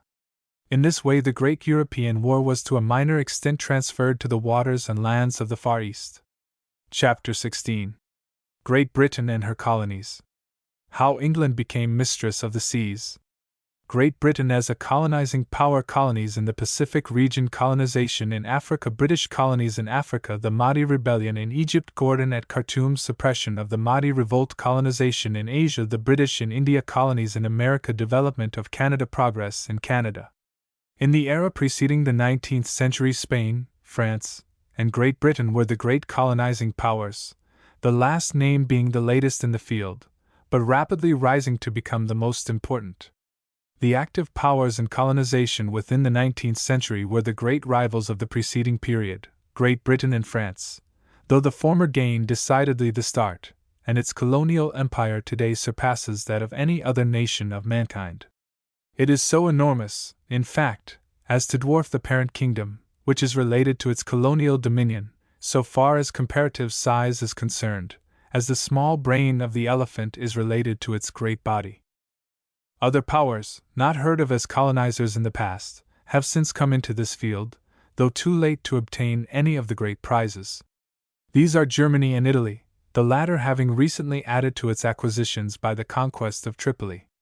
But there is a great power still to name, which in its way stands as a rival to Great Britain, the Empire of Russia, whose acquisitions in Asia have grown enormously in extent. These are not colonies in the ordinary sense, but rather results of the expansion of an empire through warlike aggression. Yet they are colonial in the sense of absorbing the excess population of European Russia. The great territory of Siberia was gained by Russia before the 19th century, though within recent years the Russian dominion in Asia has greatly increased, and has now become enormous, extending from the Arctic Ocean to the borders of Afghanistan, Persia, and the Asiatic Empire of Turkey. Great Britain as a colonizing power. With this preliminary preview, we may proceed to consider the history of colonization within the recent period. And first, we must take up the results of the colonial enterprise of Great Britain, as much the most important of the whole. In addition to Hindustan, in which the dominion of Great Britain now extends to Afghanistan and Tibet in the north, the British acquisitions in Asia now include Burma and the west coast region of Indochina, with the Straits settlements in the Malay Peninsula, and the island of Ceylon, acquired in 1802 from Holland. In the eastern seas, Great Britain possesses another colony of vast dimensions, the continental island of Australia, which, with its area of nearly 3 million square miles, is 3/4 the size of Europe.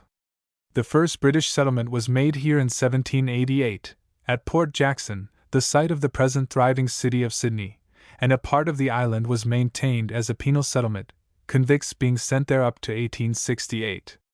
It was the discovery of gold in 1851 to which Australia owed its great progress. The incitement of the yellow metal drew the enterprising thither by thousands, until the population of the colony is now more than 4 million, and is still growing at a rapid rate. There are other valuable resources besides that of gold. Of its cities, Melbourne, the capital of Victoria, with its suburbs, has more than 500,000 population. Sydney, the capital of New South Wales, 600,000, while there are other cities of rapid growth. Australia is the one important British colony obtained without a war. In its human beings, as in its animals generally, it stood at a low level of development, and it was taken possession of without a protest from the savage inhabitants. Colonies in the Pacific region. The same cannot be said of the inhabitants of New Zealand, an important group of islands lying southeast of Australia, which was acquired by Great Britain as a colony in 1840. The Maoris, as the people of these islands call themselves, are of the bold and sturdy Polynesian race, a brave, generous, and warlike people. A series of wars with the natives began in 1843 and continued until 1869, since which time the colony has enjoyed peace. It can have no more trouble with the Maoris, since there are said to be very few left. They had vanished before the white man's face. At present, this colony is one of the most advanced politically of any region on the face of the earth, so far as attention to the interests of the masses of the people is concerned, and its laws and regulations are interesting experiments for the remainder of the world. In addition to those great island dominions in the Pacific, Great Britain possesses the Fiji Islands, the northern part of Borneo, and a large section of the extensive island of Papua or New Guinea, the remainder of which is held by Holland and Germany. In addition, there are various coaling stations on the islands and coasts of Asia.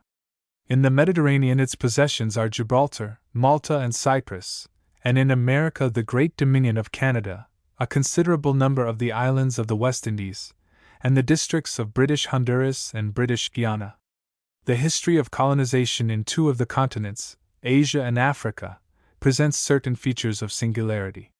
Though known from the most ancient times, while America was quite unknown until 4 centuries ago, the striking fact presents itself that at an early date in the 19th century the continents of North and South America had been largely explored from coast to center, while the interior of Asia and Africa remained in great part unknown. This fact in regard to Asia was due to the hostile attitude of its people, which rendered it dangerous for any European traveler to attempt to penetrate its interior.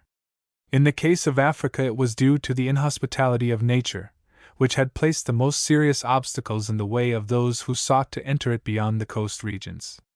This state of affairs continued until the latter half of the century, within which period there was a remarkable change in the aspect of affairs, both continents being penetrated in all directions and their walls of isolation completely broken down.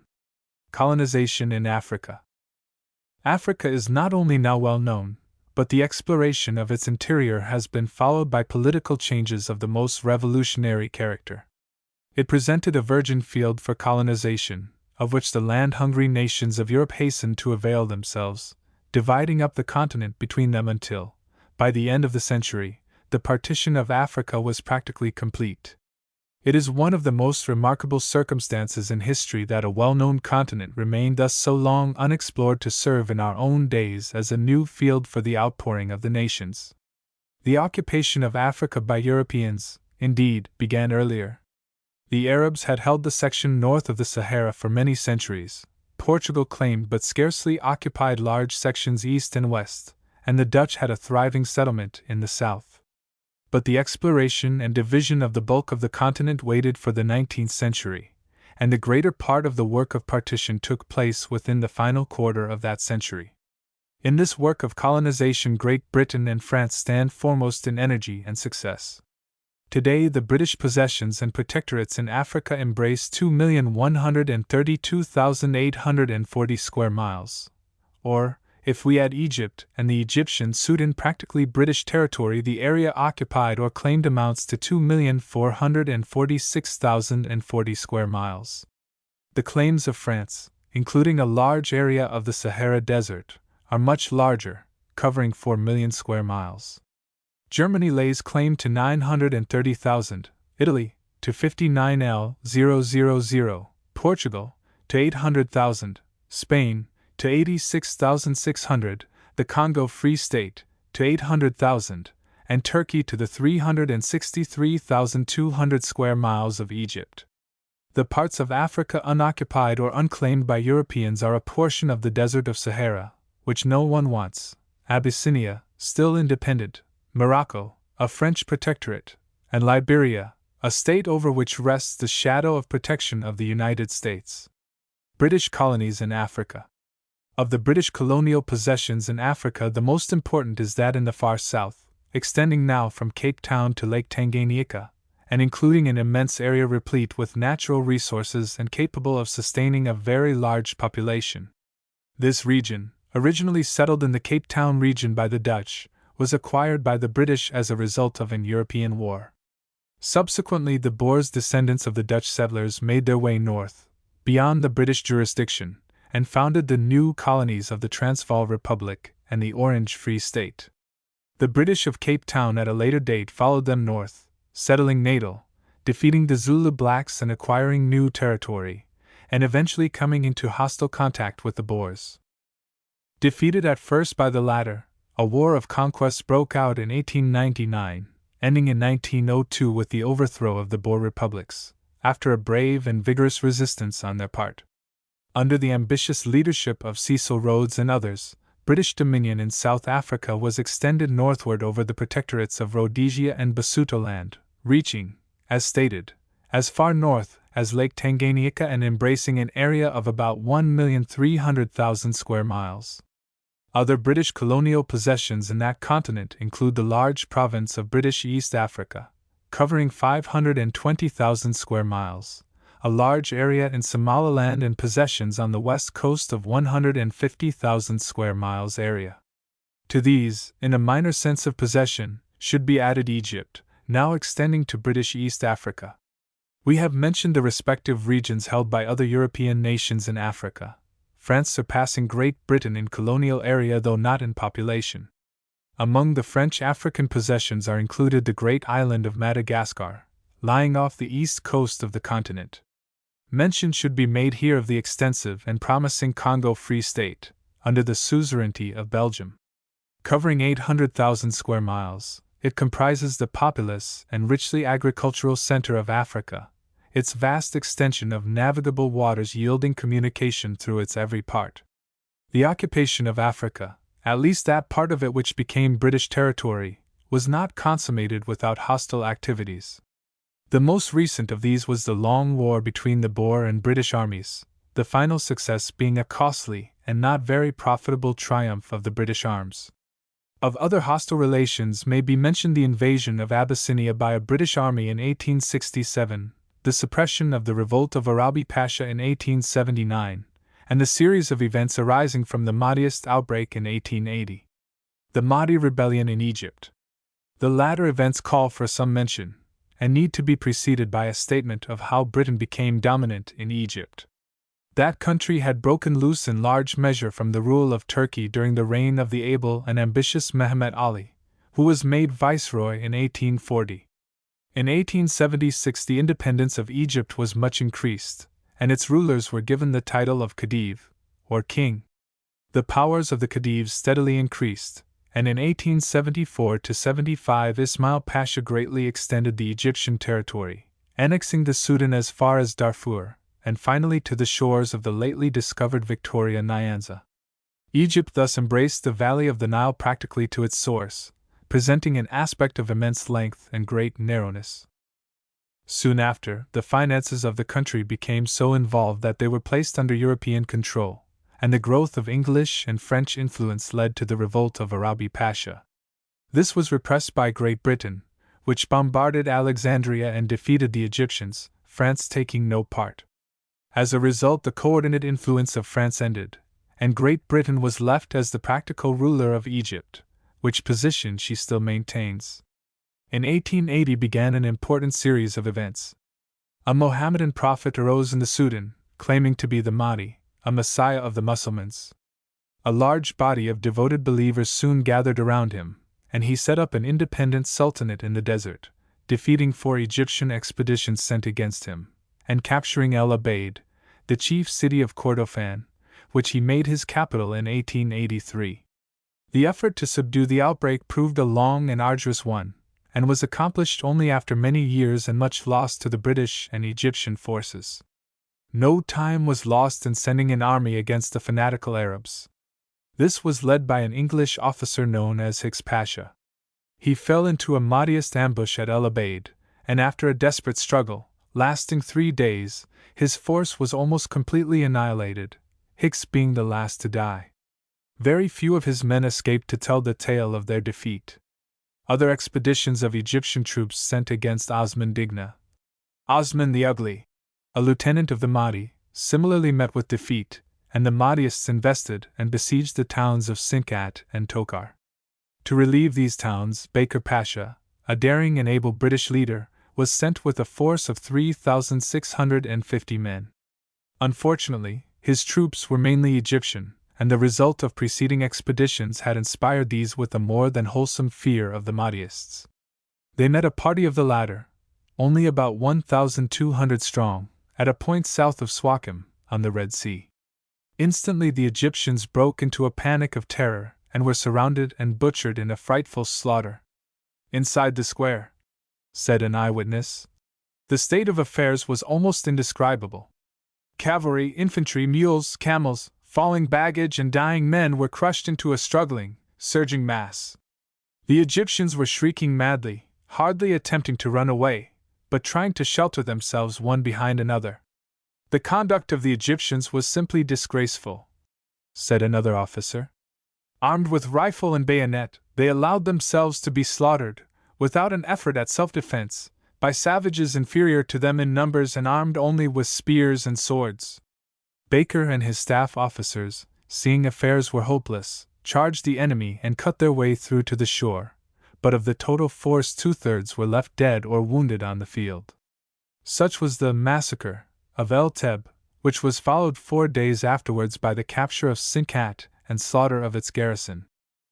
To avenge this butchery, General Graham was sent from Cairo with reinforcements of British troops. These advanced upon Osman and defeated him in 2 engagements, the last a crushing one, in which the British lost only 200 men, while the Arab loss, in killed alone, numbered over 2,000. Gordon at Khartoum. These events took place in 1884, and in the same year General Charles Gordon, the famous Chinese Gordon, ascended the Nile to Khartoum, to relieve the Egyptian garrison of that city.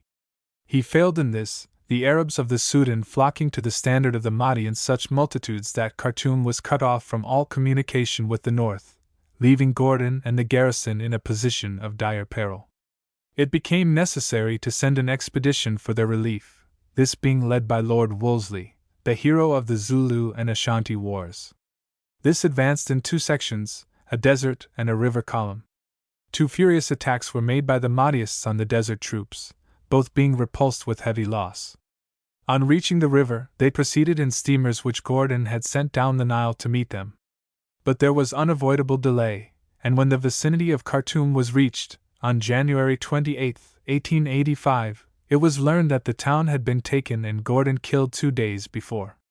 All his men, 4,000 in number, were killed with him. Suppression of the Mahdi revolt.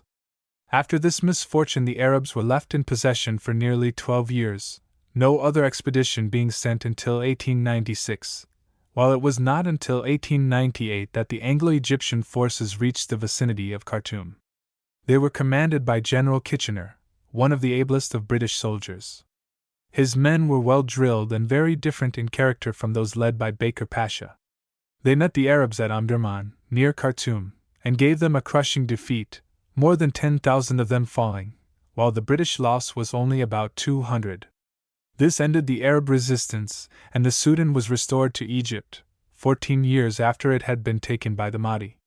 Brief mention of the holdings of other nations in Africa must suffice. Germany has large areas in East Africa and Southwest Africa, with smaller holdings elsewhere.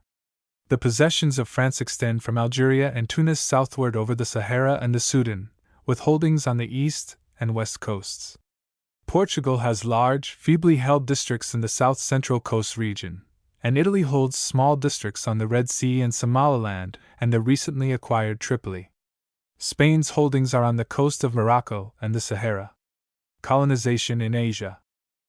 The colonizing enterprise in Asia within recent years has been confined to Great Britain, France, and Russia, which nations have gained large possessions in that great continent.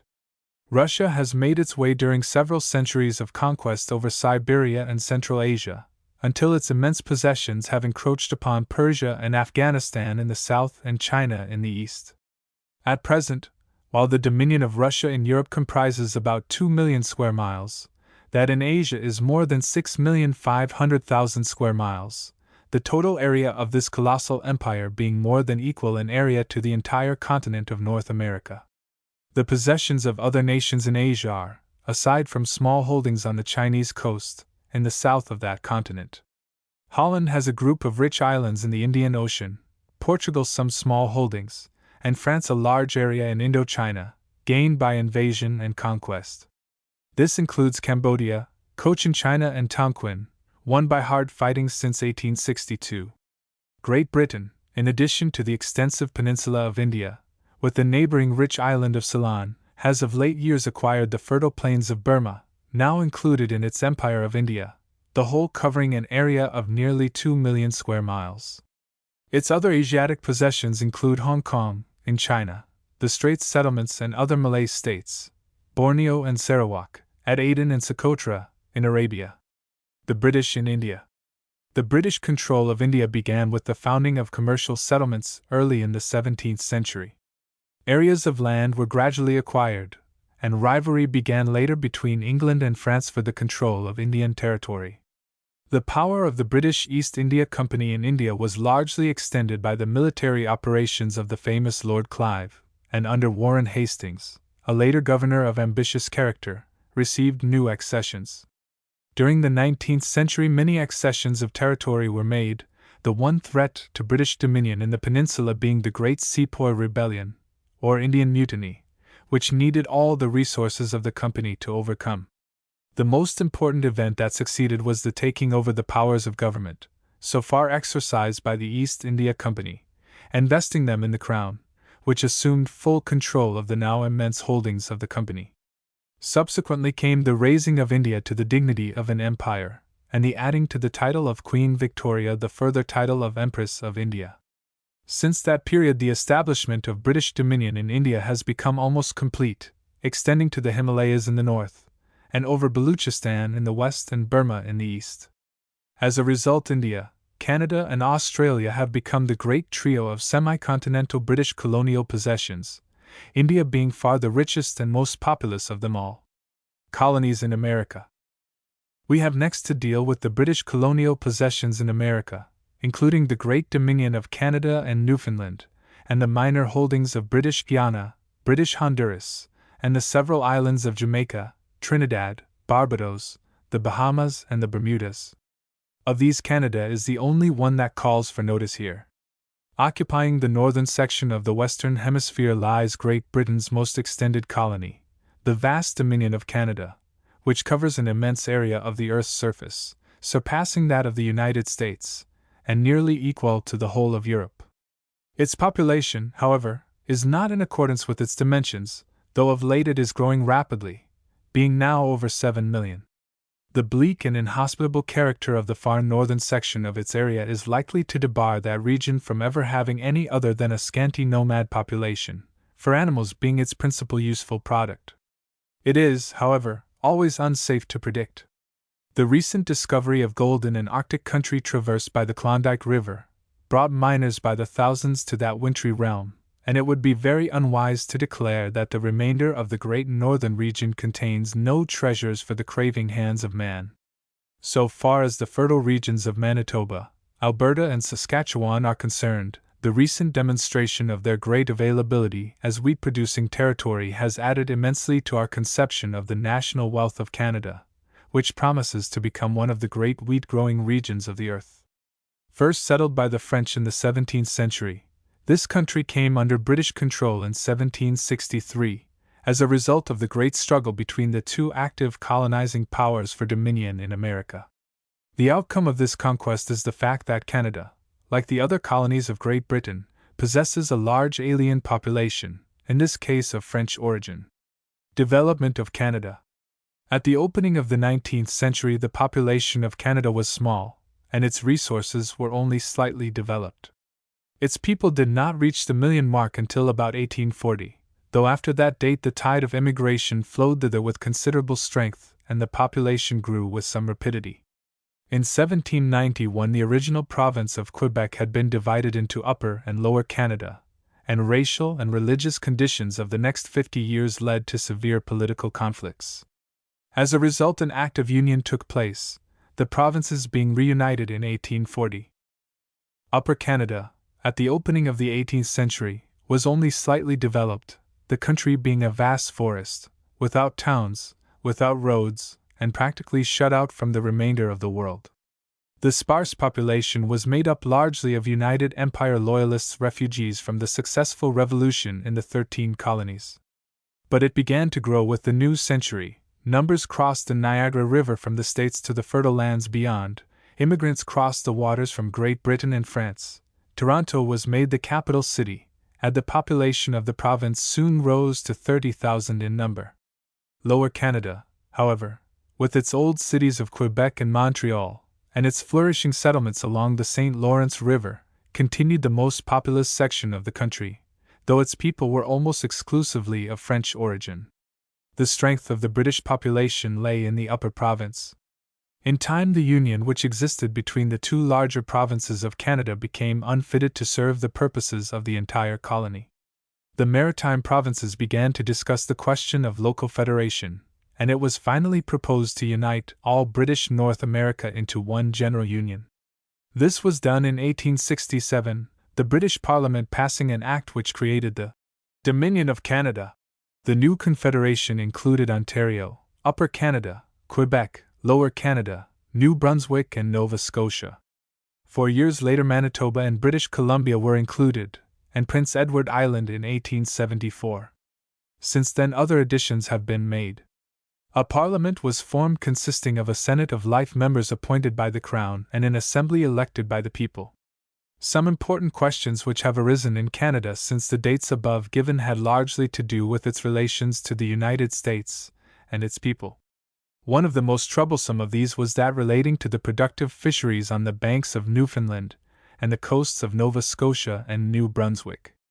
For years, the problem of the rights of American fishermen in these regions excited controversy. Several partial settlements have been made, and in 1877 the sum of $5 million was awarded to Great Britain in payment for the privileges granted to the United States. A treaty was signed in 1888 for the settlement of other branches of this vexatious question. The discovery of gold on the Klondike River in 1896 developed another problem, that of the true boundary between Alaska and Canada. At first, under the belief that the gold region was in Alaska, it brought a rush of American miners to that region.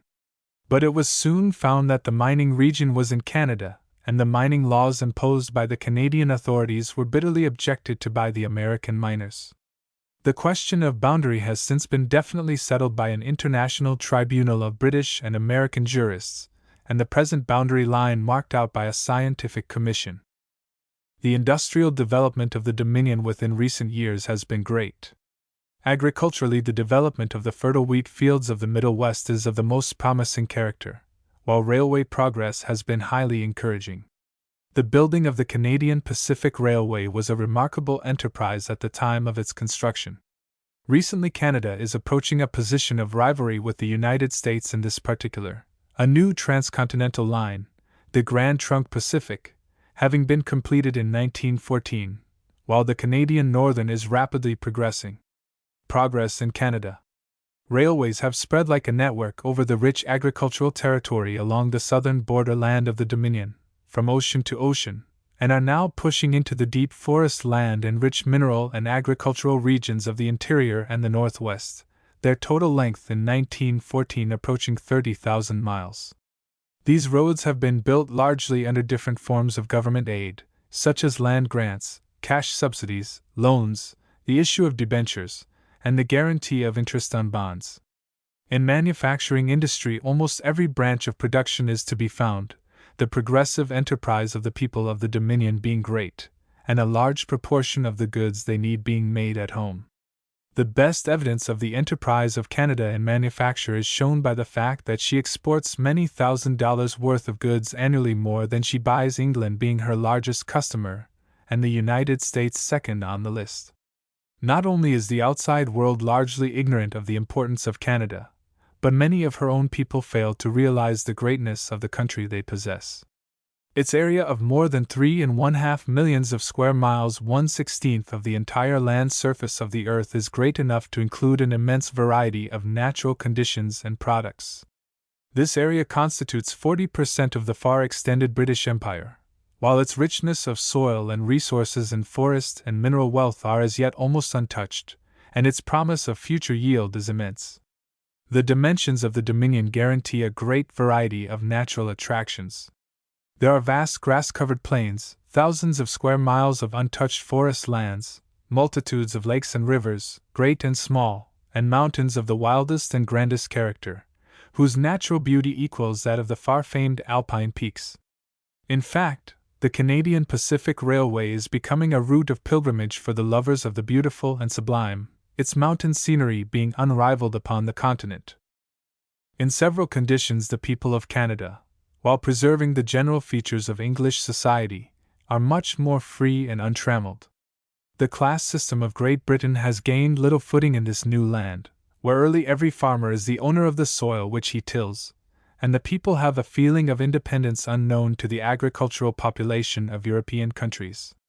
There has been great progress also in many social questions.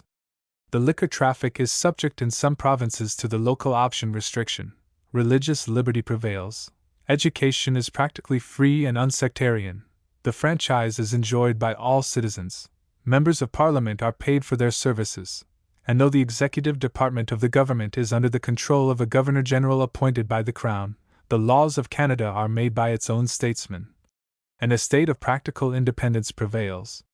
Recognizing this, and respecting the liberty-loving spirit of the people, Great Britain is chary in interfering with any question of Canadian policy, or in any sense attempting to limit the freedom of her great transatlantic colony. Chapter 17. The Open Door in China and Japan. Development of world power in the East.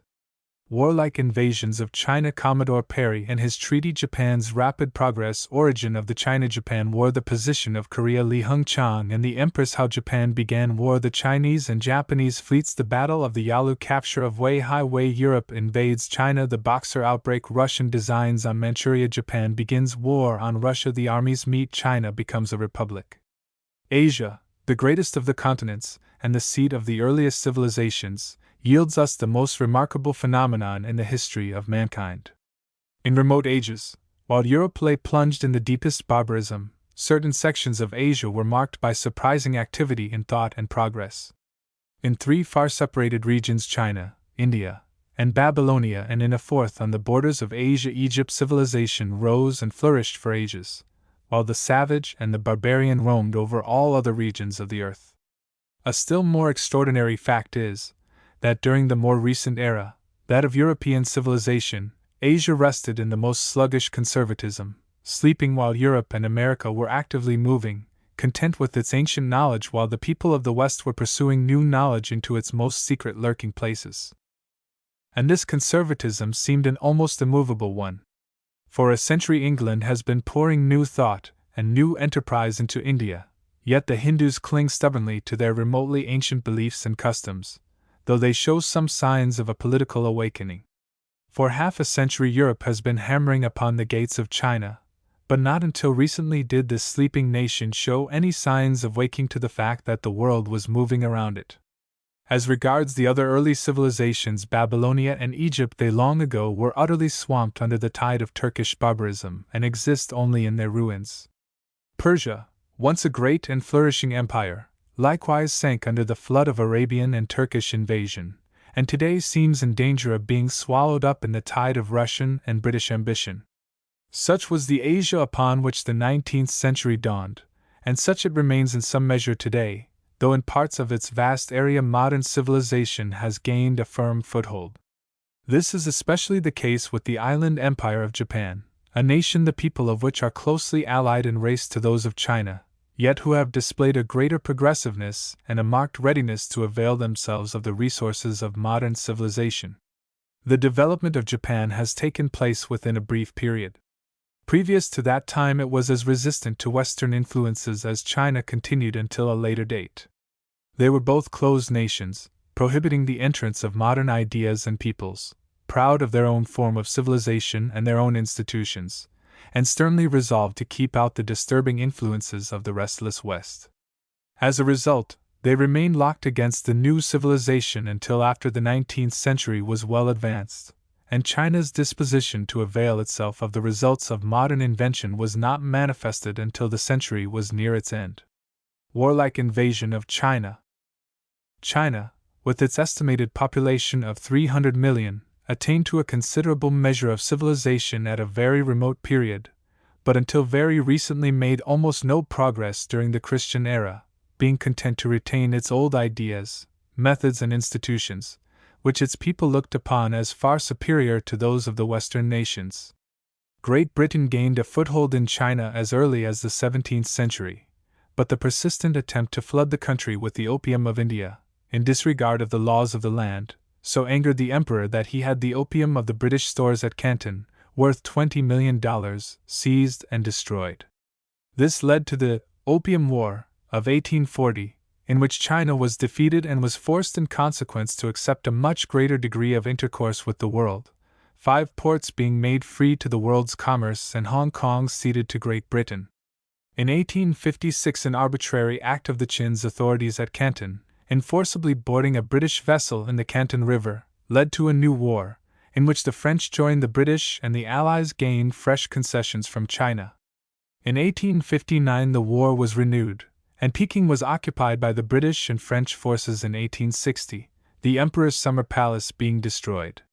These wars had their effect in largely breaking down the Chinese wall of seclusion and opening the empire more fully to foreign trade and intercourse, and also in compelling the emperor to receive foreign ambassadors at his court in Peking. In this the United States was among the most successful of the nations, from the fact that it had always maintained friendly relations with China. In 1876 a short railroad was laid, and in 1877 a telegraph line was established.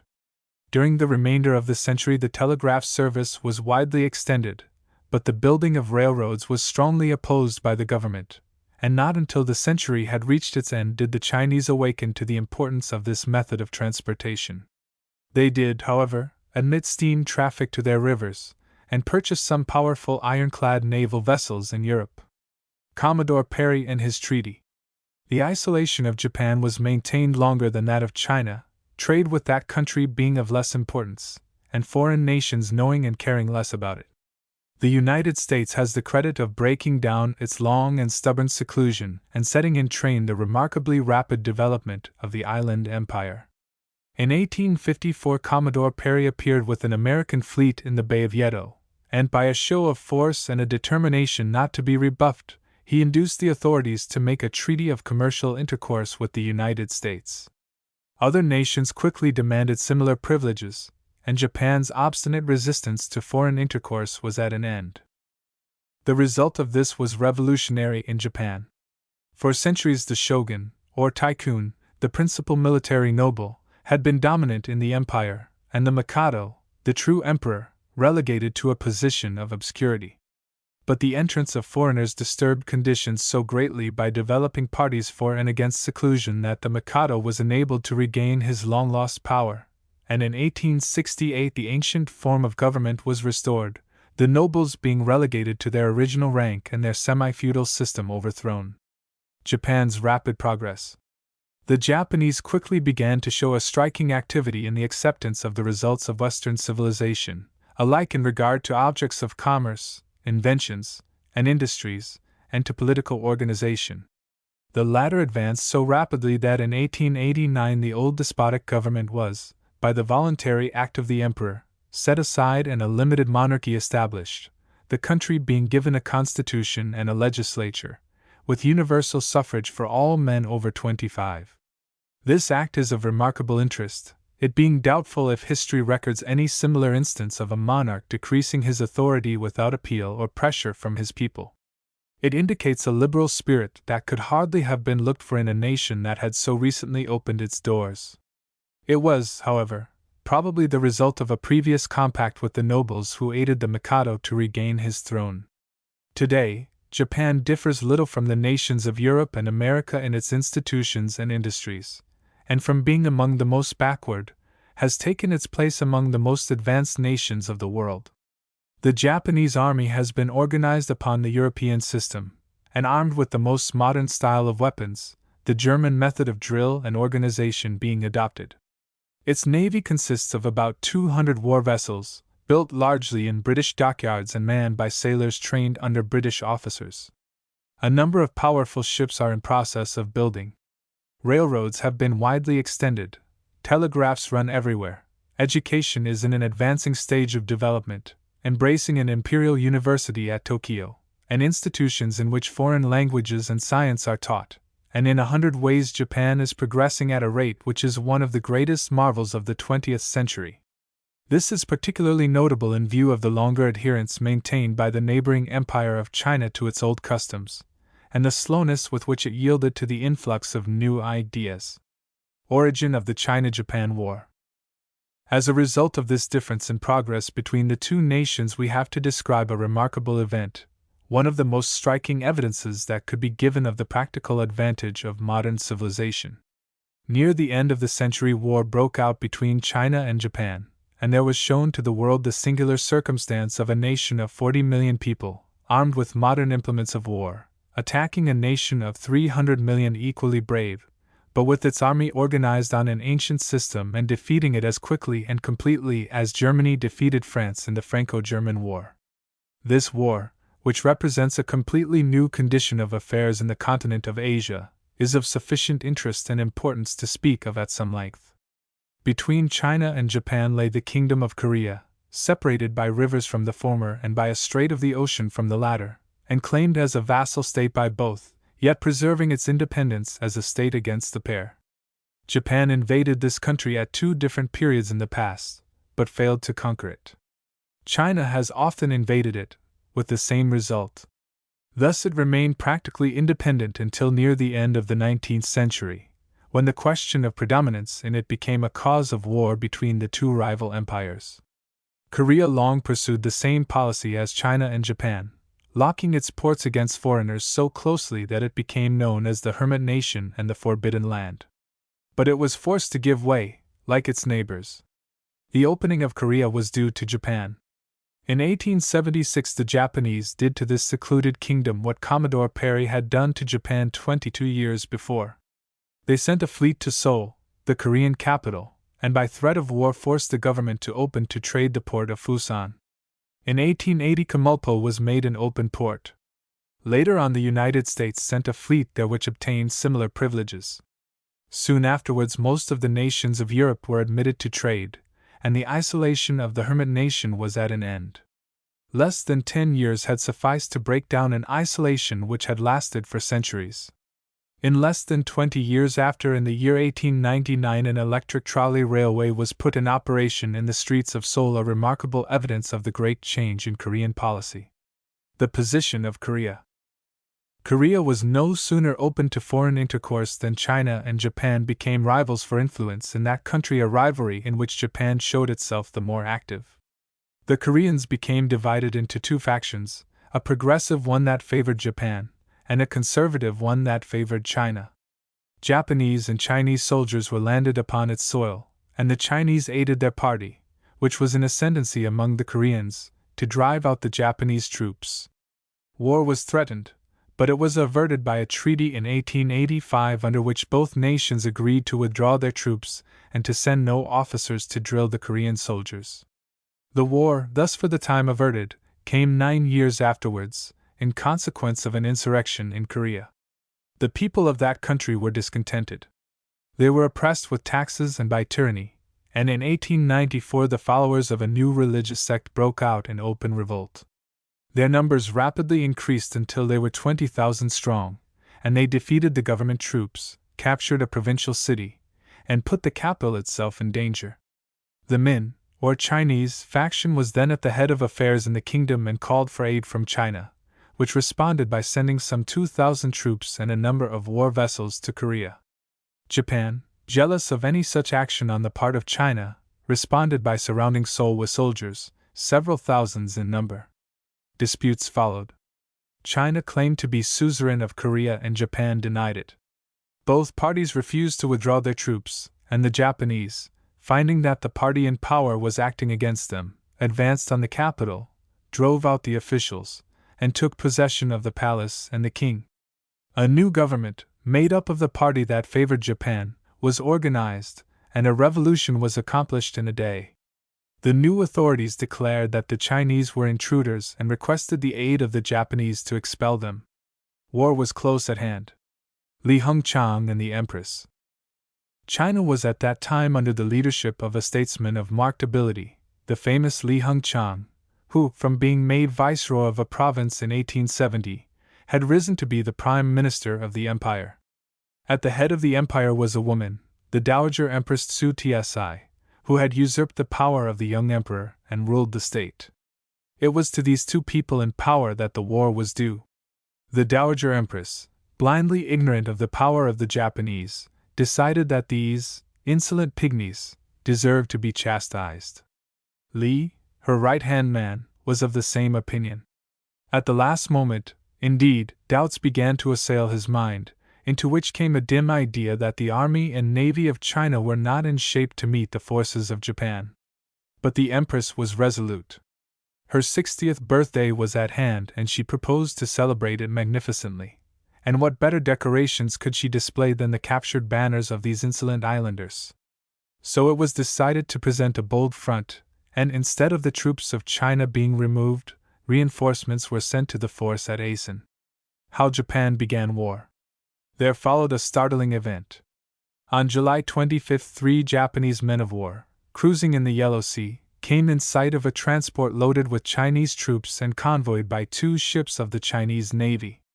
The Japanese admiral did not know of the seizure of Seoul by the land forces, but he took it to be his duty to prevent Chinese troops from reaching Korea, so he at once attacked the warships of the enemy, with such effect that they were quickly put to flight.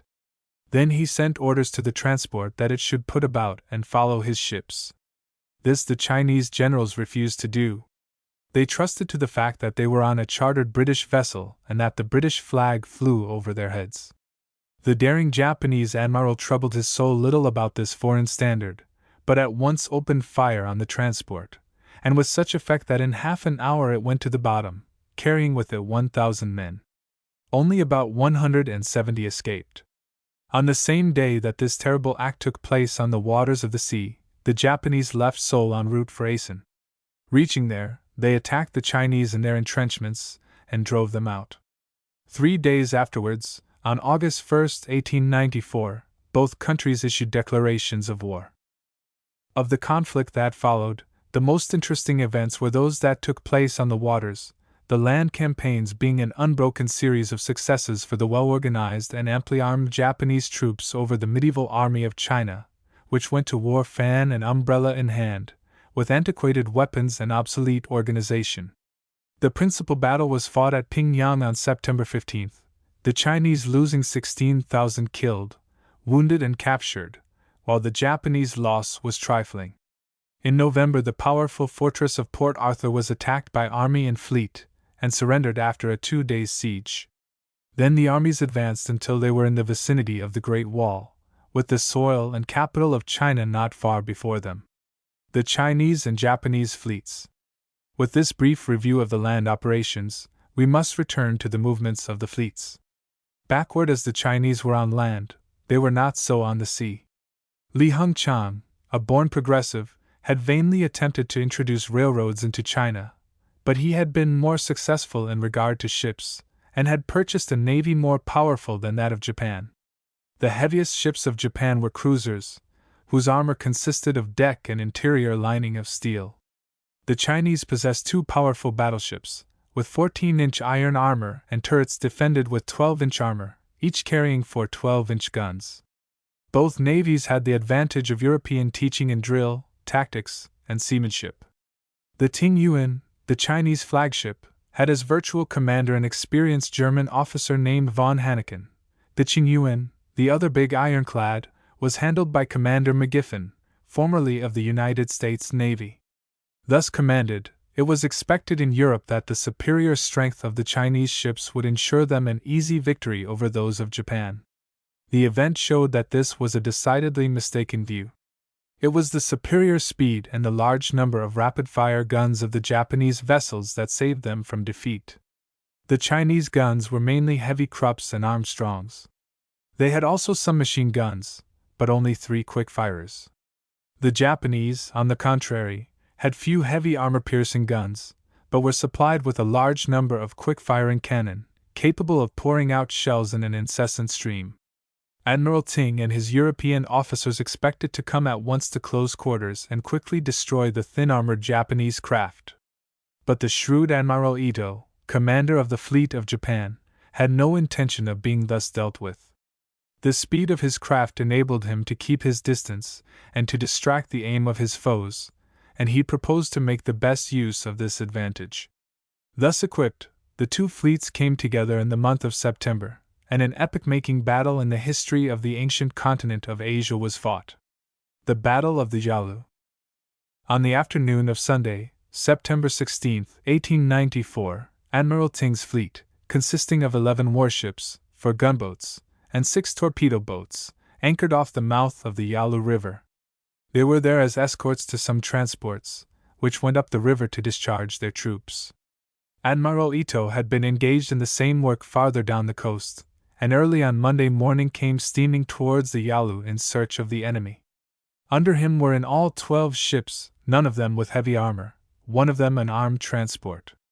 The swiftest ship in the fleet was the Yoshino, capable of making 23 knots, and armed with 44 quick-firing Armstrongs, which would discharge nearly 4,000 pounds weight of shells every minute. The heaviest guns were long 13-inch cannon, of which 4 ships possessed 1 each, protected by 12-inch shields of steel. Finally, they had an important advantage over the Chinese in being abundantly supplied with ammunition. With this formidable fleet, Ito steamed slowly to the northwestward. Early on Monday morning he was off the island of Haiyuntao. At 7 a.m. the fleet began steaming northeastward. It was a fine autumn morning.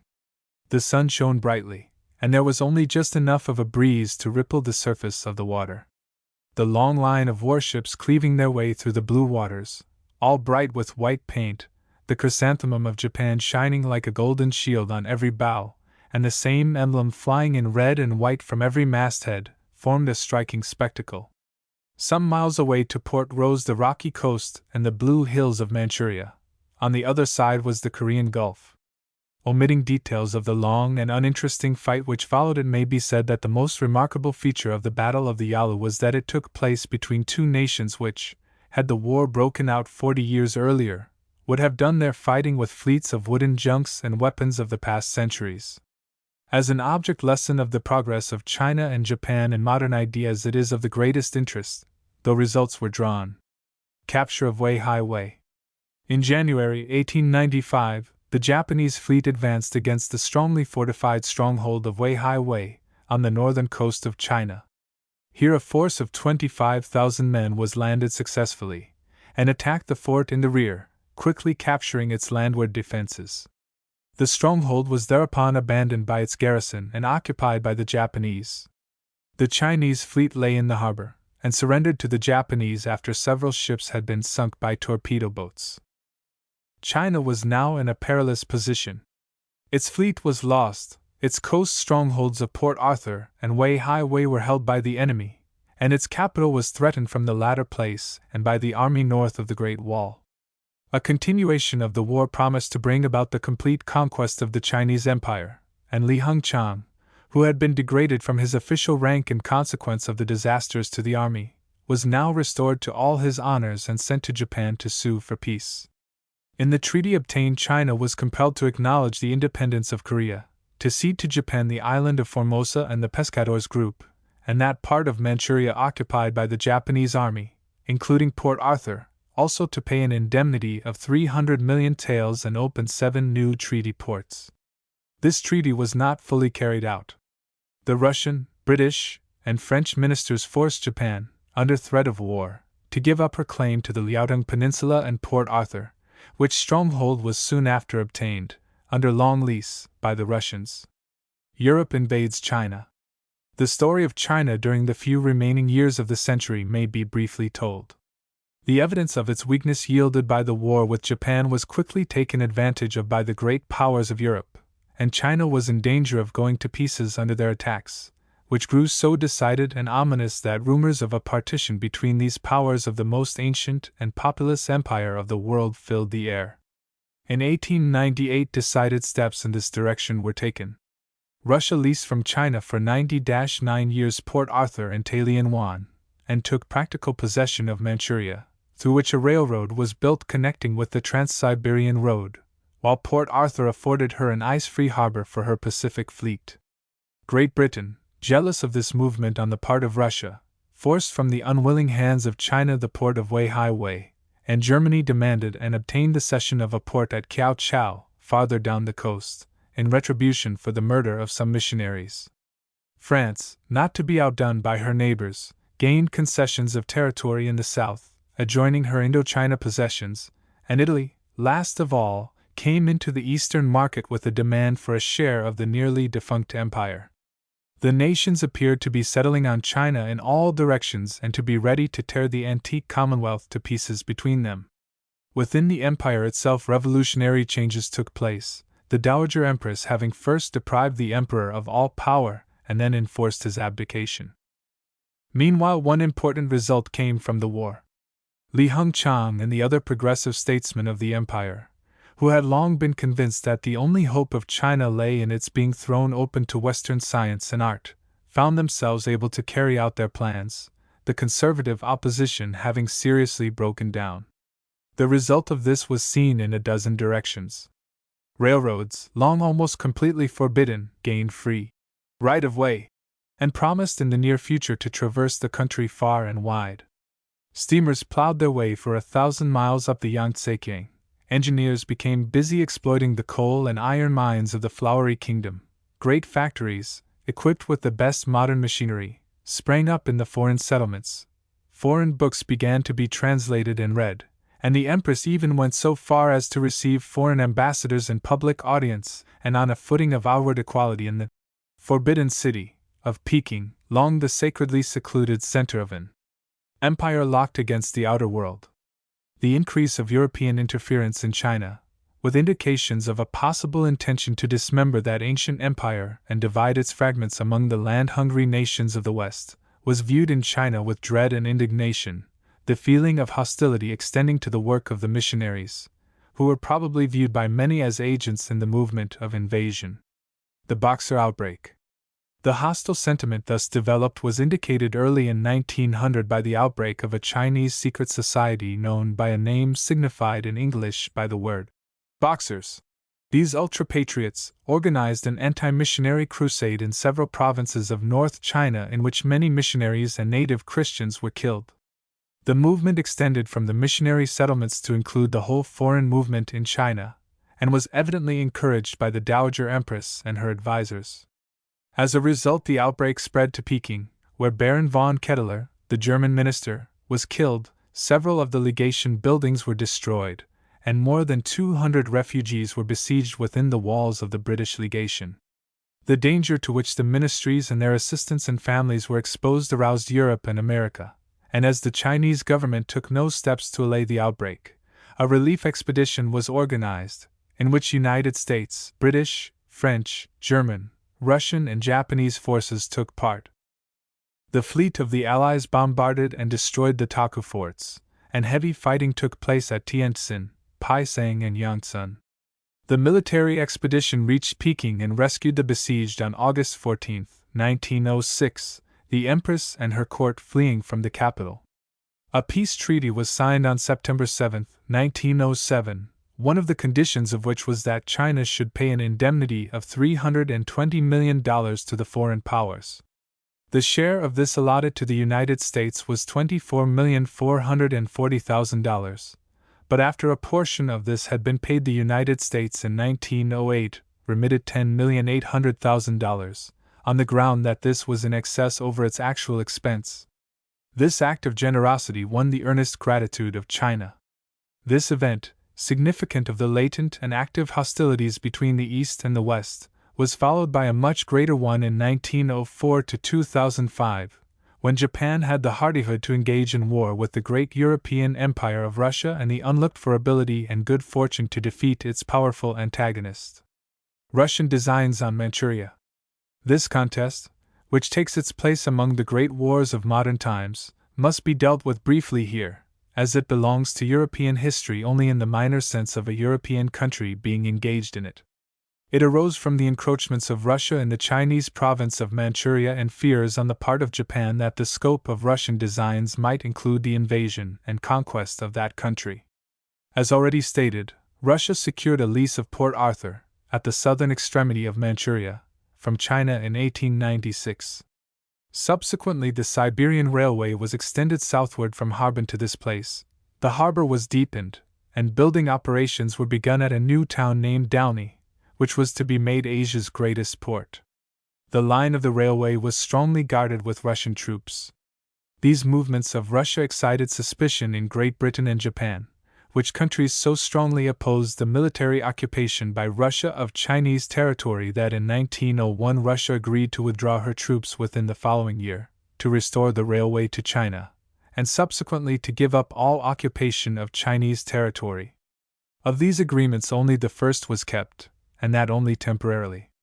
In 1903 Japan proposed an agreement with Russia to the effect that both parties should respect the integrity of China and Korea, while the interest of Japan in Korea and that of Russia in Manchuria should be recognized. The refusal of Russia to accept this proposition overcame the patience of Japan, whose rulers saw clearly that Russia had no intention of withdrawing from the country occupied or of hampering her future purposes with agreements. In fact, Japan's own independence seemed threatened.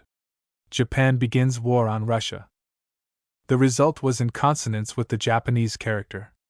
In February 1904, Japan withdrew her minister from the capital of Russia, and 3 days later, without the formality of a declaration of war, attacked the Russian fleets at Comulpo and Port Arthur. The result was the sinking of 2 Russian ships in Comulpo harbor, and the disabling of a number of vessels at Port Arthur. Troops were landed at the same time. Seoul, the capital of Korea, was occupied, and an army marched north to Pyongyang. The first land engagement took place on the Yalu on April 30th, the Japanese forces under General Kuroki attacking and defeating the Russians at that point, and making a rapid advance into Manchuria. Meanwhile, Admiral Togo had been busy at Port Arthur. On April 13th he sent boats inshore to plant mines. Makarov, the Russian admiral, followed these boats out until he found Togo awaiting him with a fleet too strong for him to attack. On his return, his flagship, the Petropavlovsk, struck one of the mines and went down with her crew of 750 and Makarov himself. The smaller ships reached harbor in bad shape from their experience of Togo's big guns. On August 10th, the Port Harbor fleet was again roughly handled by the Japanese, and some days later a Vladivostok squadron, steaming southward to reinforce the Port Arthur fleet, was met and defeated. This ended the naval warfare for that period, all the ships which Russia had on the Pacific being destroyed or seriously injured. The armies meet. On land, the Japanese made successful movements to the north and south. An army under General Oka landed in the Liaodong Peninsula early in May, cut the railway to Port Arthur, and captured Qingchao, nearly 40 miles from that port. There followed a terrible struggle on the heights of Nanshan, ending in the repulse of the Russian garrison, with a loss of 80 guns. This success gave the Japanese control of Dalny, which formed for them a new base. General Nogi soon after landed with a strong force and took command of the operation against Port Arthur. The Northern Army met with similar success, General Kuroki fighting his way to the vicinity of Liaoyang, where he soon had the support of General Nazdu, who had landed an army in May. Oku, marching north from the peninsula, also supported him, the 3 generals forcing Kuropatkin, the Russian commander-in-chief, back upon his base. Marshal Oyama, a veteran of former wars, was made commander-in-chief of the Japanese armies. Liaotung became the seat of one of the greatest battles of the war, lasting 7 days, the number of dead and wounded being over 30,000. It ended in the retreat of Kuropatkin's army, which fell back upon the line of defenses covering Mukden, the Manchurian capital. Here he was again attacked by Kuroki, who captured the key of the Russian position on the 1st of September, and held it until reinforcements arrived. For a month the armies faced each other south of Mukden, the resting spell ending in a general advance of the Russian army, which had been largely reinforced. In the battle that followed, the Russians lost heavily, but failed to break the Japanese lines, and after a fortnight of hard fighting both sides desisted from active hostilities, holding their positions with little change. Port Arthur taken. Meanwhile, Port Arthur had become closely invested. One by one the hills surrounding the harbor were taken by the Japanese, after stubborn resistance. Big siege guns were dragged up and began to batter the town and the ships. On August 16th, General Stoessel, commander at Fort Arthur, having refused to surrender, a grand assault was ordered by Nogi.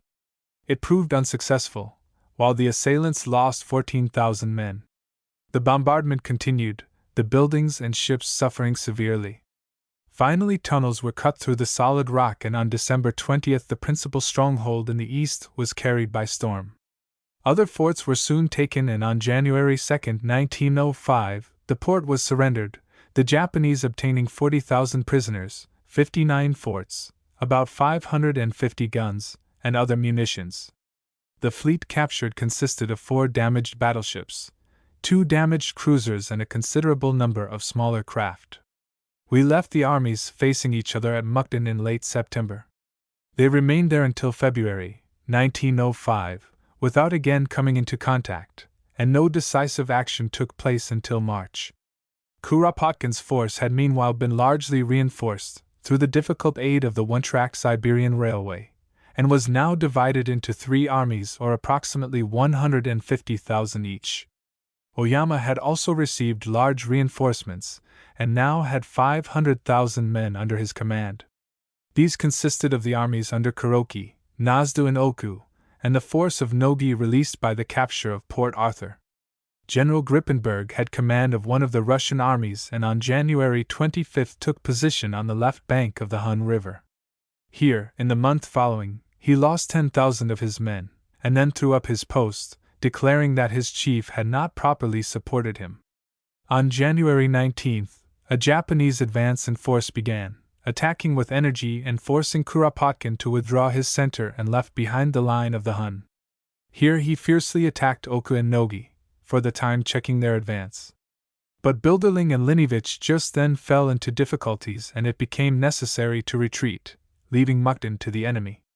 There were no further engagements of importance between the armies, though they remained face to face for months in a long line south of Harbin. Kuropatkin during this time was relieved from command, Linevich being appointed to succeed him. The remaining conflict of the war was a naval one, of remarkable character. Russian fleet defeated. Russia, finding its Pacific fleet put out of commission, and quite unable to face the doughty Togo, had dispatched a second fleet from the Baltic, comprising nearly 40 vessels in all. These made their way through the Suez Canal and Indian Ocean and moved upward through the Chinese and Japanese seas, finding themselves on May 27, 1905, in the Strait of Tsushima, between Korea and Japan. Hitherto not a hostile vessel had been seen. Togo had held his fleet in ambush, while keeping scouts on the lookout for the coming Russians. Suddenly the Russians found themselves surrounded by a long line of enemies, which had suddenly appeared in their front. The attack was furious and irresistible, the defense weak and ineffective. Night was at hand, but before it came 5 Russian warships had gone to the bottom. A torpedo attack was made during the night, and the general engagement resumed next morning. When a halt was called, Admiral Togo had sunk, disabled or captured 8 battleships, 9 cruisers, 3 coast defense ships, and a large number of other craft, the great Russian fleet being practically a total loss, while Togo had lost only 3 torpedo boats and 650 men. The losses in men by the Russians was 4,000 killed and 7,300 prisoners taken. Altogether it was a naval victory which for completeness has rarely been equaled in history. Russia, beaten on land and sea, was by this time ready to give up the struggle, and readily accepted President Roosevelt's suggestion to hold a peace convention in the United States. The terms of the treaty were very favorable to Russia, all things considered, but the power of Japan had been strained to the utmost, and that power felt little inclined to put obstacles in the way. The island of Sakhalin was divided between them, both armies evacuated Manchuria, leaving it to the Chinese, and Port Arthur and Dalny were transferred to Japan. Yet though Japan received no indemnity and little in the way of material acquisitions of any kind, she came out of the war with a prestige that no one was likely to question, and has since ranked among the great powers of the world. And she has added considerably to her territory by the annexation of Korea, in which there was no one to question her right. China becomes a republic. While Japan was manifesting this progress in the arts of war, China was making as great a progress in the arts of peace. The building of railroads, telegraphs, modern factories, and other Western innovations proceeded apace, modern literature and systems of education were introduced, and the old competitive examinations for office, in the Confucian literature and philosophy, were replaced by examinations in modern science and general knowledge. Yet most surprising of all was the great political revolution which converted an autocratic empire which had existed for 4,000 or 5,000 years into a modern constitutional republic of advanced type. This is the most surprising political overturn that history anywhere presents. For many years a spirit of opposition to the Manchu rulers had existed and had led more than once to rebellions of great scope. The success of Japan in war was followed in China by a revolutionary movement whose first demand was for a constitutional government, this leading, on September 20, 1907, to an imperial decree outlining a plan for a national assembly. On July 22, 1908, another decree provided for provincial assemblies to serve as a basis for a future parliament. Later the government promised to introduce a parliamentary system within 9 years. The idea of such a government spread rapidly throughout the country, and the demand arose for an immediate parliament. As the government resisted this demand, the revolutionary sentiment grew, and in October 1911, A rebellious movement took place at Wuchang which rapidly spread, the rebels declaring that the Manchu dynasty must be overthrown. Soon the movement became so threatening that the emperor issued a decree appealing to the mercy of the people, and abjectly acknowledging that the government had done wrong in many particulars. Yuan Shikai, a prominent revolutionary statesman, was made prime minister and a national assembly convened. It had become too late, however, to check the movement, and at the end of 1911 a new republic was announced at Nanking, under the provisional presidency of Dr. Sun Yat-sen, a student of modern institutions in Europe and America. The abdication of the emperor quickly followed, in February 12, 1912, ending a Manchu dynasty which had held the throne for 267 years. Yuan Shikai was later chosen as president. This is a very brief account of the radical revolution that took place, and we cannot go into the details of what succeeded. It must suffice to say that the republic has since persisted, Yuan Shikai still serving as president. The republic has a parliament of its own, a president and cabinet, and all the official furniture of a republican government. There is only needed an education of the people into the principles of free government. Of the people, for the people, and by the people, to complete the most remarkable political revolution the world has yet known. Chapter 18. Turkey and the Balkan States. Checking the dominion of the Turk in Europe. The story of Servia-Turkey in Europe, the Bulgarian horrors, the defense of Plevna, the Congress of Berlin, hostile sentiments in the Balkans, incitement to war, fighting begins, the advance on Adrianople, Servian and Greek victories, the Bulgarian successes, steps toward peace, the war resumed, siege of Scutari, treaty of peace, war between the Allies, the final settlement. In the southeast of Europe lies a group of minor kingdoms, of little importance in size, but of great importance in the progress of recent events.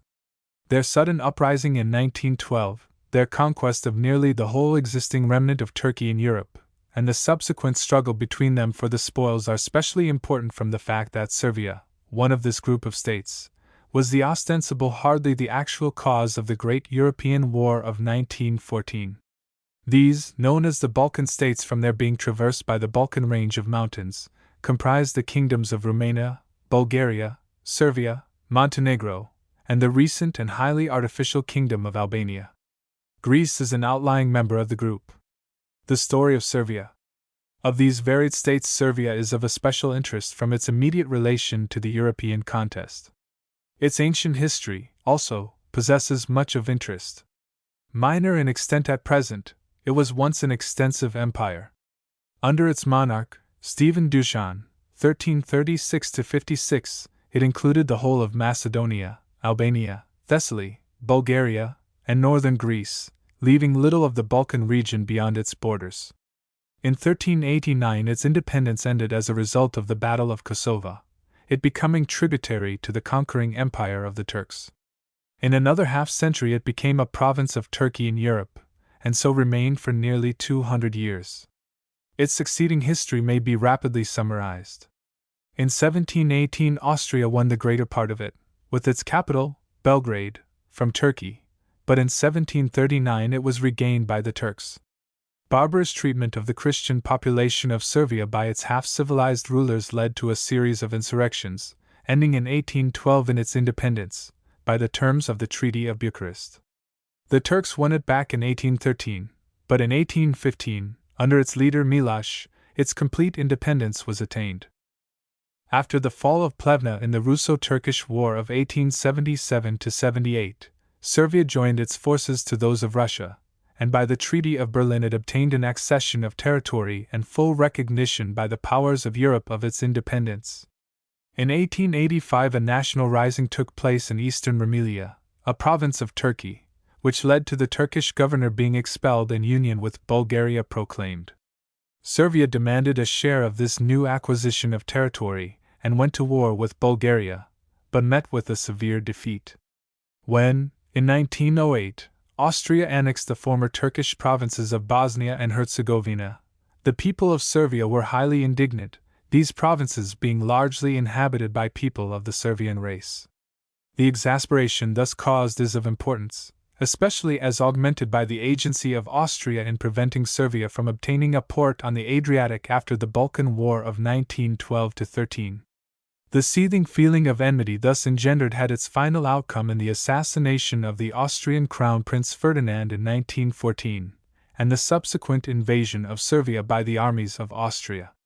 We have here spoken of the stages by which Serbia gradually won its independence from Turkey, and its recognition as a full-fledged member of the European family of nations. There are several others of the Balkan group which similarly won independence from Turkey, and to the story of which some passing allusion is desirable. How Greece won its independence has been already told. Another of the group, the diminutive mountain state of Montenegro, much the smallest of them all, has the honor of being the only section of that region of Europe that maintained its independence during the long centuries of Turkish domination.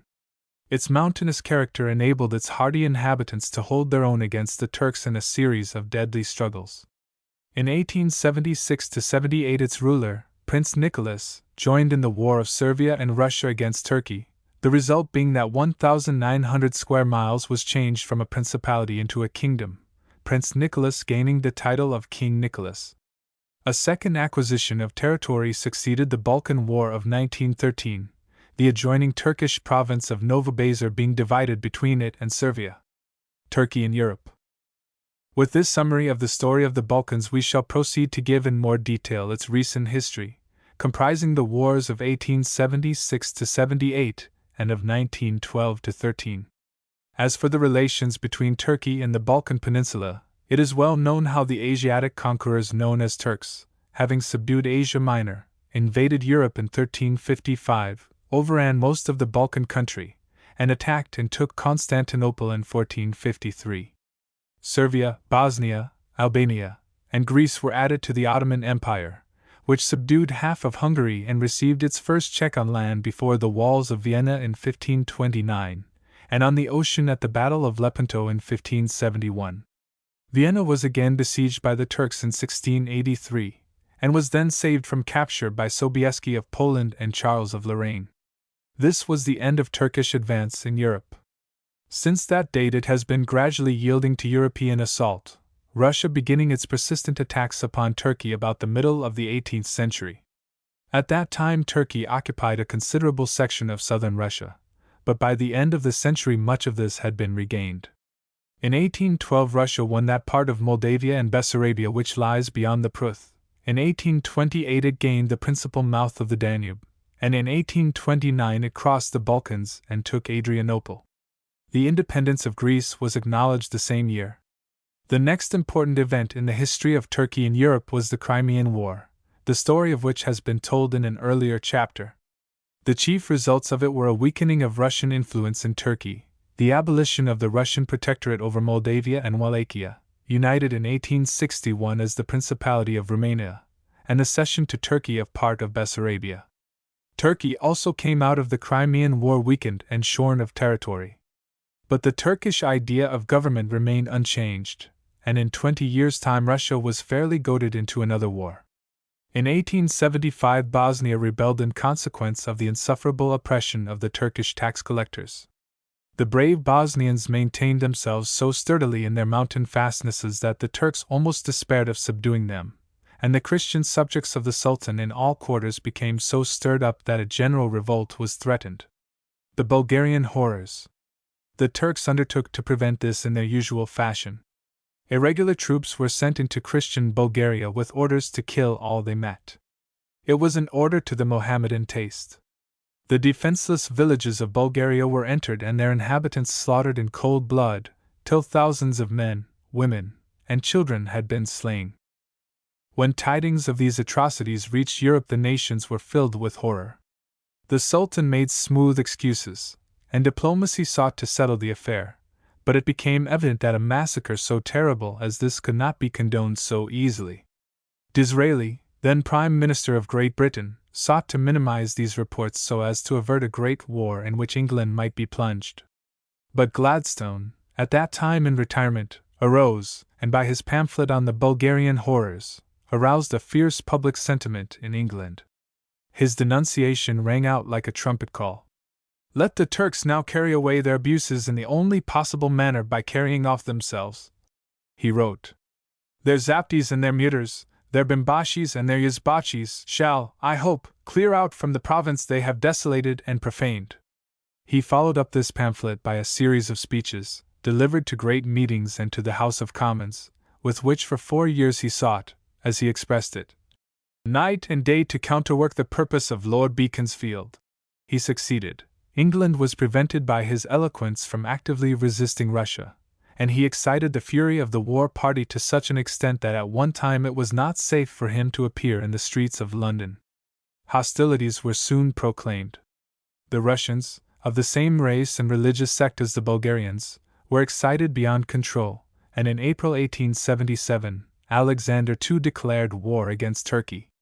The outrages of the Turks had been so flagrant that no allies came to their aid, while the rottenness of their empire was shown by the rapid advance of the Russian armies. They crossed the Danube in June. In a month later, they had occupied the principal passes of the Balkan Mountains and were in position to descend on the broad plain that led to Constantinople. But at this point in their career they met with a serious check. Osman Pasha, the single Turkish commander of ability that the war developed, occupied the town of Plevna with such forces as he could gather, fortified it as strongly as possible, and from its walls defied the Russians. The defense of Plevna. The invaders dared not advance and leave this stronghold in their rear. For 5 months all the power of Russia and the skill of its generals were held in check by this brave man and his followers, until Europe and America alike looked on with admiration at his remarkable defense, in view of which the cause of the war was almost forgotten. The Russian General Kutuner was repulsed with the loss of 8,000 men. The daring Skobelev strove in vain to launch his troops over Osman's walls. At length General Todleben undertook the siege, adopting the slow but safe method of starving out the defenders. Osman Pasha now showed his courage, as he had already shown his endurance. When hunger and disease began to reduce the strength of his men, he resolved on a final desperate effort. At the head of his brave garrison, the Lion of Plevna sallied from the city, and fought with desperate courage to break through the circle of his foes. He was finally driven back into the city and compelled to surrender. Osman had one glory, and his fall was the fall of the Turkish cause. The Russians crossed the Balkans, capturing in the Shipka Pass a Turkish army of 30,000 men. Adrianople was taken, and the Turkish line of retreat cut off. The Russians marched to the Bosporus, and the Sultan was compelled to sue for peace to save his capital from falling into the hands of the Christians, as it had fallen into those of the Turks 4 centuries before. Russia had won the game for which she had made so long a struggle. The Treaty of San Stefano practically decreed the dissolution of the Turkish Empire. But at this juncture the other nations of Europe took part. They were not content to see the balance of power destroyed by Russia becoming master of Constantinople, and England demanded that the treaty should be revised by the European powers in order to guard her own route to India. Russia protested, but Beaconsfield threatened war, and the Tsar gave way. The Congress of Berlin. The Congress of Berlin, to which the treaty was referred, settled the question in the following manner: Montenegro, Romania, and Serbia were declared independent, and Bulgaria became free, except that it had to pay an annual tribute to the Sultan. The part of Old Bulgaria that lay south of the Balkan Mountains was named Eastern Rumelia and given its own civil government, but was left under the military control of Turkey. Bosnia and Herzegovina were placed under the control of Austria. All that Russia obtained for her victories were some provinces in Asia Minor. Turkey was terribly shorn, and since then her power has been further reduced, for Eastern Rumelia has broken loose from her control and united itself again to Bulgaria. Another 20 years passed, and Turkey found itself at war again. It was the old story, the oppression of the Christians. This time the trouble began in Armenia, a part of Turkey in Asia, where in 1895 and 1896 terrible massacres took place. Indignation reigned in Europe, but fears of a general war kept the powers from using force, and the Sultan paid no heed to the reforms he had promised to make. In 1896 the Christians, Greeks, of the island of Crete broke out in revolt against the oppression and tyranny of Turkish rule.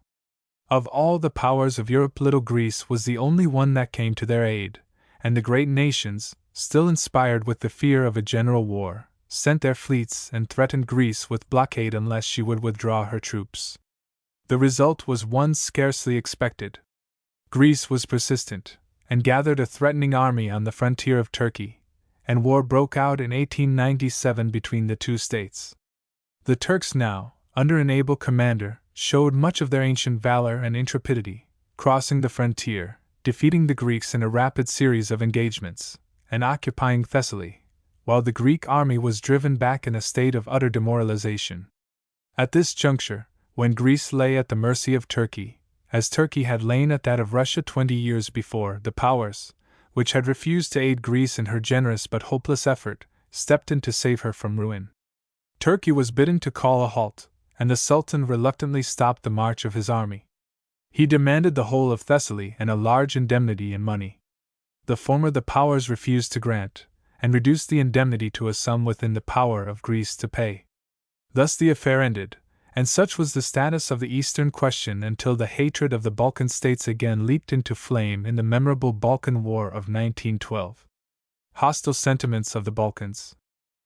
As may be seen from what has been said, the sentiment of hostility between the Christian states of the Balkan region and the Mohammedan Empire of Turkey was not likely to be easily allayed. The atrocities of persecution which the Christians had suffered at the hands of the Turks were unforgotten and unavenged, and to them was added an ambitious desire to widen their dominions at the expense of Turkey, if possible to drive Turkey completely out of Europe and extend their areas of control to the Mediterranean and the Bosporus. These states consisted of Servia, made an autonomous principality in 1830, an independent principality in 1878, and a kingdom in 1882, Bulgaria, an autonomous principality in 1878, an independent kingdom in 1908, Romania, an autonomous principality in 1802, an independent principality in 1878, a kingdom in 1881, Montenegro, an independent principality in 1878, a kingdom in 1910, Eastern Rumelia, autonomous in 1878, annexed to Bulgaria in 1885. Adjoining these on the south was Greece, an independent kingdom since 1830. The former provinces of Bosnia and Herzegovina had been assigned to Austrian administrative control in 1878, and annexed by Austria-Hungary in 1908, an act which added to the feeling of unrest in the Balkan states. The relations existing between the Balkan states and their neighbors was one of dissatisfaction and hostility which might at any time break into war, this being especially the case with those which bordered directly upon Turkey, Servia, Bulgaria, Montenegro, and Greece. Romania, being removed from contact, had less occasion to entertain warlike sentiments. Incitement to war. A fitting time for this indignation and hostile feeling to break out into war came in 1912, as a result of the invasion and conquest of Tripoli by Italy in 1911-12. This war, settled by a protocol in favor of Italy on October 15, 1912, had caused financial losses and political unrest in Turkey which offered a promising opportunity for the states to carry into effect their long-cherished design. They did not act as a unit, the smallest of them, Montenegro, declaring war on Turkey on October 8, and Greece, on October 17. In regard to Servia and Bulgaria, Turkey took the initiative, declaring war on them October 17, 1912. But acts of war did not wait for a formal declaration. On October 5, King Peter of Servia thus explained to the National Assembly of that state his reasons for mobilizing his troops. I have applied with friendly counsels to Constantinople regarding the misery which the Christian nationalities, including ours, are suffering in Turkey, and it is to be regretted that all this was of no avail. Instead of the expected reforms, we were surprised a few days ago by the mobilization of the Turkish army near our frontiers. To this act, by which our safety was endangered, Servia had only one reply. By my decree our army was put into a mobile state. Our position is clear. Our duty is to undertake measures ensuring our safety. It is our duty, in conformity with other Christian Balkan states, to do everything in our power to ensure proper conditions for a real and permanent peace in the Balkans. The first raid into Turkish territory was made by the Bulgarian bandit Sandansky, who in 1902 had kidnapped Miss Ellen M. Stone, an American missionary, and held her for a ransom of $65,000 to procure funds for his campaign. At the head of a band of 2,500 Bulgarians, he crossed the frontier and burned the Turkish blockhouse at Askamava, afterwards occupying a strategic position above the Struma River. Fighting begins. The Montenegro army opened the war on October 9th by attacking a strong Turkish position opposite Podgorica. Franz Peter, the youngest son of King Nicholas, firing the first shot. Bulgaria, without waiting to declare war, crossed the frontier on October 14th and made a sharp attack on the railway patrols between Sofia and Uskit. Sharp fighting at the same time took place on the Greek frontier, the Greeks capturing Malurica Pass, the chief mountain pass leading from Greece to Turkey on the northern frontier. As regards the reasons impelling Greece to take an active part in the war, it must be remembered that the great majority of Greeks still lived under the Turkish flag, while the 12 islands in the Aegean Sea seized by Italy during its war with Turkey were clamoring to be annexed to Greece instead of being returned to Turkey by the Treaty of Peace between Italy and Turkey. Such were the conditions and events existing at the opening of the war. It developed with great rapidity, a number of important battles being fought, in which the Turks were defeated. The military strength of the combined states exceeded that of Turkey, and within a month's time they made rapid advances, the goals sought by them being Constantinople, Adrianople, Salonika, and Scutari. The advance on Adrianople. The most important of the Balkan movements was that of the Bulgarian army upon Adrianople, the second to Constantinople in importance of Turkish cities. By October 20th, the Bulgarian main army had forced the Turks back upon the outward forts of this stronghold, while the left wing threatened the important post of Kirkilissa, in Thrace, about 30 miles northeast of Adrianople. This place, regarded as the key to Adrianople, was taken on the 24th, after a 3 days' fight, the Turkish forces, said to be 150,000 strong, retiring in disorder. The Bulgarians continued their advance, fighting over a wide semicircular area before Adrianople, upon which city they gradually closed, taking some of the outer forts and making their bombardment felt within the city itself. Servian and Greek victories. While the Bulgarians were making such vigorous advances towards the capital of the Turkish Empire, their allies were winning victories in other quarters. Nova Bazar, capital of the Sanjak of the same name, was taken by the Servians on October 23. Pristina and other towns and villages of Old Servia were also taken, the victors being received by the citizens with open arms of welcome and other demonstrations of joy. Tobacco and refreshments were pressed upon the soldiers, while the people put all their possessions at the disposal of the military authorities. The Greeks were also successful, an army under the Crown Prince capturing the town of Monastir, which was garrisoned by a Turkish force estimated at 40,000.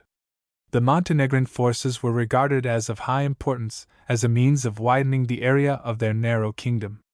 Other important towns or Old Servia were taken, including Kumanova, captured on the 25th, Uskab, captured on the 26th, and Istib, 45 miles to the southwest, occupied without opposition on the following day. This place, a very strong natural position in the mountains, was known as the Adrianople of Macedonia. The Bulgarian successes. While these movements were taking place in the west, the siege of Adrianople was vigorously pushed. It was completely surrounded by Bulgarian troops by the 29th, and its commander formally summoned to surrender the city. The besiegers, however, had great difficulties to overcome, the country around being inundated by the rivers Maretsa and Arda in consequence of heavy rains. These floods at the same time impeded the movements of the Turks. On October 31st, after another 3-day fight, the Bulgarians achieved the great success of the war, defeating a Turkish army of 200,000 men. Only a fortnight had passed since Turkey declared war. The first week of the campaign closed with the dramatic fall of Kirkilissa, fully revealing for the first time the disorganization, bad morale, and inefficient commissariat of the Turkish army. 10 days later, that army was defeated and routed, within 50 miles from Constantinople, forcing it to retreat within the capital's line of defenses. Apparently, Nazim Pasha had been completely outmaneuvered by Savov's generalship. The Bulgarian turning movement along the Black Sea coast appears to have been a feint, which induced the Turkish commander to throw his main army to the eastward, to such effect that the Bulgarian force on this side had the greatest difficulty in holding the Turks in check. In fact, the Bulgarians gave way, and thus enabled Nazim Pasha to report to Constantinople some success in this direction. In the meantime, however, General Savov hurled his great strength against the Turks' weakened left wing, which he crushed in at Lüleburgaz. The fighting along the whole front, which evidently was of the most stubborn and determined character, was carried on day and night without intermission, and both sides lost heavily. The final result was to force the Turks within the defensive lines of Catalja, the only remaining fortified position protecting Constantinople. These lines lie 25 miles to the northwest of the capital. The seat of war between Bulgaria and Turkey, aside from the continued siege of Adrianople, was by this success transferred to the Catalja lines, along which the opposing armies lay stretched during the week succeeding the Lüleburgaz victory. Here siege operations were vigorously prosecuted, but the Turks, though weakened by an outbreak of cholera in their ranks, succeeded in maintaining their position. Steps toward peace. Elsewhere victory followed the banners of the Allies. On November 8 the important port of Salonika was taken by the Greeks, and on the 18th the Servians captured Monastir, the remaining Turkish stronghold in Macedonia. The fighting here was desperate, lasting 3 days, the Turkish losses amounting to about 20,000 men. In Albania the Montenegrin siege of Scutari continued, though so far without success. Turkey had now enough of the war. On November 3 she had asked a mediation of the powers, but these replied that she must treat directly with the Balkan nations. This caused delay until the end of the month, the protocol of an armistice being approved by the Turkish cabinet on November 30, and signed by representatives of Turkey, Bulgaria, Serbia and Montenegro on December 3. Greece refused to sign, but at a later date agreed to take part in a conference to meet in London on December 16. This peace conference continued in session until January 6, 1913, without reaching any conclusions, Turkey refusing to accept the Balkan demands that she should yield practically the whole of her territory in Europe. At the final session of the conference she renounced her claim to the island of Crete, and promised to rectify her Thracian frontier, but insisted upon the retention of Adrianople. This place, the original capital of the Ottoman Empire in Europe, and containing the splendid mosque of Sultan Selim, was highly esteemed by the Mohammedans, who clung to it as a sacred city. War seemed likely to be resumed, though the European powers strongly suggested to Turkey the advisability of yielding on this point, and leaving the question of the fate of the Aegean Islands to the powers, which promised also to guard Mussulman interests in Adrianople. Finally, on January 22 the Porte consented to this request of the powers, a decision which was vigorously resented by the warlike party known as Young Turks. Demonstrations at once broke out in Constantinople, leading to the overthrow of the cabinet and the murder of Nazim Pasha, former Minister of War and Commander-in-Chief of the Turkish army. He was succeeded by Enver Bey, the most spirited leader of the Young Turks, who became Chief of Staff of the army. On January 30 the Balkan allies denounced their armistice and a renewed war seemed imminent. On the same day the Ottoman government offered a compromise, agreeing to divide Adrianople between the contestants in such a way that they might retain the mosques and the historic monuments. As for the Aegean Islands, they would leave these to the disposition of the powers. The war resumed. To this compromise the Balkan allies refused to agree, and on February 3 hostile operations were resumed.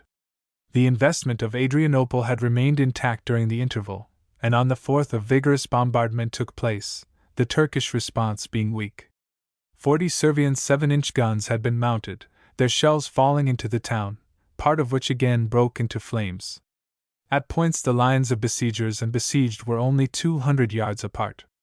An attempt was made also to capture the peninsula of Gallipoli, which commands the Dardanelles, and thus take the Turkish force in the rear. 50,000 Bulgarians had been landed on this coast in November, and the Greek fleet in the Gulf of Saros supported the attack. If successful, there would be nothing to prevent this fleet from passing the straits, defeating the inferior Turkish war vessels and attacking Constantinople from the rear. Fighting in this region continued for several days, the Turkish forces being driven back, but still holding their forts. Siege of Scutari. In the west the most important operation at this period was that of the Montenegrins, led by King Nicholas in person, against Scutari, an Albanian stronghold which they were eager to possess. Servian artillery aided in the assault, and on February 8 the important outwork on Newsham Hill was taken by an impulsive bayonet charge. The city was not captured, however, until April 23d, when an entire day's ceaseless fighting ended in the yielding of the garrison, the climax of a 6-month siege. An energetic attack had been made by the Bulgarians and Serbs on Adrianople on March 14, ending in a repulse, and on the 22d another vigorous assault was begun, continuing with terrific fighting for 4 days. It ended in a surrender of the city on the 26th. The siege had continued for 152 days. Before yielding, the Turks blew up the arsenal and set fire to the city at several points. At the same time Catalja, which had been actively assailed, fell into the hands of the Allies and Constantinople lay open to assault. Meanwhile the powers of Europe had again offered their good services to mediate between the warring forces, and a conditional mediation was agreed to by the Balkan allies. Movements towards peace, however, proceeded slowly, the most interesting event of the period being a demand by Austria, backed by Italy, that Montenegro should give up the city of Scutari. Earnest protests were made against this by King Nicholas, but the dispatch of an Austrian naval division on April 27 to occupy his ports and march upon Cetinje, his capital, obliged him reluctantly to yield, and on May 5 Scutari was given up to Austria, to form part of a projected Albanian kingdom. Treaty of Peace. Peace between the warring nations was finally concluded on May 30, 1913, the treaty providing that Turkey should cede to her allied foes all territory west of a line drawn from Enos on the Aegean coast to Media on the coast of the Black Sea. This left Adrianople in the hands of the Bulgarians and gave Turkey only a narrow strip of territory west of Constantinople, the meager remnant of her once great holdings upon the continent of Europe. The victors desired to divide the conquered territory upon a plan arranged between them before the war, but the purposes of Austria and Italy were out of agreement with this design, and the powers insisted in forming out of the districts assigned to Servia and Greece a new principality to be named Albania, embracing the region occupied by the unruly Albanian tribes. This plan gave intense dissatisfaction to the Allies. It seemed designed to cut off Servia from an opening upon the Mediterranean, which that inland state ardently desired and Austria strongly opposed. Montenegro was also deprived of the warmly craved city of Scutari, which she had won after so vigorous a strife. Bulgaria also was dissatisfied with this new project and opposed the demands of Servia and Greece for compensation in land for the loss of Albania or for their support of the Bulgarian operations. War between the Allies. Thus the result of this creation of a new and needless state out of the conquered territory by the peacemaking powers roused hostilities among the Allies which speedily flung them into a new war. Bulgaria refused to yield any of the territory held by it to the Servians and Greeks, and Greece in consequence made a secret league with Servia against Bulgaria. It was the old story of a fight over the division of the spoils. It is doubtful which of the contestants began hostile operations, but Bulgaria lost no time in marching upon Salonika, held by Greece, and in attacking the Greek and Servian outposts in Macedonia. The plans of General Savov, who had led the Bulgarians to victory in the late war and who commanded in this new outbreak, in some way fell into the hands of the Greeks and gave them an important advantage. They at once, in junction with the Servians, attacked the Bulgarians and drove them back. From the accounts of the war, probably exaggerated, this struggle was accompanied by revolting barbarities upon the inhabitants of the country invaded, each country accusing the other of shameful indignities. What would have been the result of the war, if fought out between the original contestants, it is impossible to say, for at this juncture a new Balkan state, which had taken no part in the Turkish war, came into the field. This was Romania, lying north of Bulgaria and removed from any contact with Turkey. It had had a quarrel with Bulgaria, dating back to 1878, concerning certain territory to which it laid claim.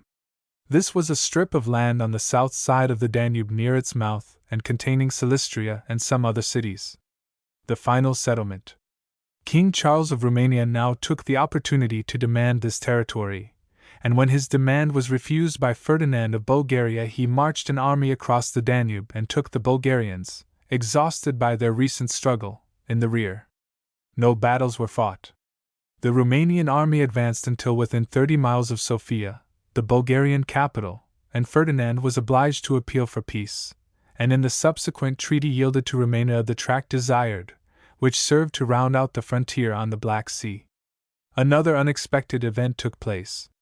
While her late foes were struggling in a war of their own, Turkey quietly stepped into the arena, and on July 20 retook possession, without opposition, of Adrianople, Bulgaria's great prize in the late war. A peace conference was held at Bucharest, capital of Romania, beginning July 30, and framing a treaty, signed on August 10.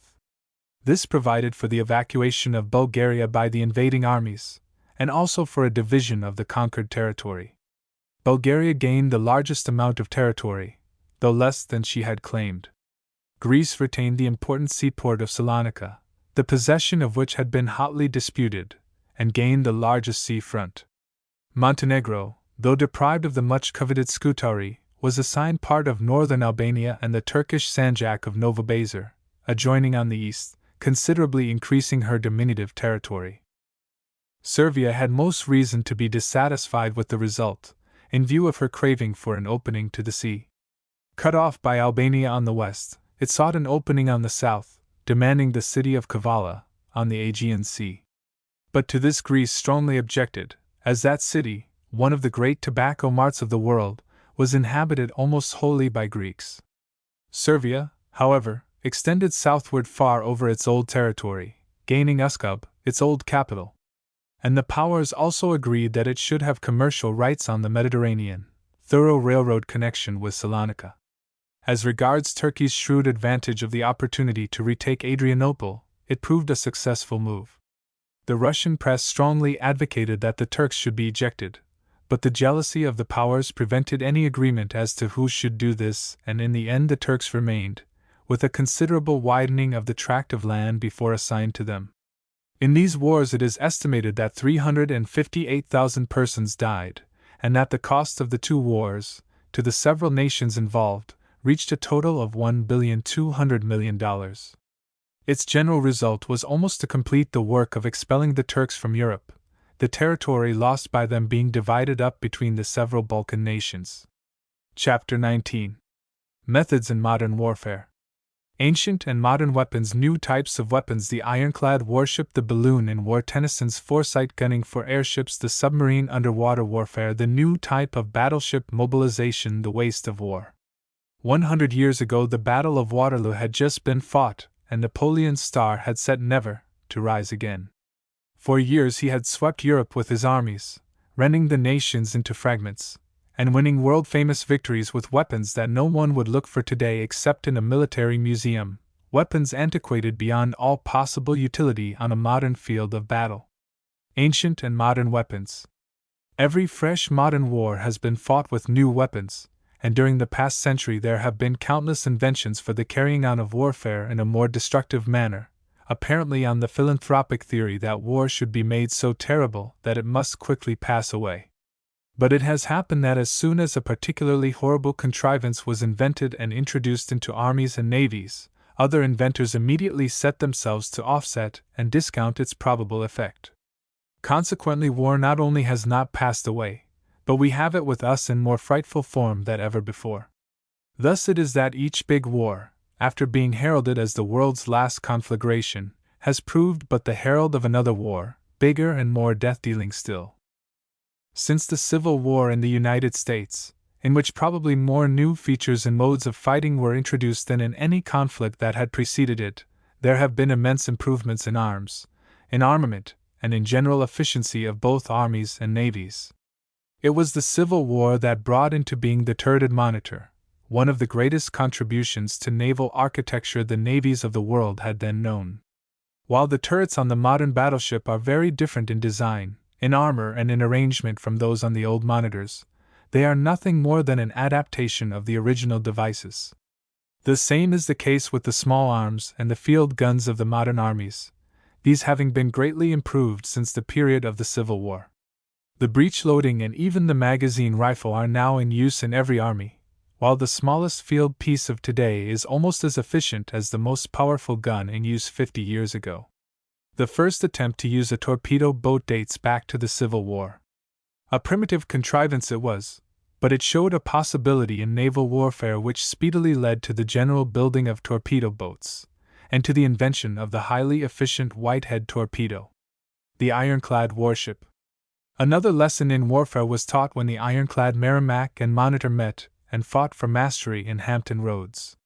The ironclad vessel was not then a new idea in naval architecture, but its efficiency as a fighting machine was then first demonstrated. Iron for armor soon gave way to thick and tough steel, while each improvement in armor led to a corresponding improvement in guns and projectiles, until now a battle at sea has grown to be a remarkably different affair from the great ocean combats of Nelson's time. But development in the art of war has not ceased with the improvement in older types of weapons. New devices, scarcely thought of in former wars, have been introduced. These include the use of the balloon and aeroplane as scouting devices, of the bomb filled with explosives of frightful rending power, and of the submarine naval shark, designed to attack the mighty battleships from underwater. The balloon in war. Of recent years, the balloon has been developed into the dirigible, the flying machine that can be steered and directed. Made effective by Count Zeppelin and others, its possibilities as an aid in war were quickly perceived. Then came the notable invention of the Wright brothers, and after 1904 the aeroplane quickly expanded into an effective aerial instrument, the probably serviceableness of which in war was evident to all. Here we are tempted to stop and quote the remarkable prediction from Tennyson's Locksley Hall, the truth of which is now being so strikingly verified. For I dipped into the future, far as human eye could see, saw the vision of the world and all the wonder that would be, saw the heavens fill with commerce, argosies of magic sails, pilots of the purple twilight dropping down with costly bales, heard the heavens fill with shouting, and there rained a ghastly dew from the nation's airy navies grappling in the central blue, far along the world-wide whisper of the south wind rushing warm, with the standards of the peoples plunging through the thunderstorm, till the war drum throbbed no longer, and the battle flags were furled in the Parliament of Man, the Federation of the World, gunning for airships. The airship does not float safely in the central blue, aside from attacks by flying foes. Guns pointing upward have been devised to attack the daring aviator from the ground, and flying machines can thus be swiftly brought down, like war eagles shot in the sky. Several types of guns for this purpose are in use, some to be employed on warships or fortifications, others, mounted on automobile trucks, for use in the field. The Ehrhardt gun, a German weapon, which is designed to be mounted on an auto truck, weighs nearly 1,700 pounds. The car carries 140 rounds of ammunition, and the whole equipment in service condition weighs more than 6 tons. The gun has an extreme range at 45 degrees elevation of 12,029 yards, or more than 6 miles. The sights are telescopic, a moving object can be followed with ease, and the gun is capable of being fired very rapidly. The British are provided with the Vickers gun, which is mainly intended for naval use, but the military arm is also provided with anti-balloon guns, which have great range and can throw a 3-pound shell at any high angle. Some of these guns use incendiary shells, intended to ignite the gas in dirigibles. There is another type that explodes shrapnel. In addition to these, rifle fire is apt to be effective, in case of airships coming within its range. Jules Védrines, a well-known French aviator, tells this story of his experience while doing scout duty for the French army. "Those German gunners surely have tried their best to get me," he wrote. "Each night when I come back to headquarters my machine looks more and more like a sieve because of the numerous bullet holes in the wings. I have been keeping tab on the number of new bullet holes in my machine each day, marking each with red chalk, so that I won't include any of the old ones in the next day's count. My best record so far for one day is 37 holes. That shows how close the enemy has come to hitting me. My duties as scout require me to cover various distances each day. The best record so far in one day is 600 miles. The submarine. The submarine is another type of war apparatus, one the utility of which promises to be very great. It is of recent origin. At the time of the Spanish-American War there were only 5 submarines in all the navies of the world, and of this number 3 were in the French Navy, 1 in Italy and 1 in Portugal. The United States was building its first one, and had not decided what type to select. At the outbreak of the Russo-Japanese War, Great Britain had 9 of the American, Holland, type of submarines and was building 20 more, while France had accumulated 36 of various types and of various grades of reported efficiency, while Germany had none. In 1914 there were nearly 400 vessels of this type in the world's navies, France standing first with 173. It was believed that the moral effect of the submarine would be almost as important as its physical effect in dealing with an enemy's warship, and this idea has been justified. Some persons maintained that fights of submarines with each other might take place, each, like the Kilkenny cats, devouring the other. But the fact is that when submerged the submarine is as blind as the traditional bat. Its crew cannot see any object underwater, and is compelled to resort to the use of the periscope, which emerges unostentatiously above the water, in order to see its own course. It is known that the periscope is the eye of the submarine, and naturally attention has been paid to the best way of destroying this vital part of such boats. Recently, grappling irons have been devised for use from dirigibles, which are expected to drag out the periscope as the dirigible flies above it. Careful plans for torpedoing submarines also have been made, but their effectiveness likewise remains to be demonstrated. Submarine builders have naturally held the view that the submerged boat could not be seen. But it has been discovered that from a certain height an observer may trace the course of a submerged submarine with as great accuracy as if it were running on the surface. It is found that the submerged boat can readily be seen from the dirigible and the aeroplane. On the other hand, an anti-balloon gun has been devised which can be raised from the submarine when it comes to the surface, and used against the hostile airship. Underwater warfare. The submarine is supposed to have its most important field of operation against a fleet of battleships and cruisers besieging a seaport city. These great war craft, covered above the water line with thick steel armor, are vulnerable below, and a torpedo discharged from a torpedo boat or an explosive bomb attached to the lower hull by a submarine may send the largest and mightiest ship to the bottom, stung to death from below. With this idea in view, torpedo bores, destroyers designed to attack torpedo boats, and submarines have been multiplied in modern navies. We have just begun to appreciate the effectiveness of this type of vessels. Their possibilities are enormous, and their latent power renders the bombardment from sea of town or fort a far more perilous operation than of old. Fired at by the great guns of the fort, capable of effective work at 8 or 10 miles distance, exposed to explosive bombs dropped from soaring airships, made a target for the deadly weapon of the torpedo boat, and in constant risk of being stung by the submarine wasp, these great war ships, built at a cost of 10 or more millions and peopled by hundreds of mariners, are in constant danger of being sent to the bottom with all on board, a contingency likely to shake the nerves of the steadiest Jack Tar or Admiral on board.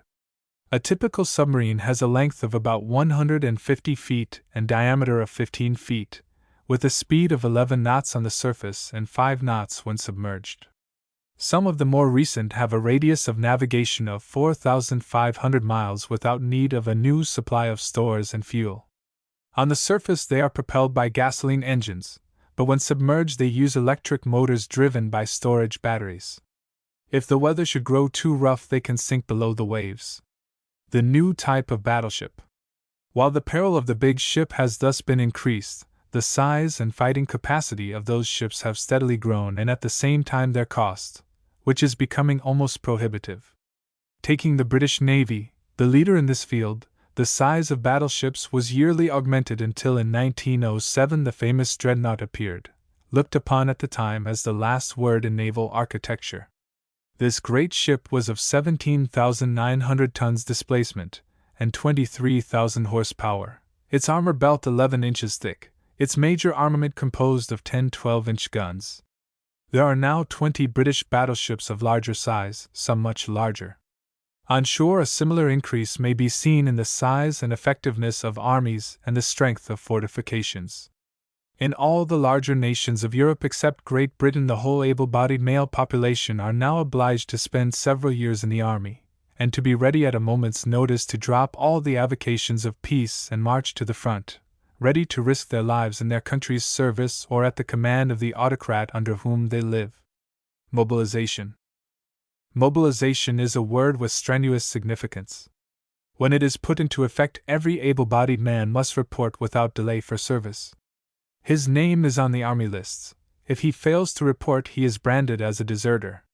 In Germany, the order to mobilize is issued by the emperor and is immediately sent out by all military and civil authorities, at home or abroad. Every person knows at once what he is required to do. Skeleton regiments are filled out and additional regiments formed. Simultaneously, there is a levy of horses. The order reaches into every household, into the factories, the shipyards, the hotels, the farms, riverboats, everywhere.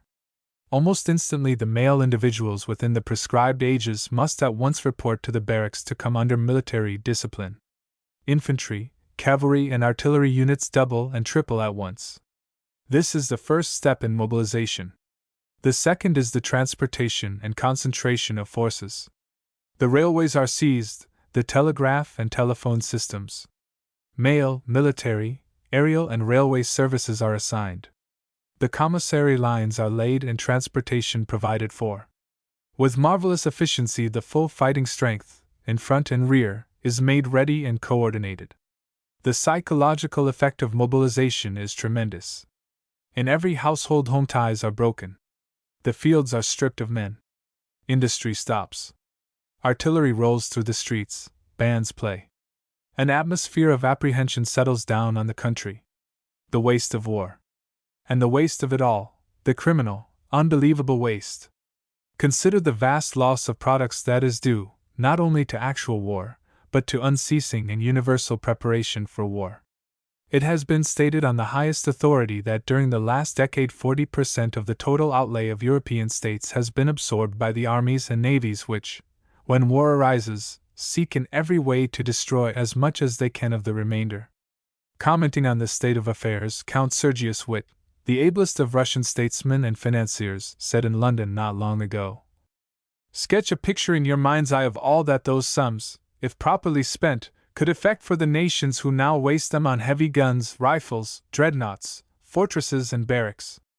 If this money were laid out on improving the material lot of the people, in housing them hygienically, in procuring for them healthier air, medical aid, and needful periodical rest, they would live longer and work to better purpose, and enjoy some of the happiness or contentment which at present is the prerogative of the few."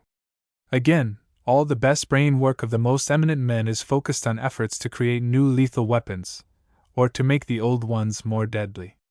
For one of the arts in which cultured nations have made most progress is warfare. The noblest efforts of the greatest thinkers are wasted on inventions to destroy human life. When I call to mind the gold and the work thus dissipated in smoke and sound, and compare that picture with this other villagers with drawn, sallow faces, men and women and dimly conscious children perishing slowly and painfully of hunger, I begin to ask myself whether human culture and the white man who personifies it are not wending toward the abyss. In War and Waste, Dr. David Starr Jordan quotes the table of Richet to show the cost of a general European war.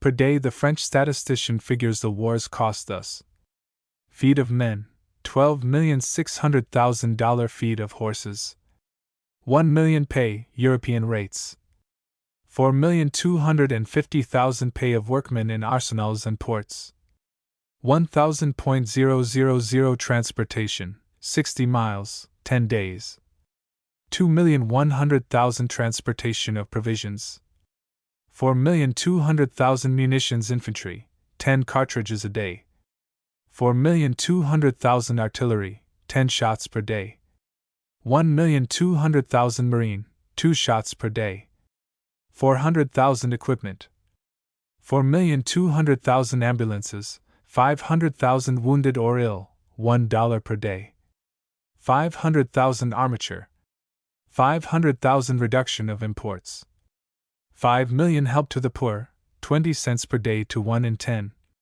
6,800,000 destruction of towns, etc. 2 million. Total per day, $49,950,000. Chapter XX. Canada's part in the World War. New relations toward the Empire, military preparations, the Great Camp at Valcartier, the Canadian Expeditionary Force, political effect of Canada's action on future of the Dominion. The sailing of the first Canadian contingent on October 2, 1914, for England, en route to the theatre of war, marked a noteworthy epoch in Canadian history.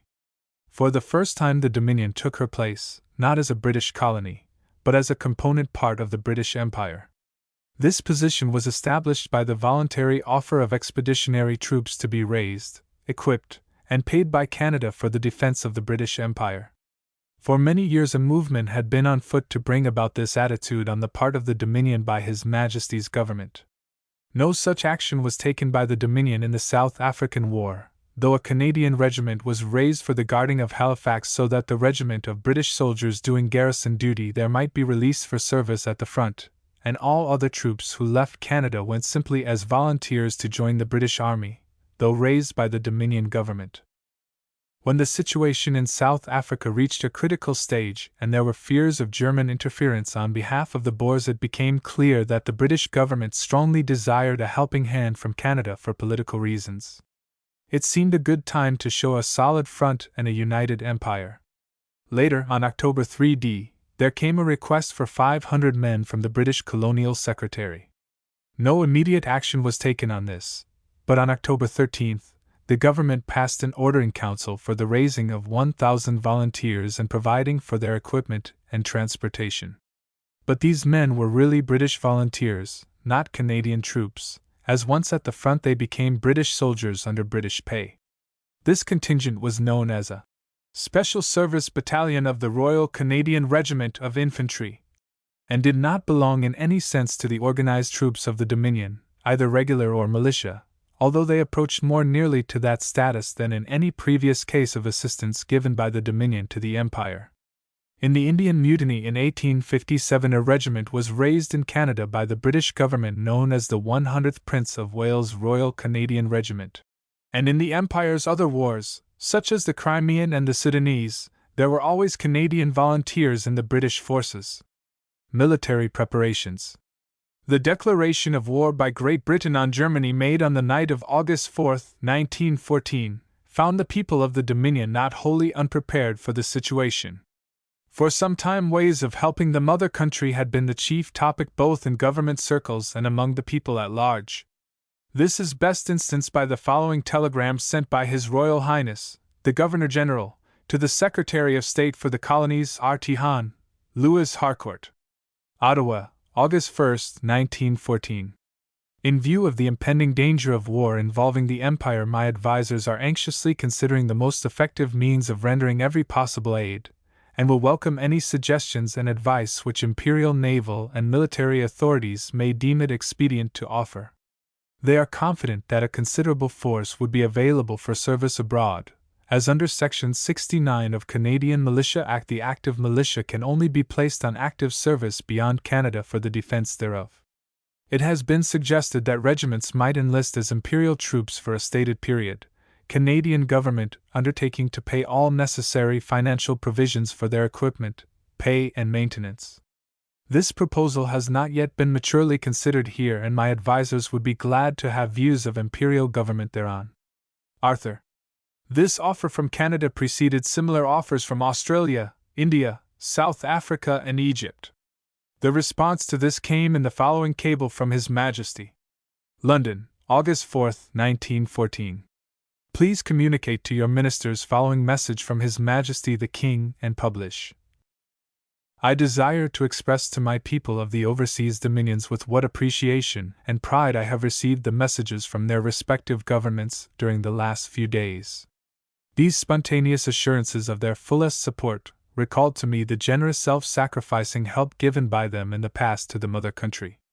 I shall be strengthened in the discharge of the great responsibilities which rest upon me by the confident belief that in this time of trial my empire will stand united, calm, resolute, and trusting in God.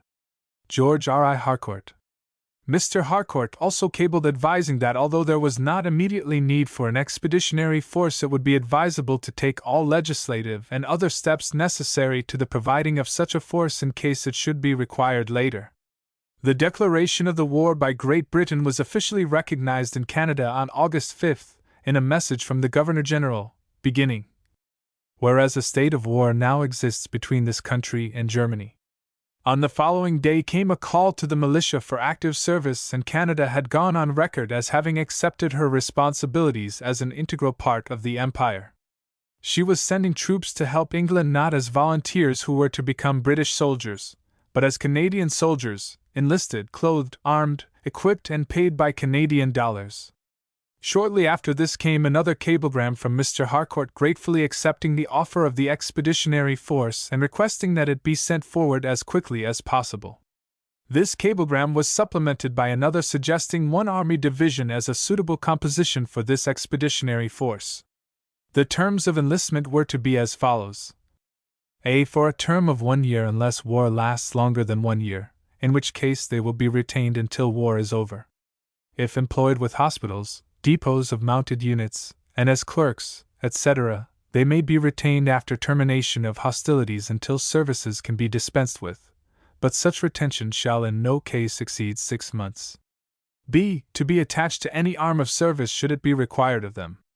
An army division of war strength consists of about 22,500 men composing all branches of the service. While the call to arms found Canada prepared morally and financially, it found the country sadly unprepared from the standpoint of equipment. It was necessary to buy or make rifles, uniforms, guns, and equipment of every description to increase the limited supply on hand to the necessary point. The quantity and variety of supplies required by an army division seems mountainous to the civilian. They ran the entire gamut from shoelaces to motor trucks, and these had to be purchased at the high prices caused by sudden demand wherever it was possible to obtain them in quantities with the greatest speed. In this great work of mobilization, Canada's fine railway organizations played a great and necessary part. With their aid and that of many prominent men in Canadian affairs, the question of the gathering of materials at selected points went ahead rapidly. The matter of enlistments held equally important sway. An order in council authorized an army of 22,218 officers and men, and the recruiting officers wasted no time in setting about their work. All over the Dominion men had been drilling ever since the danger of war became acute. The organized militia was hard at work.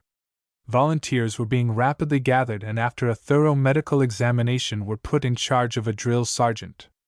There was no difficulty in getting men, and the recruiting officers from the first were overwhelmed with applications. Canada was going to the aid of the mother country, not unwillingly, not with hesitancy, not with parsimony, but with a great rush of enthusiasm to save the Empire, our Empire. The great camp at Valcartier. The problem of concentrating this huge body of men soon became a real one. A great mobilization camp was needed. A place not too far from the Atlantic, with ample railroad facilities, large and roomy enough for the maneuvering of large bodies of men as well as their housing in tents, must be found.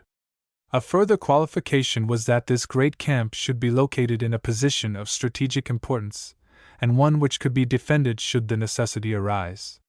Such a place was found at Valcartier, a small village some 16 miles from the city of Quebec on the line of the Canadian Northern Railway. When the war was declared, the government did not own Valcartier and few people had ever heard of it. Soon, however, the name began to grow more familiar with the newspapers, and in a day or two the place became government property. For the purpose it proved ideal. Great expanse of level country provided an ideal maneuvering ground.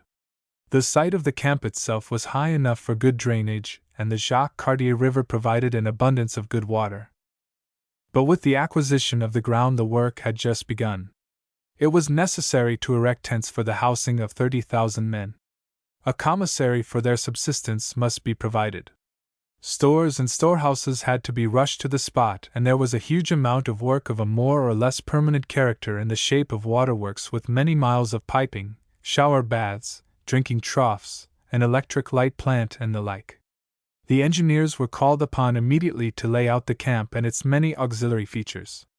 A rifle range, the largest in the world, was immediately planned and put in operation for the training of the soldiers, for few men unacquainted with military life are able to handle modern high-powered military rifles with any degree of success, although the average man, under capable instructors, rapidly becomes proficient.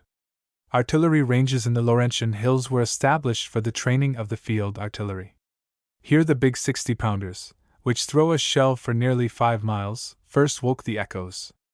A great bridge-building record was made by the men of the Royal Canadian Engineers under the direction of Major W. Bethune-Lindsay of Winnipeg. The Jacques Cartier River separates the main camp from the artillery practice grounds at the base of Mounts Eileen and Irene. Across this 350 feet of waterway the Royal Canadian Engineers built within 4 hours a barrel-pier pontoon bridge capable of carrying heavy batteries. The Major and his 300 men worked with that well-ordered efficiency which characterizes the efforts of the British bread. The race for the record started with the Canadian Northern Railway.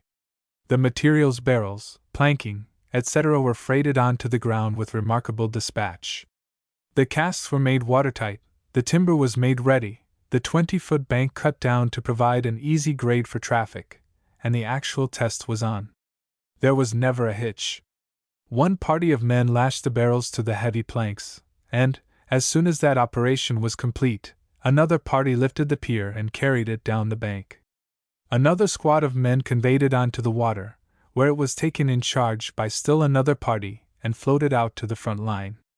The pier was drawn quickly into position, and as many men as could work with freedom soon had the flooring spiked down. The actual bridging commenced at 8 o'clock.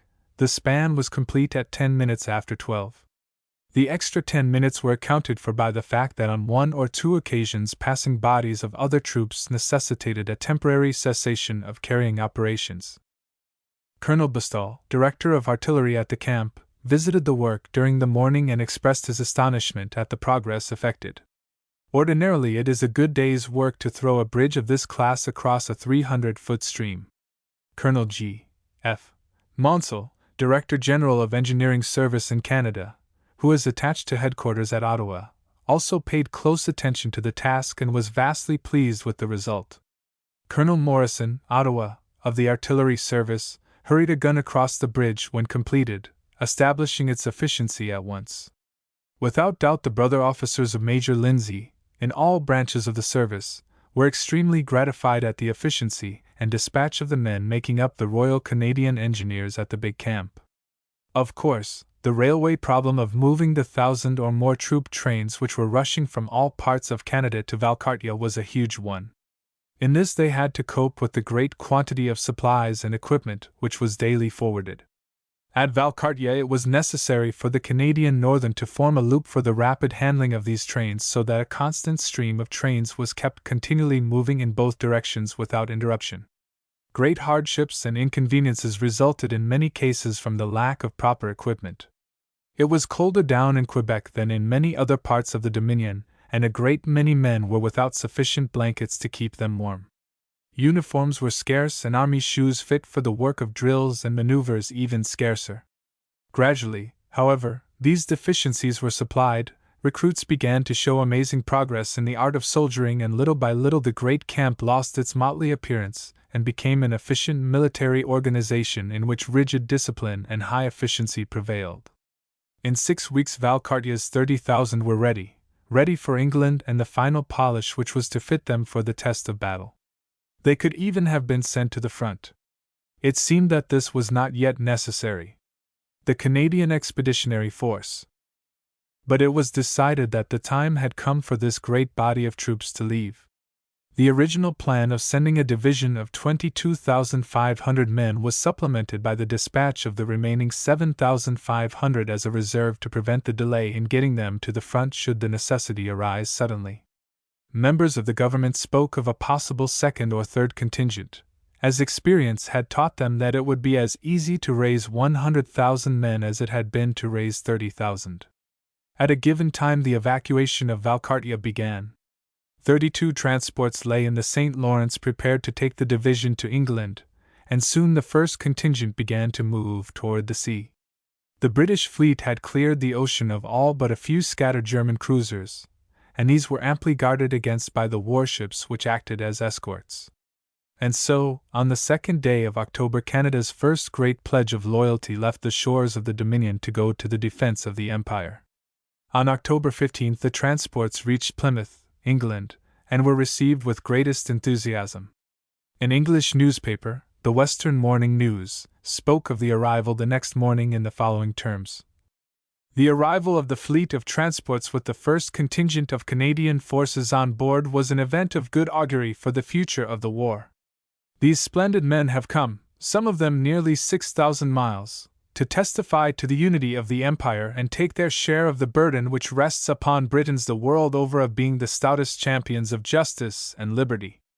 Even if their numbers were smaller, we should hail their arrival as a symbol of the solidarity of the British race. But they come a large number in themselves, yet only the earnest of many more to come if they are needed to help in defeating the imposition of German tyranny and militancy on the world.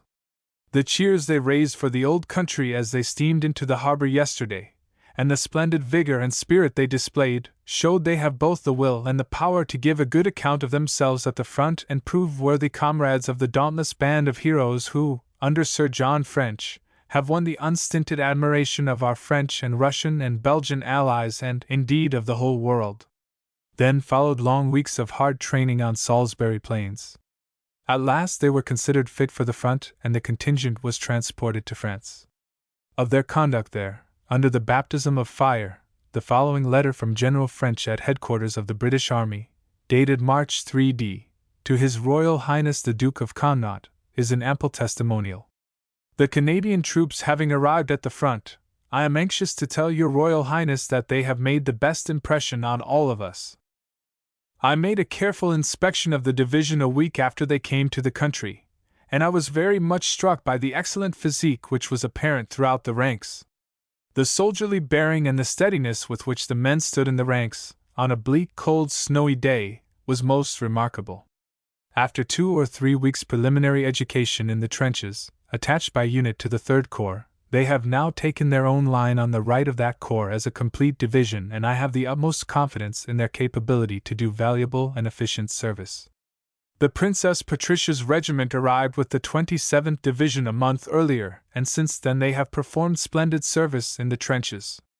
When I inspected them, although in pouring rain, it seemed to me I had never seen a more magnificent-looking battalion, guards or otherwise. 2 or 3 days ago they captured a German trench with great dash and energy and excellent results. I am writing these few lines because I know how deeply we are all indebted to the untiring and devoted efforts your Royal Highness has personally made to ensure the dispatch in the most efficient condition of this valuable contingent. The first contingent had evacuated Valcartier only a short time when the second contingent began to move toward the great mobilization camp, for a similar process of training to that followed in the first case. When the second contingent sailed away from Canada to take its place with the Allies on the battlefields of Europe, it was accompanied by a battery of the most complete and efficient armored motor car rapid-fire machine guns ever devised. Indeed, they are, so far as is known, the first motor car machine guns in the ranks of the Allies in any way comparing in point of up-to-dateness and efficiency with those now being employed by the German army. For up till recently Germany was the only power which had given any attention to armored motor car machine guns. The Germans had been experimenting for several years upon this latest development in field weapons, and when the present war broke out they had a type of armored motor car rapid-fire gun that has enabled them to do a kind of work that would not be done by any other sort of artillery. Great Britain, France and Belgium began hurriedly experimenting, and hastily put together a number of machine guns mounted on armored motor cars. These were but tentative weapons, however, quickly designed to meet an exigency for which the Allies had not, like the Germans, already prepared. It has remained for Canada to evolve a type of armored motor car battery that is said to be the most perfect and effective that has ever been constructed. This ultramodern battery of 40 guns was a part of Canada's contribution to the Empire at war. 15 of the guns were made possible by the patriotic generosity of Mr. J. C. Eaton, Toronto's well-known millionaire department store owner, and were designated as the Eaton Battery. They were completed right in Toronto, where both the experimenting and designing were carried on, and the cars and guns put together, under the supervision of Mr. W. K. McNaught, CMG, who undertook the task of directing the work for the government. The corps of officers and men who manned the battery had a special course of training under Captain W. J. Morrison at Exhibition Camp.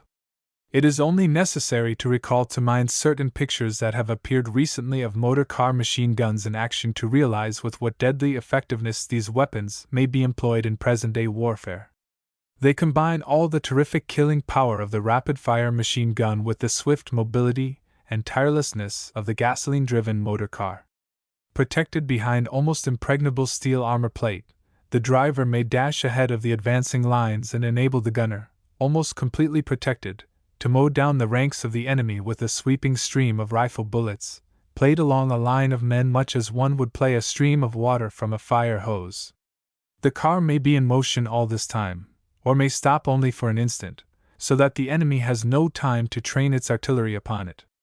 It may dash into what would be for infantry or cavalry or ordinary gunners the jaws of death, distribute its deadly sting, and then dash out again unscathed. Thus it may be of incalculable service in the field.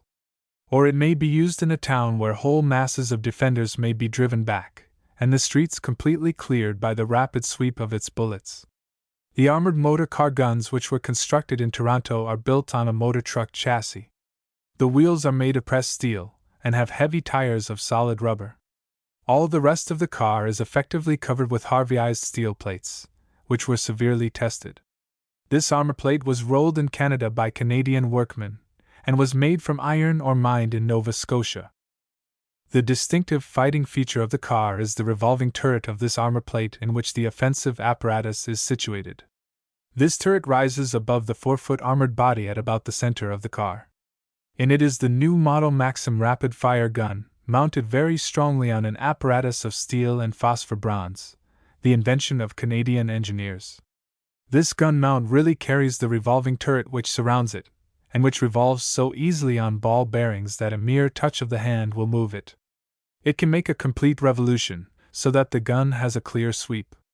It can be locked by means of a lever operated by the gunner.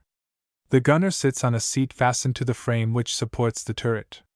The running machinery of the car which comes below the floor is, of course, protected by a steel skirt, which extends around the car. The machine gun is aimed through a loophole in the steel turret. It can fire from 300 to 600 rifle bullets a minute, and has an effective range of 1.5 miles. The bullets are held in a belt which runs through the gun automatically.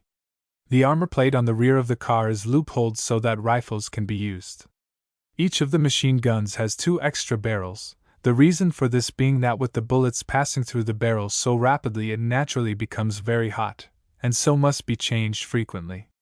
Another feature of the car is that it is protected overhead as well as around the sides and front, and rendered immune from shrapnel fire, missiles from airplanes, and dropping bullets, by the same kind of armor plate that is used on the sides. Thus the drivers and all the fighting men are completely protected by armor plate. Each car, in addition to its fighting equipment, carries picks, shovels, wire rope, repair tools and provisions. Attached to the battery are 2 workshop cars, with turning lathes and repair machines driven by motor spare parts, etc. These stay behind the firing line. Each car carries a complement of 5 men, including the 2 men who drive and the gunner who operates the machine gun. The extra 2 ride in the rear and may use rifles through the loopholes. But there is no real specialization, for each man must be competent not only as a soldier but as a chauffeur, machinist, and gunner. If there is only 1 man left in the car, he must be able to operate the machine gun, run the car, and make repairs if necessary. And he must be a man who can keep his head, observe intelligently, and plan for himself and his regiment. Those in charge of the recruiting for the Eaton Battery expressed themselves as well pleased with the type of men secured. Many had seen service before. There were several expert telegraphers, several expert signalers, and 1 an ex-lieutenant in the British Navy. Political effect of Canada's action on future of Dominion. As had been outlined in the early portion of this chapter, the World War produced a result in the Dominion long sought by the British government. From the position of a British colony independent in all but name and free to send or withhold military aid, Canada has voluntarily advanced step by step in the direction of stronger unification of the British Empire. In each of the wars fought by Great Britain, the part to be taken by Canadian soldiers has received more and more formal recognition from the Dominion government, advancing from a mere permission to volunteer, through various stages to the actual enlistment, equipment, and dispatch of a purely Canadian contingent under Canadian officers and Canadian pay to the support of the British Empire. Though each step had been in this direction, few thought that Canada would ever take such action. It has been admitted that if Canada herself was attacked, Canadians would, of course, defend themselves to the last. It was even admitted that aid might be sent in case of an attack on the British Isles, as a part of the Empire, but so far as to raise an army to take part in a campaign in Europe seemed far beyond the range of imagination. Notwithstanding this, however, the Dominion has made the move without hesitation, and in so doing has established a precedent which is apt to prove of huge importance in the future history of the Dominion. Great Britain's enemies must consider not merely a war on Great Britain but a war on the British Empire, for Canada as well as Australia, India, South Africa and Egypt, having once sent aid, could not again refuse it and make their position tenable. The Empire now presents a solid front to the world, and her strength is vastly increased by the loyalty and devotion of the overseas dominions. This military unity must also produce results in other directions tending toward a closer union between the Dominion and the mother country. We venture to predict that the future will witness a strengthening of the bonds of loyalty, of commercial and educational ties, without the least abatement of the complete autonomy enjoyed by the Great Dominion.